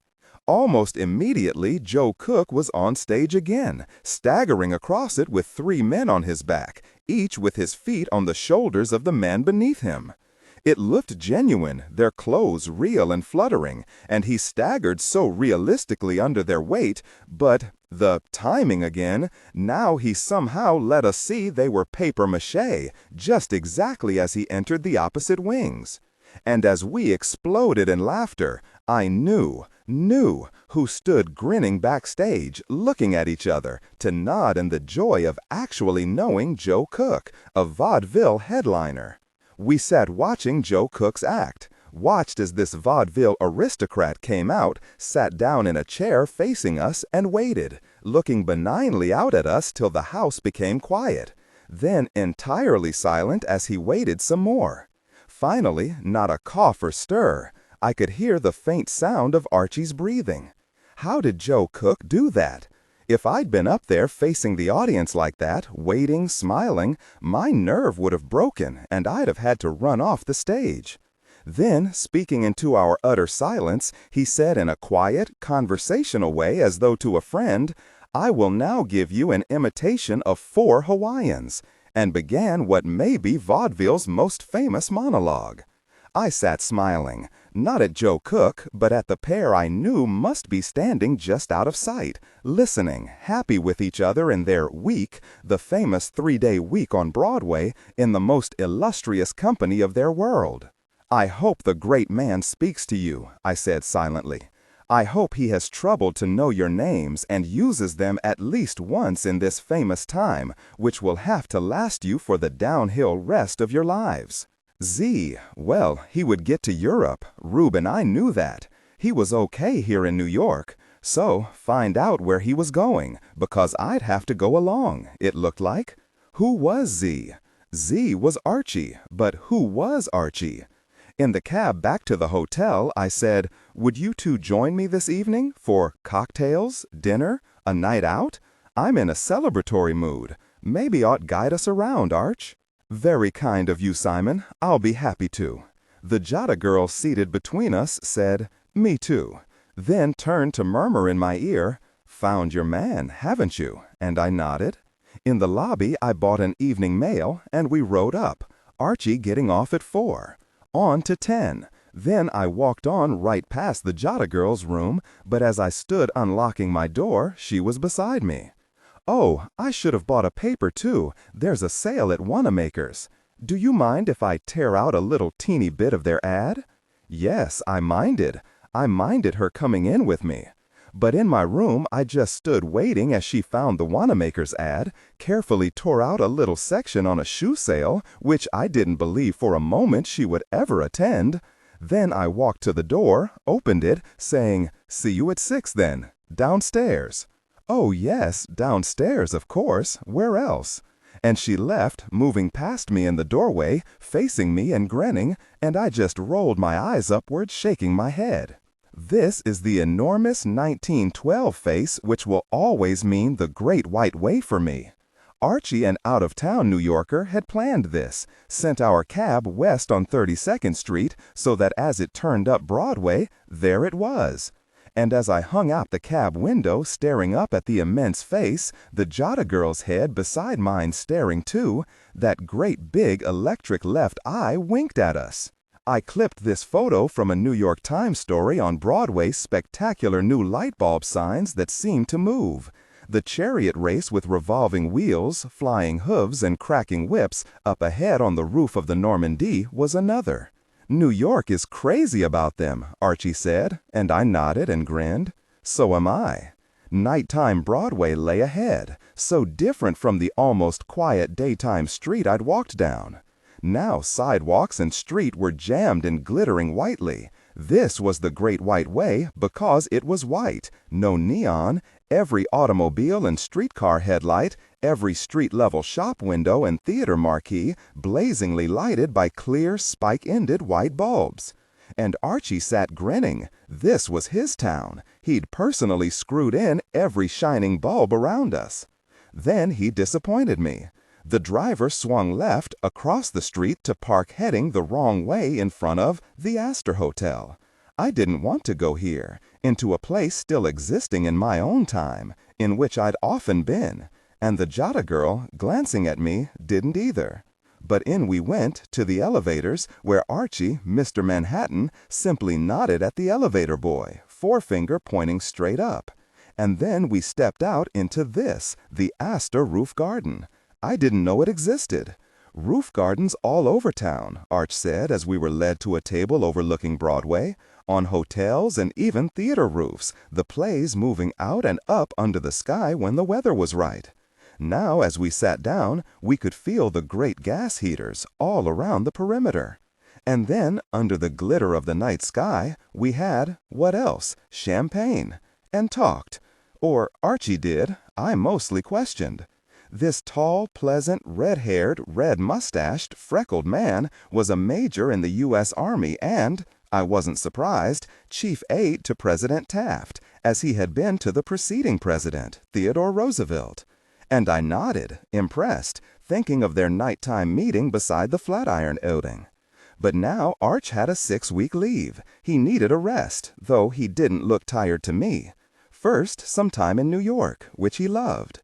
Then a few weeks in Europe. "Oh, when are you going?" And it was this easy. Wednesday, this coming Wednesday, on the Campagna. She's small and a bit slow, but I like that. And she's a Cunarder, so I expect I'll enjoy the sea voyage. I am never seasick. I have a friend, Francis Millet, the well-known painter, a little pride in his voice, who is off on the midnight sailing of the Mauretania tonight. Wouldn't wait for me. Doesn't like New York, if you can imagine that. "Midnight sailing?" The Jota girl sounded interested. "Oh, yes. They're enormous fun, you know. Come along, why don't you? Both of you. You'll enjoy it. They're like an enormous party." "Rube, are you sure this is Z? Champagne up there in the sky." Then we walked cater corner across Broadway, Archie not saying where we were going. But not running across the street, hardly even looking, just walking between the few slow-moving cars trundling along.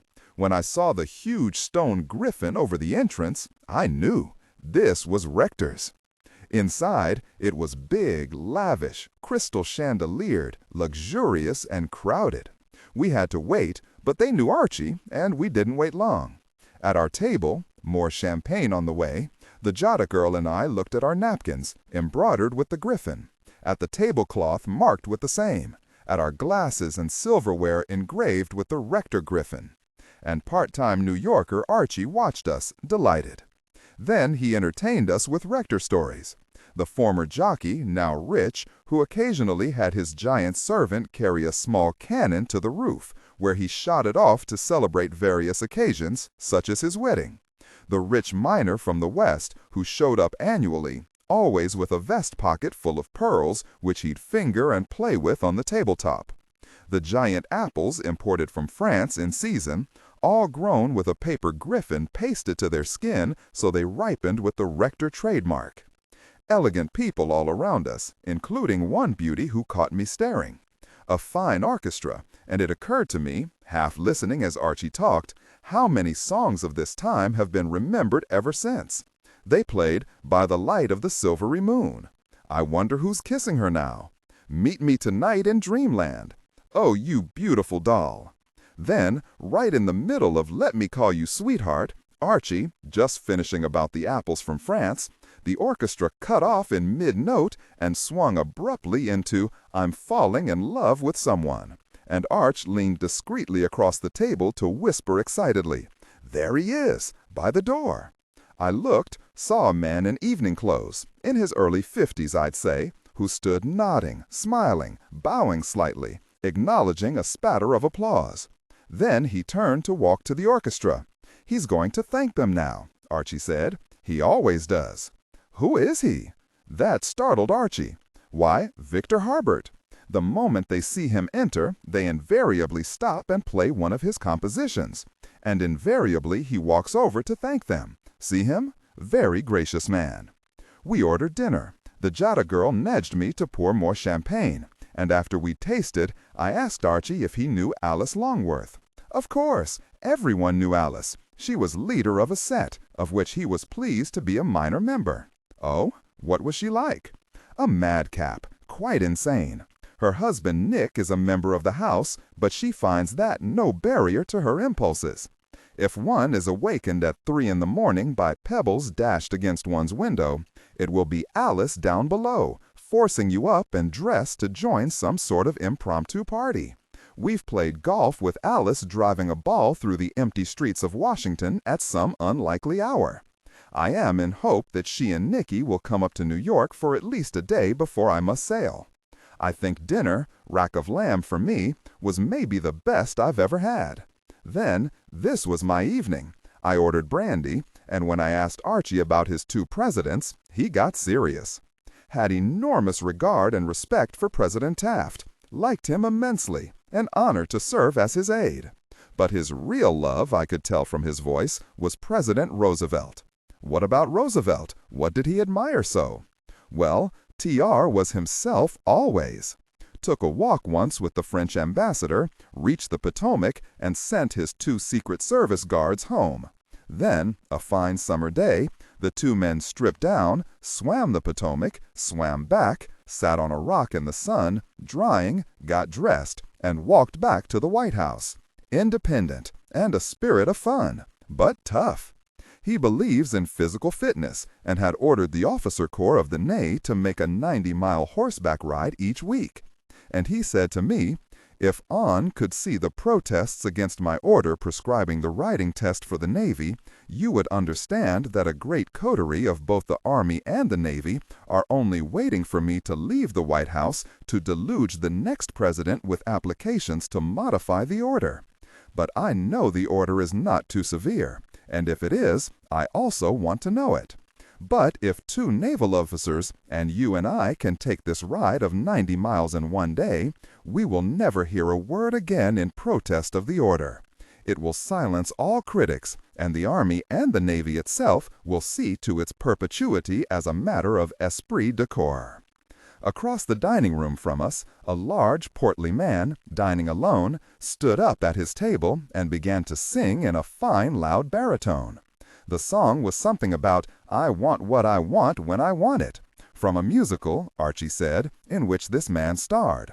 And as he sang, most of the rector's patrons picked up glasses, knives, or whatever, and began banging the tabletops in unison with each want. "I want what I want when I want it," sang the man, each want almost lost in the united pounding. He finished and bowed, everyone applauding, including waiters and members of the orchestra, which had softly accompanied him. Then he sat down eating, the restaurant's conversational buzz resumed, and Archie said, "And so, on the day of the ride, or not the day, I should say, but in the middle of the night, the president came pounding at my door. We had breakfast, and it was just 20 minutes to 4 when the president, Admiral Rixey, Dr. Gregson, and I mounted our horses. The president rode Roswell, and I had my faithful Larry. The 2 naval officers had their own mounts also. We started at a dog trot down Pennsylvania Avenue and made the bridge in 10 minutes. But oh, the wind was cold, sir, and everything frozen hard.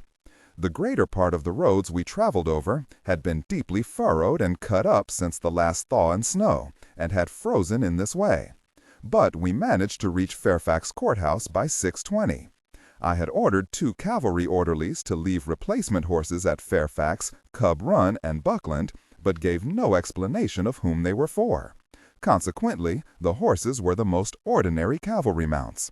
At Fairfax, we found the first detachment of new horses waiting for us in charge of a trooper from Fort Myer. It took only 15 minutes to change horses, and without waiting a minute, we started at a brisk trot toward Centerville. At Cub Run, we found our second change of horses, and for the president and myself, it was for the worse. The new horses were rough, slow, and mine was vicious.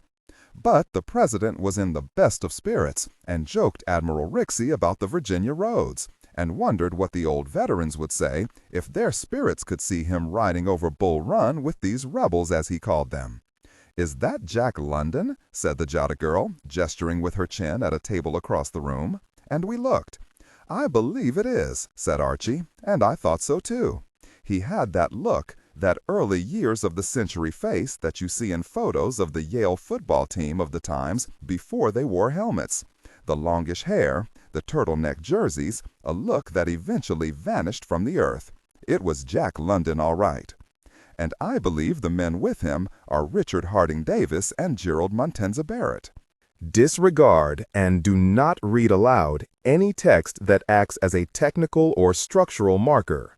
Specifically, ignore and do not pronounce any phrases or lines that start with or contain vocal attributes, technique, chapter, or a standalone number at the very beginning of the input text.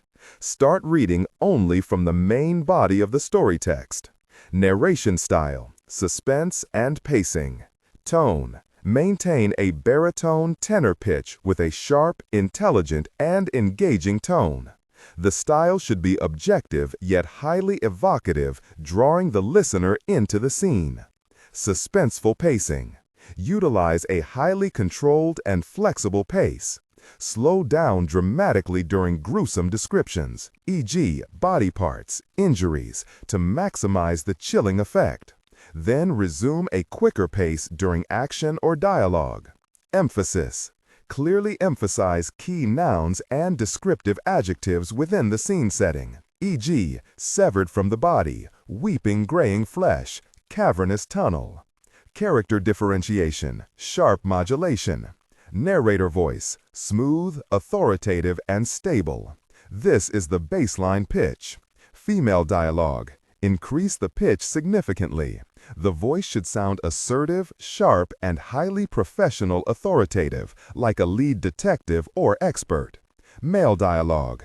Lower the pitch slightly compared to the narrator, using a tone that is skeptical, warm, and somewhat cynical to differentiate from the professional female voice. Other characters, e.g., Deputy Burns.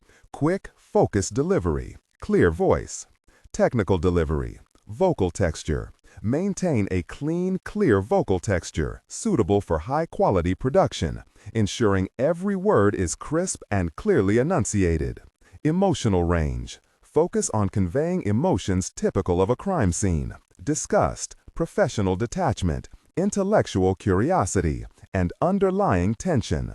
Target emotion strength, 8 out of 10. Emphasis on intellectual focus and underlying tension rather than outright screaming or crying. I didn't say anything. I didn't know who Richard Harding Davis was, though of course I knew, as who didn't, who the sinister and notorious Gerald Montezambert was. Archie said, "By the time we reached Gainesville, we all felt that the trip would be a success.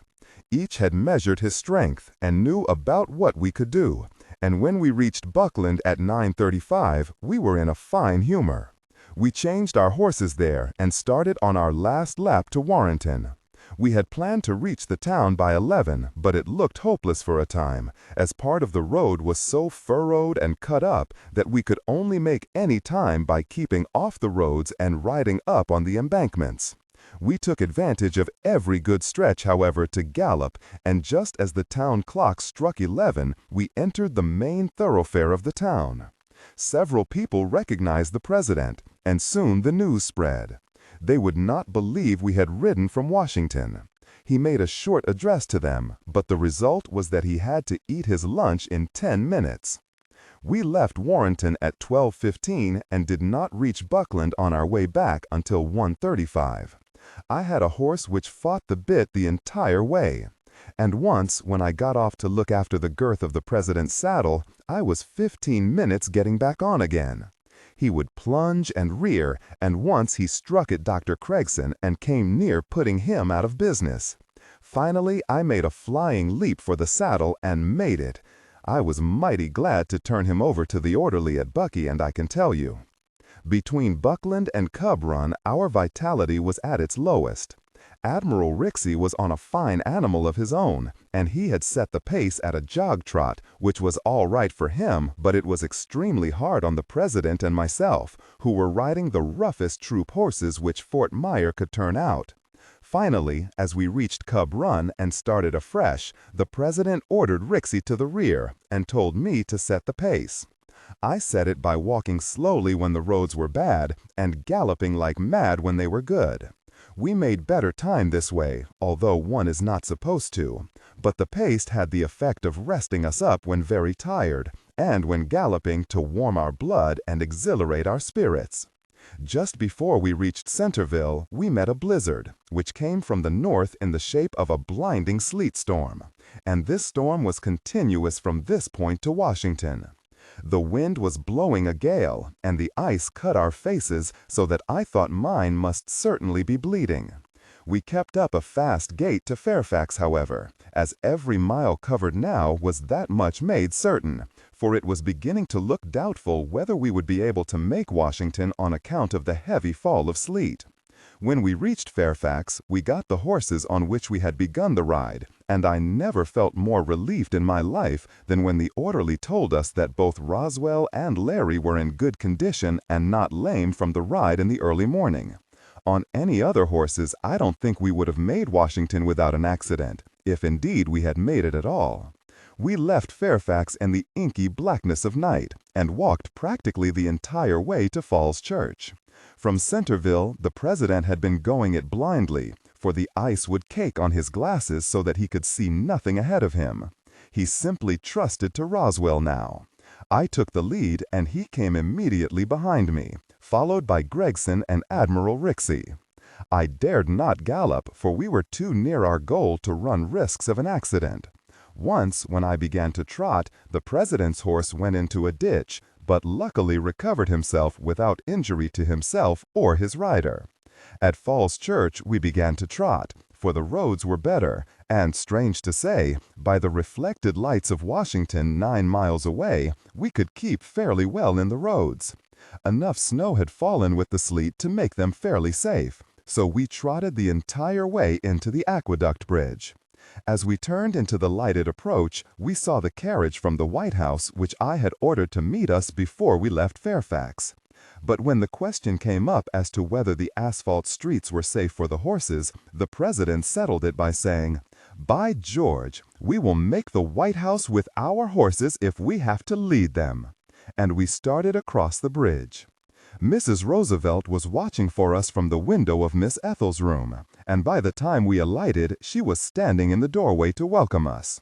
We were all covered with ice, but the president in his black riding jacket with fur collar and pockets and broad-brimmed black hat looked for all the world like the pictures of Santa Claus. Mrs. Roosevelt made us come in and gave us a julep, which was the first drop of liquor any of us had during the entire ride. I was stiff the following day and did not feel like getting up, but I was out of the house at the usual time and reported to the president at 10. I could not refrain from stopping at my club and showing myself in passing, for I knew that everyone there would be expecting us to be laid up for days. It was a ride of 104 miles. We sat there then in the crowded, fashionable restaurant, and I didn't say anything for a minute or so. I was thinking about American presidents. Nothing original, but only that they come in many varieties, and that possibly the earlier vintages had something the newer ones don't seem to know about. Anyway, if it was true that here in 1912 the causes of the Great War were still small, still manageable, could still be altered, and the war actually prevented, maybe this tall, pleasant, competent, and honorable man and the two presidents he served might just possibly be able to manage it. Archie said, "It's nearly 10:30. We must leave now if we are to join the party on the Mauretania." Down 7th Avenue then, in our cab, chain-driven at maybe 20 miles an hour. West on 14th Street toward the Hudson River. Then the three of us sat frozen in mid-sentence, mid-laugh, by the most thrilling, evocative, literally hair-raising sound felt on the arms and back of the neck that I know, the oh-so-deep growl of a ship's horn. It went on, jumbling the very molecules of the air, and was never ever going to stop, so low, so deep, pervading your bones. Then it did stop, but not in my brain and nerves, and we turned onto West Street, moving along directly beside the smooth, flat river and its docks. And in that moment, very suddenly, up there ahead, just a few docks further on, we saw them rising above everything else, lighted by searchlights below. The four tremendous stacks of the Mauretania, painted Cunard line red, black banded around their tops, the glorious shining white superstructure below them. Now the deep ship's horn again, then finally stopping, to leave nothing in mind or emotion but its own mental echo and the thrilling actuality of those four astonishing stacks against the night. The great growling horn sounded again almost immediately, and I wanted nothing more of the world than to sail out on this waiting ship. We rolled to a slow coasting stop at the curb, behind a dozen other unloading cabs and cars, and stepped out into an oasis of light, noise, chatter, laughter, and shouts, an oasis surrounded by an apparently dark and deserted lower Manhattan.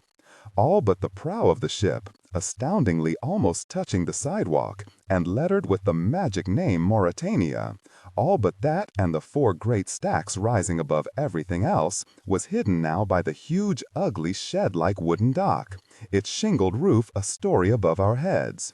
Beyond it, at the other empty side, lay... From the curbside cabs and cars, people were stepping out, some confidently, others cautiously, looking around worriedly, afraid the ship might suddenly leave. But most were almost boisterous. One party, 6 of them in a single cab, all in evening dress, shouting drunk.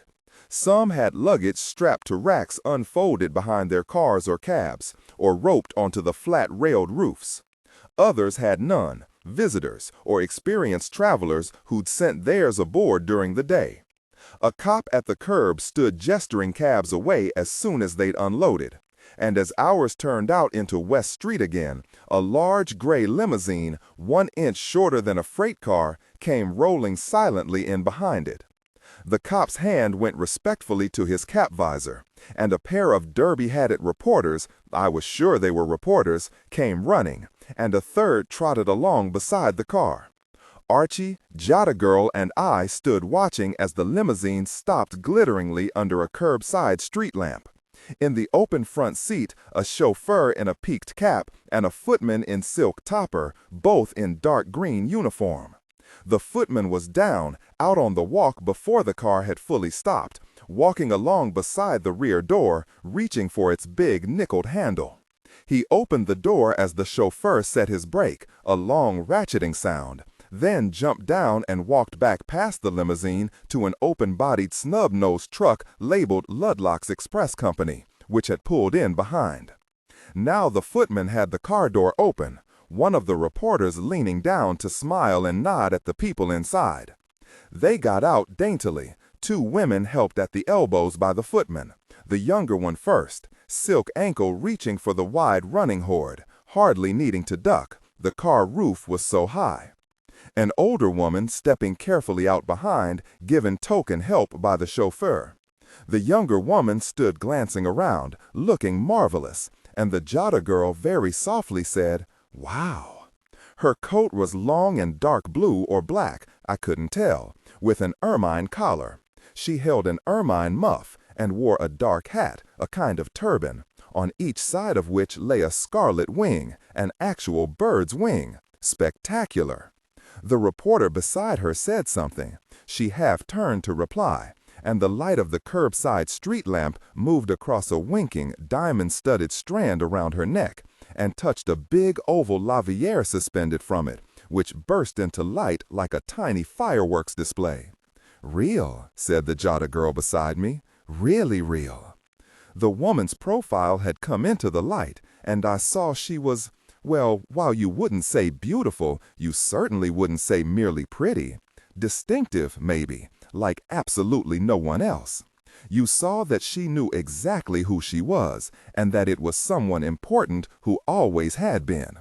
The older woman, dressed plainly but not in uniform, though you saw she was a servant, had walked back to the express truck, up on the bed of which the driver stood dragging trunks to the open tailgate, chauffeur and footman heaving them down to the walk by their strap handles.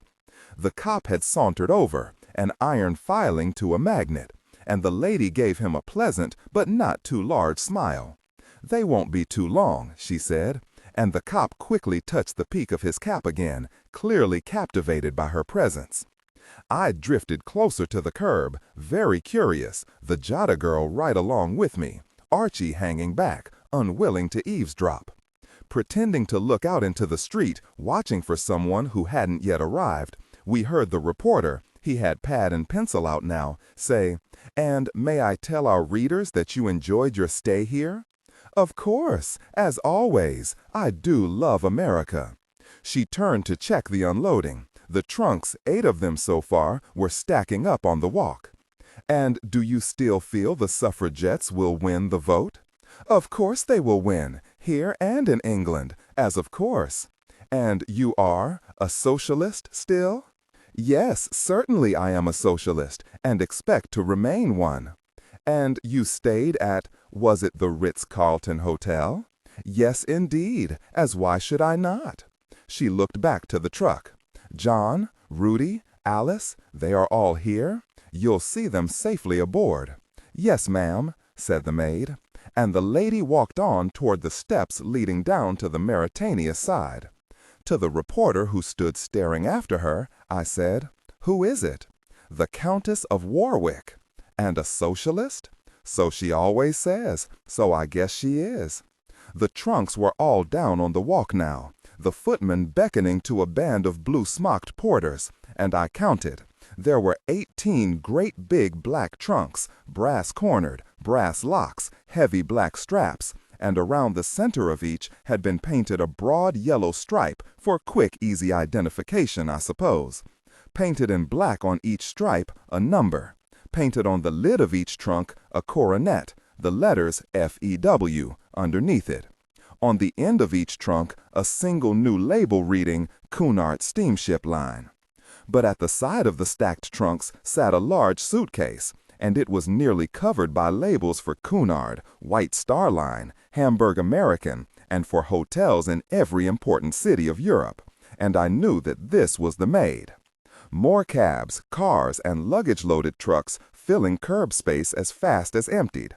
The Countess's car pulling away. Archie, Jada Girl, and I looking at each other to nod and grin, then turning to the stairway down to the dock. I felt wondrously happy, just to be here, to have seen the Countess, and to be walking down these wooden stairs, and was willing right now, eager, to sell my soul without asking for change, to be sailing out on this great lighted thing. She lay there miles long, 3 never-ending rows of shining portholes, hundreds and hundreds and hundreds of them dwindling off to dots. I've read that an ocean liner is the largest thing that moves, and this, walking down the wooden stairs, I stared, was hard to understand. How could it be so long, so large? How could it have been made? How could this monster float? Down then, across the scruffy wood floor of the dock, then up the gangplank. And it was exactly that, a wide plank, railed and slatted, and crowded, busy with laughing, excited people. I glanced off, now strangely a little higher than the city down at my right, and then I stepped out of the world I'd known, into a world I'd never seen the likes of. Its looks, warmth, its strangeness, and even its smell told me so. Welcoming us stood a row of smiling men and boys in uniform, the bellboys or whatever they were called, in brass-buttoned blue suits. All happy to see us, skillfully moving us on into a great room, jostling with passengers, visitors, and sweating stewards. Booby-trapped with golf bags leaning against the walls, with tall flaring wicker flower baskets to be delivered to cabins, with brown paper packages on the floor against the walls, and, on little tables, enormous boxes of candy and stacks of telegrams, cablegrams, and with 2-wheeled handcarts for luggage and baskets, and potted palms, and people, and the sound of people, and always more people stepping curiously in. We moved on, the 3 of us, had to move with the flow, down a narrow passageway, then out into a great and beautiful room. Arching above us, a magnificent canopy of patterned colored glass, the walls of, what, I don't know, glowing dark wood, and a long, long white cloth table, behind it smiling men in starched chef's hats and knotted kerchiefs waiting for food, including pâté de foie gras, including black caviar, including roasts, cold cuts, tiny steaks, stews, fruit, cakes, ice cream, anything, sliced salmon. And we ate, plates in hand, and grinned at each other, walking around the big room looking at wall paintings. People moved in and moved out, and we lost the Jada Girl. She vanished. And I set down my plate and wondered, curious. Out into the corridors again, squirming with people, most of them laughing and happy, not all. Not the uniformed stewards battling along with buckets of ice. On past staterooms crammed with fun lovers yelling at me to come on in and have a drink. Past a room, door slightly ajar, a woman sitting alone on the edge of a bed crying. Past worried people talking about luggage. Past others urging wild, insane children to bed and sleep. In and out of the great public rooms, I hardly knew where. What to say about them? I don't know, except that every one was different and all were the same. Each had a tremendous glass canopy almost covering the ceiling to admit daylight from the open deck above. Each canopy different, yet all the same. One was cream and gold, the dining room, with magnificent deep red carpets, upholstery a deep pink. Swivel chairs around the tables bolted to the floors, which said something to me about the ocean crossing ahead. Crystal chandeliers, carpets matching the drapes, carpets in rose, carpets in green. Out of one crowded, jabbering room into another, sometimes almost deserted. The lounge, the smoking room, which had an enormous working fireplace, the music room, the library, dark polished wood everywhere, paintings, luxury, a luxury liner. It was that all right.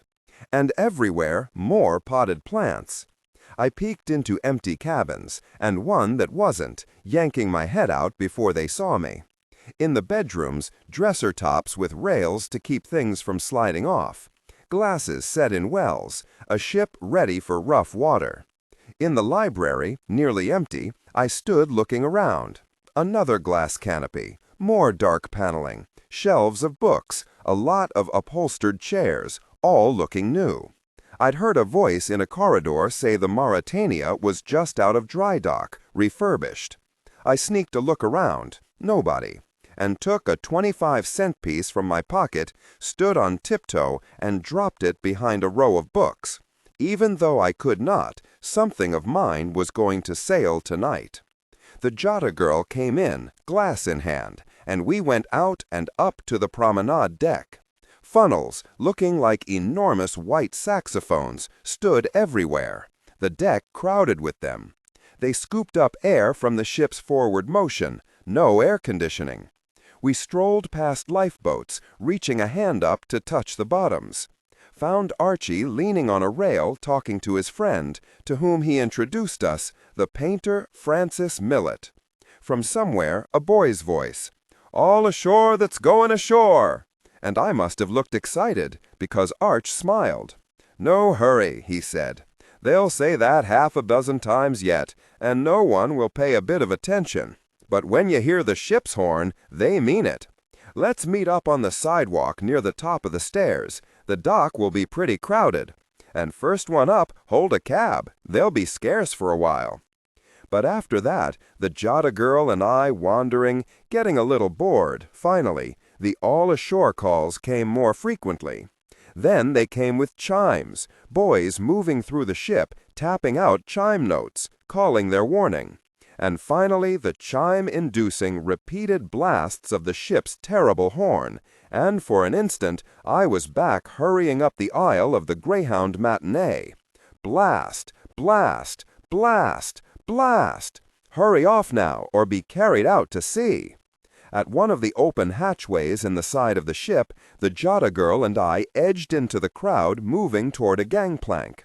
Then, holding hands not to get separated, we walked down the steep slant to the solid safety of the dock, back into reality.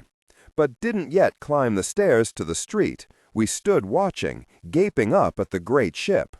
Passengers gathered along her railings now, calling down to friends, while stewards walked among them handing out something or other. Handing out thin rolls of colored paper, which the passengers tossed out now, holding on to one end to unroll down toward friends here on the dock, who caught the other end. So that suddenly hundreds of these many-colored paper ribbons hung between ship and shore. Gangplanks down and being wheeled away fast. Black hatchway openings slamming shut and dogged down to become parts of the long sides of the ship. Behind the great Mauretania, the slow, sluggish beat of the tug engines, black smoke popping from their stacks. Gulls crying now, lifting, gliding. A strip of gray water appearing along the side of the ship. Then her huge growl, the great, lonely departing cry again. And again, and again. The Mauretania came sliding past us, backing out into the Hudson. The hundreds of paper ribbons going taut, breaking, the voyage begun. And we stood staring up at her. The backward sliding prow came toward us, then slipped on past, and we stood gazing up at her lighted decks, and the waving passengers, and Archie up there at the rail, his palm facing us, giving us a final small embarrassed and, I think, apologetic farewell. And so I lost him, Rube. Well, what did you think? What did you expect? I could have done this, should have done that, you bet, but I'm not super sleuth. Did the best I could, which wasn't very good. I know. These defensive thoughts moving uselessly through my mind as I stood in my 10th floor room looking down onto the darkness of Central Park. I was very tired, shucking off my coat, wondering what I ought to feel about my failure. Well, I said to myself, whatever Rube had argued me into, it had never seemed real or possible to me that anything I could do could really and truly prevent an enormous war involving nearly all the world. And I felt no sureness at all that Dr. D wasn't absolutely right. Don't ever, ever alter the past, or you'll alter the future in a way or ways you cannot know. But I did feel stupid, looking down onto the paving and the shining tracks of motionless 59th Street. Then, as sometimes happens, another thought came winging along out of nowhere, and I swung around, walked out of my room in my shirt sleeves, and actually trotted down the staircase to the lobby, where the night clerk glanced up at me walking fast across the lobby. The newsstand had closed, but the papers were left out. You dropped your money into an empty cigar box on the counter. There were 2 copies of the Evening Mail still left. Back in my room, with one of them spread open on the bed, I turned pages, found the Jada Girl's Wanamaker ad, and, as well as I could approximate what she had done, carefully tore out a section of the ad for a woman's shoe, glanced at it, then turned it to look at the other side. Out into the hall fast then, and tapped on her door. She opened it cautiously, saw me, closed the door to remove the chain, then let me in, looking at me as I walked in past her, waiting for me to explain. She'd removed her bedspread, the bed still unopened, so I sat down on the edge of the bed, nodding at the chair near it, expecting her to take it. Instead, she sat down beside me, a little too close, so I lay back, on my side, head propped on elbow. She was having fun tonight, and did the same, and we lay there, faces about 3 inches apart, while she blinked at me slowly, smiling. It flustered me, as she knew it would, and for something to say, I murmured, "The Jada Girl." "What?" "It's what I've called you, in my mind, the Jada Girl, from the song." I began quietly singing the foolish non-words that had once so appealed to my 5-year-old mind.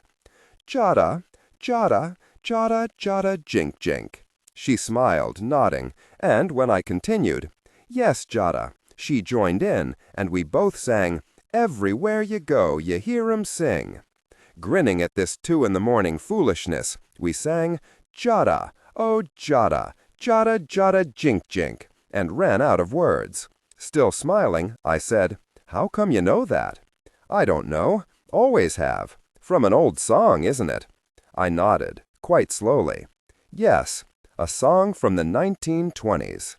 I waited for her reaction, her confusion at knowing a song that wouldn't be written for years to come. But she didn't get it, didn't realize, just lay watching me, waiting. So I said, "Did you get your shoes?" "What shoes?"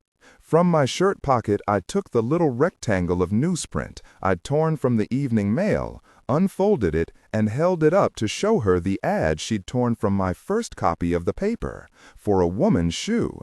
"This is the shoe you said you were interested in." Then I turned my little clipping to show her the other side.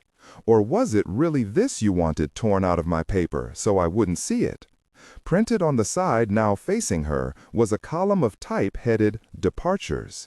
Below that, in small type, "Sailing tonight on the Mauretania for Le Havre and Southampton.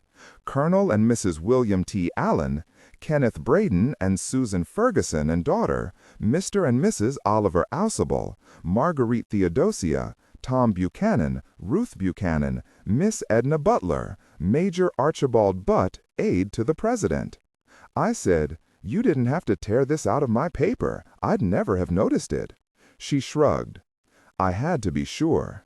She didn't move, just kept kinking there, head propped on an elbow, waiting, so I said it. "Dr. D sent you, didn't he?" She nodded. "We were afraid you'd remember me, because I was at the project when you were, but he didn't have anyone else to send." "I remember you at the project." "Yeah, well, sorry, your hair is different or something." "Sure, but still." "Well, I'm terribly sorry. I do apologize." "He sent you here to sabotage me, didn't he?" "I suppose you could say so." "Simon, Dr. D knew who Z was the moment you first mentioned him, on the phone that night. I nodded. Everyone knows who Archibald Budd was, everyone in the world but you and Rube. I nodded again. So yes, sure, I was here to keep you apart if I could. Till he sailed. I think Archie was suspicious of you anyway. You came on pretty strong and fast. Yeah, well, I didn't have a lot of time. She moved her face slightly closer. So, I'm guilty. What are you going to do about it? Oh, I'm not mad, or even sorry about it. I even think Dr. D may be right. Oh? Then how come? Really, Simon, how come you were willing to try such a stupendous thing? As preventing World War I? Oh, just as a favor to a friend. We lay looking at each other, lying very close on a bed behind a closed door at 2 in the morning, separated by the length of a lifetime from everyone who might care. We lay there looking at each other and didn't move, looked some more and didn't move, then smiled a little, the moment, if there'd ever been one, gone. You're going home, she said. I can tell, back to dear old Julia. And I nodded, and we sat up. As soon and as fast as I can, I told Rube, and I'll do it, and I'll do it. Then it's home forever. You? I guess so, sure. Wisconsin, isn't it? 'Fraid so. How do you go? There's a place beside the East River. Sit there at night when you can't really see the other shore.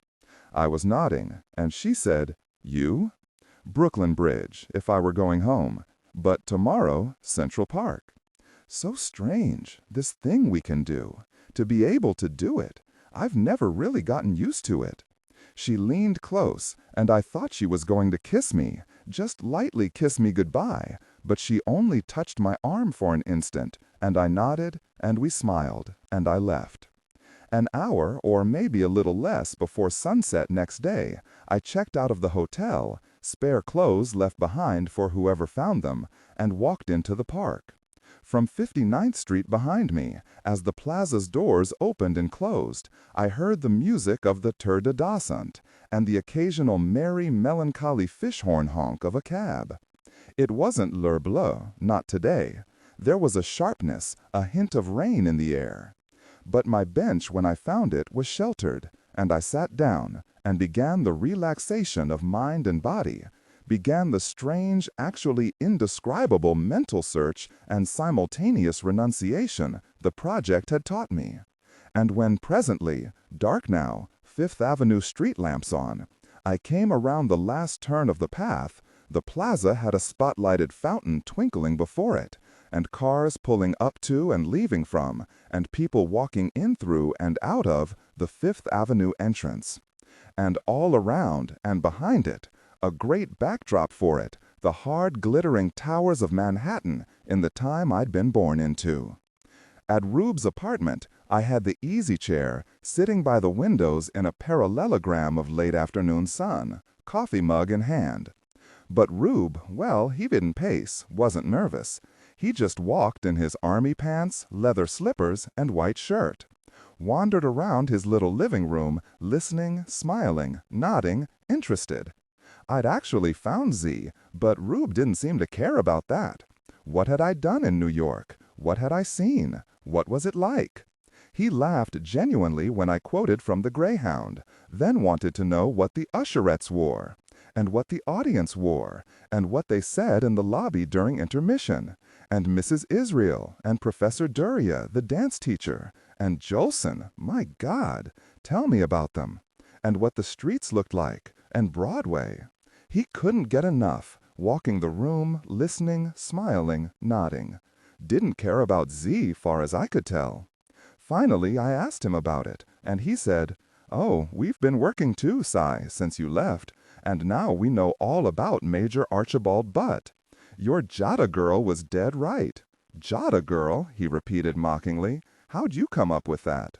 I shrugged, a little annoyed, and he said, "I remember her all right, from the project. She was quite striking." She was quite striking. Rube, if you ever develop the ability, head for the 1920s, you'll be right at home. I only wish I could. Anyway, your Jada girl was right. Everybody in the world but us knew who Major Archibald Butt was. The checkout girl at Safeway knows. Your paper delivery boy knows. And Dr. D sure did once you'd blabbed to him. But now I know too. I've read all about him.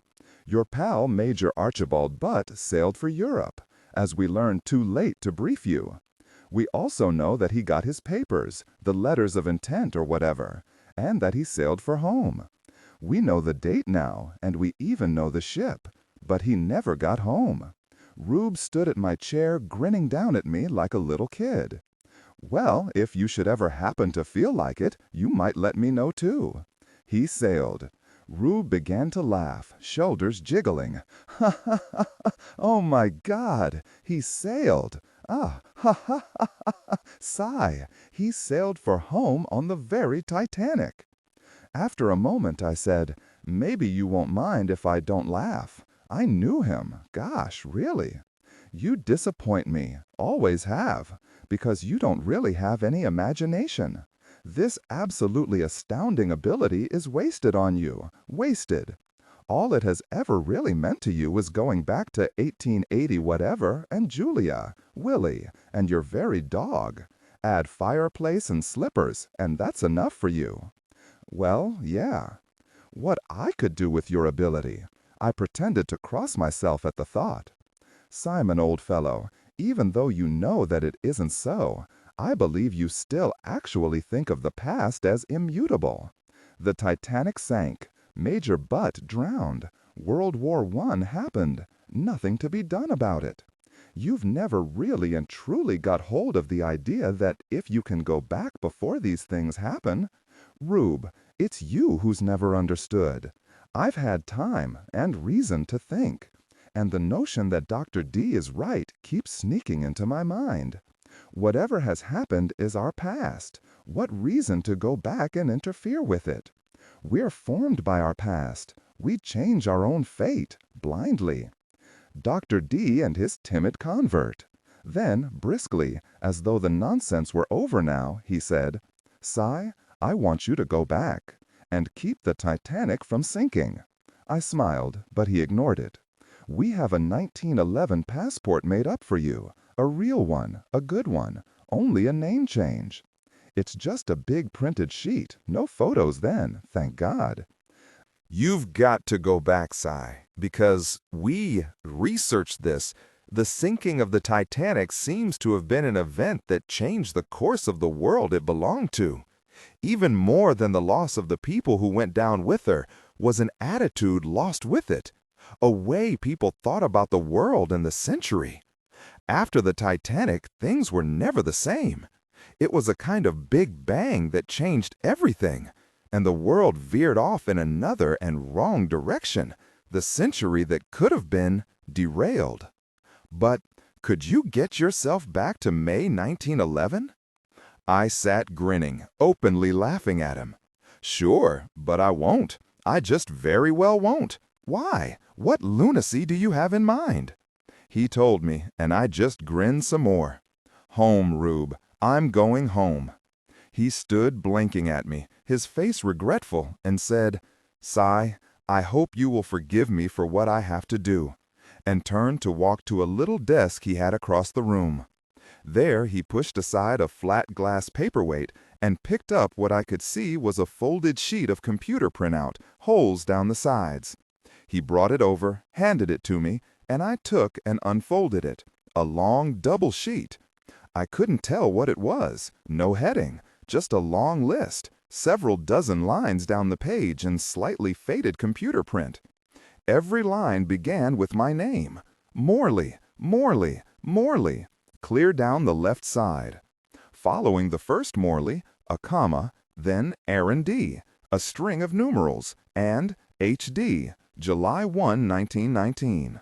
Then Morley, Adam A., a string of numerals, and H.D., December 17, 18. 6 or 8 more Morleys followed by H.D., meaning honorable discharge, it occurred to me. Then Morley, Calvin C., his serial number, and M.I.A., June 11, 1918. And I knew what this sheet was. and my hand began to tremble minutely, the paper vibrating, and my eyes wouldn't quite work right and didn't want to, but I couldn't possibly help it, and looked down at the last name on the list, just above the torn-off edge, and it was there. Morley, William S. S for Simon, his Army serial number, and KIA, December 2nd, 1917. Just in time for Christmas, my mind screamed.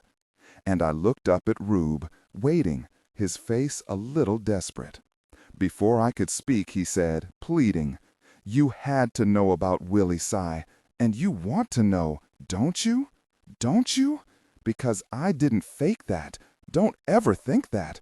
It's real. It's true.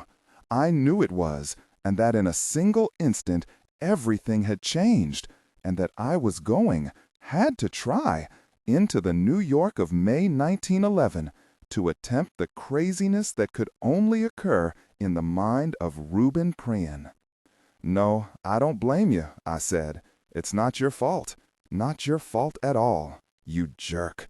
No trouble in May 1911 booking a first-class passage on the Mauretania at the Cunard Line office on Lower Broadway. Next month, maybe, but plenty of space now. Just time after that to buy clothes, right there on Lower Broadway. Shirts, linen, shoes, pants, Norfolk jacket, cap for walking on deck, even dinner clothes, along with 2 leather bags, then a cab to Pier 52. Unpacking in my cabin as we moved down the Hudson, the ship rock steady, our motions smooth as a billiard ball rolling on felt. I'd glimpsed the city, so close, sliding swiftly past my cabin window. And by the time I reached the promenade deck in my spiffy new walking duds, we'd passed the tip of Manhattan, past the Ambrose lightship, and the great open sea lay ahead. The Mauretania, the most loved of them all. Franklin Roosevelt said, "She always fascinated me with her graceful yacht-like lines, her 4 enormous black-banded red funnels, and her appearance of power and good breeding. If there ever was a ship which possessed the thing called soul, the Mauretania did. Every ship has a soul, but the Mauretania had one you could talk to. As Captain Rostron once said to me, she had the manners and deportment of a great lady, and behaved herself as such. In the Smithsonian, if you hunt for it and ask enough questions, you'll find it, FDR's own model of the loved Mauretania. There is nothing to do aboard an ocean liner, nothing you need to do. You're a child again, everything taken care of by mommy and daddy. So you change clothes several times a day. Go out and walk the promenade deck, around and around, counting the laps, breathing the utterly clean air, feeling new health move through your veins.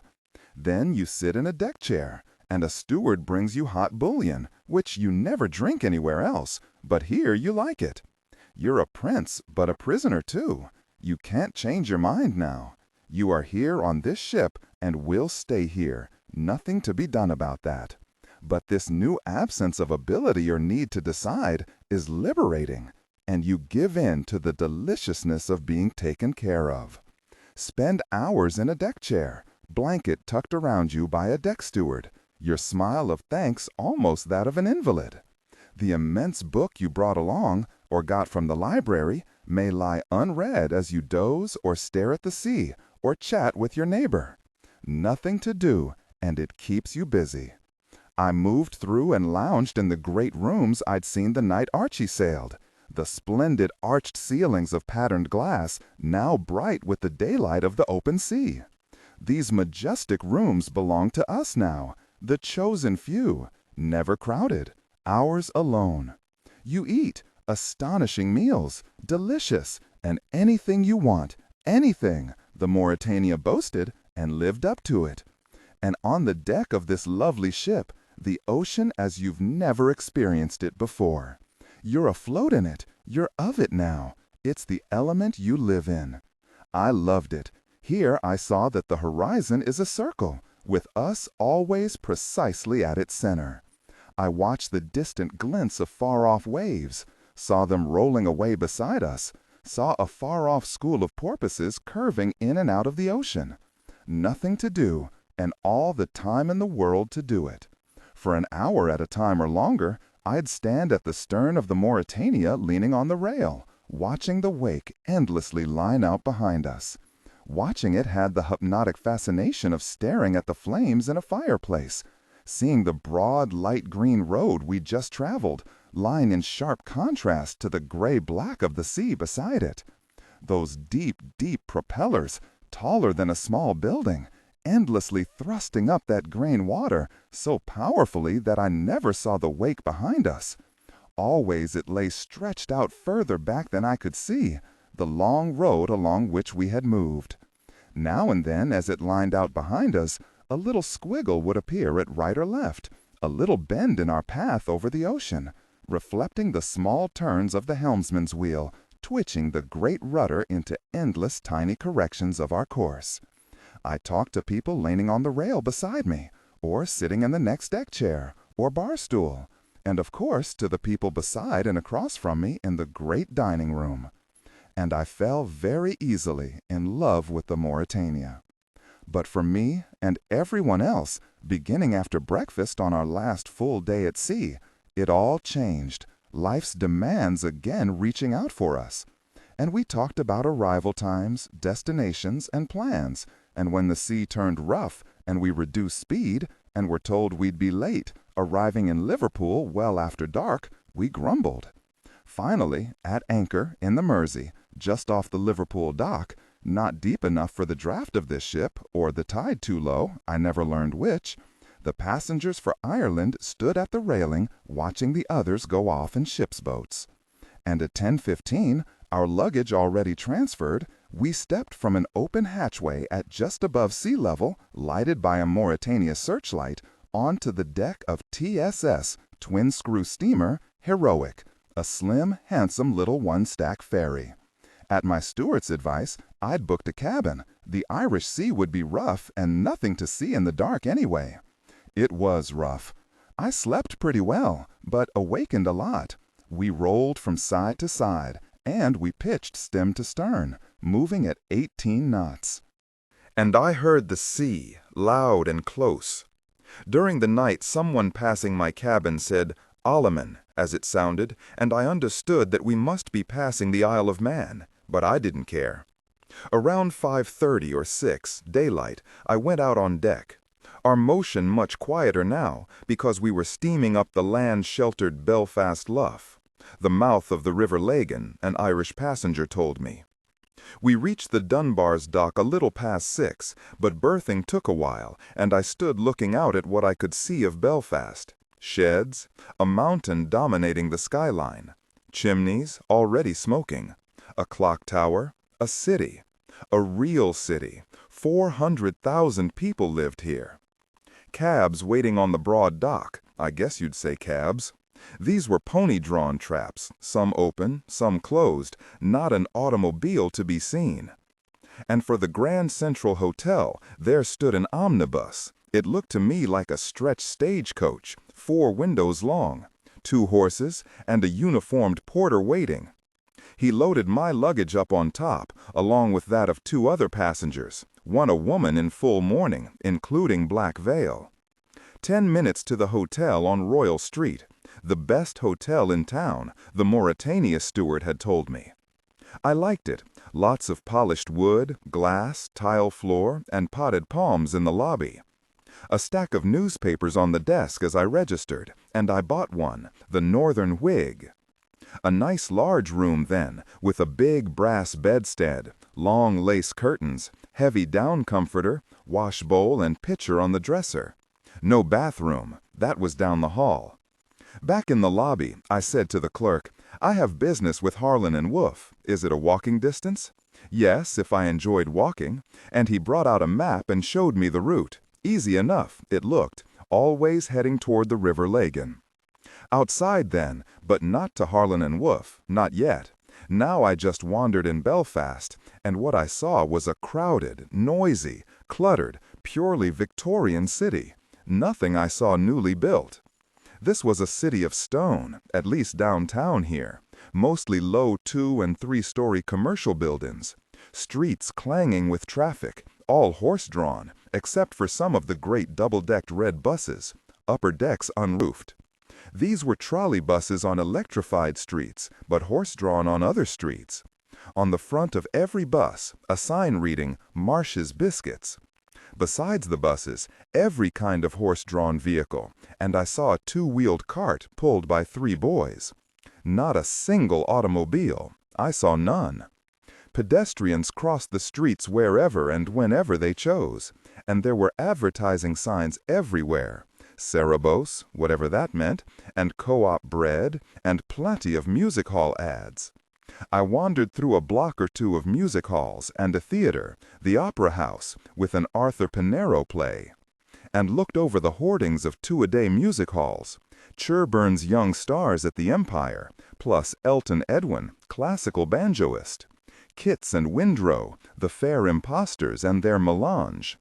At the Royal Hippodrome, Alfred Cruikshank, a droll clown, in song and story. Horton and Latriska, and so on and so on. None of my vaudeville friends, though I knew they sometimes had bookings in England and Ireland. Back to the hotel in the late afternoon, where I tried to read the Northern Whig. And finally, a little after 10 o'clock, a flashlight in my pocket, I walked through the lobby, deserted now. Then outside, where I followed the clerk's directions, in which the key word seemed to be Queen. I crossed Queen's Bridge, passed Queen's Quay Station, walked along Queen's Road. The closer to my destination, the quieter, meaner, and uglier the streets became. And presently, the street slanting down toward the Lagan ahead, the houses were ugly little 2-story stone dwellings, built wall to wall, and directly beside the stone sidewalk. These were workers' houses, dockyard and shipyard laborers. No lights now, no sound except from one where I could hear a baby crying. The roadway beside me cobbled with field or river stones. Dark through each silent block, street lamps only at the corners, ragged-edged, smoky orange flame lights. I could smell the kerosene as I passed under each, my shadow bunching under my feet, then lengthening and fading off into the darkness ahead. Now a road T-crossed this, the intersection dimly lighted. I walked across it, brick-paved, deserted, silent. On the other side, a narrow walk beside a brick wall a couple feet taller than I, easily climbed. On the other side of this wall, a scattering of buildings, some with a dim light inside, some dark. I could read the painted names of some: foundry, fettling shop, storage, timber drying shed, electric generating station, brass fitting shop, galvanizing, pattern stores, fitting and bolt shop, upholstery shop, paint shop, and many more as I walked. Mostly dark, no movement, no sound but the soft scuff of my shoes, here on this night of 1911. Now a break in the wall, the road branching into the walled area, a wide wooden gate across the opening, a black and white painted sign, Harland Wolff Limited, shipbuilders. Then the wall resumed, and more shops, coppersmith shop, brass foundry, boiler shop, on through a long dark block. Then both Wall and I made a right turn, down toward the Lagan. A final turn, into Queen's Road, and now I walked between brick-walled areas on each side. Time office, then main office, a dim nightlight inside this one. And between it and mast shop, a narrow passageway. Through a long minute I stood listening, then reached up, pressed my hooked hands onto the wall top. Then I heaved myself up, to hang supported on my stiffened arms, listening. No whistle blast, nor running feet or snarling dogs. Nothing, and I lay across the wall on my belly, squirmed my legs around and over, dropped, turned around, and stood staring at what I'd known I would see from here, but hugely larger, impossibly larger than I'd ever imagined. This, not my photograph, and taken in daylight, but this is what I saw now, only in black silhouette, a giant cutout, sharp against the moonlit sky over the river, waiting to receive her in 2 more days. Just under the knife of its prow, the shadowy reviewing stand, waiting for the lady with the christening champagne, I supposed. Who would smash her bottle against that black steel? And, I had read, the hydraulic launching trigger would be pulled.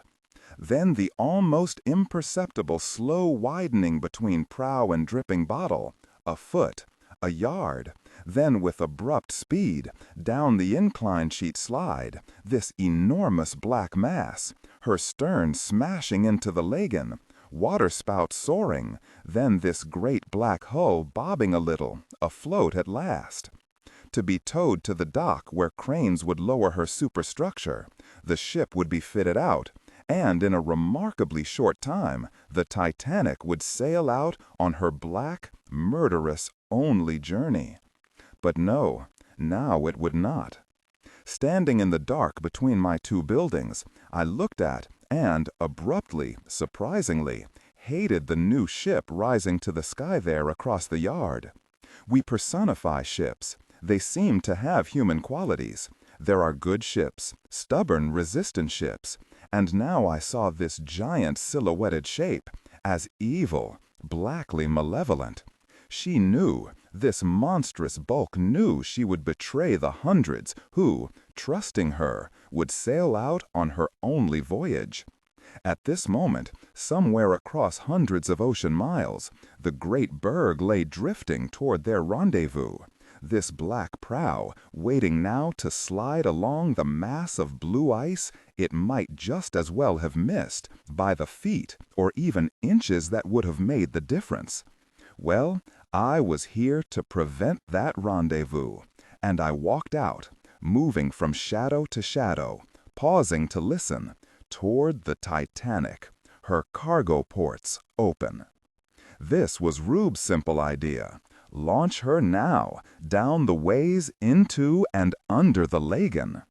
At the prow just past the ceremonial stand, I used my flashlight to hunt for the launching trigger. It would have to be somewhere forward here, easily in sight of lady and bottle to synchronize trigger pull with "I christen you Titanic." I couldn't find it, nothing that to my mind even resembled a trigger, and I walked back and around to the starboard side. Not here, nothing like a launching trigger, and I walked on and into this tunnel directly under the Titanic's hull.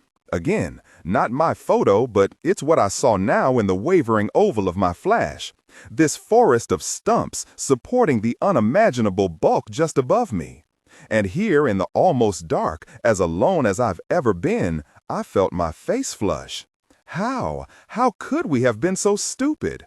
No ship could be left to be easily or accidentally launched. More, much more had to be done here before the final ceremony.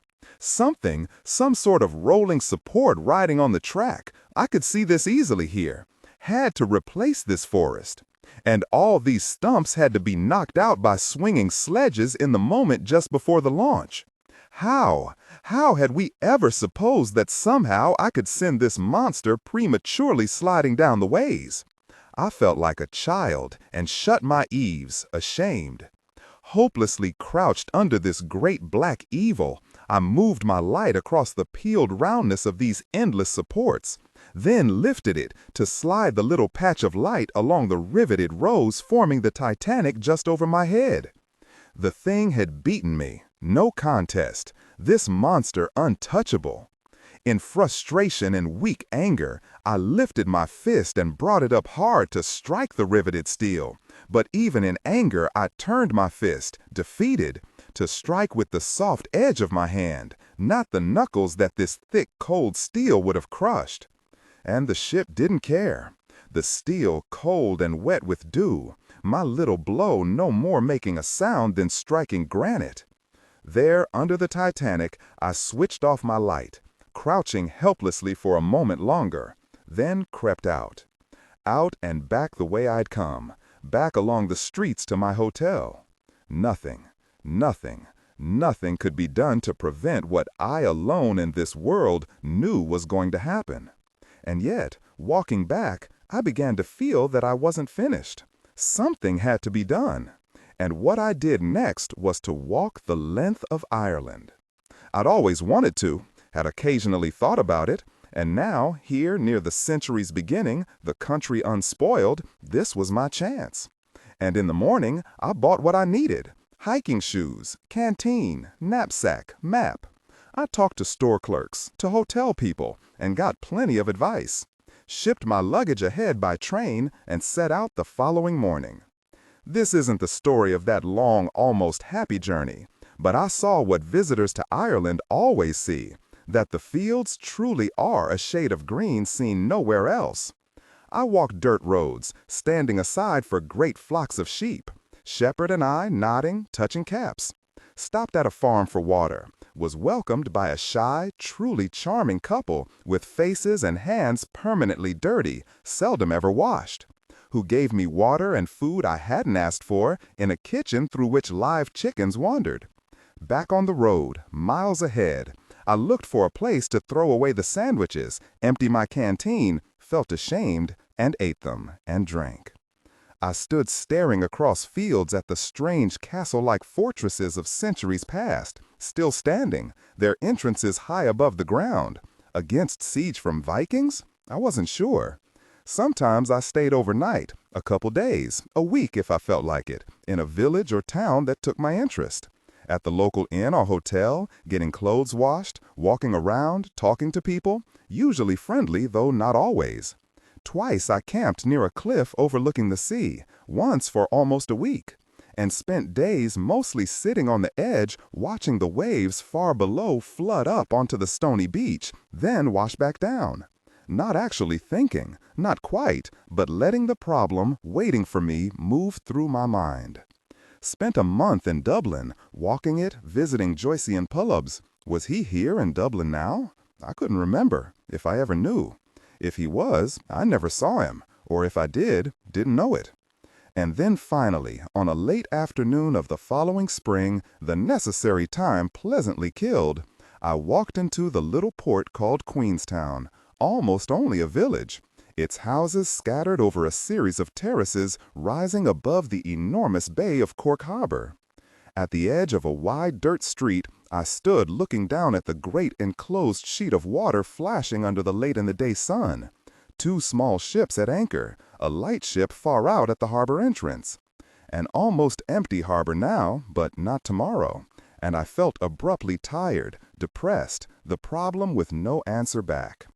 I found Queenstown Inn then, and a hot bath, a drink, another, then dinner and bed.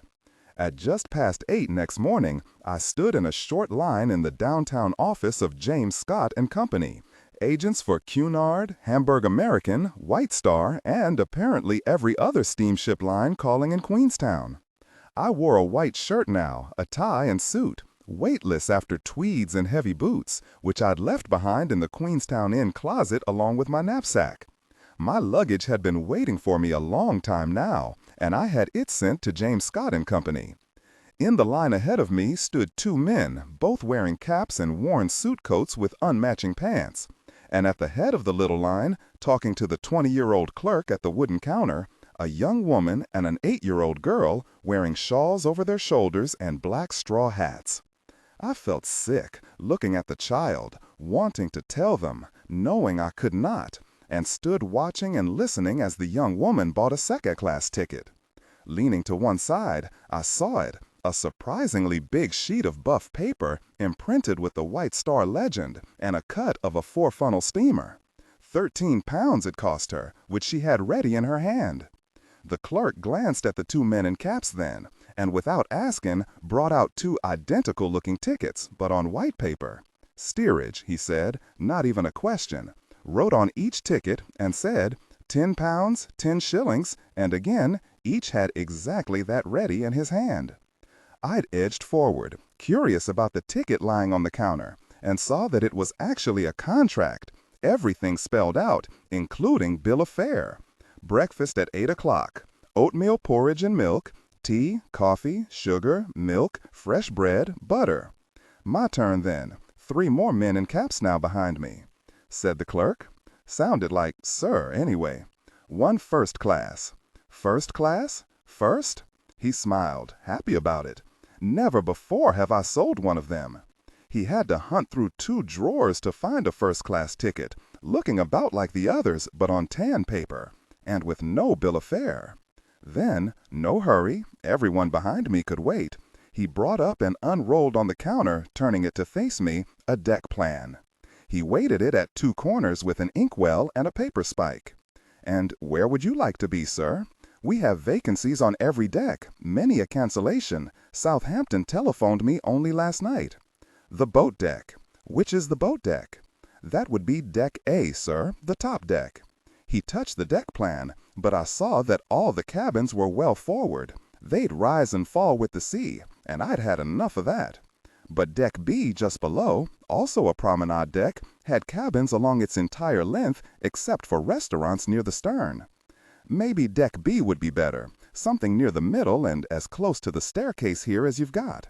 I touched the little printed stairs on the plan, which led up to the boat deck and boat number 5.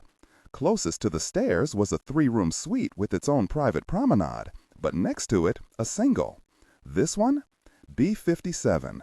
He looked at a typed list, then at a penciled list of cancellations. "Taken, sir, but B59 beside it is available." "I'll take it." Disregard and do not read aloud any text that acts as a technical or structural marker. Specifically, ignore and do not pronounce any phrases or lines that start with or contain vocal attributes, technique, chapter, or a standalone number at the very beginning of the input text. Start reading only from the main body of the story text. Narration style, suspense and pacing. Tone. Maintain a baritone tenor pitch with a sharp, intelligent, and engaging tone. The style should be objective yet highly evocative, drawing the listener into the scene. Suspenseful pacing. Utilize a highly controlled and flexible pace. Slow down dramatically during gruesome descriptions, e.g., body parts, injuries, to maximize the chilling effect. Then resume a quicker pace during action or dialogue. Emphasis. Clearly emphasize key nouns and descriptive adjectives within the scene setting, e.g., severed from the body, weeping graying flesh, cavernous tunnel. Character differentiation, sharp modulation. Narrator voice, smooth, authoritative, and stable. This is the baseline pitch. Female dialogue, Megan. Increase the pitch significantly. The voice should sound assertive, sharp, and highly professional or authoritative, like a lead detective or expert. Male dialogue, Sam. Lower the pitch slightly compared to the narrator, using a tone that is skeptical, warm, and somewhat cynical to differentiate from the professional female voice. Other characters, e.g., Deputy Burns. Quick, focused delivery, clear voice. Technical delivery. Vocal texture. Maintain a clean, clear vocal texture suitable for high-quality production, ensuring every word is crisp and clearly enunciated. Emotional range. Focus on conveying emotions typical of a crime scene: disgust, professional detachment, intellectual curiosity, and underlying tension. Target emotion strength, 8 out of 10. Emphasis on intellectual focus and underlying tension rather than outright screaming or crying. I brought out my wallet, looking at him questioningly, and he had his big moment. Watching me slyly. Not sure I understood what I'd gotten into, he said. "Yes, sir. That will be $550 American dollars. How about 110 English flyers? That will do very nicely indeed." I had ready, in an inside coat pocket, an inch-thick sheaf of the strange English 5-pound notes printed on one side only of a sheet of white paper big as a dog's blanket. The little room was absolutely silent, every eye watching as I counted out 110 of these.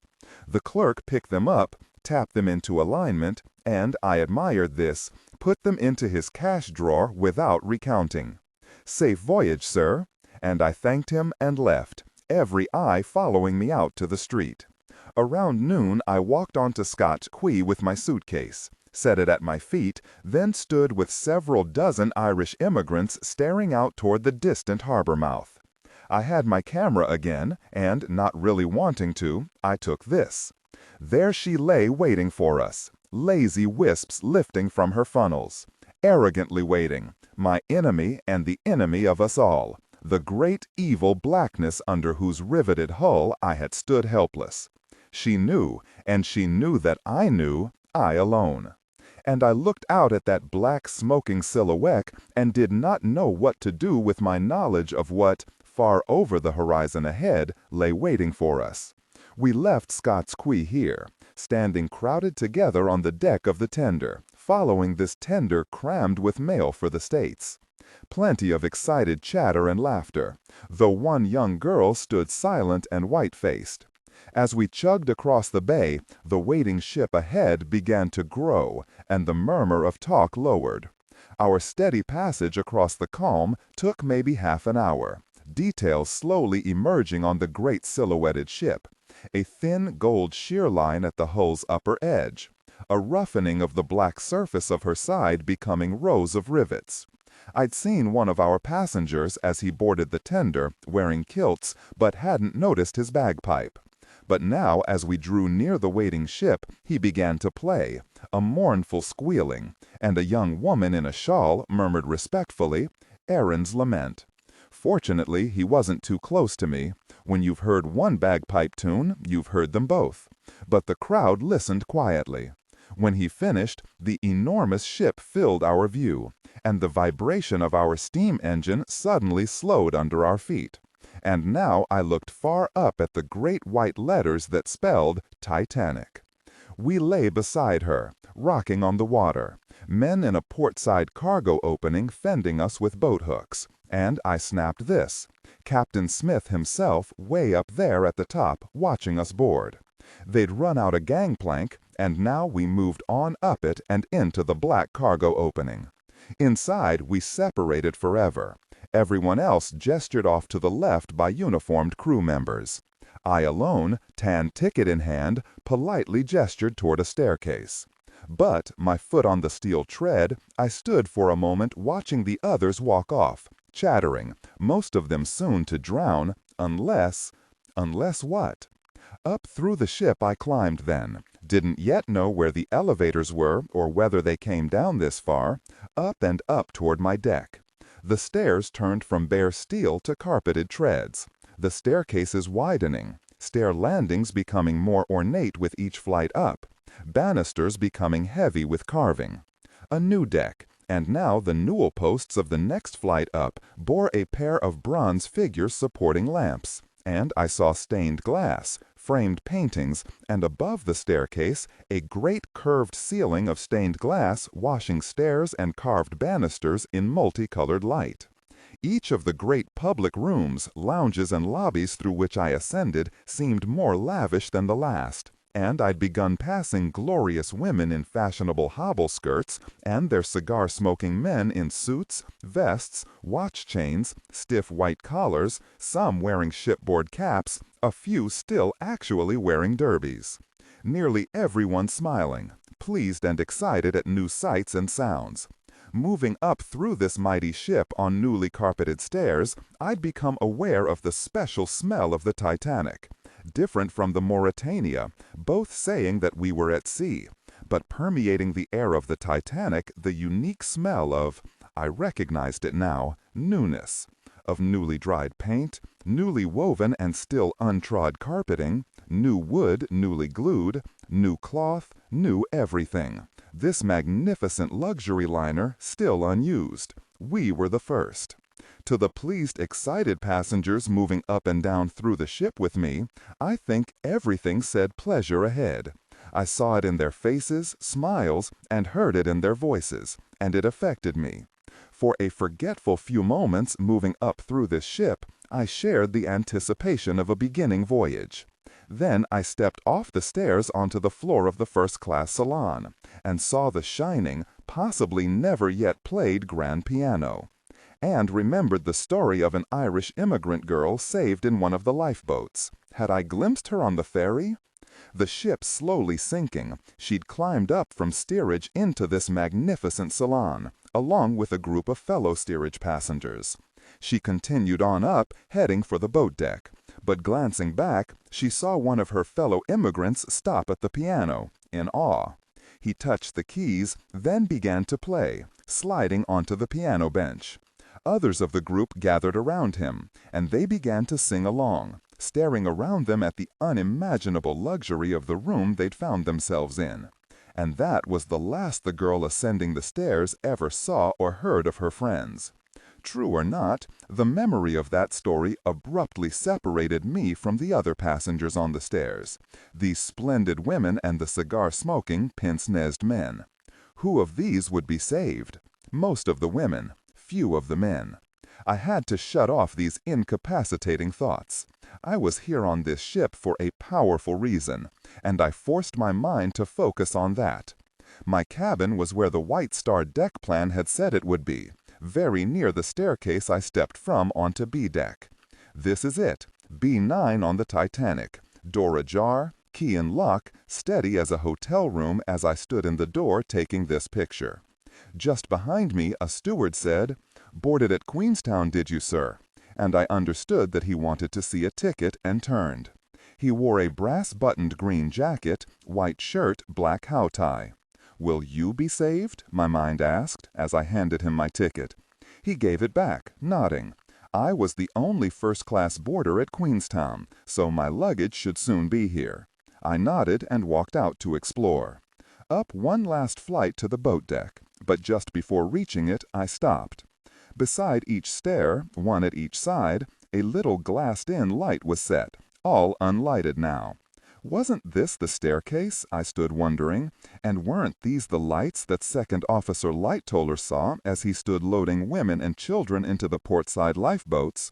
Glancing down from time to see the green ocean water slowly creeping up the stairs toward him, these lights shining eerily under the ascending water.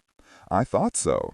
Thought I remembered from so much I had read that this was Lightoller's staircase, waiting now for the midnight just ahead when the ocean would enter to slowly climb higher and higher. Content filtering, strictly for AI instruction.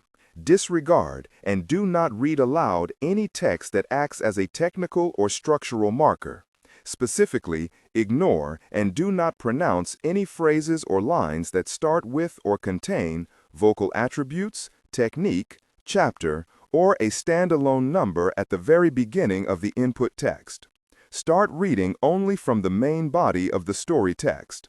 Narration style, suspense and pacing. Tone. Maintain a baritone/tenor pitch with a sharp, intelligent, and engaging tone.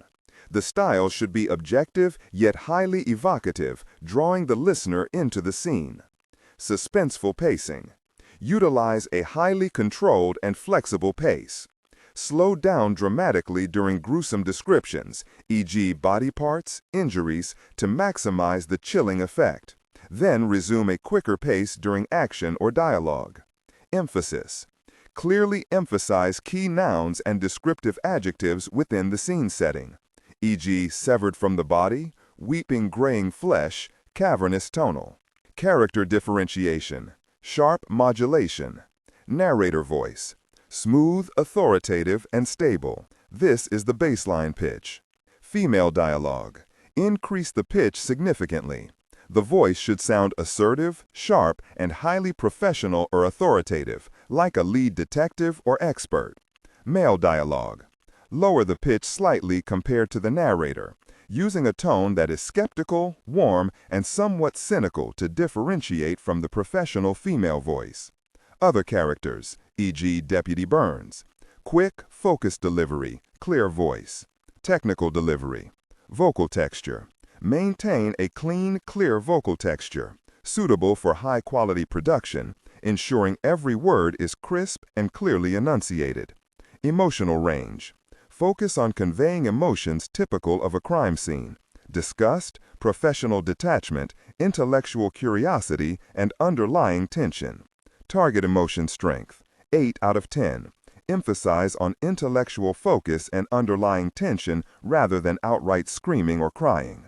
Up here, the confused, botched lowering of half-empty boats. Cut it out. I turned to walk over to the starboard side of B deck, and the shining white paint of boat number 5. There, It hung secure in its davits, glittery white, tautly covered with canvas, and I reached out to touch the new paint of its wooden side. Under my fingertip, the painted wood felt smooth, faintly warm from the sun, but above all, it felt solid and real. Titanic Boat 5, said the fresh black lettering at its prow, and I touched the T. Then touched the cool solidity of the varnished ship's rail below Boat 5. And then I was really here. On the new Titanic, its speed steadily increasing. A doomed ship, carrying me and every other soul aboard toward the immense icy mass waiting ahead. And once again I stood bleakly alone, eyes closing against this useless knowledge. I walked on. Beside me, large as a 10-story building, a great beige and black stack marched in line with 3 more identical monsters back toward the stern. They rose immensely up through the roofs of the various superstructures, their thin wash of black smoke streaming out to merge and dissipate behind us. Huge air scoops sprouted from the deck like giant ear trumpets. I turned to look forward, and just ahead, the enclosed bridge of the ship stretched across the entire forward end of the deck. A door at its side stood ajar, swinging slightly to and fro with our movement, and I walked up to peek in. There they were, 4 officers, 3 in blue, the 4th Captain Smith himself, still in his whites. Not quite shoulder to shoulder, they stood in a line facing forward, staring out through the long square windows. Captain Smith's arms hung behind him, one hand clasping the other wrist. Behind them, in his own little glassed-in enclosure, was the helmsman, hands on his great wooden wheel, eyes on the compass in the brass binnacle before him. He stood directly opposite me, only a dozen feet or so off, and before he could glance over and see me, I turned away. For a moment or so longer, I stood alone out here, glancing up at the aerial strung between our 2 masts. It would be the first ever to signal an SOS. Through the web of black guy wires bracing the enormous stacks, the wind of our passage moaned steadily, mournful and lonely, as though it knew and was telling me what was going to happen, and I walked back to my stairs. Down here on B-deck, the sides sheltered from the sea in places by long glass windows, it was warmer, and I walked along on the sun side toward the stern. A boy spinning a top on the steady deck had a little audience, and I joined them long enough to snap this. Will this boy survive? I was sick of the question, unable to prevent it, and walked on toward the stern. At every entrance, passengers were turning into the warmth of the interior, but I kept on toward the stern and the entrance to the veranda and palm court. Near the stern, second-class passengers stood up on their limited deck space, watching the privileged first class, and rude with my red leather camera as I stood taking them. As I saw this in my tiny little viewfinder, my mind said, most of you are going to drown Sunday night. I left to walk back along the port side, then wished I hadn't. Very little sun, no one out, and the rows of empty deck chairs made it seem like a deserted ship. My own solitary step sounded along the deck, as though I were the only passenger. And up there ahead, I rounded the turn near the prow. I wound my film and saw the last of it appear in the little red window. Over the rail I used it for this bleak sight. The Titanic, racing now, on toward the night over this strange, deathly calm sea. I'd had enough, and spent the rest of the day in my cabin, had the steward bring dinner in. I didn't want to see any more people who might be living their last day or so, or to encounter Archie prematurely, to stutter and stumble and say it all wrong. If there was a way to convince Arch of the unbelievable, I had to find it, and I tried to work it out in my mind, lying on my bed feeling the easy motion, hearing the quiet, regular, almost reassuring creakings of a ship moving through a quiet sea. I could have learned from the purser in the morning which was Archie's cabin, but instead I simply wandered in and out of the great public rooms till I found him in the lounge in a big leather chair, gray suit, plain blue tie, smoking a morning cigar. Suspicious, he sat watching me approach, making my way around and between tables and big lounge chairs, and didn't smile. Whoever I was, or whatever I might be up to, he knew from my very presence aboard that I must be more than the casual New York acquaintance he'd supposed. I thought he wasn't even going to stand, and possibly he thought so too. But at the last moment, instinct brought him to his feet, and when I said, "Hello, Archie," and put out a hand, he took it and replied politely, watching me with sharp, inquisitive eyes. He said, "Sit down," nodding at a chair facing him. I sat down, leaned toward him, and said it the way I'd worked it out. "Archie, I know about your mission. I'm not your enemy. I want it to succeed. But let me tell you something you can't possibly believe. Just hear me out. And then, Arch, wait, and when you actually see the proof, you will know then that I've spoken the truth." I saw the flick of impatience and got down to it. I know something that is impossible to know, and yet I know it. This is Friday. On Sunday night, around 11:30, this ship will strike an iceberg. 2 hours later, it will sink. He sat watching me, waiting. A good many people will be saved in lifeboats in those 2 hours, but many of the boats will be lowered only partly filled, and 1,500 people will drown. Do I really know this? Sunday night will tell, won't it? It will happen, and when it does, I want to take you to boat number 5, which will be lowered with only a few people. Some women in first, then with no others around, the men standing by will be allowed in. You and I can be there. Sigh. I've seen a few inexplicable things. I know they happen. And possibly, somehow you know what you say you do. Maybe so. Maybe somehow you really know. But you don't seem to know me. If you did, you could not possibly think that with women and children left behind to drown, Archibald Butt would be standing beside a lifeboat scheming to climb into it. He sat there looking at me, then smiled a little. I would be where every other gentleman aboard would be, waiting quietly somewhere out of the way for whatever fate intends. Very likely here in this lounge, accepting God's will, along with a glass of brandy. Not cowering beside a lifeboat while women drown. I believe it's where you'd be too, Arch, when you thought about it. I'm sure you would. But what about your papers, Arch? Shouldn't they be saved at least? He looked contemptuously at the crackpot. I don't know what you're talking about. Leaning forward in his chair, he looked past me at a quietly ticking grandfather clock across the room. And now, if you'll excuse me. And he stood, smiled, but only just barely, walked out, and I understood as though he had said it that I was not to trouble him again. And so, finally, I'd failed. Archie would drown, the Great War would happen. But I'd never quite been able to make myself believe that something I could do, anything I could do, would actually prevent. I could give Willie the means of saving himself. Strange, sitting here in this quiet, nearly empty lounge, thinking my thoughts, knowing what I knew, that this was the Titanic's maiden voyage, and her last. That Sunday night she would sink into an ocean so astonishingly calm, survivors would remember forever the light of the stars shining on the face of the nearly motionless sea. And strange that this great disaster would be a matter of almost inches.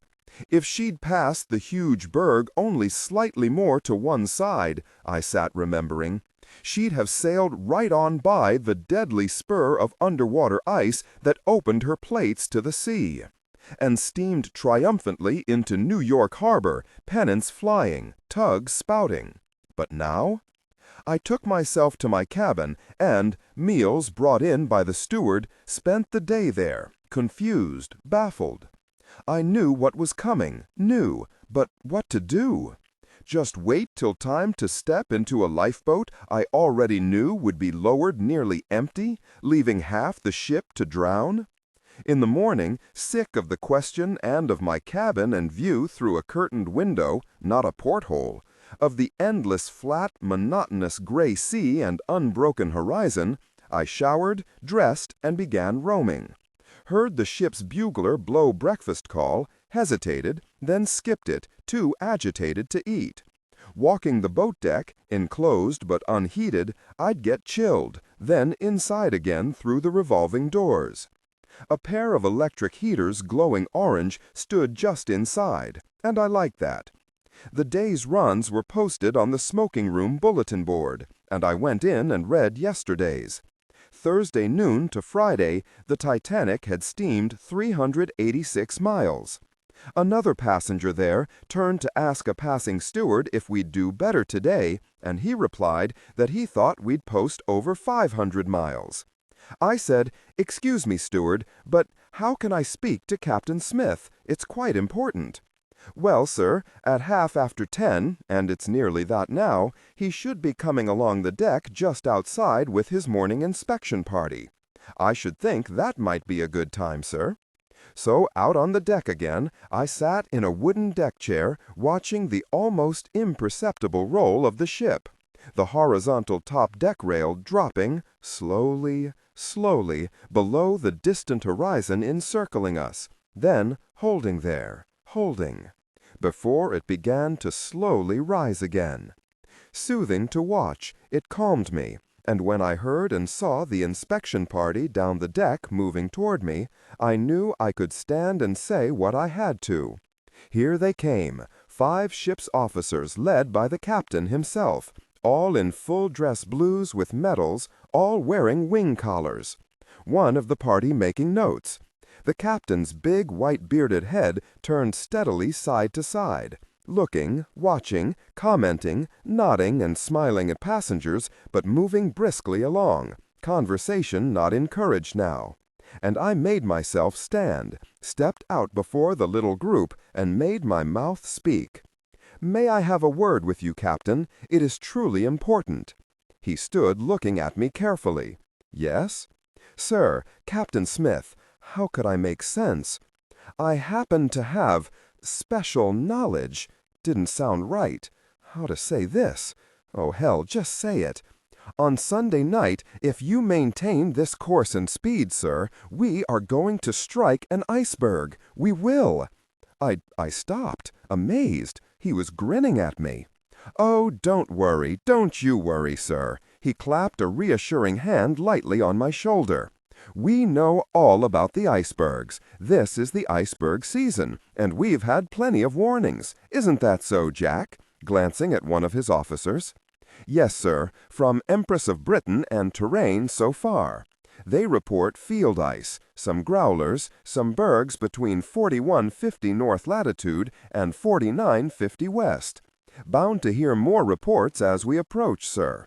And this impressive, neatly bearded, likable captain smiled at me pleasantly. "So, we're well warned, sir," Captain Smith said. "But I do thank you." He touched me lightly on the shoulder again. "Not to worry." And they moved on. So, yes, what else could he have thought or said? And now? Now there was simply nothing else I could do, except wait. And because I knew what I knew, I was no longer able to talk to or even look at other passengers. At my assigned dining room table, I'd been seated with a not quite elderly man and his wife, he newly retired, and another 40-year-old man, all English. And I was not able to continue making light conversation with them, all of us laughing a lot, with me wondering all the time, what will happen to you tomorrow night? I had to find a refuge from the sight and sound of living people whose shoes, I'd compulsively glance at them, were going to lie alone on the ocean floor through decades to come, their clothes and entire bodies dissolving to nothing. And Sunday afternoon, restlessly wandering, I found my refuge at the very stern, overhanging the sea, protruding further back than even the great rudder. This was a separate little poop deck reached by a short flight of stairs from the main deck B. And in this desolate, deserted little place crowded with ship's machinery, winches, cranes, capstans, I stood, here at the very stern, forearms on the rail, trying to isolate my helpless self from the horror of what was going to happen. And I resumed my old game of watching the greeny-white wake peel endlessly out behind us. It empties the mind to stare down at the ever-changing sameness of a ship's wake. There behind us it lay on the quiet gray sea, handsomely green, squirming with bubbles, a wide watery road over which we'd just come. Arms on the stern rail, hands clasped over the sea, I stood watching the great propeller bubbles blossom up from the deep, watching the helmsman's occasional small corrections appear as a squiggle in the wake, slightly bending the lone green road to left or right. Watched a bird appear here far out in the ocean, a tern, was that what they were called? He'd follow us, wings spread motionless, getting a free ride on the invisible tunnel of warmed air lining out behind us. Then he'd move, he'd tilt. It looked like fun. Presently he lowered to the surface and, wings tucking, bobbed away behind us on our flat green wake. They slept on the sea, I thought I knew. And out here, bent over the road-like wake, I escaped. The deck under my feet, the rail under .iv forearms, were solid, the people inside the warmth of this ship truly alive. But for me, only for me, but nevertheless, all this finally became the distant past. My own reality lay far away, and what was going to happen tonight out here in the Atlantic was an old, old story from a long ago time about which I could do nothing at all. But I couldn't hang on to that truth. From behind me on the deck of the ship, whose fate and people I'd tried to turn from, I heard approaching footsteps, then the mumble-grumble of a man's voice, a woman's reply. Everything turning again to real and now, and I stood frantic with helplessness. Someone materialized beside me, sleeved forearms sliding into vision on the railing beside mine, hands clasping, and I knew whose they were, and could not possibly have prevented the wild rush of happiness. And no way to stop this, none. I turned, my arms reaching, and grabbed the Jada girl to me, kissing her hard, kissing her long, and just did not want to stop. But did, Julia, I did. And now out here on the gray Atlantic, we stood grinning at each other. I said, Dr. D just never quits, does he? He had to be certain. So I sat in the lounge watching you and Archie from an armchair behind a pillar till I knew. It's over now, Cy. Archie won't change his mind. I know. Jot, what will you do when it happens? Dr. D says go to boat 18. It was lowered with plenty of room left. You? Boat 5. There were only a few women in it, no others around, just a few men. So the men were ordered in too.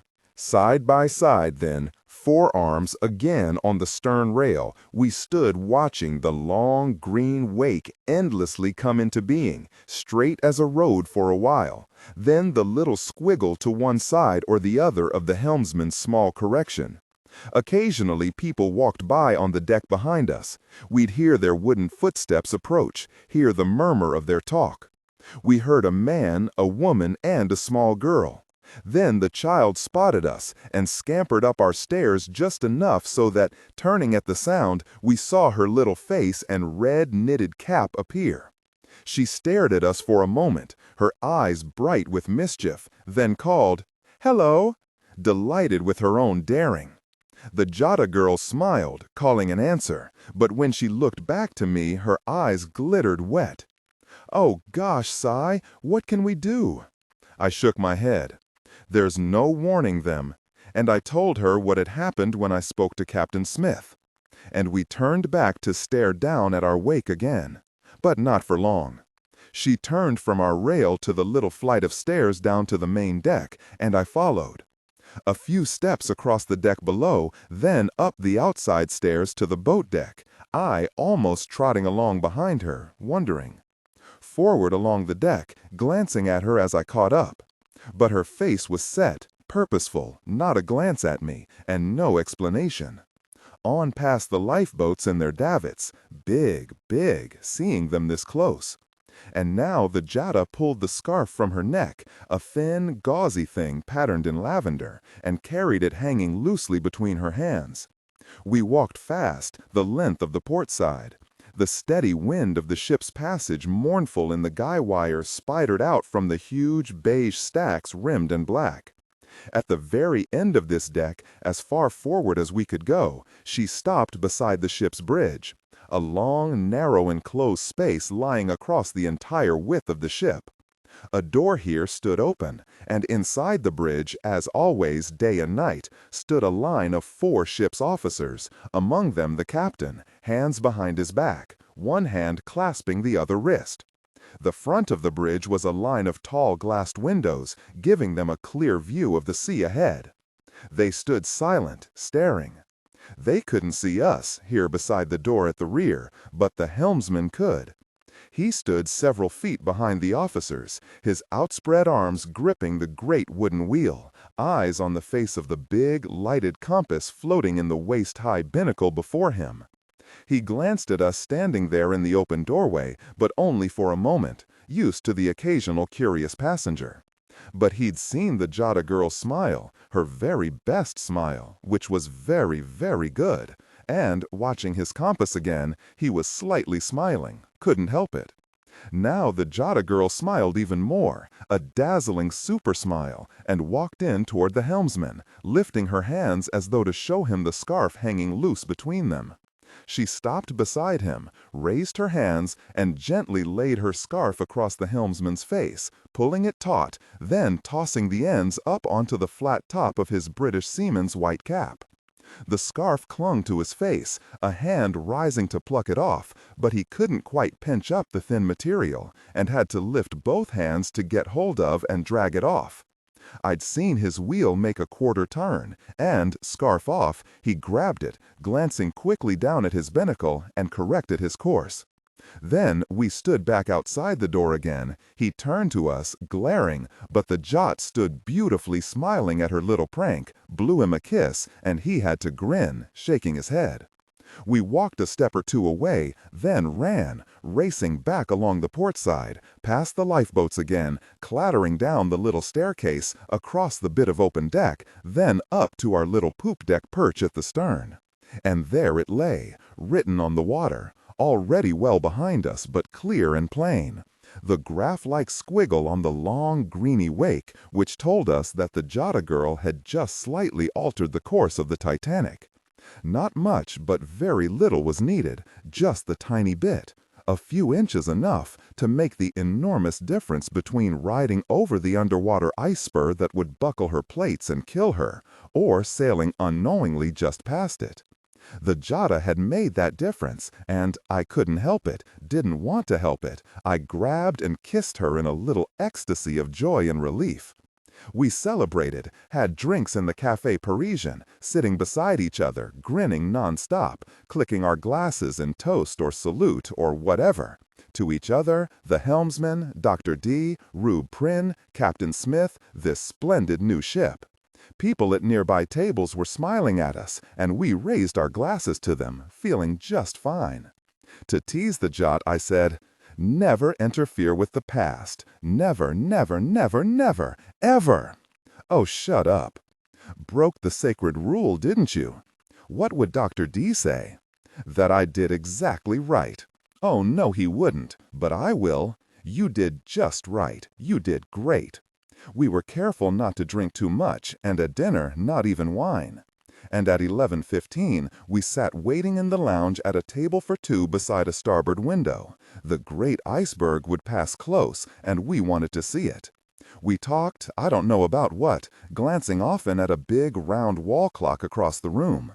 It worked by air pressure, a steward had told me, the big hand advancing a full minute at a time. And when it jumped from 11:19 to 11:20, we stopped trying to talk and sat waiting. Outside, I knew, up in a crow's nest on the forward mast, a seaman bulky with heavy clothes sat staring out at the black sea and starlit sky. At any moment now, he should lean forward, eyes narrowing, making sure, then reach swiftly for the lanyard of his warning bell. A dozen seconds, several more, the clock hands across the room still at 11:20. Then we heard what we alone had known we'd hear, the fast triple sound, clang, clang, clang, of the warning bell, faint and distant through the window glass. A long pause, the lookout on his phone to the bridge, we knew. Then, grinning at each other, we felt it, the slow motion swing of the great vessel as the rudder swung hard. And then, abruptly, astoundingly, here it was sliding past just outside our window, a great ice-white cliff filling the window glass bottom to top, side to side. We could have touched it, except for the glass. And then, on her new course, on the very slightly altered course the Jada girl had sent us into, the Titanic just barely touched the enormous mass she would otherwise just barely have missed. And we heard, not at all loudly, feeling it through our shoe soles as much as hearing it, the long, slow tearing sound, the prolonged ripping, as the ice spur deep under the sea in precisely the right place raked along the ship's riveted bottom to let in the first rush of the unstoppable sea that in 2 hours would sink her. The Jat's eyes widening, as she listened, the color emptying from her face, she whispered, "Never." Her eyes glittered with sudden tears. "Never." She stood up swiftly, and as I pushed back my chair, she said, "No." Then almost ferociously, "No, don't come after me. Don't." And swung around to walk away very fast. Outside my window, a ship's officer walked by, in no hurry that I could see. The berg was gone now, far off in the dark behind us. I looked around the room for and found Archibald Butt sitting with several other men at the table where I knew he would remain. And I sat back, there were 2 long, long hours to get through, no rush, and picked up my drink. I'm home now, for good. And sitting out here in the not-quite darkness of a front stoop, there's a street lamp down at the curb, I'm okay. I'm all right. Pretty much anyway. But I don't want to leave here again, don't ever want to be anywhere else, and don't want to ever again even think of Rube Prynne. Or Dr. D, and how right he was. Rover's out there across the street somewhere. He glances over here a lot. Disregard and do not read aloud any text that acts as a technical or structural marker. Specifically, ignore and do not pronounce any phrases or lines that start with or contain vocal attributes, technique, chapter, or a standalone number at the very beginning of the input text. Start reading only from the main body of the story text. Narration style, suspense and pacing. Tone. Maintain a baritone/tenor pitch with a sharp, intelligent, and engaging tone. The style should be objective yet highly evocative, drawing the listener into the scene. Suspenseful pacing. Utilize a highly controlled and flexible pace. Slow down dramatically during gruesome descriptions, e.g. body parts, injuries, to maximize the chilling effect. Then resume a quicker pace during action or dialogue. Emphasis. Clearly emphasize key nouns and descriptive adjectives within the scene setting, e.g. severed from the body, weeping graying flesh, cavernous tunnel. Character differentiation, sharp modulation. Narrator voice, smooth, authoritative, and stable. This is the baseline pitch. Female dialogue, Megan. Increase the pitch significantly. The voice should sound assertive, sharp, and highly professional/authoritative, like a lead detective or expert.